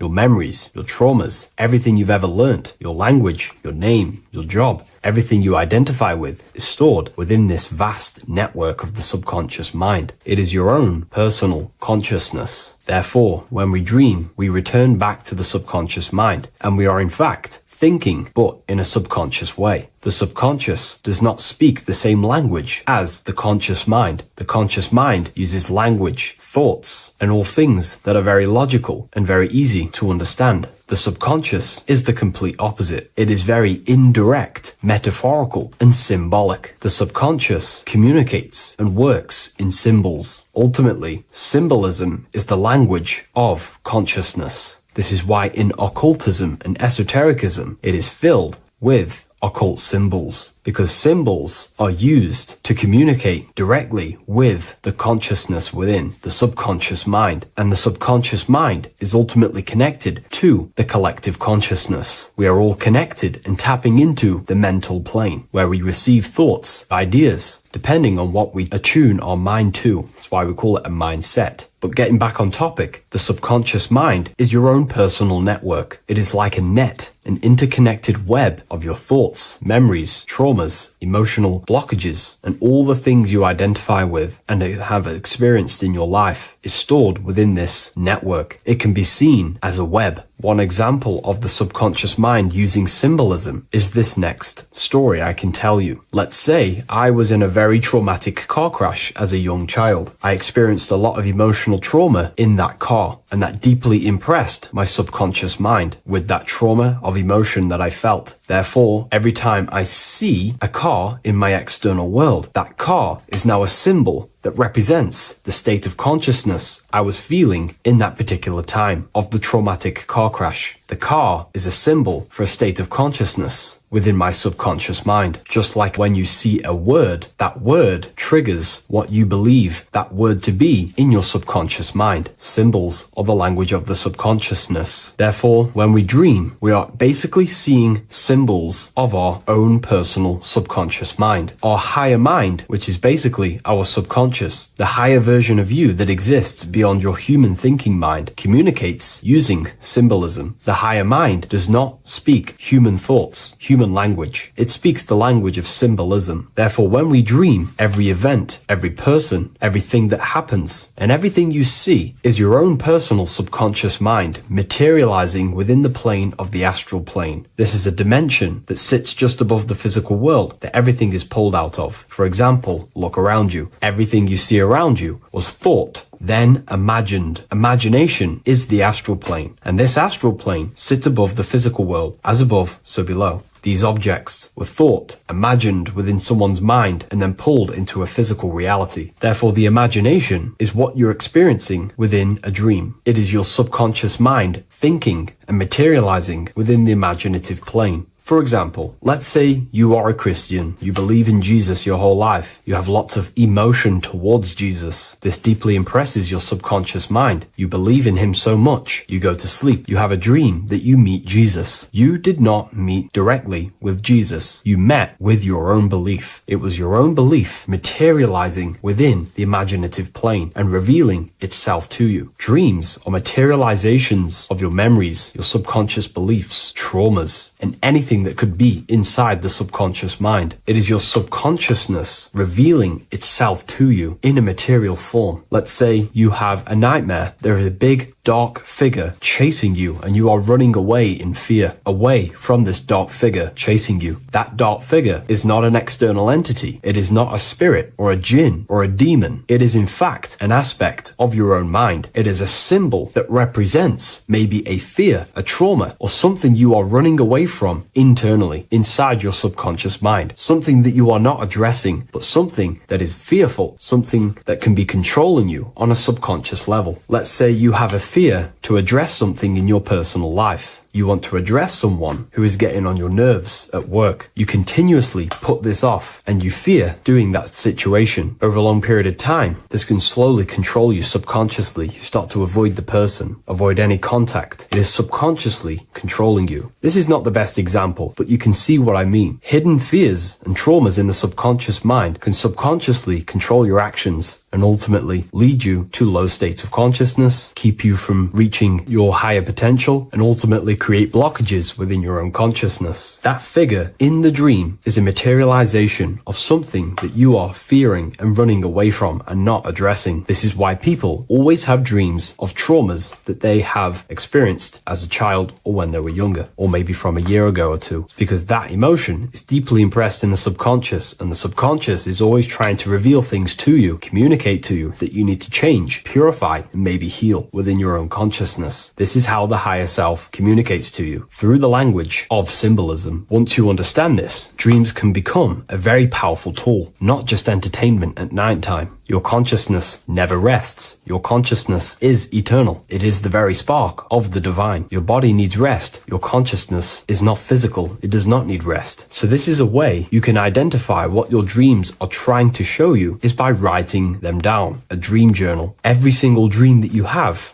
a book placed near your bed. Every time you wake up, first thing you should do is pick up the book and write every single detail that you can remember about the dream. The people that you met are all symbols or aspects of yourself. Maybe it is a friend you saw in your dream. That friend represents a state of consciousness that is within you and is trying to reveal something to you. It's about making the subconscious into the conscious, to become conscious of the unknown. Write down every detail, everything you saw, every event that played out, even the details of the clothes that they were wearing. Everything is symbolic within dreams. Write everything down and then analyze the dream. Don't analyze it from a logical mind. Analyze it with the right hemisphere of the brain, which allows you to see metaphors, read between the line. Try and gain the message that it's trying to show you. What does this overall mean to you? And what could this reveal about aspects of yourself that you need to heal or maybe take action in your life and world? Because your higher self is always guiding you towards awakening and fulfilling your mission in the manifested physical world. Dreams speak in symbols, not logic. Ask about your dreams. What is this trying to tell me? Don't take things literally. Look for an emotional tone and symbolic resonance. With practice, you'll begin to understand the personal language of your subconscious mind. Now that you understand that, again, please leave a like or a comment on this video. This is now a technique for lucid dreaming and dreaming more often. This is not going to happen overnight. This is not an easy method. It simply takes practice and dedication. Every morning, choose 3 time slots. For me, I choose 4:30, 5 a.m. and 6 a.m. 3 alarms that are going to go off at these 3 times, half an hour apart from each other. Each time you wake up, stay awake for 5 to 10 minutes. Turn off the alarm. Try and keep your conscious mind awake, but drift back into sleep. There's no other better way for me to explain that. It's very difficult, but try and keep the mind awake, but the body falling back asleep. More than likely, you will drift off back to sleep. Then the next alarm will go off half an hour after. This will wake you up again. Guaranteed. You will probably drift back to sleep by repeating this process. After the 3 alarms go off, each one of them times, you're either going to have a dream or a lucid dream, but definitely you will have a dream. And if it doesn't work one time, keep trying it. I've been using this method for a very long time, and I can tell you 70-80% of the time it triggers a dream, and a very vivid dream. And it's ideal for lucid dreaming because keeping the conscious mind awake while letting the body fall asleep, you can become conscious within these subconscious realms of your mind. But when you are conscious inside the dream world, you can do what you want, but you also want to let the dream naturally unfold. If you try and take too much control, then you will wake back up. If you feel any fear in your dream, you will wake back up into the material world. Another tip to dream more often is to meditate before bed. Simply close your eyes and think about nothing for 5 to 30 minutes. Detach from everything outside you, your name, your job, work, thoughts. Mentally detach from the world and the physical pleasures and become pure awareness before you try and go to sleep. This will help you become conscious while being within the self. If you wish to learn more about consciousness yourself, the Book of Wisdom Volume 2 can definitely help you. I'll leave a link in the description. Thank you for watching this video, and I'll see you in the next one.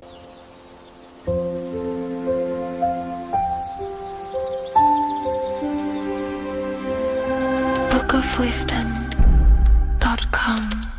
Visit today.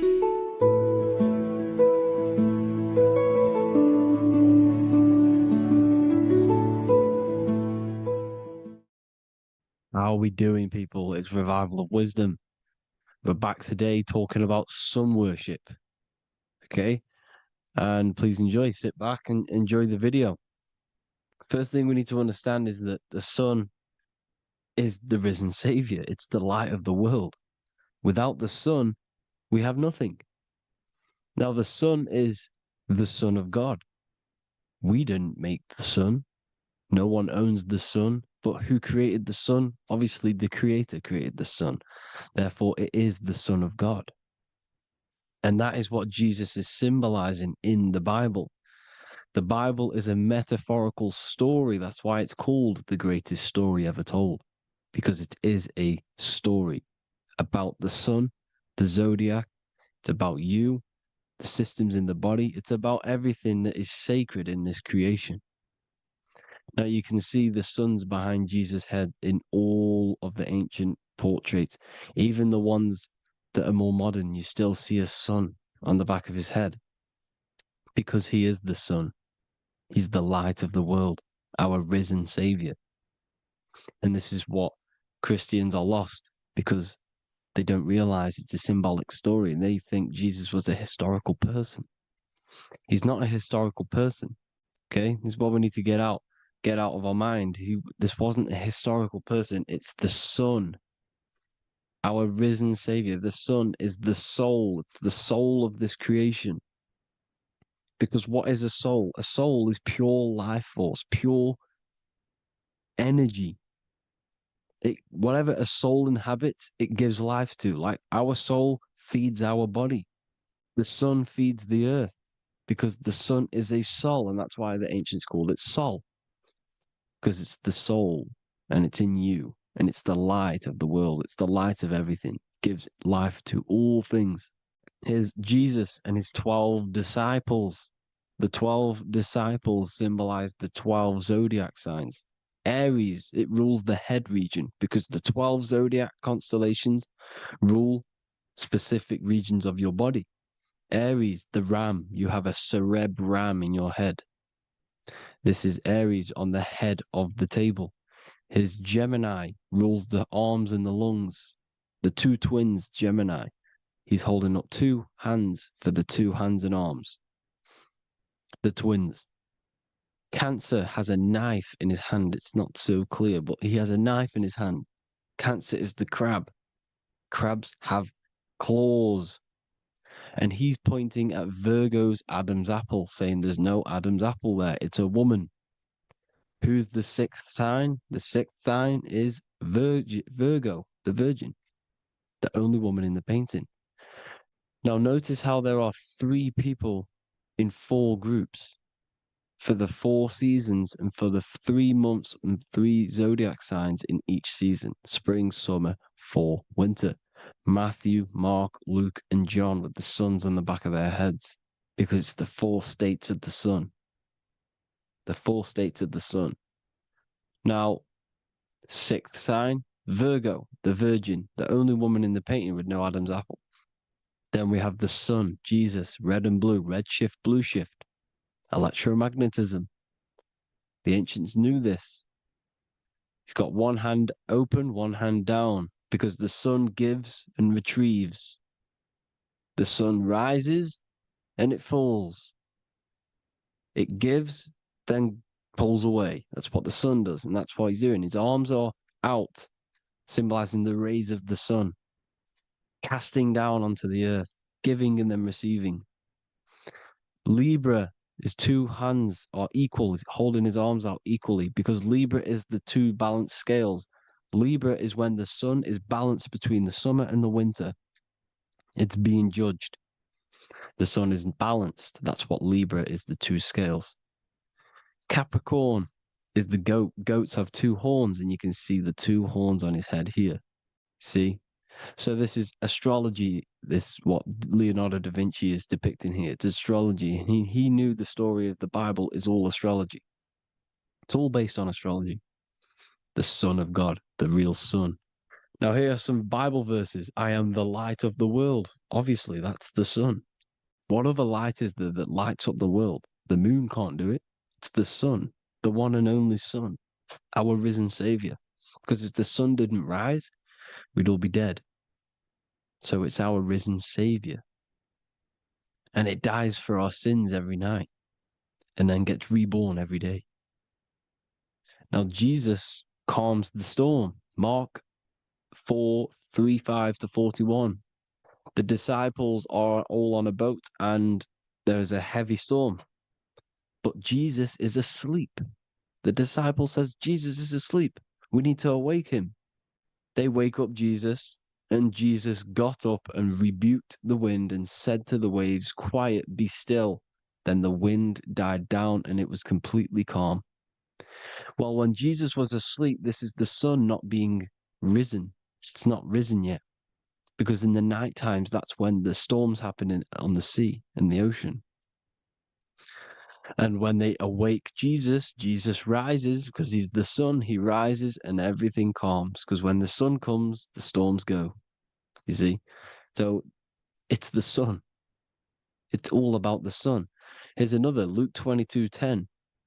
A disciple asked Jesus, when will we know it's the end times?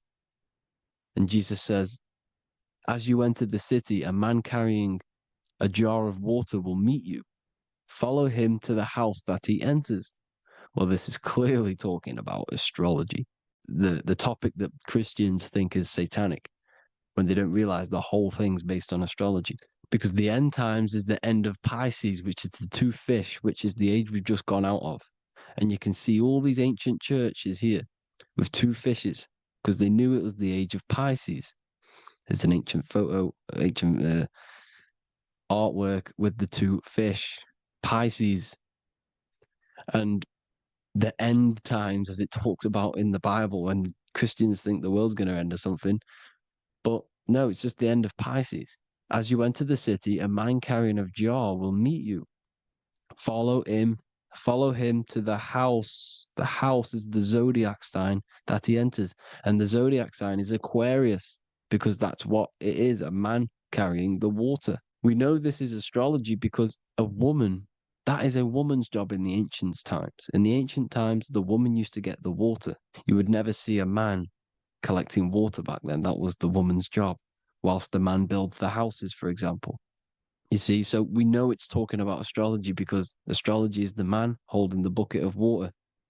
It's the end of Pisces. Now we are in Aquarius. And of course, Luke 24:36, the risen Savior, the sun. Now, the sun is also born on the 25th of December, a virgin, just like Horus, Mithra, Buddha, Krishna, Hermes, and thousands of other gods, all born on the 25th of December. Well, it's because the sun moves 1 degree northward on the 25th of December. And on the 22nd to the 24th, it stays in the same degree because it's moving south. But then on the 22nd, it stays in the same degree on the Southern Crux constellation. And the ancients called this the sun dies on a cross, because the cross is the crux constellation, the Southern Cross. And it stays on that same degree for 3 days on the cross. The sun dies on a cross, and then on the 25th, moves 1 degree northward, bringing back the summer, the light, the warmth, the growth of crops. And this is the sun being reborn again, a virgin, because it's pure. And here's Mithra, another sun god before Jesus was around, before Christianity. It was Mithraism, and Mithra, Ra is Ra, the sun god, Egypt. It's all about Ra, the sun. You see the crown of thorns on Jesus' head, symbolizing the rays of the sun. And here are the rays of the sun on the back of Mithra's head. Krishna, the sun. Buddha, the sun. Horus, horizon. All born virgins, all did miracles, all resurrected. Dead for 3 days. Well, here he is, dead for 3 days on the cross. And resurrected. Because it's the most ancient religion ever been on the face of the earth. The worship of the sun. And we should worship the sun, because without the sun we are nothing. The sun feeds us, feeds the earth, feeds everything. Without the sun we are nothing. It's been reversed, and now we're worshipping man. When we're worshipping a man called Jesus, was never real. It's all about the sun, the most high, the most powerful, potent, celestial body in the sky, the orb that feeds us every day. It dies for our sins and rises every day. It's the sun. Now on the Holy Communion Day, it's the worship of the sun. They give out mini suns. It's Jesus holding a sun. And they raise the sun on Sunday, because they go to worship their sun god on Sunday. Not Saturn Day, not Moon Day, Monday, but on Sunday when the sun is exalting. And they hold suns up above their heads because the sun rises. They're symbolizing the sun rising above their heads as Savior. It's the sun. It's the Holy Communion Day. And here's Jesus giving a piece of himself to the children. It's the sun, the light. Judas was known as a backbiter, a backstabber, because he stabbed Jesus in the back. He betrayed Jesus. Well, this is just another astrological story about the constellation Scorpio, because the Scorpio is the J, looks like a J. J for Judas, the scorpion, the backbiter. Scorpions backbite, they bite with their back. And what does Judas do? He betrays Jesus by kissing him to let the warriors know who they need to get. So he kisses Jesus, and Jesus gets stabbed in the back. Well, when you get stung or bit by a scorpion, they leave like a kiss. So Judas kisses him and gets betrayed. Well, this is because the sun, when it hits Libra, it's balanced. The sun is balanced because it comes through summer. Now the sun's starting to die. The sun's starting to die. It hits Libra. And then as soon as it hits the Scorpio, it gets betrayed, because now the sun has to fall to winter. And Saturn is there waiting to take over the darkness of the winter. So he gets stabbed in the back by Scorpio, Judas, the scorpion, the backstabber. You see, it's an astrological story. Here's Mary. Mary means marry, which means pure. The sun is pure. No one gave birth to the sun but the God. And it's born every day. It's born every day on every year. It's born pure. There was no controversy. There was no, activity for the sun to be born. It's pure. Now, the 7 metals come from the 7 planets. The sun gives you gold, and this is why the sun is golden. It looks gold. And this is why the banks are backed by gold, because gold is the most valuable metal, because it's the sun, the most valuable celestial orb in the sky, in the heavens. Well, here's Jesus, another ancient symbol of him being crucified on the cross with the big sun, the southern crux constellation. The sun dies on the cross constellation. And if you go to the old etymology dictionaries, you will see sun and son is the same word. They come from the same etymology roots. You can use them for no matter what, but they've been confused today. But if you go back to the old dictionaries of etymology, they are interchangeable. You can use them. Son, sol, it's all the same thing. The 12 disciples, 12 brothers of Joseph, 12 tribes of Israel, 12 breastplates on the stones, because it's all the 12 astrological signs. They could have used any other number, but there's 12. Because 12 is the mind, which is God. 7 is the number of matter, which is man. 7 energy centers in the body. 12 cranial nerves in the brain, because it's the mind. 12 is the 12ness. The zodiac is literally the mind of God, the signs of God. Now here we see here, Job 38, 31 to 33. Can you lead forth a constellation in the season? He's asking you, can you read the sky? Can you read the heavens? Canst thou bring forth the Mazzaroth in its season? Mazzaroth means 12 signs, the zodiac. Why did they translated every single Hebrew word in the Bible into English, but they decided to leave out Mazzaroth? Why? It's because if that said zodiac, Christians would have a different view on the Bible, but they leave that out. But Mazzaroth actually means the 12 signs, the zodiac, and the stars means sign. The word stars means sign because the stars are signs, things to come, which is off in Hebrew, which means sign, things to come. You see a sign on the road, it's something coming. But God is saying, no, what does he say? To qualify as a director, a judge of man's life on earth, one must be able to govern the heavenly bodies that rule the earth. It's telling you to read the heavens. We need to read the heavens. Astrology, the 12 zodiac signs, the mind of God. It's telling you, read the Mazzaroth, read the zodiac, because they are things to come in your life. They are signs. It's not satanic, it's made by God. God said, let there be lights in the firmament of the heavens to divide the day from the night, and let them be for signs. Signs are things to come. The 12 zodiac signs. It's all about astrology. Here's Mary holding the sun. His son, her son. It's the sun in the sky.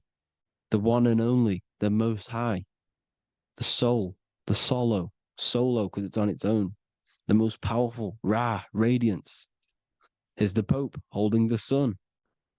All 3 popes holding the sun because they're sun worshippers and they know the true meaning and origins behind Christianity. Sun worship. Here's the Vatican is a sundial. Yes, this is literally a clock. Your watch is a sundial. It's got 12 sections on it for the 12 zodiac signs. 12 hours, 12 Horuses. Now here you see Jesus walking on water. Well, it's the sun. And here's the beard of the sun. Here's the pyramid of the sun, the illuminated one, the all-seeing eye, the sun. Here's the Ankh. The sun creates these symbols. The ancients knew this. Now, when you see these headdresses, these are actually the days of procession of the sun. Aries, Cancer, Libra. It's all about the sun. Here's some more sun worship going back to Egypt. Ra, Horus, Osiris, and Set. Jesus and Satan is Horus and Set. The sun and Saturn. Saturn rules the winter, Satan. Jesus, the sun, the light of the world, rules the summer, rules the day. Satan's the night, Saturn's the night, the sun is the day. The evil brother, Satan. Well, Horus this is where we get the word hours from. There are 12 Horuses. The sun moves in 12 Horuses, 12 hours. Where's Horus? What hour is it? Where's Horus? His Ra, 12 noon, Ra, radiates, powerful, the most high sun. That's why he has a sun on the top of his head. These are the 4 states of the sun. Set, sunset. This is why we say sunset, because the sun is setting. His sunset, his Horus, horizon, the Horus is rising, Ra radiating, and the sunset. Then midnight is Osiris. Here's another ancient symbol for the sun, the scarab. Ra, the sun. Scarab. It's got the word Ra in it because it's the sun. And here's the sun on top of the scarab with the wings. Because scarabs roll dung up hills and then they'll let it fall down the hill to gain more matter. To gain more bigger, like a snowball effect. And this is, the ancients saw this as a process of the sun because the sun climbs up the hill and then it falls. So they used the scarab to symbolize the process of the sun. The sun climbs and falls. Here's an ancient Egyptian cat cutting off the head of the serpent. Well, the cat is cutting off the head of the serpent, symbolizes the sun cutting off the nighttime. When the sun rises, it cuts off the nighttime. It cuts off the serpent. The serpents represent darkness or evil. Oh, there's some more symbology of the sun and the heavens, the arch, the royal arch, the firmament, the sun inside the firmament. These are all ancient churches, and they all depict the firmament with the sun inside. Is the ancient cosmology, you see, because it's all about the sun. Everything's about the sun because the sun is our orb made for us to sustain life in this, inside of this creation, inside of this firmament, the royal arch of heaven. Here's the Freemasons depicting it. Here's the Masonic royal arch, but you can even see the zodiac signs. Here's Cancer, the checkered board. It's the royal arch of the firmament. Obviously, they don't want to tell you that. You live in space, apparently. Some more sun worship. Here's the beard of the sun on the water. They all have this long beard. And why do they say amen? Amen at the end of every prayer. Amen is a sun god, a creator god. It's all about the sun. So thank you all, people. Hope you all enjoyed. Hope you all gained some knowledge and insight. Please give me a follow, drop a comment, drop a like. Have a good day. Love you all.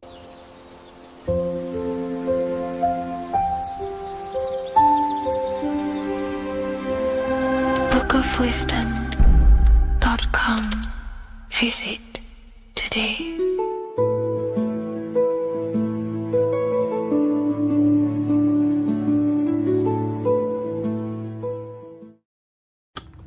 Okay. Is manifestation real? Of course it's real. You've just manifested that sentence.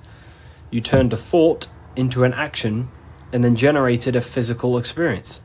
You turned the invisible thought into a tangible reality. That is manifestation. You just have to learn how to do that on a mass scale, on a bigger scale, to generate something bigger. You know? So yeah, of course, manifestation is real. That's all you're ever doing. Creation is not created, it's in an ever state of becoming. You are in a continuous state of becoming something in the present moment. You know, so you're always molding creation through thought, emotion, and action.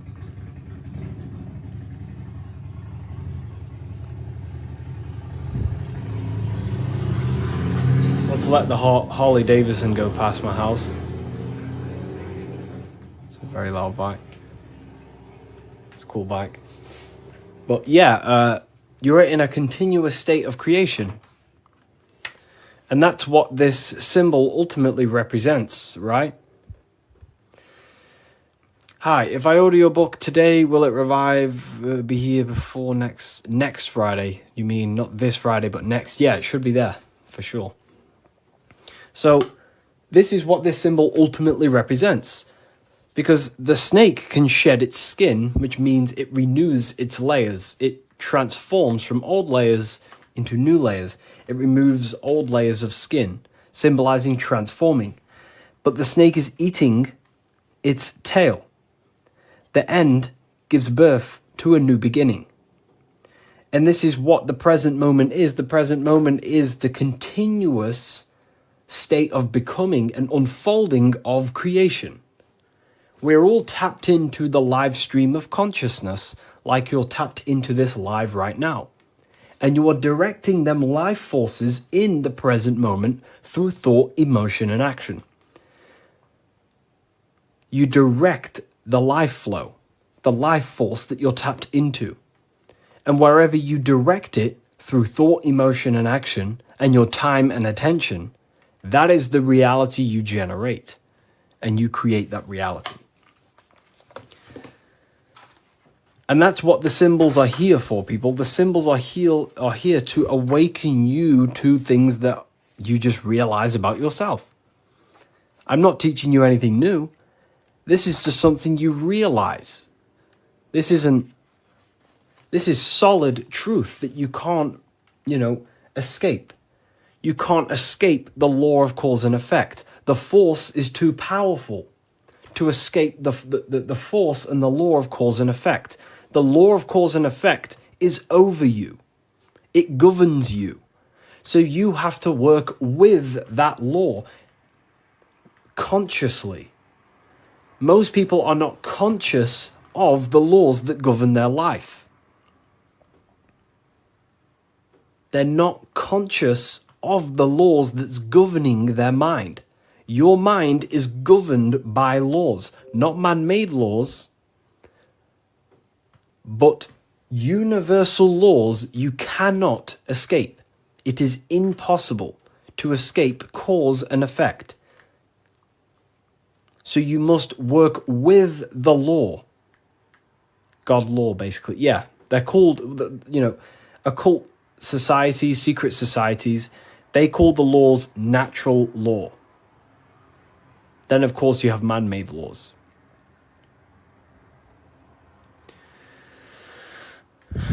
So you have to work with the law. If you do not work with the law is going to be working anyway. And it will probably work against your favor. But these laws that are in place are there to give you what you want, to create your will, to create your desire. These laws are here for you to create, to give you what you want. Okay? So we have to become conscious of the laws that is governing our mind. Because the mind functions with free will, however, exists in the boundaries of the laws. Without them laws, the mind would not solidify a true creation. Everything would be chaos. The laws make sure that it creates this specific reality that you're experiencing right now. Hello, Harry. I've reached a higher state of consciousness thanks to you and your book. Wow, amazing, Craig. Absolutely amazing. Absolutely amazing. This book, don't read it once, read it many, many times. I'm probably sure you already have, but it just helps you. You pick up new things every time you read it. What do you think about getting a pentagram tattoo or a different symbol? I mean, the pentagram's a great symbol. It's just how you use the symbol. I gifted your book to a friend. Wow, amazing. Which book? The new one or the older ones? So we can influence our reality, of course, through thought, emotion, and action. You have free will. You have full control over them three things. If you try and control anything other than your thought, your emotion, and your action, you are going against natural law. God has given you the permission to only control your thoughts, your emotions, your actions. If you try and force anything on anyone else, you are then breaking natural law. They are the forces that consciousness expresses itself through the mind, mentalism, through thought, imagination, through emotion, through feeling, intuition, and through action, willpower, taking physical actions. That is how the force of consciousness expresses itself in three distinct ways. And that's how you create your reality, through thought, emotion, and action. And that's how you gain your personal power by controlling your reality. How do you control your reality? Very simple. Is this the Book of Wisdom? This is not the Book of Wisdom. This is the Book of Symbolism, the brand new book, only available on my website. So here it is. Here it is, people. This is not the Illuminati. This is not the Illuminati, people. Let me make something clear. Everyone has demonized this symbol, and I think they use this symbol on purpose. Because this symbol unlocks your personal power, and that's what the Illuminati is. The Illuminati are illuminated people. That's ultimately what it means. Illuminated. What is illumination? Light. That's why there's light surrounded around it. Light in the eye. What is the eye? The internal perception. The mind that allows you to perceive information. The internal eye. The person in your mind who thinks. That's the real you. That is the real you. The person in your mind who thinks is truly formless. Okay? The Illuminati are illuminated people. They understand the secrets of the human mind and human consciousness. And other people who do not understand the secrets of the human mind and human consciousness are ignorant, and the people are using the knowledge they know against them. If you know psychology, right? If you know the deepest secrets of psychology, you can then use that against someone to manipulate them. That's how the system works. It runs on information, knowledge, and power. And the power comes through the information. The people who have the most information about how you function have more power. Why? Because they can use you, because they understand you more than you understand yourself. You see? That's what the Illuminati is. The Illuminati are people who understand the secrets of the human mind and how to manipulate the secrets of human consciousness to make them do something and create something in their agenda. You're all creators. This is what you need to understand. That's what consciousness is. Consciousness is a creative force. It creates through thinking, feeling, and acting. The triangle. But that thought, emotion, and action are just three expressions of the one force of consciousness. Thought, feeling, and acting are in fact one actual force. Because it's the force of the universe. We're all using the same force. And that's the same force that Yoda uses in Star Wars. In Star Wars is all talking about the force. That is the force, and that force is running through you right now in the present moment. You have the ability and the free will to direct that force through thought, emotion, and action into a reality. So, the Illuminati is just simply people with a high understanding of consciousness and the human psyche, and how to actually create reality. You think something, you feel, and if you have a feeling towards that thought, you take the action. As soon as you lose feelings to watch this video, you will scroll and take action to find another video you have a feeling for. That is how reality creates. That's how reality unfolds. Okay? So the eye in the triangle is showing you the ultimate state of consciousness to create reality. 1 and 3. There is one eye and 3 points on the triangle. The 3 expressions of consciousness that creates reality: thought, emotion, and action. In one, unified. Most people do not have a unified consciousness.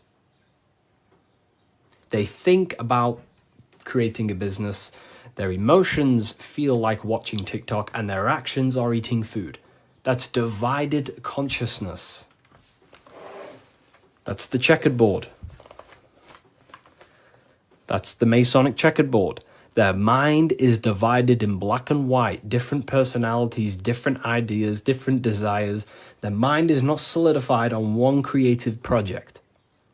The mind is divided within duality. Okay? That's what the checkerboard is. The checkerboard is simply a divided mind. Because this checkerboard is all, this whole piece of artwork you see here of the Freemasons is showing you how someone's mind functions. That's the secret. Very simple. Symbols, occult symbols, Freemasonic symbols are basically showing you mind states, how you think. Divided pillars, left and right pillar, sun, moon. Sun is masculine, the masculine mind, and the feminine mind, the conscious and the subconscious. But here, there's an eye in the middle, unifying them in the middle. Unification. Unifying with the true being inside of you. Not being left or right. Not being too masculine, not being too feminine, but unifying the masculine and feminine principles to become a unified consciousness so you can create your reality. The masculine principles symbolized by the sun and this left pillar symbolizes willpower, your will. Your willpower is very, very, very powerful. Willpower is ultimately everything you create, your will. So this sun represents the masculine forces of the mind, such as willpower, taking physical actions, intelligence, intellect, thinking. That's all the masculine. Then on the right side, you have the feminine qualities of consciousness on this right pillar, symbolizing imagination, emotion, desire, intuition. These are the feminine forces of consciousness.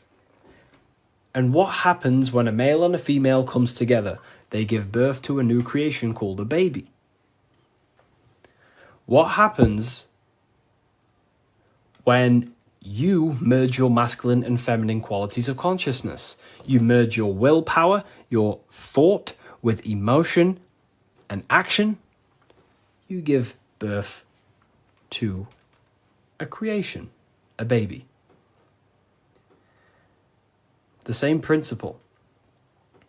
It's the same principle. Freemasonry is very simple. It's about bettering yourself, working on the temple, and the temple is symbolic for you, for your mind. The stonework Freemasonry, Freemasonry is about stonework, and that stone is you. You're perfecting a stone, and that stone is your mind. You're perfecting the Temple of Solomon, or you're rebuilding the temple, which is rebuilding yourself, because you are the broken temple. The thing is, your teachings is destroying my life. It's not destroying your life, it's destroying your old view of the world, which will then give birth to a whole new, beautiful life. You have to go through destruction. You have to go through the darkness to see the light.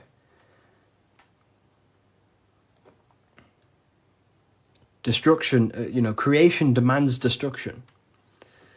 And it's up to you how you interpret my information. Take it with a pinch of salt. Go and do your own research. I'm not saying everything I'm saying is, take what I say and apply it to your life and see if it helps. But everything I'm telling you here is helping me build myself and build my own reality. But it's very simple. It's about building yourself, because when you create change in your own psyche, you see change in your world. What happens when you start to awaken? You start to think differently. And when you start to awaken and spiritually awake, what happens to your friends? Your friends say, oh, you've changed. You see? So the external world is always mirroring your internal world. If you create change in yourself, you will see a change mirrored outside of you. That is as above, so below. Okay. So, Freemasonry is very simple. It's about yourself. It's about the Temple of Solomon. You're rebuilding the Temple of Solomon. And the Temple of Solomon is an allegory for you. Your mind is the Temple of Solomon. Your body is the Temple of Solomon.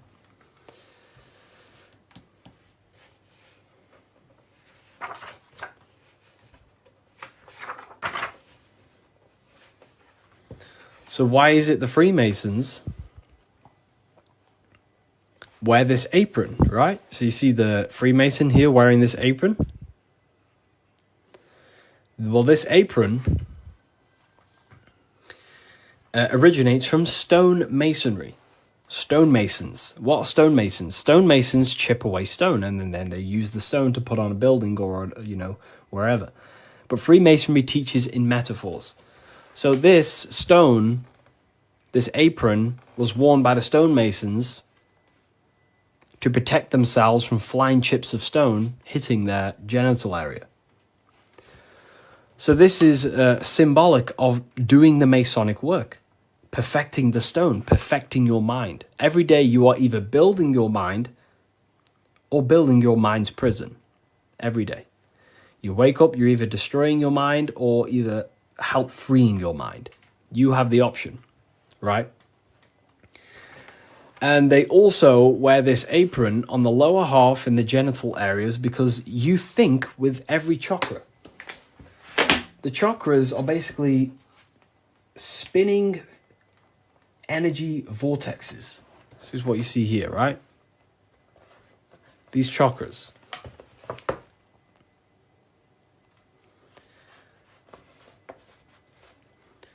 You can think with every single chakra. You think with your head. You can think with your heart. These are centers of consciousness. Okay? These are centers. Each center that you see along your spinal column has a high amount of nerve centers. It's like a nerve center. But that nerve center is then powered by the etheric body. Now, that's very advanced. Not many people understand that. But your body is not just you. You have many subtle vehicles of consciousness, bodies of consciousness, which you'll learn about in the Book of Wisdom, Volume 1. So there is one force in the universe, and that force is emanating through you, manifested in 7 chakras.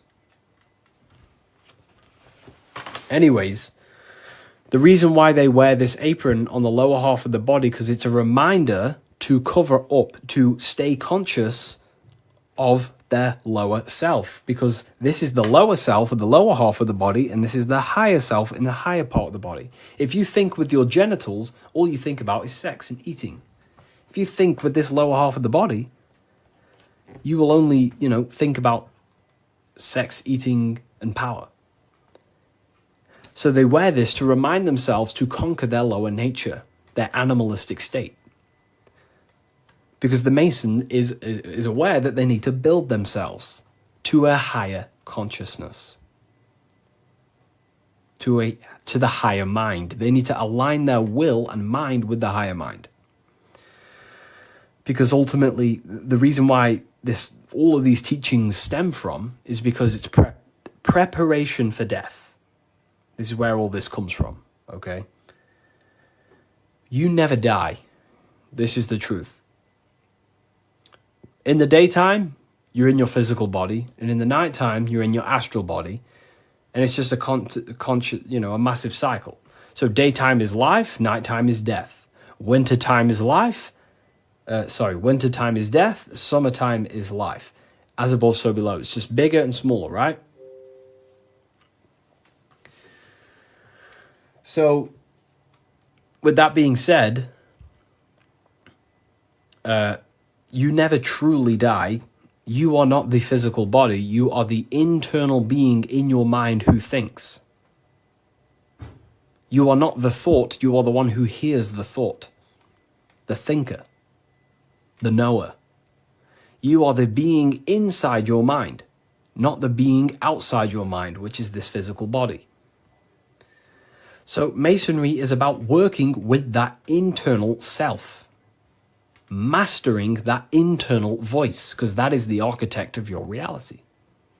The internal dialogue. That is the stone that they're working with. They're chipping away at, they're perfecting, they're smoothing. The inner dialogue. No one pays attention to this. The inner thinker, the being who is thinking in your mind. Who is that being? Who is the person in your head? It's not your body. Your body is acting out the commands of the internal being.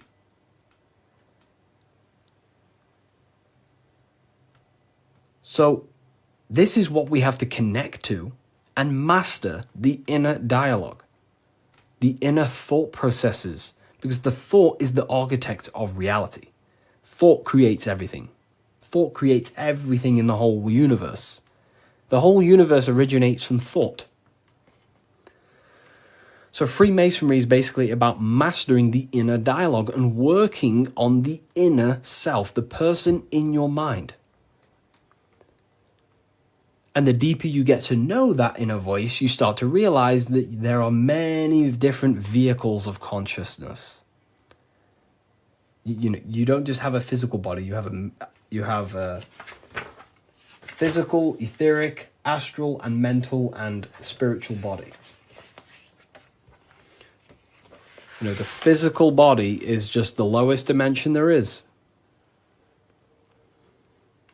The physical plane is the lowest dimension there is. Your mind operates above all of them. A thought is just a thought. It has no true form. That thought takes on the body. That thought wraps itself in imagination. So the thought alone is just a thought.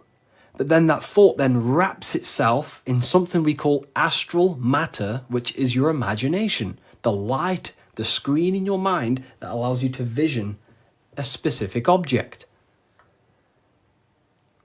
The thought wraps itself in astral forms. That astral form becomes like an emotion in your heart because you want to then take action to generate that mental image you created. Then it turns into a physical reality once you start to take the action to fulfill the desire of that mental image you created. So these are the many different vehicles of the mind. And the mind is not just in the brain. This is the whole wrong thing with science. The mind is not the brain. The brain is just a physical computer to decode the commands of the mind. The mind is not even touching the physical world. The inner dialogue is not in the physical world. The true you is a higher dimensional being. Okay? The inner dialogue. And we're working with that inner dialogue to master it, to ultimately master your reality. So again, Freemasonry is all about cutting stone, but it's not about actual stone. This book by Harry B. Joseph, right? Yeah, I am Harry B. Joseph. I wrote these books myself. This book is my brand new book, the Book of Symbolism. And it's only available on my website. You will not find this book anywhere else. The Book of Symbolism.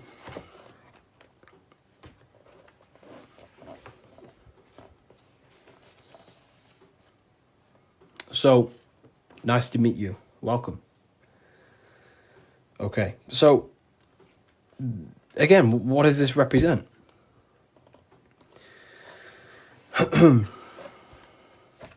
The rough stone is a symbol of the self, the unrefined self, the unenlightened aspects of our mind. So the rough stone represents the uncontrolled aspects of our mind. We have many different versions of ourselves in our minds, right? We have a version of ourselves who's perfect. We have a rough version of ourselves that we can become. There's many different things in our mind. But the aim of the Mason is about unifying all of them different personalities into our higher self. It's about learning the secrets of the mind. So this represents the perfected aspects of the mind, and there is also there is no such thing as perfection. We will never actually truly perfect ourselves. But the aim is to be perfect. So the Freemasons show you the checkered board. I'm ordering all your books this week. Oh wow, thank you. You know, you will look, your whole life will change. Your whole life will change.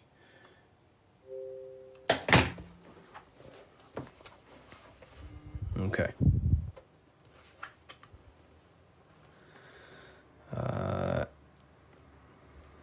The checkered board floor. This is symbolizing on a base level. So symbols have a many different interpretations. So on a very basic level, this checkered board floor represents duality, how everything is dual, positive, negative, day and night, hot and cold. But the deeper you go into the layers of the symbol reveals the secrets about the human mind. So this is all showing you the mind. Different states of mind. Because that's what the universe is. The universe is one singular consciousness expressed in many different forms, in many different clothes, what we like to call people. Me and you are cut of the same fabric, which is the universal mind experiencing itself. So the mind is the very architect of reality. Life is not happening outside you, it's happening inside your mind. You are a projection of the mind.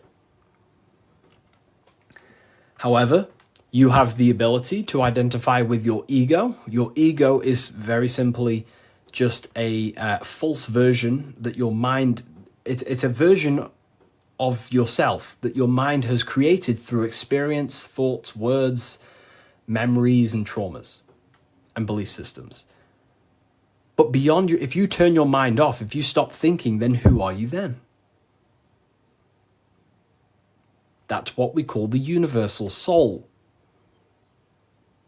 Everyone is that same substance. When we all turn off our mind, we are all the same substance, the universal soul. But we have the ability to generate an ego, which is our own personal identity. The ego is not inherently evil, but the ego can become bad if you don't tame it. It's the beast. But anyways, the duality represents, very simple, black and white, positive, negative, day and night, the opposites in the physical world. But on a higher level of masonry, it represents a divided mind. The one divided in many. The illusion of the third dimension, of how everything is separate. But in fact, we are all the same substance. We are all the I am. We are all the I, the inner dialogue, the inner voice. Masonry is about working with the internal voice, the thinker in the mind, the true higher dimensional being that you are. Because that higher dimensional being manifests its life forces through you and creates in the physical three-dimensional world. So it's about directing the life forces through you. Now, a big misunderstanding about the world that religion has placed on people. A big misunderstanding, right? People think the world was created. People think the world was created thousands of years ago. It's the biggest lie ever. Step back, remove that belief out your mind just for a second, and realize the truth. The world was not created thousands of years ago. The world is creating now, in the present. It's unfolding now. Creation is unfolding in the present moment. God is thinking reality into existence right now, and you are thinking your reality into existence right now through thought, emotion, and action. You are crystallizing reality now in the present, and you can become a co-creator with the creative force of the universe. But we've been taught the complete opposite because the powers that be in the world do not want you to become a conscious creator. They want you as a slave and a worker.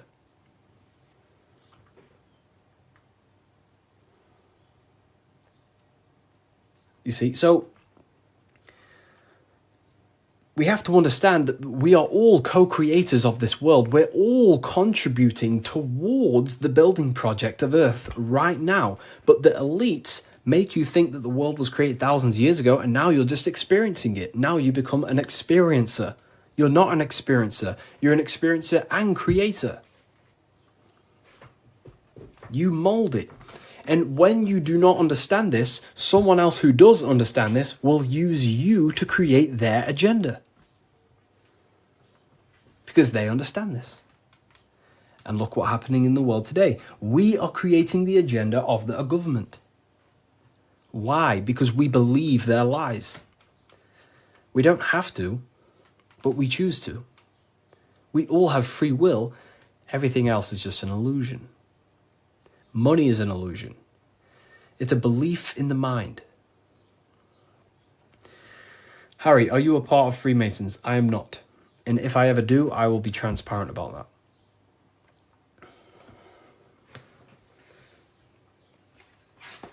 So this is representing your mind divided.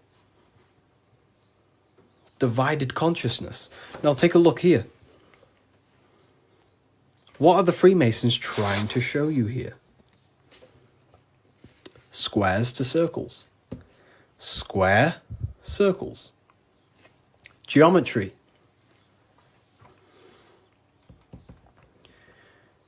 Geometry. Harry, my book came, thanks. It's a pleasure. It's an absolute pleasure. Enjoy the book. Take your time, read through it, enjoy it, read it over and over. You know, I can't wait for you to read this. Was it the third book you got? The three represent alignment, the black and white represents conscious and subconscious. It can represent that, yeah, that's one layer of symbolism. But you got to remember that the symbols don't represent one thing. There are many different layers to the symbols. Many different layers.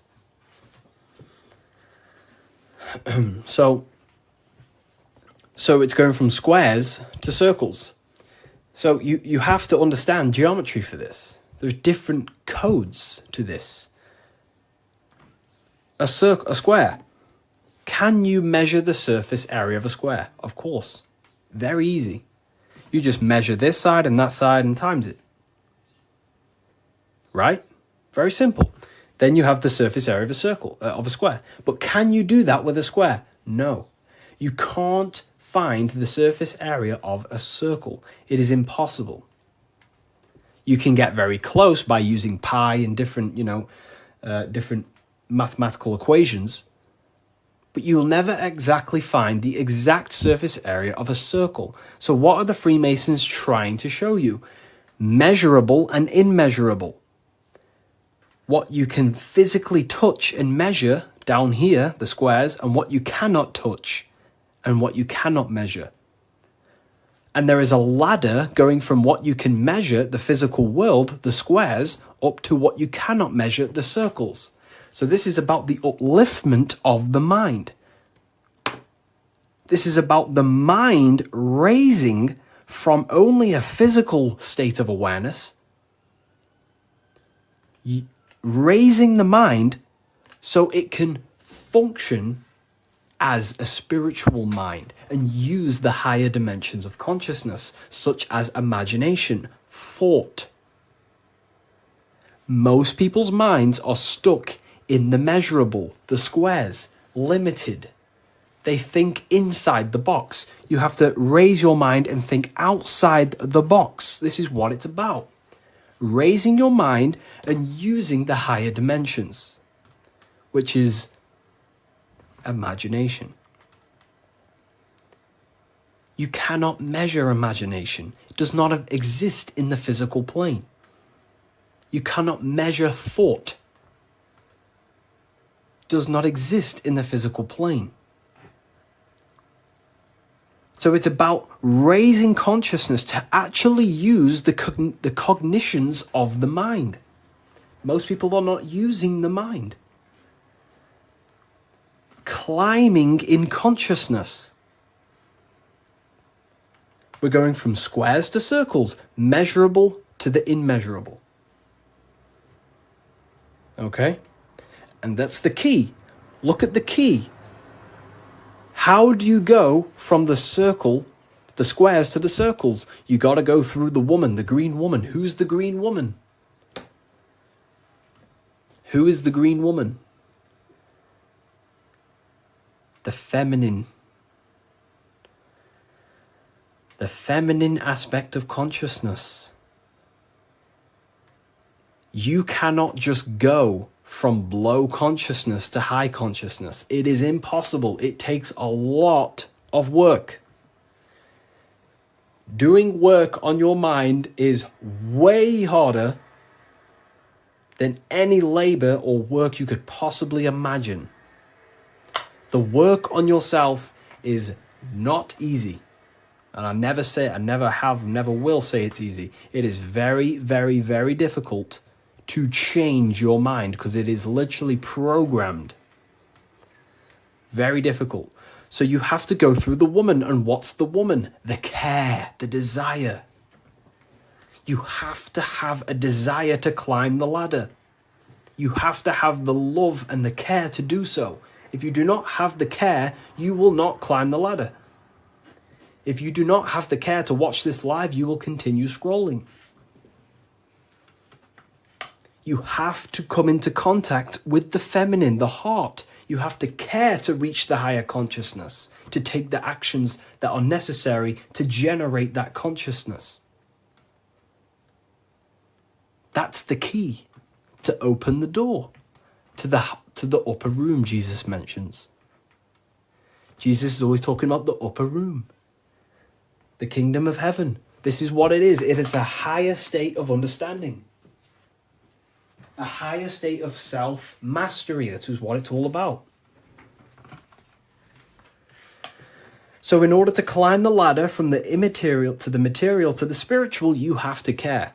If you do not care, you will not reach that higher level of consciousness. Because why? It takes a lot of self-work. A lot of work. A lot of reprogramming the self. A lot of meditations to gain control over the inner dialogue. A lot of reflection. A lot of sacrifice. Yes, very well said. Very well said, Timon. It takes a lot. It's not easy. Constructing, working on your mind. It's very difficult. And you don't see the benefits for a very long time. But when you do start to see the benefits, the benefits are massive. So this is what it's about. It's you. This is all you. And what are we chasing? We're chasing the I. What's the I? The I is the eye is open. It sees. That's the inner observation, the inner being who observes everything, observes the thoughts, observes everything. But we're chasing a higher I, a higher perception of ourselves by raising consciousness, a higher understanding of what you truly are beyond your human form, which is a higher dimensional being. We're chasing the I. The I is a higher perception of ourself. Yes, very well said. You see? So this is what this is why if you read symbols, you become very powerful. That's why I wrote a whole book on this. So you can learn this too. Everything I've said and more, you can learn. The Book of Symbolism, the only place it's available is on my bio. revivalofwisdom.com. I just released this November 17th. But it breaks down everything about Freemasonry, of how you can learn this knowledge and gain a higher consciousness. But anyways, if we get this to 50k, I will drop some coupon codes for you all, and we'll carry on. I'll drop some coupon codes so you can save some, some money. And we have worldwide. We have, this is powerful knowledge. powerful, powerful knowledge. What do you think about the Golden Dawn? I have a friend, well, not a friend, but I know him through, he's an Instagram creator, and he went through the Golden Dawn system, and he is a very famous author now. You've probably heard of his stuff. It's called The Serpent Rising. He went through the order of the Golden Dawn, learned about Kundalini and stuff like that. Golden Dawn Society, yeah. How can I buy your book? There's no link in your bio. There should be. There's a link in my bio. Revivalofwisdom.com is the only place you get the Book of Symbolism in English, French, German, Italian, Spanish. Okay, so let's carry on, right? So we've broke this down. You now understand that we're going from squares to circles, which is going from the measurable to the immeasurable, changing the mind from a state of reaction, because this is, okay, the circle cannot be measured, but the square can be measured. So this is the material, this is the spiritual, this is the seen and the unseen. This is the cause, this is the effect. The cause, effect. What does the sun do? The sun causes effect on the earth. This is why there's a sun here. It's showing cause, effect. The sun produces changes in the plants and the nature on the earth, which means as above, so below. The cause is above, the effect is below. So this is talking how to change the inner dialogue of yourself, the inner self, the inner voice, from a reaction mind to a demanding causal mind. Most people live in reaction mind, the square. They're reacting to the world outside of them, when the world outside of them is simply the effect. You cannot change it. It's already affected. It's already manifested. The only thing you can do to change the world is to change the cause. The inner world is the cause, the mind is the cause, the external world's the effect. The inner world is the cause, the external world is the effect. Most people have something bad outside them. You know, I'm not perfect. I'm not saying I've reached the highest level of consciousness. You know, I'm still working on myself, and I'll always say that. But most people are stuck in reaction consciousness, where their mind is just reacting in a state of complaining about the external world. When the mind is the cause. The cause, the mind needs to be a cause and a demand and a command. But that's fine, you know, I was in that state. And I still catch myself now and then being in that state. But we have to train our minds to understand that the outside world is the effect and the internal world is the cause. And we need to raise that ladder towards the causes. Make the mind a powerhouse of control. A powerhouse of control. Okay? Awareness, yeah. Okay. Symbolism. The winding staircase. You can't see the room. Where is it taking you? This is talking about the upper room, climbing to a higher state of mind. But when you're down here, you can't see that room. You don't know what a higher consciousness is. You don't know, like right now, maybe there's some people in here, they don't even understand what even is a higher consciousness. You will never understand until you start to do the work on yourself, until you start to see what it's like to understand yourself. When you understand how you work, you know what to do in every situation. You have the tools to use in life. So this is about climbing the staircase of higher consciousness into the inner room that you can't see. beyond the curtain. The curtain is the veil. This is about entering in yourself. Walking past these two pillars is about walking into the internal self. It's a journey inward. You have a self outside the mind, this body, and you have a self inside the mind, the inner being, the material and spiritual. That's why you're an individual. You have a dual nature, inner and outer.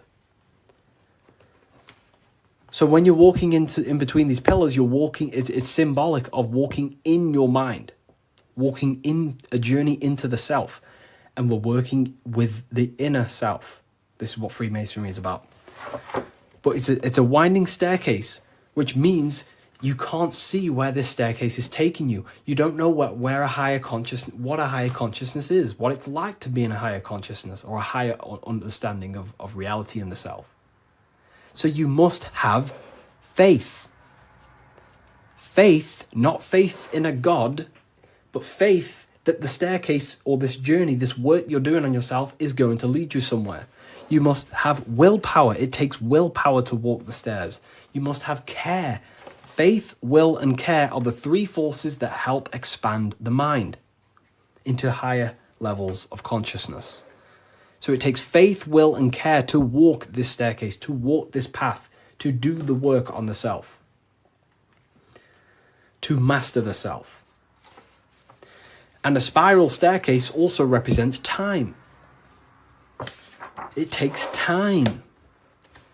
Time moves in a spiral. Yesterday there was 12 o'clock, but today there's also 12 o'clock. But today is higher than yesterday. So it's just a continuous spiral upwards. Yesterday was 12 o'clock, today there's 12 o'clock, and we're just going to continue this spiral. This is time. It takes time to walk this staircase. It takes time to reach a higher consciousness. It takes faith, will, care, and time. It's not an overnight process. Okay? So I hope this understands, hopefully you people are taking this on. Darkness to light. This is a massive phrase in Freemasonry, from darkness to light. But what is the darkness? Darkness, you can't see. When the room is dark, your eyes can't see. Symbolizing ignorance. There are parts of yourself that are in darkness. You are not aware of these parts of yourself. Most people are not aware of their imagination and the powers of the imagination. That means it's in darkness. Darkness to light is about becoming conscious of the things inside you, the aspects of yourself that you may not be aware of. Exposing a light. If I turn on a light on something, you expose it. You see it clearly. So Freemasonry is about going within the self and finding the things that you are unaware of and becoming conscious and using them as tools to help you in life. Your imagination is a guiding force to shape your future. Your intuition is also a guiding force.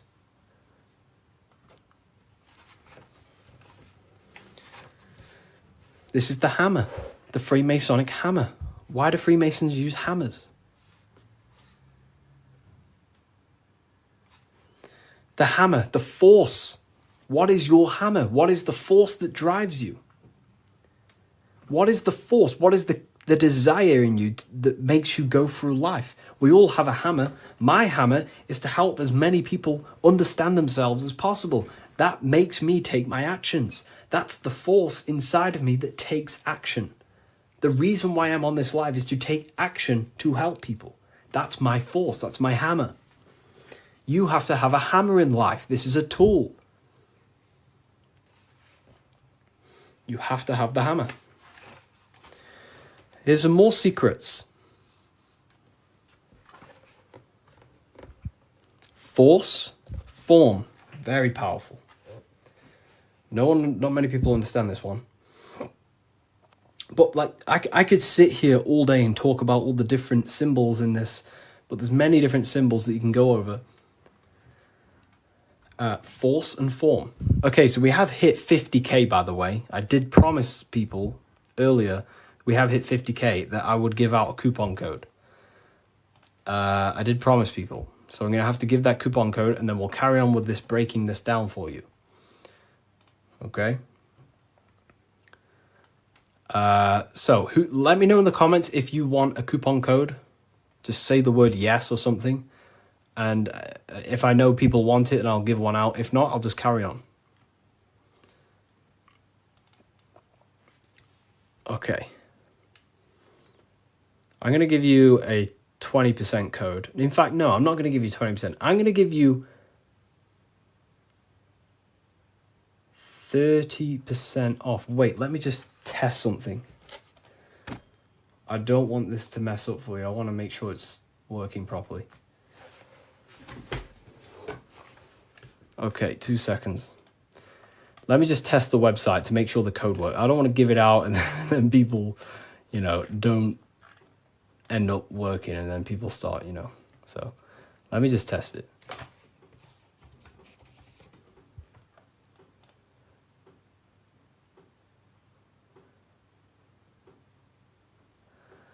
Okay.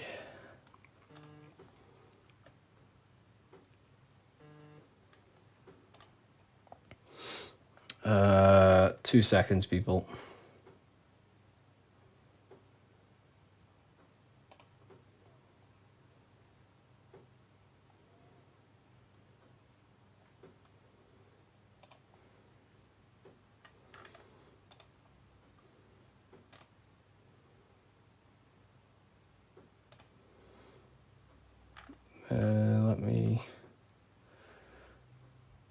You said 50%. I didn't say 50%. I said if we hit 50k likes, I will give a coupon code. And that's what we've hit, 50k likes. I can't give 50%, then that would be pointless. I wish I could, but I'd probably lose money. I'm just testing the code out for you.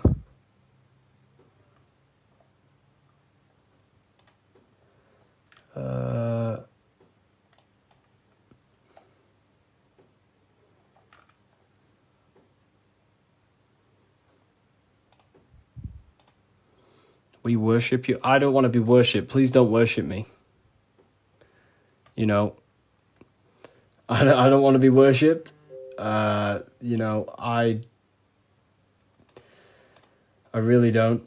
I'm not here to be worshipped. I'm telling you the power within yourself. But I thank you for that comment. That's nice. It's nice of you to say that.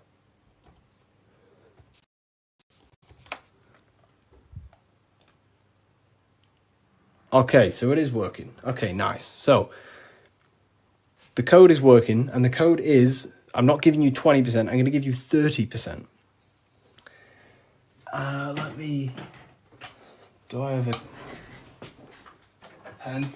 I can write it down for you. The code is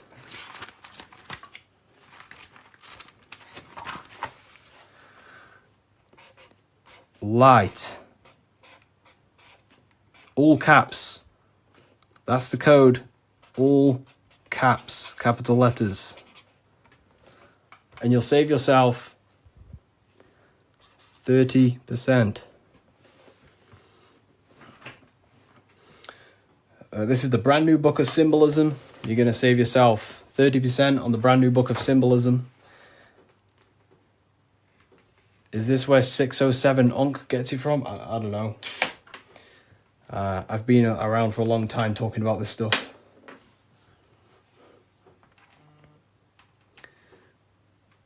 I don't know. I don't know. I don't know where he gets his information from.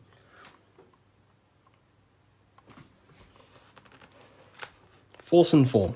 Here it is. Website name, revivalofwisdom.com. Revivalofwisdom.com, or the link in the bio. No book is going to help you just meditate. I used to think that exact same thing. But unfortunately, that is I used to think that, but then I realized my ego was keeping me back. The ego wants to say, I don't need anything. I don't need someone else to tell me anything. But then you have to come to a realization that there are people out there with knowledge way beyond what I knew. There are books out there that I need to read. There are people out there with knowledge way beyond mine. And you have to suffocate your ego and let go of that to actually grow. I used to think that exact way. But it depends what you want, you know. You don't have to go down this path. You can just meditate. That's completely fine. You know, it depends what you want, I guess, as well. So you are completely right.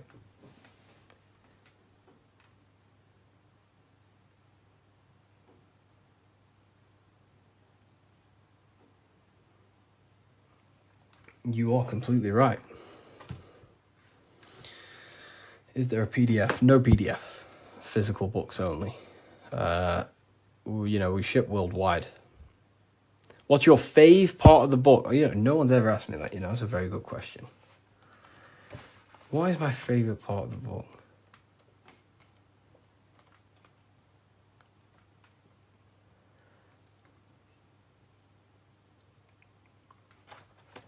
I love this part.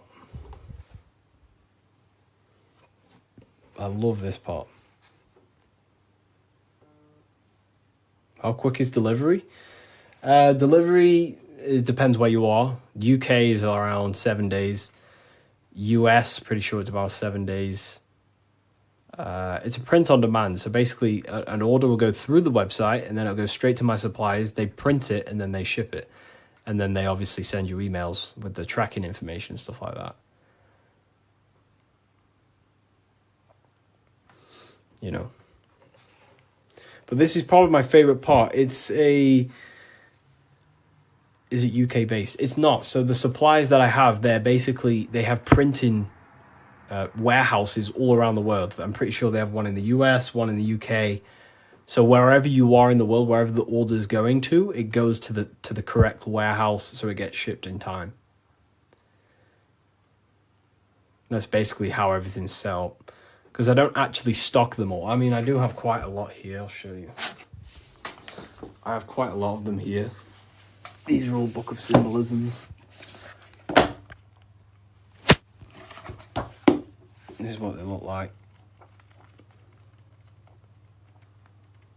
Explain everything about Freemasonry, pretty much. Everything you can imagine about Freemasonry. That's the first book. That's the second book. This is the brand new one. But this is the one we're going over today, pretty much. They will be on Amazon in the next, I don't know, 2 weeks, 3 weeks maybe.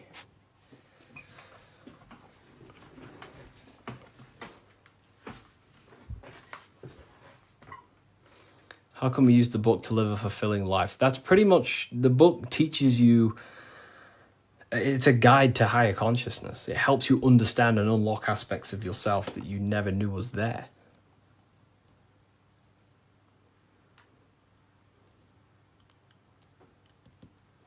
What are the 2 pillars in Freemasonry? Great question. So the first part of this book goes over that for a very long period of time.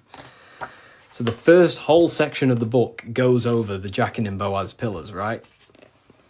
The different symbolism.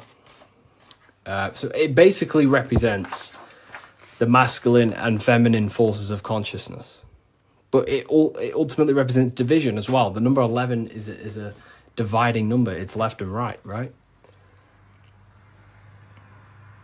It's left and right. So, have you experienced spiritual psychosis? No. If you met me in person, you would never even realize, because I don't talk about anything to anyone. People who know me don't even understand what I do. I don't talk about, I'm just a normal person. They probably think I'm asleep. Well, just a regular person who's not aware. But, you know, I only talk about this stuff to people who ask me. You know, to my family members, I'm just a regular person. But then obviously if they ask me about this, then I can tell them things. So yeah, in person you would never even know. I'm just a regular guy. I work throughout the day. I make videos. I work on my YouTube. I help my affiliates. I come on live. I help people. I speak to my university students. And then I go to the gym, see some family members, and I'm just a regular person.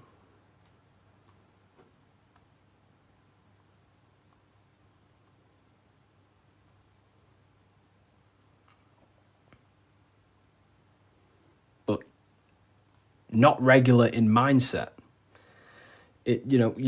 Me personally, I don't agree with, making everything your whole person. That's fine if you do that. That's completely fine. We all have different ways of living and expressing ourselves. But, I don't find I don't want to make this my whole personality.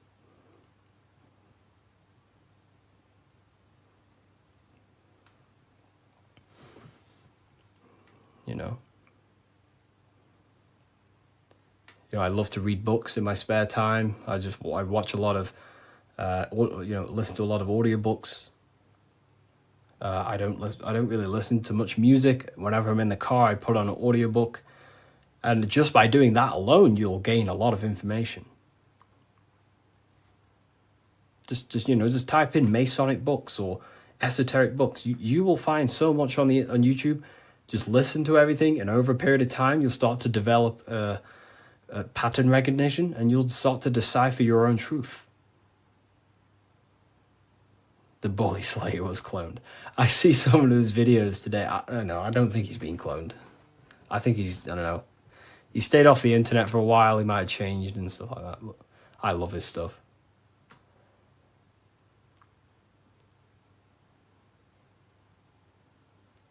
How long did it take to change your reality to your desired reality? Good question. For me, it was, I wouldn't say got lucky, because I work very, very hard. I work at least 10 to 11 hours a day most days, but not recently, but before. But for me, there was not many people in this space talking about the things that I do at the time. So for me, it sped up very fast because of that. There's not many people who can give you this information I give you. Well, there's a lot of people who can give you this information, but they're not, well known or outspoken about it, respectively to them. And luckily, my stuff started to gain a lot of attention, and my life changed in a matter of a year.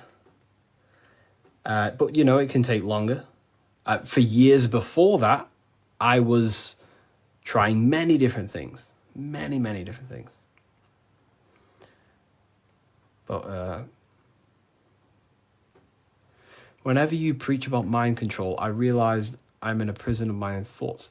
Yeah, a lot of people live in their own prison. Like I say, every day you wake up, you're either building your mind, you're either building your freedom of your mind, or building the prison of your mind. Every day. You're either building your prison or your freedom. How long have you been on this path, Harry? Since way before 2020. Way before 2020.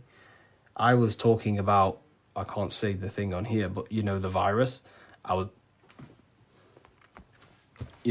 talking about the virus way before 2020. And there may be some people in this live who watched my very first lives. I used to go live all the time. But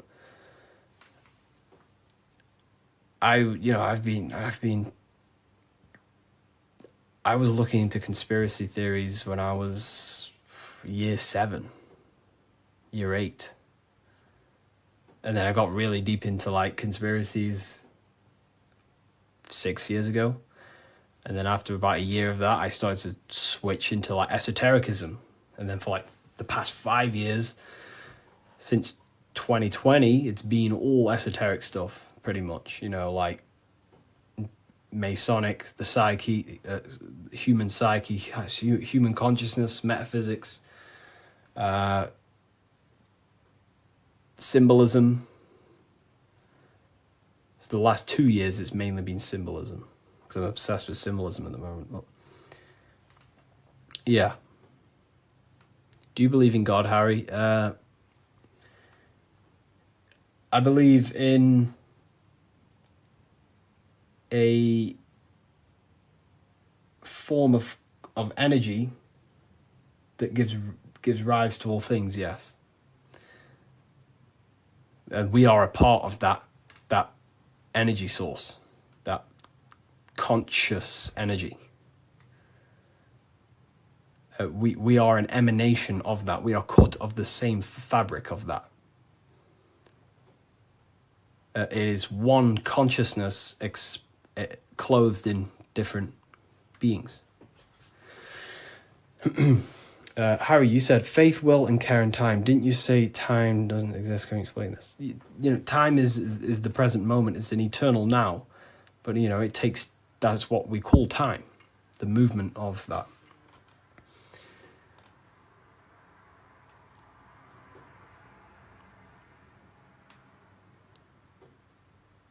I don't believe in a God outside of us. Well, God is outside of us, but he's also inside of us. God is everything. I like how you put that. Oh, well, thank you. If we visit a Masonic temple, we'll see a lot of these symbols in the building architecture. Oh, yeah, of course. Everywhere. You'll see this everywhere.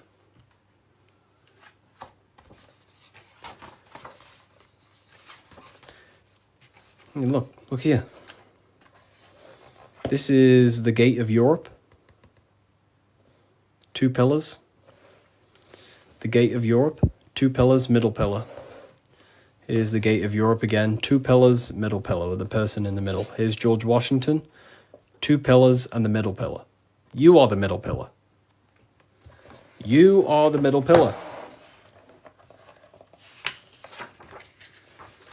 You're the middle pillar. You are the balancing pillar between the masculine and feminine. You're trying to combine the 2 pillars, which is the masculine and feminine forces of consciousness. And this is what I say about building yourself. This is the Egyptians telling you the same thing. They're building the middle pillar. They're building the self. They're building the mind. That's what Masonry is all about.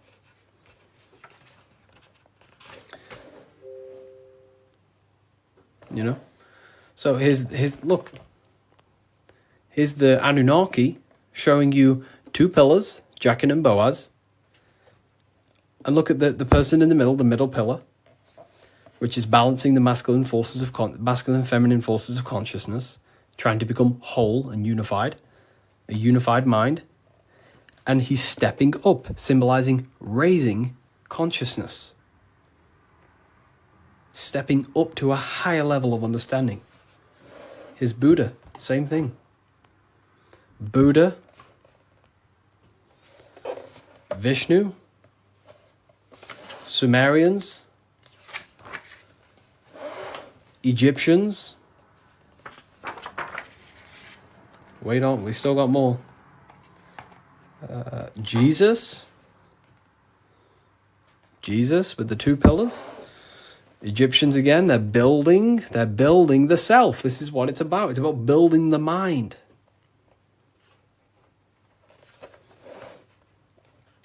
Royal Arch of Freemasonry. Knights Templars. It's everywhere. This symbolism is everywhere. It's in every tradition because this is the universal system of constructing the mind. This was way before religion. This is what it was about. It was the religion of the serpent. The serpent used to symbolize this knowledge about the serpent can shed its skin and transform. So it's about transforming the mind. The serpent was the universal symbol of this spiritual journey. What does the G mean? So here, you see the G. It wasn't a religion of the serpent. I wouldn't say religion, but I in my conclusion, you can take this as a pinch of salt. In my conclusion, I think the serpent, found in every religion, It's the Vatican. It was in the Garden of Eden. It's in every religion you can possibly imagine. There's a serpent, and it's serpent symbolism all around the world. I personally think the serpent was the symbol for gnosis, for the well, I don't like calling it religion, but a spiritual system that was universal before religion. It was the wisdom of Kundalini. It was the wisdom of awakening. It was the knowledge of the self. And then I think the serpent got demonized because then religion took over and started to externalize all the spiritual teachings, and then following man-made gods and gods in the sky and stuff. But before all of that, I believe that me personally, I believe the serpent was a symbol for the universal spiritual system of knowledge that was before all the religion. That's my interpretation. It's about self-transformation. Yeah. Someone asked about the G. And now they say serpent is Satan. Yeah, very well said. Now everything about the serpent is demonized. And it's crazy to me when you realize, well, everything's inverted nowadays. So, I guess we'll never know. But based on my symbolism studies, that's what I think it is. I could be wrong, but...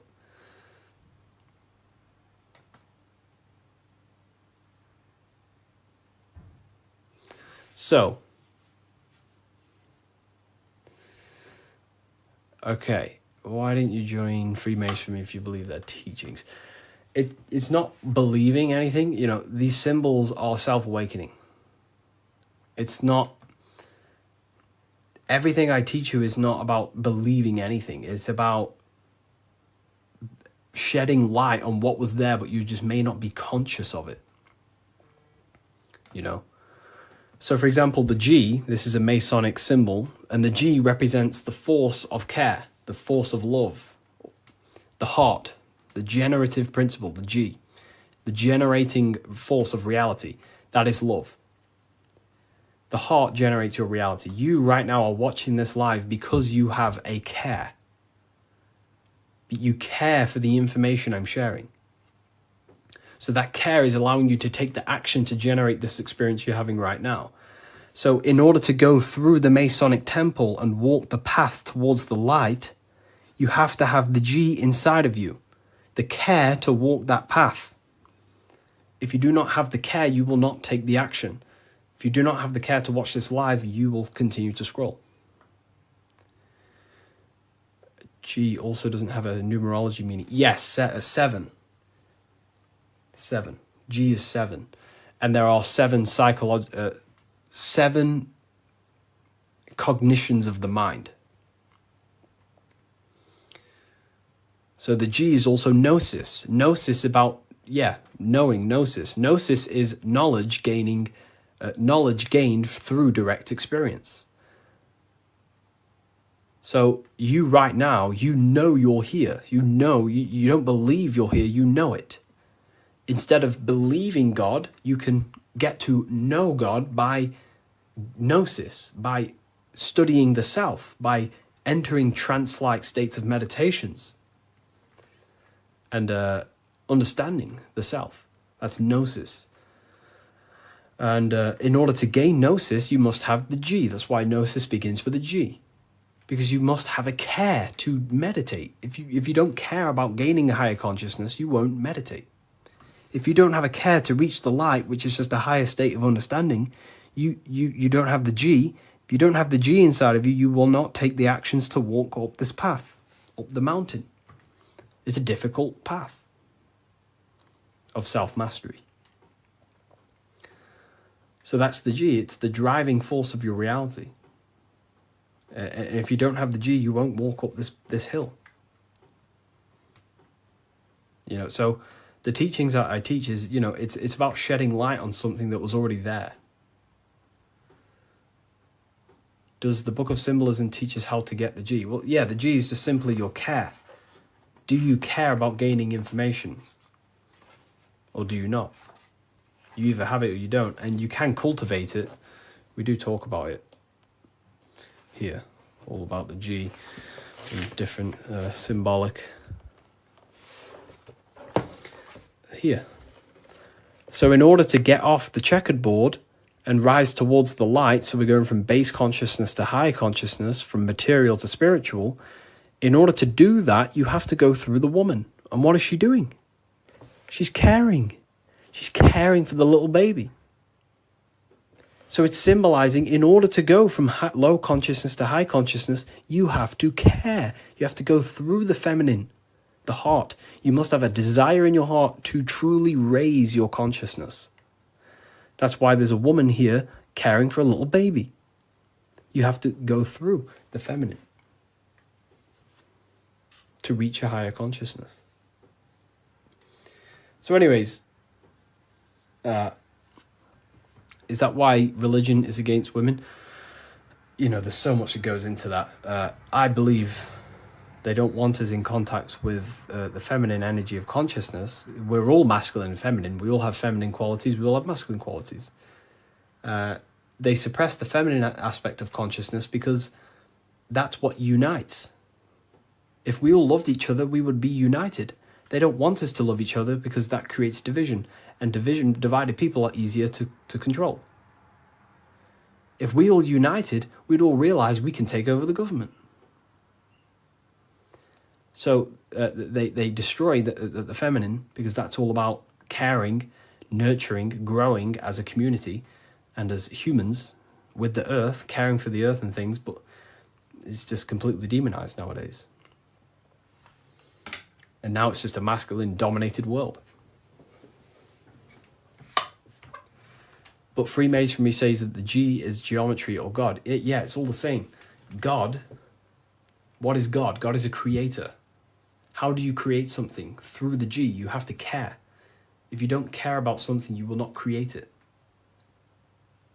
If you don't care about the live, you will take action to scroll away until you do find something you care about and you take the action to watch it. So it's about generating reality. God, which is a G, which is about care, creation. Geometry is the same. It's all about creation. The mathematical codes. But it's all to do with the G principle, the generative principle. If that makes sense. So most words with G are all to do with care, gift.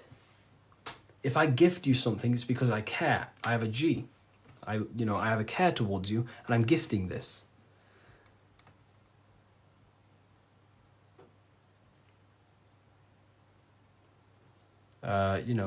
Geometry, God, generation, Genesis, it's all about creation and care. The whole world is built on love, and when you see it, you can never unsee it. The whole world is built on love. All creation is built upon the principle of love. That's why the earth is called heart.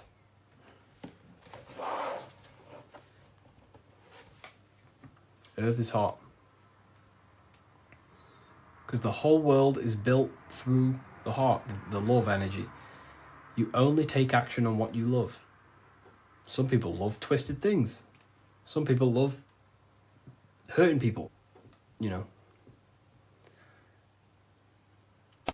The Book of Wisdom by Harry B. Joseph has really piqued my interest. It's 119 pages of curated spiritual insight. This book has really piqued my curiosity. And regardless if I believe in everything I read out of here or not, I am just so mesmerized by a lot of these topics. It's all, some of them are controversial. Some of them are based in Christianity. Some are not. But it's just a really insightful book. And I'm super excited to check it all out. If you want to check it out too, I'll link it for you. Get your copy. Visit bookofwisdom.com. The scariest thing about having your first out-of-body experience and leaving your body is the realization that you have after. You realize everything you've been told about yourself, reality, the earth, what you're doing here on earth is a complete, utter lie. Your self-belief of what reality is and what you are is completely shattered. You now fully understand that you are more than your physical body that you inhabit. My first out-of-body experience happened a few years ago, but before all of that, I remember being a child, going to bed and closing my eyes, and I remember as a child feeling like I was floating above my body and moving. And maybe subconsciously this has led me into knowing intuitively that there is more to reality, and I've gone down this path of esotericism, occultism, consciousness. Maybe that has led me to this, I don't know, but I've always had this subconscious intuition in my mind that there's more to reality than what we've been told. And maybe it came from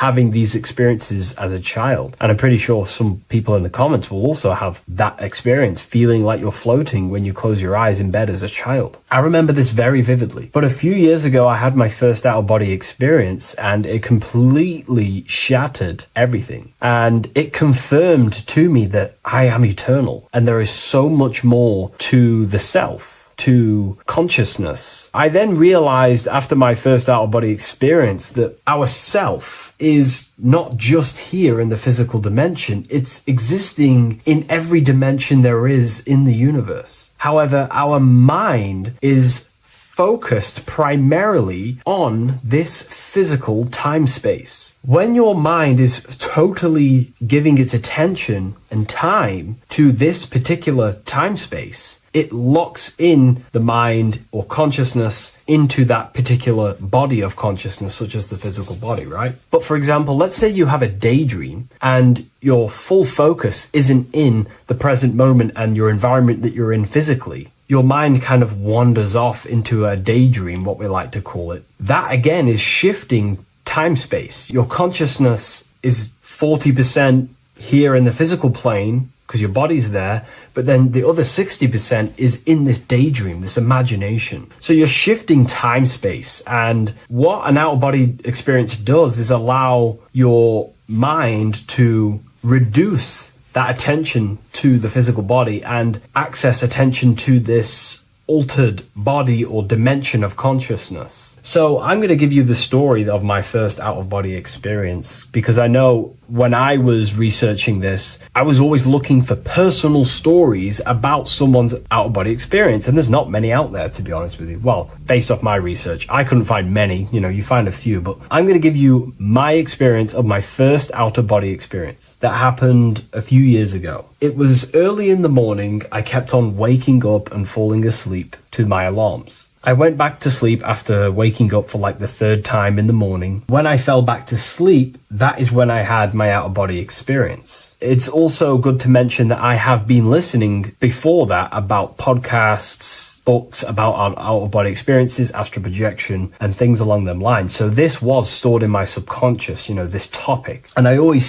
had a desire in my heart to actually experience this for myself. Long story short, I went back to sleep early in the morning because I kept on waking up, and it began with this tingling sensation, a high energy sensation. It was like bursting, intense, high frequency energy. My attention was no longer in the time space of my body, but my attention shifted into this energy body, which I now understand. I didn't understand at the time properly, but I now understand that as my consciousness started to feel like it was being pulled upwards, right now, our time space, our attention is in our body, and you feel all the data of the senses, right? And that's what I'm feeling right now. That's what you're feeling right now. But imagine that was completely stripped. My attention was no longer feeling the sensations of my body, because my body kind of just dissolved as I fell back to sleep. So this was a natural out-of-body experience. I didn't force it. I didn't meditate. I didn't do anything. This was just a natural out-of-body experience that I had. And a lot of people get these that I've read about. So my my attention started to feel like I was being pulled upwards, and I no longer felt my body, but I felt this intense energy, frequency, sensation all around my body. It felt like this, like it felt like illuminating energy that's moving very, very, very fast. So my conscious awareness was now shifting. I now understand. My whole body faded into this sensation. My whole mind faded into this energy sensation, this tingling free, and it was very, very intense. I was not feeling my normal senses anymore, only this energy. This energy was also pulling me up.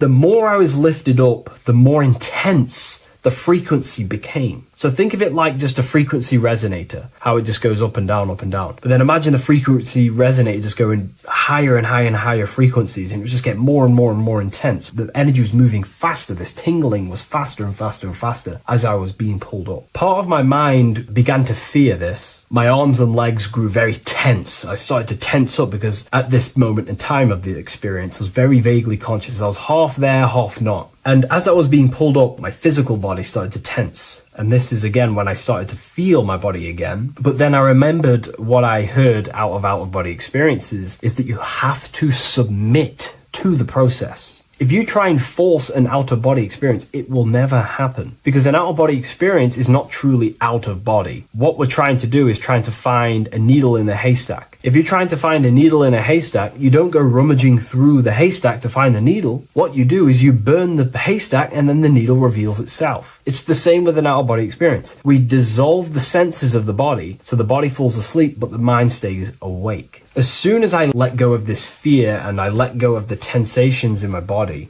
I started perceiving through another state in this energy body, but I didn't see my body. It was just like perceiving and seeing, but no body, like a camera. When you look at a camera view, you don't see what the camera looks like. You're just seeing through the camera. It's the same as that. I had no form, but I was just seeing. I was just like a floating eyeball, seeing into this altered state of consciousness. I was just seeing. I first saw my street outside my house with lots and lots of people walking on the street, but I could not see the people directly. Everything was black and green. The background was black, but I couldn't see the people. I could just see a glow of light around the people, like an egg shape. They were just walking on either side of the road, other directions. I could just see more and more people moving faster and faster and faster. I didn't realize then, but then I did start to realize later on in my journey that that was more than likely the etheric plane that I saw. The etheric plane is the plane of life force and vitality and electromagnetic auras. So that was my awareness shifting from physical into then the etheric plane, the plane of life force and energy. Now, the etheric plane is very, very, very difficult to actually access consciously. The etheric plane acts as a bridge between the physical body and the astral body. To actually access the etheric plane alone is very, very, very difficult, and only certain trained individuals can do that. The etheric plane is not really a conscious plane where you can stay there and be conscious. It acts as a bridge between the physical and the astral plane. I could see the glowing auras around people moving along the pavement. The people moved faster and faster until the scene started to just dissolve as these people were just moving faster and faster. It was not very clear at first, but I subconsciously knew that I was having an out-of-body experience. This is when I really started to realize that I'm being shot out my body. When I realized this, I submitted even more. I started to just let go. The more and more I let go, I kind of like split through a veil, and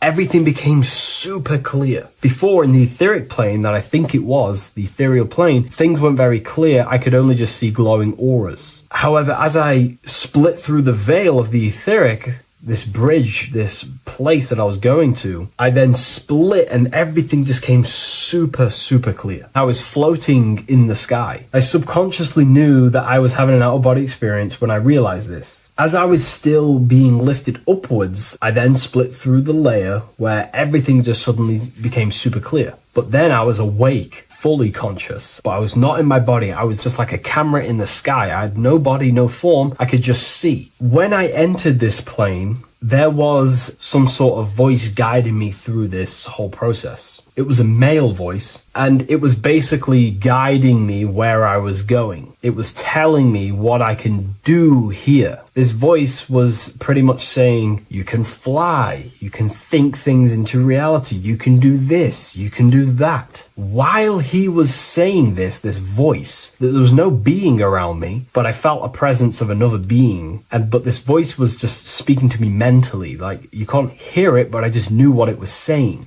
It was so weird to describe. It was like telepathy. You couldn't hear it, but I just knew what it was saying. But it was a male voice. It's so hard to describe. I still could not see any form of myself. I was not seeing my astral body or any shape. I was just perceiving a point of awareness like a floating eye, like I said earlier. While this voice spoke to me, I saw fractal patterns as he was saying, you can do this, you can do that. And while he said, you can fly, I remember just seeing this line like splitting and creating fractals. It was like this black line that was just splitting off into duality, creating fractals. But then my physical body just went through this line, split, and then split into fractals again. So strange, very difficult to explain because it's four-dimensional. To explain it in physical language, it's very difficult to actually explain what was going on. So as he was saying what you can do, I was seeing these fractals dividing and then creating fractals. When he says you can think things into reality or something along them lines, my awareness just did a full 360 as if I did a backwards flip. I had no conscious control over this. That's something that you later develop as you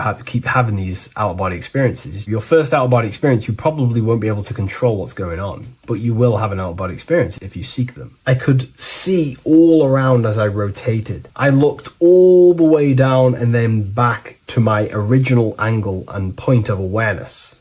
During that rotation, when I started to turn upwards to do the backflip, I looked up and it kind of looked like the sun in the sky. It was very dark and gloomy. Now I know that was more than likely the lower astral plane because very dark and gloomy. And it was very kind of dense there. I looked up and I could see this. It was like the sun, but it was white, pure white light. And it was shining down over the astral plane. And that was the only light in that place. That's why it was so dark and gloomy there. And I then realized in that particular state, at that time, I thought that was God. I don't know what it was. Maybe it was, maybe it wasn't. Maybe it's the light of the higher mental plane shining through into the astral. But I looked up at it and I realized that was God. That was the source. That was the higher dimension beyond the astral plane, which is the mental plane. The higher astral planes and then the mental planes, the planes of thought. Then once I saw that, I was in complete shock. As I rotated backwards even more, I then get the view of seeing down, completely down, like a bird's eye view. And I could see like an old medieval gloomy town. It was dark, almost night, with very little light. The only light present was the light from above. The town was old-fashioned, gloomy, misty. I looked over it from above. Then the experience began to fade. I don't remember anything after that process. But I'll be honest with you, the process of leaving my body for the first time was extremely intense. The frequency, the energy were overwhelming but powerful. Letting go and choosing to have no fear was the key to that experience. Just to give you a little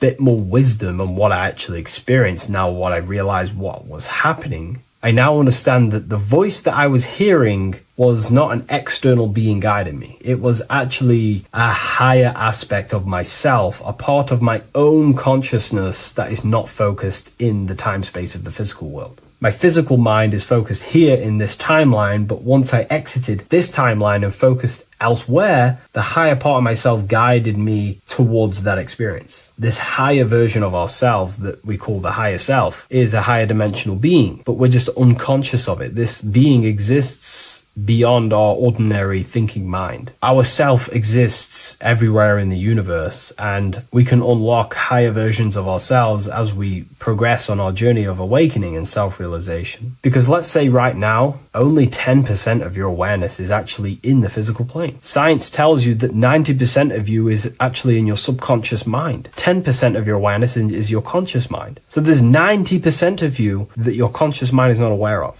But our conscious mind becomes so addicted with the physical world and distracted with the physical world, it just gets totally locked in with the physical. and we never pay attention to the hidden aspects of ourselves, the unconscious aspects of ourselves. And that's why everyone in the esoteric and occult space talks about gnosis, seeking knowledge of self. Gnosis is not knowledge, it's knowledge of self obtained through direct experience. So gnosis is about rediscovering who you truly are. And another bit of wisdom that I could give you from this is that the observer is the same observer that is observing this video right now. You're watching this video, but who is the one seeing the screen? Who is the one seeing the screen of your reality, of what you call life? There is an inner witness consciousness within you who experiences and observes your thoughts, emotions, and actions, experiences and observes the screen you call reality. And that witness also witnesses your dreams. When you shift your awareness from your time space of this body into your dreams, that same witness is witnessing your dreams. So when you meditate, connecting with this witness aspect of our consciousness really does help to excel the process of having an out-of-body experience. Because a lot of people have out-of-body experiences, but they don't understand what's actually going on. They don't understand the nature of it. But it's all mental. You move mentally in that dimension. You create mentally in that dimension. The same that you do in this dimension, but just on a quicker scale, because things manifest in the astral plane instantly as soon as you think of it. Just like the screen in your mind, you think of something, you have a screen of an object in your imagination. That plane, it manifests instantly, but down here, it takes a longer time for things to manifest and condense. Once you understand that thought rules the universe, thought is the creative force of the universe, you start to understand,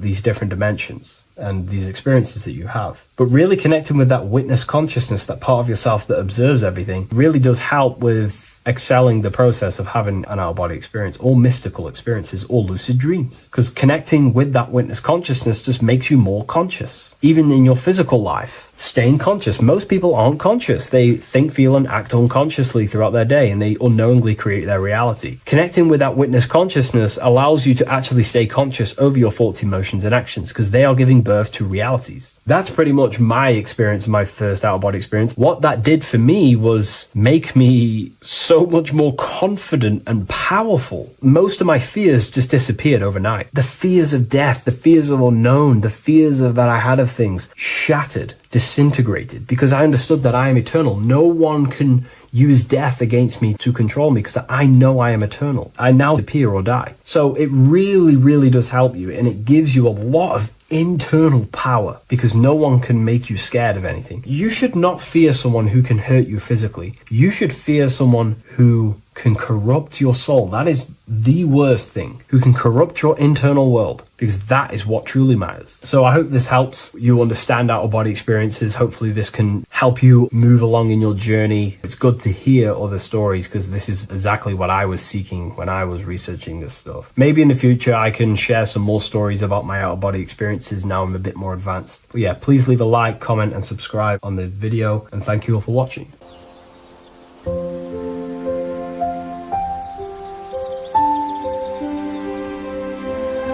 bookofwisdom.com. Visit today.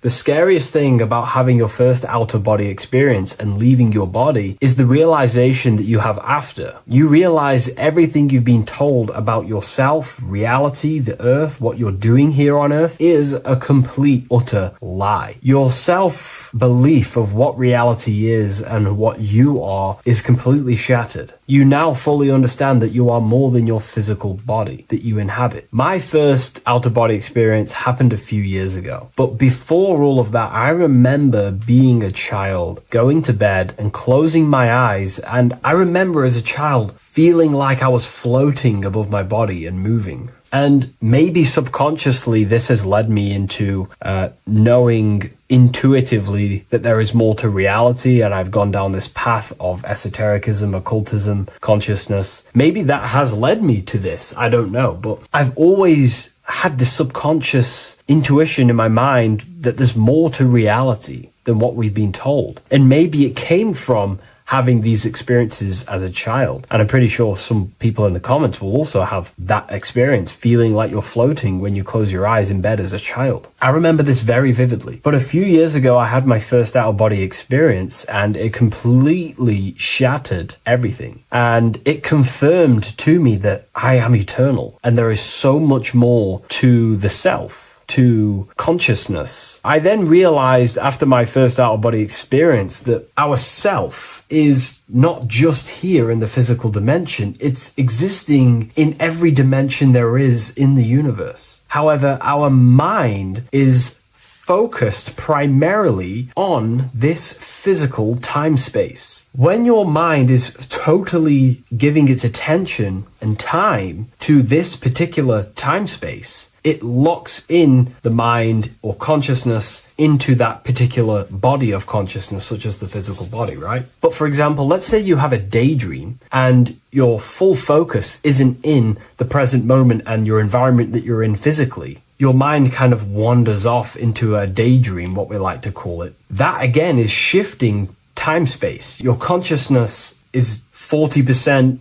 here in the physical plane, because your body's there, but then the other 60% is in this daydream, this imagination. So you're shifting time space, and what an out-of-body experience does is allow your mind to reduce that attention to the physical body and access attention to this altered body or dimension of consciousness. So I'm going to give you the story of my first out-of-body experience, because I know when I was researching this, I was always looking for personal stories about someone's out-of-body experience, and there's not many out there, to be honest with you. Well, based off my research, I couldn't find many. You know, you find a few, but I'm going to give you my experience of my first out-of-body experience that happened a few years ago. It was early in the morning. I kept on waking up and falling asleep to my alarms. I went back to sleep after waking up for like the third time in the morning. When I fell back to sleep, that is when I had my out-of-body experience. It's also good to mention that I have been listening before that about podcasts, books about our out-of-body experiences, astral projection, and things along them lines. So this was stored in my subconscious, you know, this topic. And I had a desire in my heart to actually experience this for myself. Long story short, I went back to sleep early in the morning because I kept on waking up, and it began with this tingling sensation, a high energy sensation. It was like bursting, intense, high frequency energy. My attention was no longer in the time space of my body, but my attention shifted into this energy body, which I now understand. I didn't understand at the time properly, but I now understand that as my consciousness started to feel like it was being pulled upwards, right now, our time space, our attention is in our body, and you feel all the data of the senses, right? And that's what I'm feeling right now. That's what you're feeling right now. But imagine that was completely stripped. My attention was no longer feeling the sensations of my body, because my body kind of just dissolved as I fell back to sleep. So this was a natural out-of-body experience. I didn't force it. I didn't meditate. I didn't do anything. This was just a natural out-of-body experience that I had. And a lot of people get these that I've read about. So my attention started to feel like I was being pulled upwards, and I no longer felt my body, but I felt this intense energy, frequency, sensation all around my body. It felt like this, like it felt like illuminating energy that's moving very, very, very fast. So my conscious awareness was now shifting. I now understand. My whole body faded into this sensation. My whole mind faded into this energy sensation, this tingling free, and it was very, very intense. I was not feeling my normal senses anymore, only this energy. This energy was also pulling me up.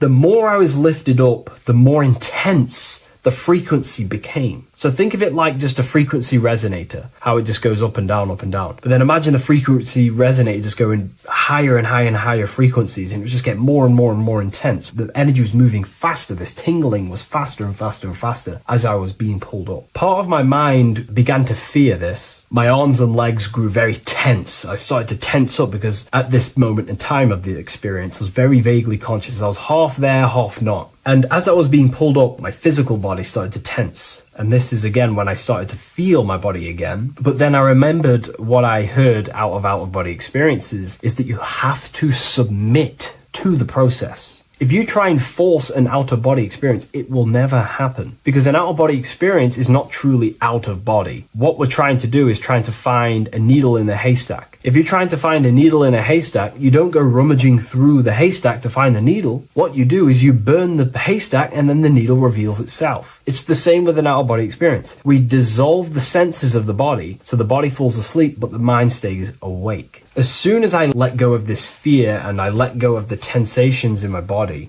I started perceiving through another state in this energy body, but I didn't see my body. It was just like perceiving and seeing, but no body, like a camera. When you look at a camera view, you don't see what the camera looks like. You're just seeing through the camera. It's the same as that. I had no form, but I was just seeing. I was just like a floating eyeball, seeing into this altered state of consciousness. I was just seeing. I first saw my street outside my house with lots and lots of people walking on the street, but I could not see the people directly. Everything was black and green. The background was black, but I couldn't see the people. I could just see a glow of light around people, like an egg shape. They were just walking on either side of the road, other directions. I could just see more and more people moving faster and faster and faster. I didn't realize then, but then I did start to realize later on in my journey that that was more than likely the etheric plane that I saw. The etheric plane is the plane of life force and vitality and electromagnetic auras. So that was my awareness shifting from physical into then the etheric plane, the plane of life force and energy. Now, the etheric plane is very, very, very difficult to actually access consciously. The etheric plane acts as a bridge between the physical body and the astral body. To actually access the etheric plane alone is very, very, very difficult, and only certain trained individuals can do that. The etheric plane is not really a conscious plane where you can stay there and be conscious. It acts as a bridge between the physical and the astral plane. I could see the glowing auras around people moving along the pavement. The people moved faster and faster until the scene started to just dissolve as these people were just moving faster and faster. It was not very clear at first, but I subconsciously knew that I was having an out-of-body experience. This is when I really started to realize that I'm being shot out my body. When I realized this, I submitted even more. I started to just let go. The more and more I let go, I kind of like split through a veil, and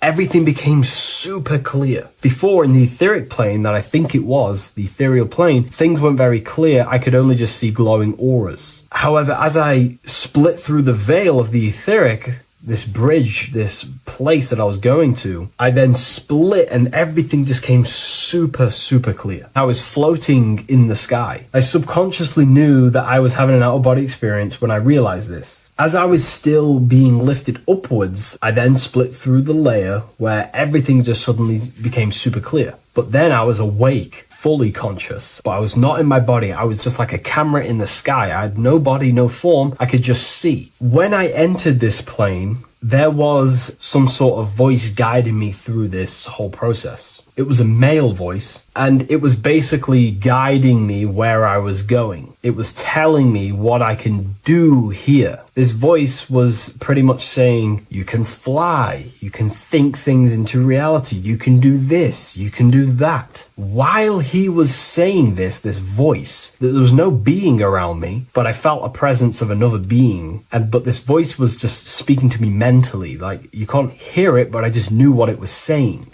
It was so weird to describe. It was like telepathy. You couldn't hear it, but I just knew what it was saying. But it was a male voice. It's so hard to describe. I still could not see any form of myself. I was not seeing my astral body or any shape. I was just perceiving a point of awareness like a floating eye, like I said earlier. While this voice spoke to me, I saw fractal patterns as he was saying, you can do this, you can do that. And while he said, you can fly, I remember just seeing this line like splitting and creating fractals. It was like this black line that was just splitting off into duality, creating fractals. But then my physical body just went through this line, split, and then split into fractals again. So strange, very difficult to explain because it's four-dimensional. To explain it in physical language, it's very difficult to actually explain what was going on. So as he was saying what you can do, I was seeing these fractals dividing and then creating fractals. When he says you can think things into reality or something along them lines, my awareness just did a full 360 as if I did a backwards flip. I had no conscious control over this. That's something that you later develop as you keep having these out-of-body experiences. Your first out-of-body experience, you probably won't be able to control what's going on, but you will have an out-of-body experience if you seek them. I could see all around as I rotated. I looked all the way down and then back to my original angle and point of awareness. During that rotation, when I started to turn upwards to do the backflip, I looked up and it kind of looked like the sun in the sky. It was very dark and gloomy. Now I know that was more than likely the lower astral plane because very dark and gloomy. And it was very kind of dense there. I looked up and I could see this. It was like the sun, but it was white, pure white light. And it was shining down over the astral plane. And that was the only light in that place. That's why it was so dark and gloomy there. And I then realized in that particular state, at that time, I thought that was God. I don't know what it was. Maybe it was, maybe it wasn't. Maybe it's the light of the higher mental plane shining through into the astral. But I looked up at it and I realized that was God. That was the source. That was the higher dimension beyond the astral plane, which is the mental plane. The higher astral planes and then the mental planes, the planes of thought. Then once I saw that, I was in complete shock. As I rotated backwards even more, I then get the view of seeing down, completely down, like a bird's eye view. And I could see like an old medieval gloomy town. It was dark, almost night, with very little light. The only light present was the light from above. The town was old-fashioned, gloomy, misty. I looked over it from above. Then the experience began to fade. I don't remember anything after that process. But I'll be honest with you, the process of leaving my body for the first time was extremely intense. The frequency, the energy were overwhelming but powerful. Letting go and choosing to have no fear was the key to that experience. Just to give you a little bit more wisdom on what I actually experienced now, what I realized what was happening, I now understand that the voice that I was hearing was not an external being guiding me. It was actually a higher aspect of myself, a part of my own consciousness that is not focused in the time space of the physical world. My physical mind is focused here in this timeline, but once I exited this timeline and focused elsewhere, the higher part of myself guided me towards that experience. This higher version of ourselves that we call the higher self is a higher dimensional being, but we're just unconscious of it. This being exists beyond our ordinary thinking mind. Our self exists everywhere in the universe, and we can unlock higher versions of ourselves as we progress on our journey of awakening and self-realization. Because let's say right now, only 10% of your awareness is actually in the physical plane. Science tells you that 90% of you is actually in your subconscious mind. 10% of your awareness is your conscious mind. So there's 90% of you that your conscious mind is not aware of. But our conscious mind becomes so addicted with the physical world and distracted with the physical world, it just gets totally locked in with the physical. And we never pay attention to the hidden aspects of ourselves, the unconscious aspects of ourselves. And that's why everyone in the esoteric and occult space talks about gnosis, seeking knowledge of self. Gnosis is not knowledge, it's knowledge of self obtained through direct experience. So gnosis is about rediscovering who you truly are. And another bit of wisdom that I could give you from this is that the observer is the same observer that is observing this video right now. You're watching this video, but who is the one seeing the screen? Who is the one seeing the screen of your reality, of what you call life? There is an inner witness consciousness within you who experiences and observes your thoughts, emotions, and actions, experiences and observes the screen you call reality. And that witness also witnesses your dreams. When you shift your awareness from your time space of this body into your dreams, that same witness is witnessing your dreams. So when you meditate, connecting with this witness aspect of our consciousness really does help to excel the process of having an out-of-body experience. Because a lot of people have out-of-body experiences, but they don't understand what's actually going on. They don't understand the nature of it. But it's all mental. You move mentally in that dimension. You create mentally in that dimension. The same that you do in this dimension, but just on a quicker scale, because things manifest in the astral plane instantly as soon as you think of it. Just like the screen in your mind, you think of something, you have a screen of an object in your imagination. That plane, it manifests instantly, but down here, it takes a longer time for things to manifest and condense. Once you understand that thought rules the universe, thought is the creative force of the universe, you start to understand, these different dimensions and these experiences that you have. But really connecting with that witness consciousness, that part of yourself that observes everything, really does help with excelling the process of having an out-of-body experience, or mystical experiences, or lucid dreams. Because connecting with that witness consciousness just makes you more conscious. Even in your physical life, staying conscious. Most people aren't conscious. They think, feel, and act unconsciously throughout their day, and they unknowingly create their reality. Connecting with that witness consciousness allows you to actually stay conscious over your thoughts, emotions, and actions, because they are giving birth to realities. That's pretty much my experience, my first out-of-body experience. What that did for me was make me so much more confident and powerful. Most of my fears just disappeared overnight. The fears of death, the fears of unknown, the fears of that I had of things shattered, disintegrated, because I understood that I am eternal. No one can use death against me to control me, because I know I am eternal. I now take riskier actions because I know I am eternal. I know that I will never truly disappear or die. So it really, really does help you, and it gives you a lot of internal power, because no one can make you scared of anything. You should not fear someone who can hurt you physically. You should fear someone who can corrupt your soul. That is the worst thing. Who can corrupt your internal world, because that is what truly matters. So I hope this helps you understand out-of-body experiences. Hopefully this can help you move along in your journey. It's good to hear other stories, because this is exactly what I was seeking when I was researching this stuff. Maybe in the future I can share some more stories about my out-of-body experiences now I'm a bit more advanced. But yeah, please leave a like, comment, and subscribe on the video, and thank you all for watching.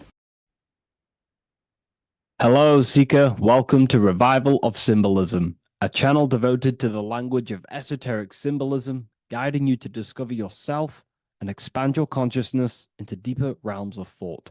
I'm Harry B. Joseph, also known as Revival of Wisdom, and today we're going to be discussing this particular piece of artwork of the eye and the checkerboard together, and the esoteric teachings behind the veils of these symbols. So the first thing we must look at is, of course, the eye. The eye being a symbol of consciousness. The eye is the inner witness inside of ourself. This eye is referring to the internal eye of perception inside of our mind. The mind that gives us the ability to perceive and to understand things internally. This is also the eye we use to vision things through our internal vision, what we like to call imagination. The screen in our mind that allows thoughts to be projected into a particular form. So this eye is talking about the internal eye of perception inside every single individual and form of life. Dogs, cats, squirrels, humans. Every single form of life has this internal dialogue, the inner being that no one else can listen to but themselves. This is a symbol of consciousness. And together, these two symbols reveal a grand teaching and understanding of the world and the universe, of how the universe is one consciousness, one observer. This is symbolizing the observer, witness consciousness. Consciousness holds many vehicles and many dimensions that it exists in. As I've talked about previously in my previous lectures, we have a physical vehicle of consciousness, which expresses physical actions through the physical body. We have an emotional vehicle of consciousness, which is our emotional body or the astral plane. We have a mental vehicle of consciousness to express thoughts inside of, the thought body of consciousness. We also have a witness side of our consciousness. This internal witness, like who is the one seeing the screen of your reality right now? Who is the one seeing it? Not looking, who's perceiving the screen of reality through your eyes? Well, that would be the inner witness. And that inner witness is also perceiving your thoughts. A lot of people become identified with their thoughts and they let the changes, the ever coming, unfolding changes in their mind, world, become a part of who they are. And they get caught up in the world and the changes that happens to them. And a great teaching that I've come across this last year is to never identify with the ever changing circumstances that happen in life. When things are tough, when things are bad, always remind yourself that you are the witness of your thoughts and you are the witness of this reality. You are the one witnessing your thoughts, emotions, and actions. You are the one behind them. So when things get tough, try not to get too indulged in these negative things. The I is the witness. Connect with the witness. And this is the same I that perceives as sees the screen of your reality, and it also sees the screen of your dreams. So this witness consciousness is transcending your physical day life and reality, and it's also witnessing your dreams. It's the same observer who's observing your reality now, but also observing your dreams. So this witness consciousness transcends all forms of bodies of consciousness. It is essentially the highest aspect of ourselves. And it is literally the thought voice, the inner thinker, because you are not the external body. You are not the being outside your mind. You are the being inside your mind who is actively thinking. I like to call what you are, what we are as consciousness is consciousness in action. We are the thinking inner thinker, the inner being. And it's about becoming into contact with that inner being again to unveil who we truly are. If we sit back and truly have a thinking session of, closing your eyes and going inside yourself, and you ask yourself, who am I truly? Who am I beyond all of my beliefs, memories, my body? Who am I beyond that? And it will lead you to the inner voice, the inner dialogue. But again, you are not the voice. You are the one hearing the voice. You are the silent, invisible one, the one behind the veil. So this is ultimately what the I is representing. It is representing the inner self shining, looking down upon the earth, upon duality, right? But this also reveals a great teaching as well, is that consciousness is universal. It is not something solely given to you. It is universal. It is a part of a greater whole. Consciousness is personal and also impersonal. We have our personal sense of self. We have this inner voice. We have this sense of who we are in this world. And that is our personal sense of self. But you can also transcend the personal sense of self by turning off the mind and fading into the collective impersonal consciousness, which is ultimately what you call transcended states of consciousness, altered states of consciousness, or astral projection. When you astral project, you are simply accessing this impersonal aspect of consciousness. And this is ultimately what the symbol is representing with the checkered board floor, because the checkered board floor is duality, division, There is many, many different forms, but the I is singular. This is representing how the universe is one witness being, one consciousness expressing itself in infinite life forms and into division. But ultimately, division is an illusion. Consciousness fades into an impersonal consciousness. So the checkerboard floor and the eye above symbolizes how consciousness fractals itself and crystallizes into many different forms of personalized consciousness. The self, the sense of self, right? And this is why we always say, I am. I. If we look at the word I and the word I, so we have I, which is I am, and you also have the word I, which is like the I you see here in the sky. The I, and if you look at the beginning of some words, you have inside. You also have internal, intelligence. You know, all things to do with the inner self. Most words begin with an I, which is, I find, is a great connection because it's referring to the inner intelligence, the inner being, the inner sense of self. So the universe is essentially one being expressed in many different forms. That's also found in the word universe, uni, coming from the root word unite, meaning oneness, unification, united, and verse being a verse of a song, because we're all playing the song of consciousness, which is an ever unfolding song, an unfolding vibration, an unfolding creation.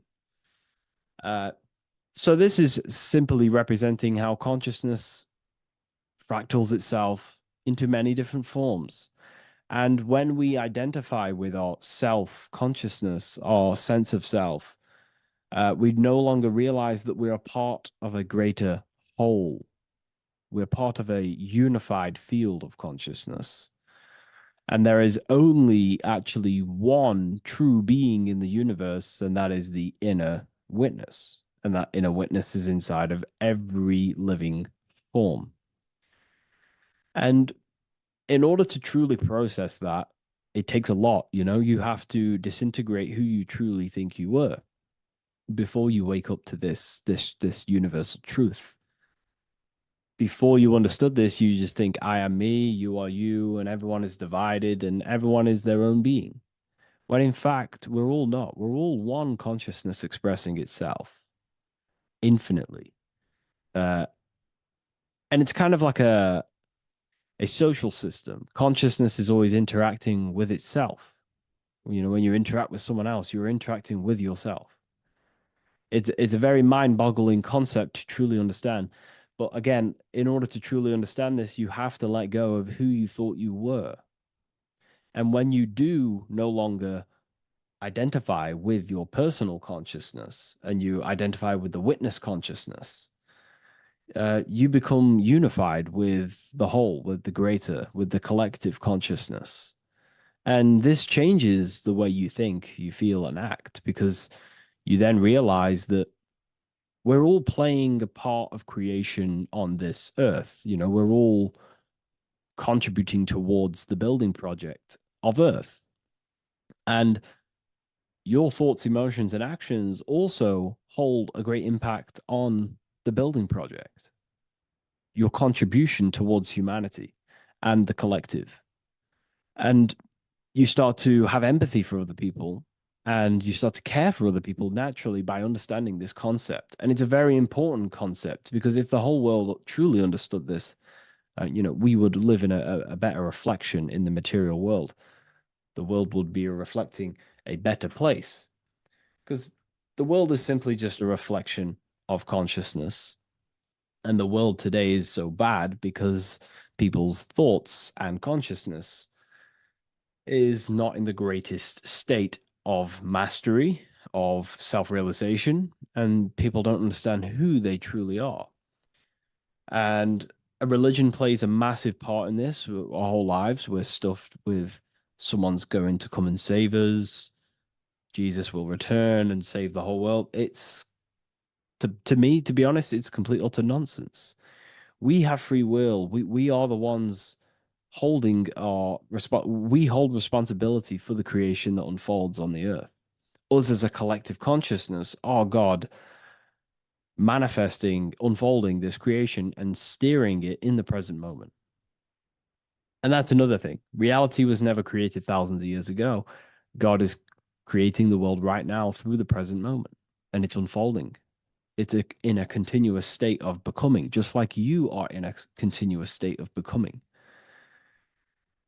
Time is evolving. Time evolves our minds. It evolves our sense of self.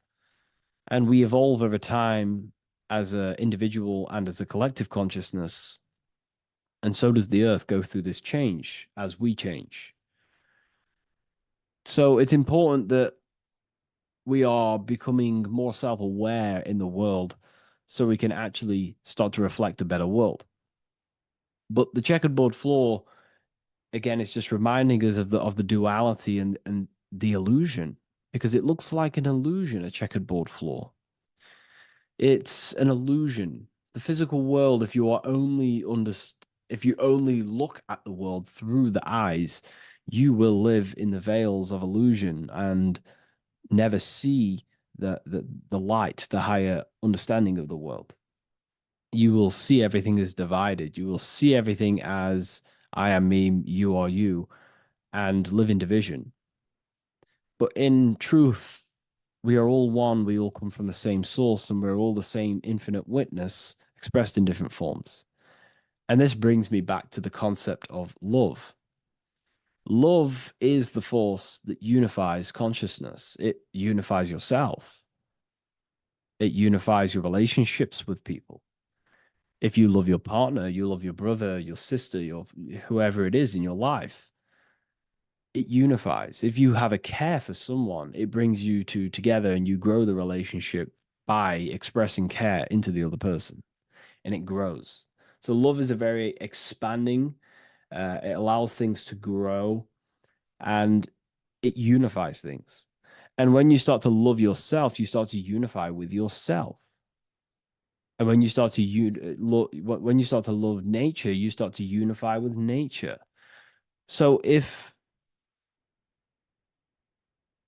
we understood this, the world would be a better place. And love is the force that unifies the collective consciousness. If we truly hold love for ourselves, for others, other individuals, nature, then the world will become more unified. It unifies consciousness. This is the force of love. It's a very, very powerful, powerful force. And I do truly believe and come to understand now that love is the reason of all creation, which is the generative principle. All action is coming from a place of love or care. We only take action on what we care about. So even the sun is a symbol of love. It just expresses life, gives away all of its light, life, and energy to the earth and asks for nothing back. It is love. It is the expression of care. And that is what unifies consciousness. So again, this is just talking about the inner witness and how consciousness expresses itself in many forms. And the checkerboard floor also transcends that idea that I've just described of how it's consciousness divided in many forms. It also represents a state of an individual's mind. The checkerboard floor is symbolic of being divided, you versus me thinking, walking down the street and thinking everyone's a threat. It also represents their thoughts, emotions, and actions not being aligned, not being unified. Their thought, emotion, action are scattered, and they're not creating things consciously. It also represents many, many different personalities in our minds, the divided personas and personalities in our mind that we have. And the I represents the unification of that. It's about unifying our mind pretty much to not have all of these different characters and sides to ourselves and actually being a whole mind, uh, becoming conscious of the unconscious aspects of ourselves and transmuting them. And when we become conscious of something, we then hold the power to change it. If we have an unconscious part of ourselves, we never truly realize it, we don't change it, and that unconscious thing can actually seek to control our thoughts, emotions, and actions from that place of the unconscious mind. So ultimately, that's what darkness to light represents. Darkness symbolizing things we are unaware of, because when something is in dark, you cannot see it. Most people are in darkness of their imagination. They don't realize the power of their imagination. They're unconscious of it. They don't use it. And to become conscious of that is to put it into light. Shedding light on something reveals something. If I shine a torch on an object, it's going to reveal it. It's the truth. So it's about becoming conscious of the aspects of ourselves that we may be unconscious of, and actually using them and transforming them as tools. And again, we have the I with light, with white and black. This is duality. You are also the witness consciousness, as previously mentioned, and the witness consciousness thinks in duality. We think we are the hater and the lover. We are the deceiver and the truther. The truth is that consciousness thinks within duality, and within the mind, beyond the witness, there is duality in thought. But in truth, you are not either. You are neither the positive or negative thought. You are the witness of it. There's a great saying in the Gospel of John, and I can't remember exactly the words, but it goes something along the lines of, lift the wood, I am there. Lift the stone, I am there. It's basically saying that everything is the I am, everything is the same consciousness. No matter where you go in the universe, you're talking to self. You're talking to the same thing. You're seeing the same thing. It is the same consciousness that is everywhere. So consciousness thinks within duality, and it is the light and the dark, and we have the ability to transform between them. And some people think that, darkness is all evil. Darkness is not inherently evil. Darkness is not inherently evil. There are dark aspects of the world that help you actually progress into the light. Without the darkness, consciousness can't move into the light, into knowingness. Without bad, there is no evil. They are needed. Both of them are needed. So in order to understand the light, you have to understand darkness. And there are some forces of some forces of darkness in the universe that are purposely there to cause certain things to then push you and activate the good or the light. Some Gnostic texts talk about how there are beings very powerful beings that purposely descend themselves into darkness on purpose to make things happen in certain people's lives, so it actually pushes them towards the light, towards the good. So, this is ultimately what the whole allegory of Satan is. Satan was created by God, and Satan is necessary, which is symbolic of darkness. It's symbolic of evil, the evil forces of the universe, because the universe is simply